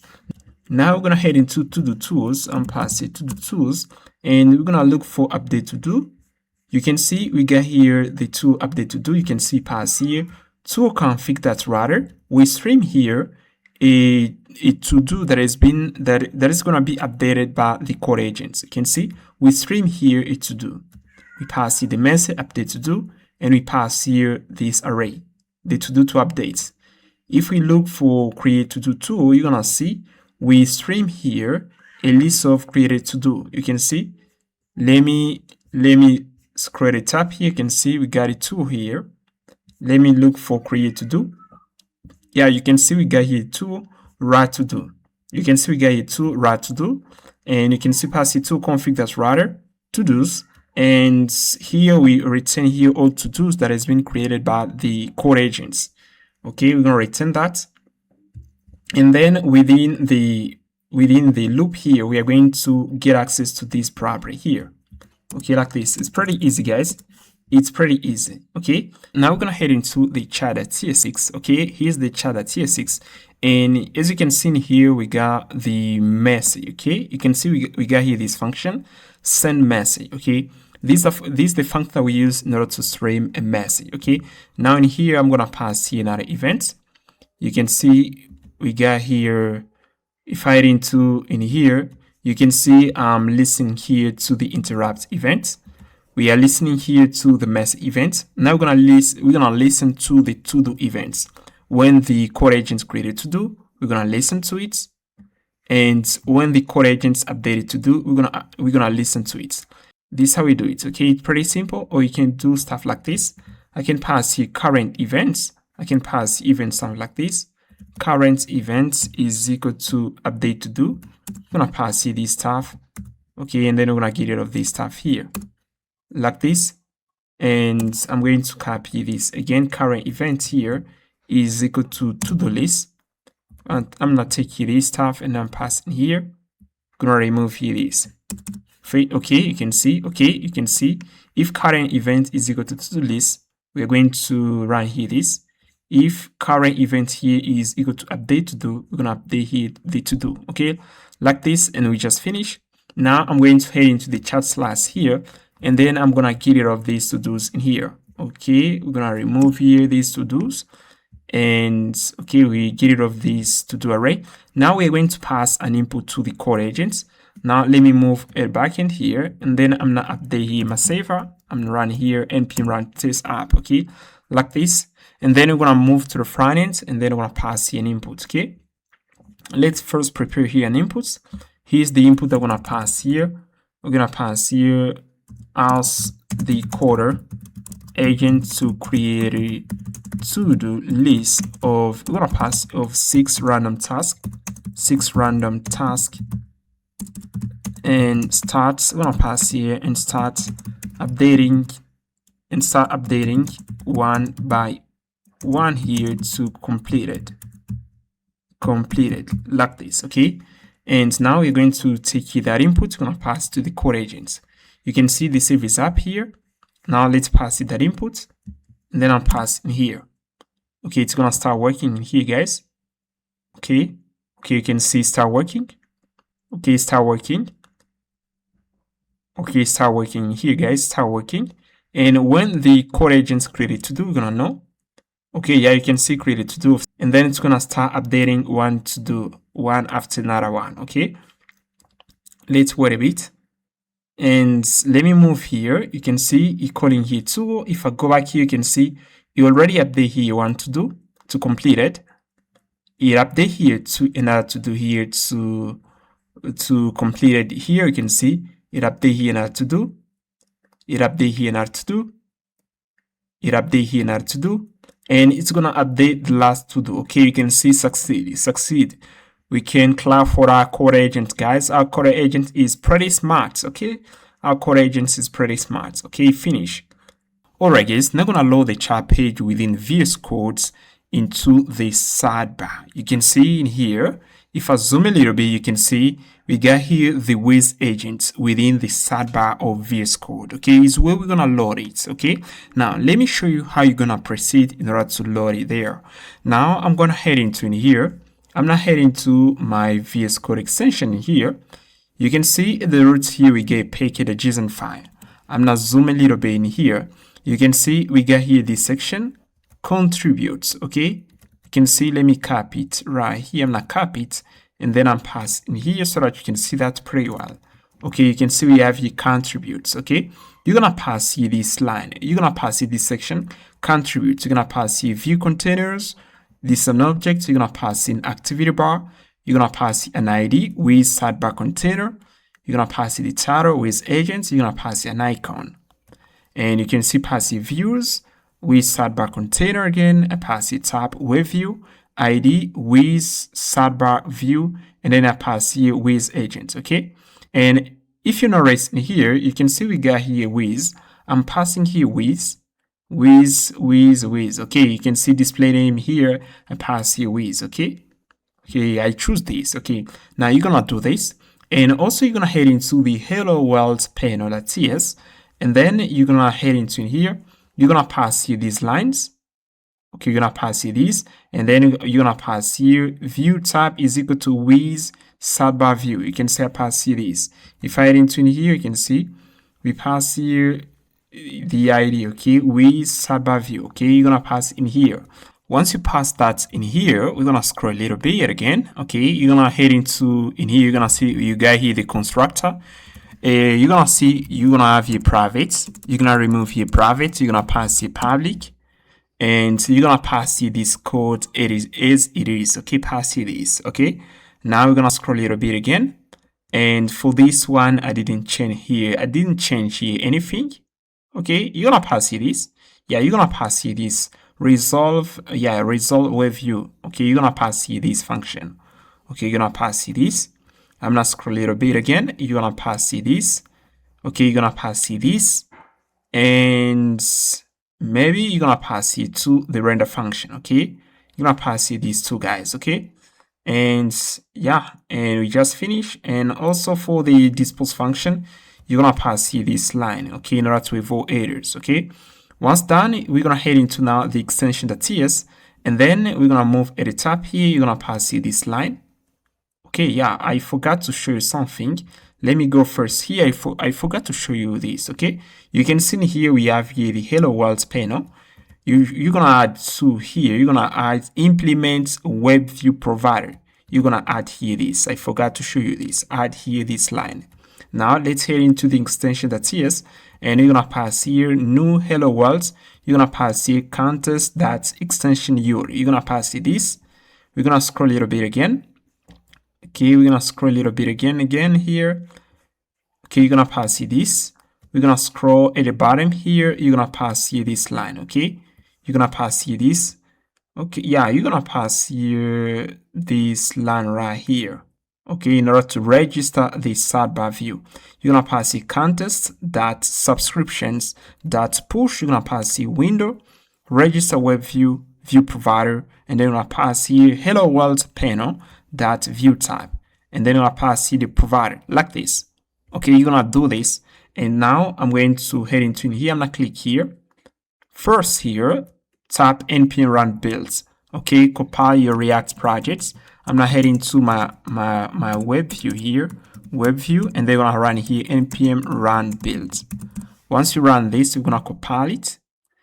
Okay, we finish here. Now I'm gonna click here, run here. Okay, we're gonna click there. Okay, you can see it pops up. This is the debugging window, and then you can see we got a logo here with agents. With agent is open, and if you don't see anything, you're gonna type Ctrl+Shift+P, and then you're gonna look for with agent. Click there, and then you're gonna run it. Yeah, you can see. Yeah, guys, you can see that actually we load here with agents. Okay, cool. Let me see here what we got in here. Okay. Have the possibility to, yeah, you can see this project, and at the bottom here you can see we got here an icon with agents. If I click on it, we open here with agents. Let me try to increase here the window. Okay, I can increase here the window. Let me try to see here.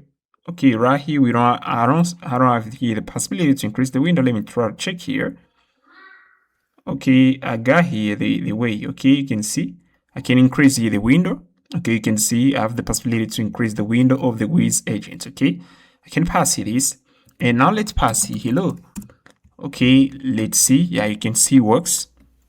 Okay, you can see it works. It works pretty well. This is a React app that we load within VS Code. Okay, everything you understand literally everything, guys. Pretty easy. You have to practice in order to understand this stuff. Okay, try to practice, guys. Okay, you need to take action. Now let me head into my VS Code here.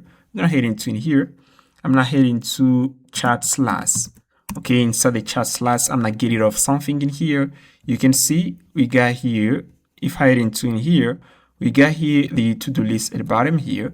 We're gonna get rid of the to-do list there, and you can see we got here default to-do list that we pass in here. Let's get rid of it. Okay, I'm gonna get rid of this stuff here, and that's how we do it. Okay, you can see pretty simple, guys. And we just finished. Okay, we just finished. Okay, we just finished. Alright guys, now gonna stream results of two file system tools like write file and edit file. You can see here we may have here a project. We may have here this file here. You can see we got a file here. Let's say the CoderAgent head in and modify stuff. Now, once modify stuff, we are going to stream the results to the user so they can see what the CoderAgent is done. That's what we're gonna do. I'm going to head into, we're gonna head on the backend, and we are going to head into the ChatController. We're gonna head into first FileSystem Tools. We're gonna head into in here, and then we're gonna stream here the results. We are going to look for, we're gonna look here two tools. We got here write file. I'm gonna click here. And you can see this tool, you're gonna pass here only tool config, and here you can pass here even any, and then you're gonna pass here tool config, that's router, and then you're gonna pass here write file.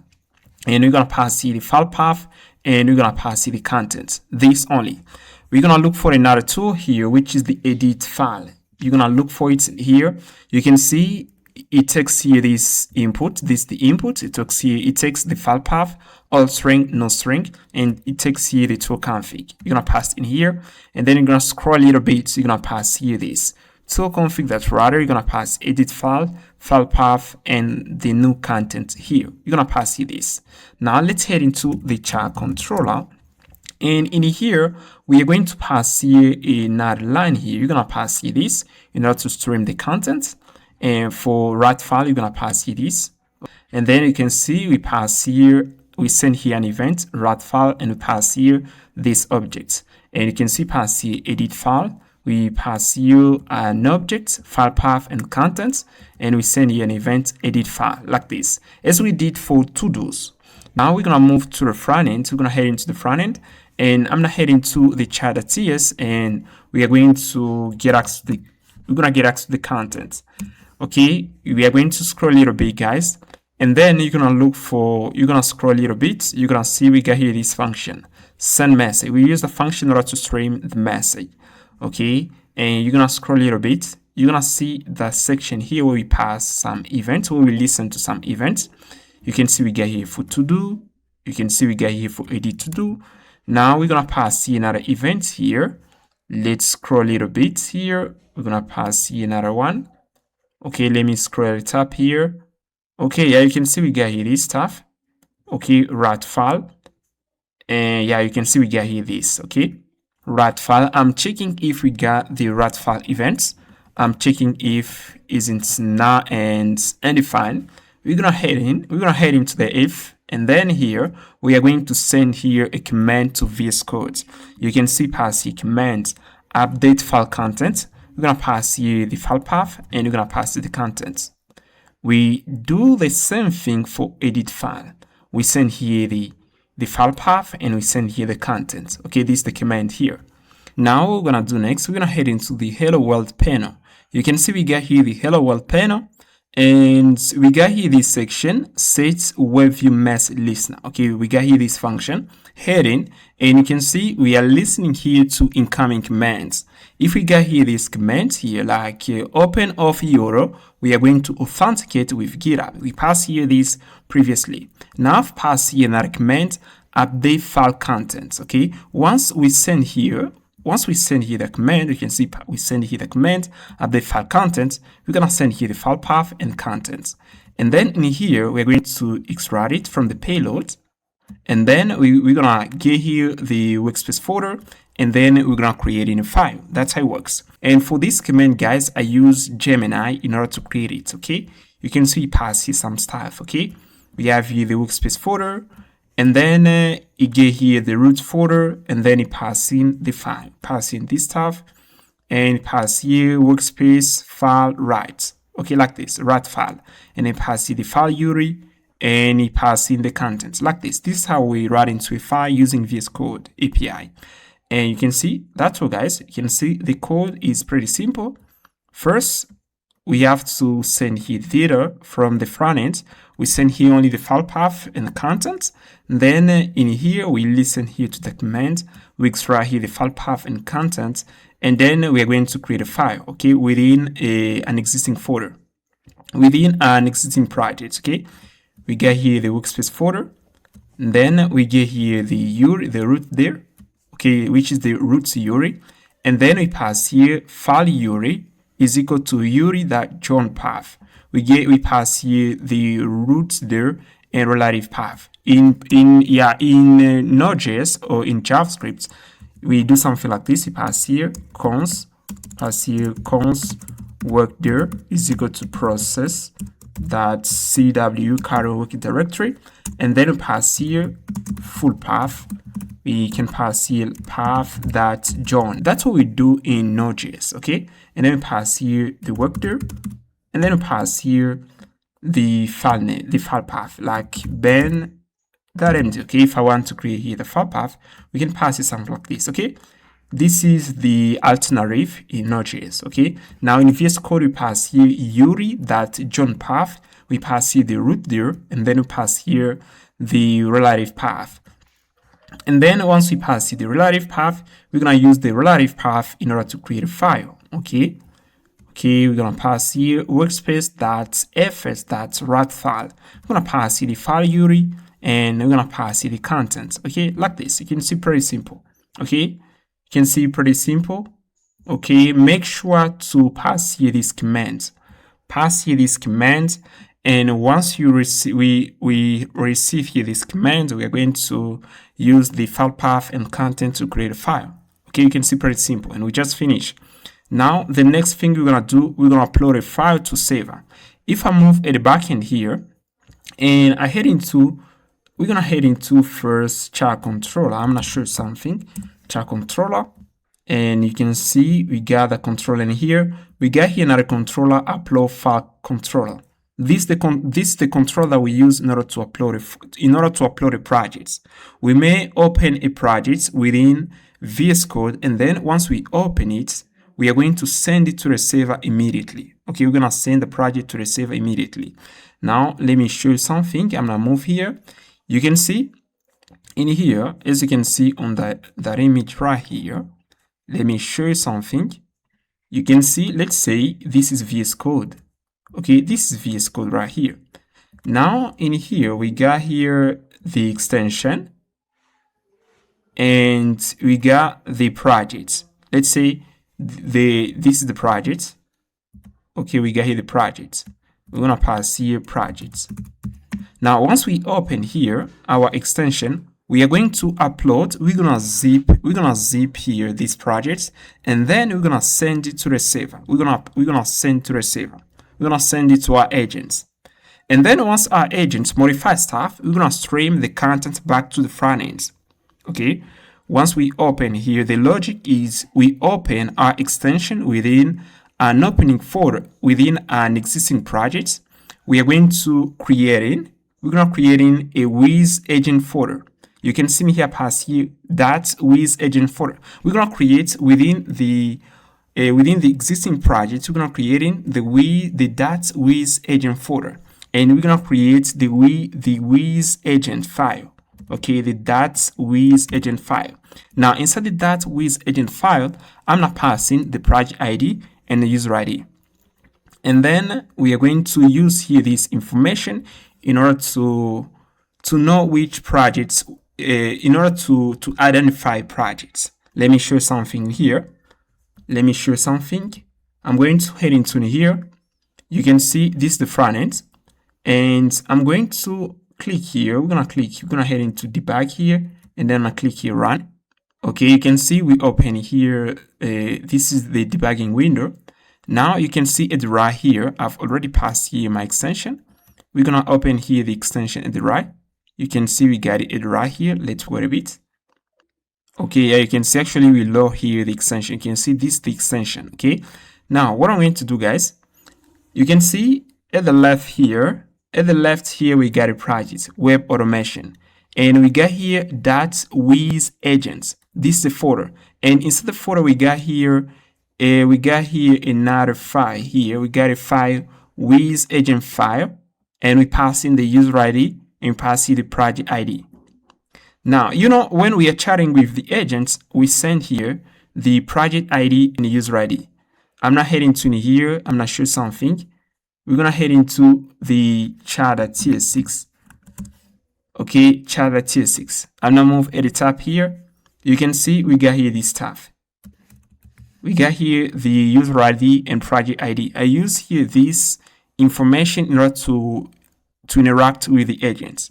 Now I'm going to store this information within this folder. And if we open a new project where we don't have the .with agent folder, we're gonna create it. We're gonna create a folder, and then we're gonna pass in the .with agent file, and we're gonna pass in the project ID and user ID so that we can identify given projects. Let me go in here. You can see in here. Let me head into the debugging window.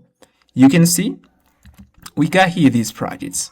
Okay, this is the project, and you can see I've already interacted with the agent body. Now what I'm going to do, I'm going to click here, and then I'm going to open here another project. I'm going to open here these projects. I'm gonna head into Manus AI clone. We're gonna head in, and then I'm going to zip it. You can see in here, I haven't already opened here the projects. You can see we don't have here the .with agent folder. We don't have it in here. Okay, you can see we don't have it in here. We don't have the .with agent folder. Now I'm going to head into in here, and then I'm gonna open here my extension. I don't see it in here. Let me click here. You can see. Let me reduce here the zoom so that I can see it. Okay, I don't see it in here. I don't see here the with agent extension. Let me look for it and tap here Ctrl-Shift-P, and then you can see toggle with agents. Okay, we toggle here these agents. Okay, now you can see the bottom here we have a here pop-up. Okay, project syncs. Okay, when we open here the with agents extension, I'm going to upload here the projects immediately on the backend. We're gonna send the projects on the server. And here, as you can see, we create here the .with agent folder. Okay, we got it in here, guys, the .with agent folder. And if I head in, you're gonna see we pass here the user ID and we pass here the project ID. The project ID is generated by default, is a random unique identifier that we pass to a given project. And then let me move here on the backend. On the backend here, we only got here the controller here. Okay, we use the controller in order to upload a file. Now if I head into the public folder, work there, you're gonna see we have here projects. Okay, if I move here, let me show you first the ID. You can see we got here this ID 92 right here. Okay, I'm going to move here. You can see we got here this project 92. This is the Manus AI clone that I uploaded in here, and you can see we got here playwright, the source folder here, and we got here other stuff like package.json file. Okay, we pass it in here. You can see pass it in here. We got here the user ID, and here we got here the project ID. Let me go back in here. You can see this is the Manus AI projects. Okay, I pass in here. Okay, we got it in here, guys. Okay, let's say I pass here hello. Okay, we're gonna pass here. Let me pass here first hello. Okay, you can see pass here hello. Yeah, you can see the agent response here. Okay, I'm pass here. I'm working on Manus AI clone video. I'm working on Manus AI video. I'm tap enter, and then you're gonna see the agent here respond here. Okay, this is what we got in here. Now let me switch here the projects. I'm going to click here, and then I'm gonna select here another project. I'm gonna select here Crew AI. We select here another project, Crew AI. You can see now, you can see this is another project. Okay, this is Crew AI. Crew AI is another project. Okay, you can see we got here this. We have already opened here this project within this extension. That's why you can see we don't upload it immediately.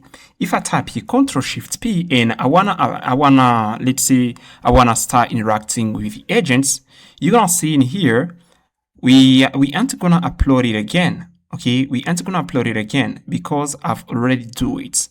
Let me move it back in here, and then you're gonna see I've already uploaded it. Okay, I'm gonna move here. You can see we got here 48. Okay, this is the project with 48. Okay, we got it in here. Okay, we got it in here. Let me pass here hello. If I pass here hello, let's see, we're gonna see here. I'm pass here hello. You can see pass here hello. Now let's switch to the Manus AI projects. I'm gonna switch here, Manus AI project here, and then you're gonna see we aren't gonna upload the project again as we got here the .wiz agent folder. As we got it, we aren't gonna upload the projects. If you delete it, they're gonna upload it again in order to identify it. And here you're gonna see we're gonna load here the child tree of the projects. Let's wait a bit. You're gonna see we're gonna load the child tree. Okay, you can see actually we are loading here the extension. And yeah, you can see we load the child tree for the projects. Okay, we load the child tree for the projects only. Okay, because we already upload it. We already upload it on the server. Now I can start interacting with the agent body. Okay, I can start interacting with the agent body. And as you can see, we got here the Wiz agent folder and the .wiz agent file. Okay, and once we logged in, we pass you this information. I want to show you how you do it. Okay, I want to show you how you do it. Okay, this is the logic. The logic is to create the .wiz agent folder and the .wiz agent file within the project, within an existing project. If I open here my extension within a given project, I'm gonna create the .wiz agent folder, and then I'm going to zip the project. I'm gonna send it to the server, to our Node.js backend. We're gonna send it, and then we're gonna store it like this. You can see within the working dir here, you can see I pass here the project folder, and then I pass the user ID, and here hyphen, we pass here now the unique identifier, which is the project ID. This here is generated by default. Okay, this is the idea, guys. Okay, the idea in order to identify projects. If I switch here again, I head into click here, and then I choose here Crew AI. We are going to load again here our projects. Okay, we're gonna load it, and you can see as I got here the Wiz agent folder, I'm not gonna upload it again. I'm not gonna upload it. Okay, I'm gonna check if we got here this information. If we got here the Wiz agent folder, we aren't going to upload it. Okay, we are going to load immediately the child tree, and then we can continue working on the agents. Okay, that's how it works. Pretty simple. I'm gonna show you in a few minutes. I'm gonna show you how to create the .wiz folder. Okay, you can see in here, guys, we load here the child tree. Okay, for the projects. Okay, we load here. Each project has a child tree. Each project has a child tree. So how I do it? Now let me show you how I do it, guys. Okay. Now I'm going to show you how to upload a project to our Node.js server using the Wiz agent extension. When we open a project within VS Code and then we open our Wiz agent extension, we're going to upload the project immediately to our Node.js server. And then we're going to create the Wiz agent folder. Now let me show you how I do it. Now we're going to head into here. We're going to head into Codex fronts. This is our extension code. Now I'm going to head into char.ts6. We're going to head in.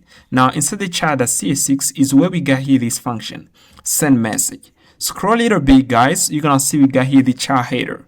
Now, I'm going to click here. And once we click here, guys, we are going to scroll a little bit again here. I'm going to scroll a little bit again. You can see we got here function, hello upload. Okay, you can see we got here this. Now, I'm checking here if we got a user ID. If we don't got it, we're going to console here, missing user or project. Else here, we are going to send a command to our VS Code extension. We're going to send here this command, upload project. This is the command that we're going to send. We're going to pass here the payload. We have here the user ID, name, image, and clean. We send clean to clean an existing project on the server if it already exists. Let's say we already have an existing project with the same user ID and project ID.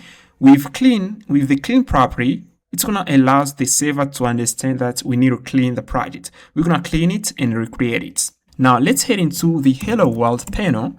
Now, inside the Hello World panel, we're going to scroll at the bottom here. You're going to see we got the command section. We got here this section where we listen to some commands. You can see we got here set web view mess listener. Okay, we use the function in order to listen to incoming commands. Now we're gonna check here if we get this upload project command. We're gonna extract here the user ID, and we are going to extract the property. You can see if I go back here, you can see I send here the user ID, I send here the name, image, and clean. But here, if you notice, I extract here only the user ID because I'm not use it. I prefer to extract here only the user ID.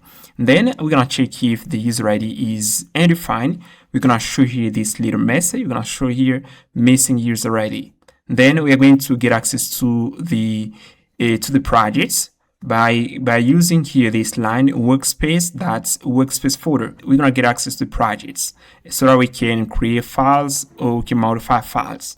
Now once we get access to the projects, I'm going to get here the root there of the projects. Then on the line here, I'm going to check here if we got configurations file. Let me click on the function. You can see check existing agents. Let me move here. You can see we get here this function. I use here the function in order to check if we got the dots with agent folder and we got the dots with agent file. If we got it, we are going to upload the project to the server. This is the logic. As we got it in here, let me scroll the bottom here. You're going to see in here, we're going to check here if we got it, if we got the configuration files, which is the dots with agent folder. We are going to head in the if here, and then we're gonna show here this information. Project already synced. And if we don't have it, we are going to create now here a random project ID by using the current date.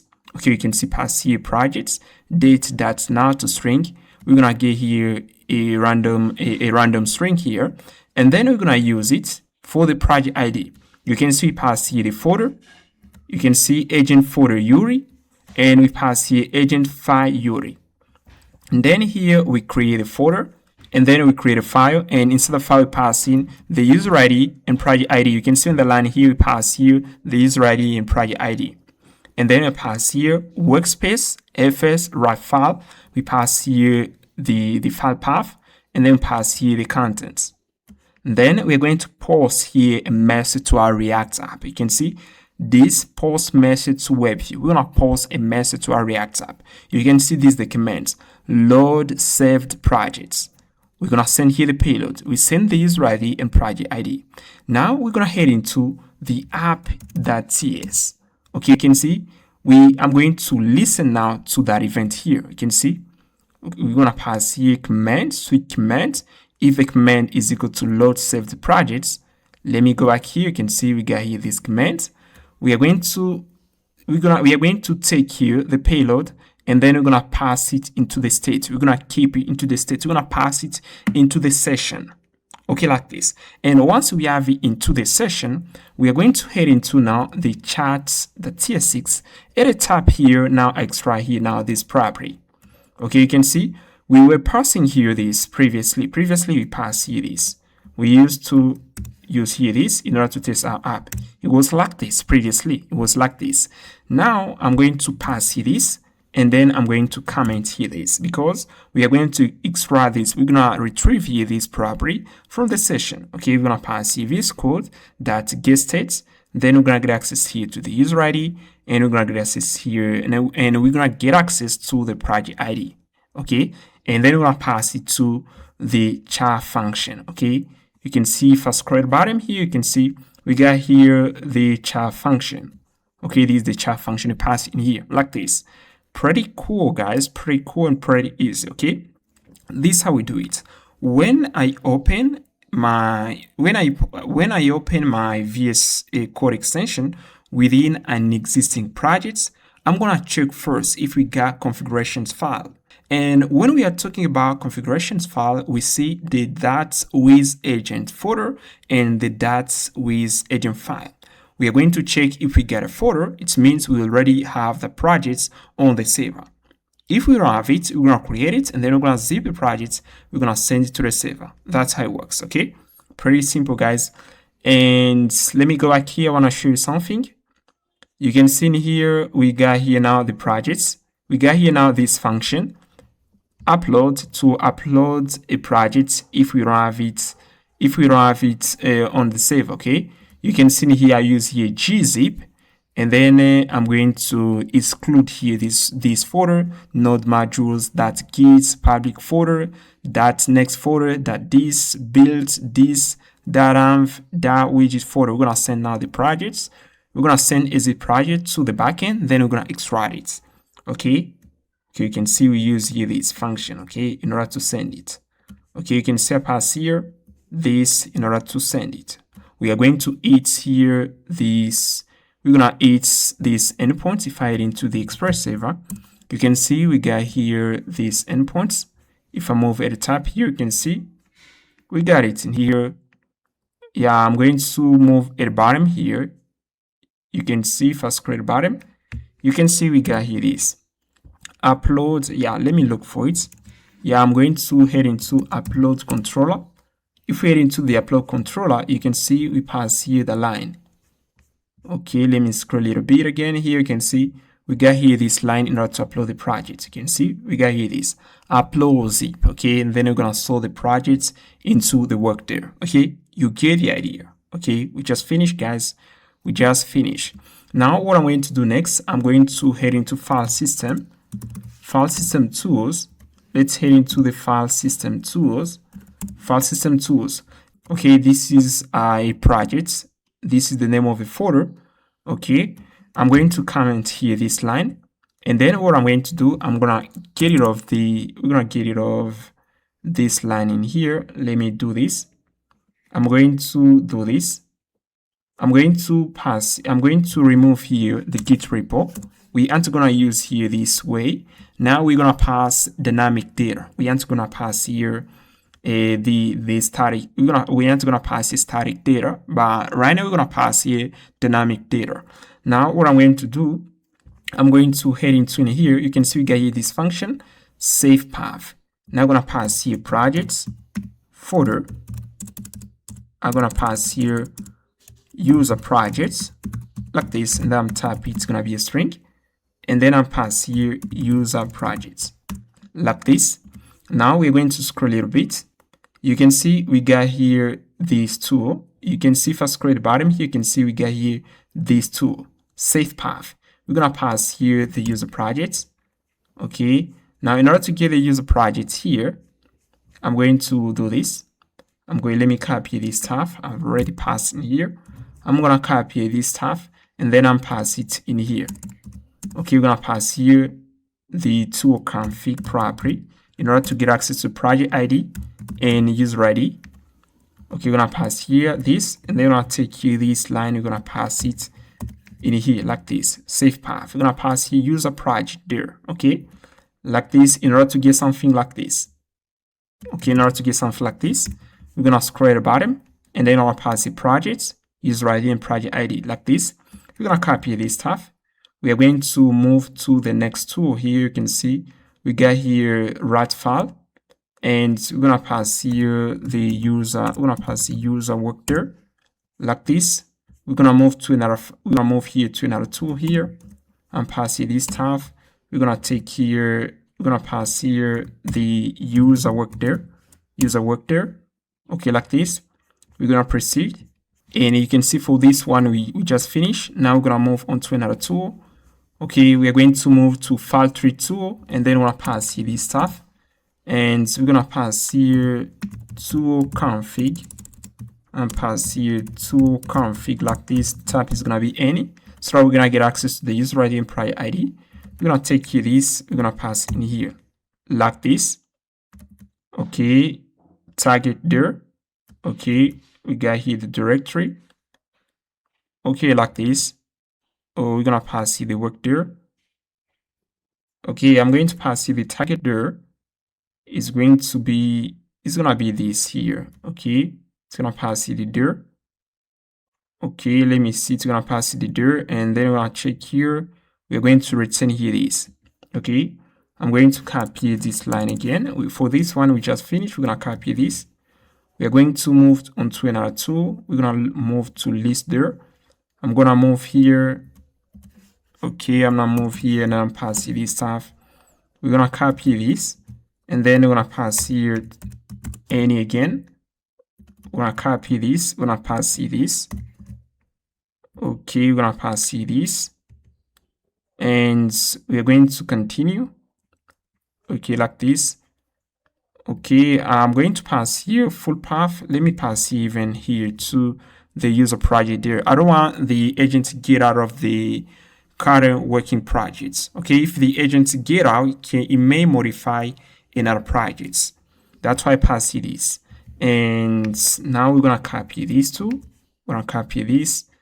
We're gonna move here to the ls tool. We're gonna pass here to config, pass any. And I'm going to take here this again. We're gonna pass in here like this. Let me pass in here like this, and then pass here these two like this. User project there. Okay, let's create bottom here again. Search file. Okay, for this one, let me see what we're gonna pass here. You can see for this one, the pass immediately the work there. Okay, I'm going to do this. I'm going to copy this, and then we are going to scroll the bottom here. We're gonna pass in here like this. And guys, now we're gonna make a quick pause, and then I'm gonna continue. I'm gonna finish everything. And guys, I just finished fixing the project working there for our tools. I just finished. And as you can see, inside the work there, all our projects, they're gonna text here this format. So you can see we got the user ID, then it comes the project ID. And if I move in here, you can see we got here first the working there.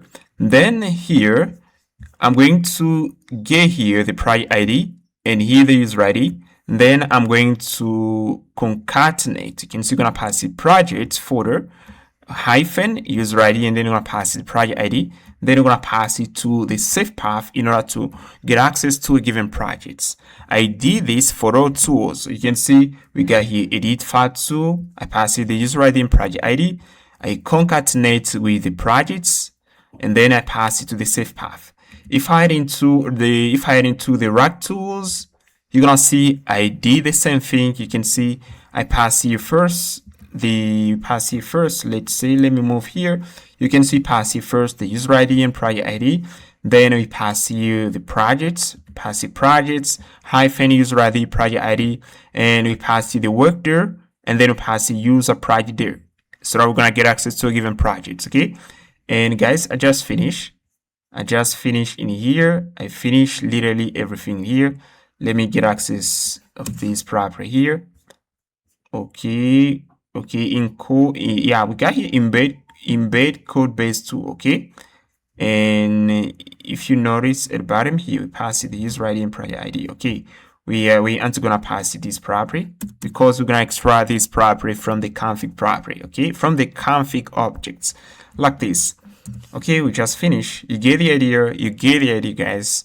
It's up to you to take action. And guys, we just finished with the first parts. I hope you enjoy it. Don't forget to subscribe, and I'll see you in the second parts. Peace.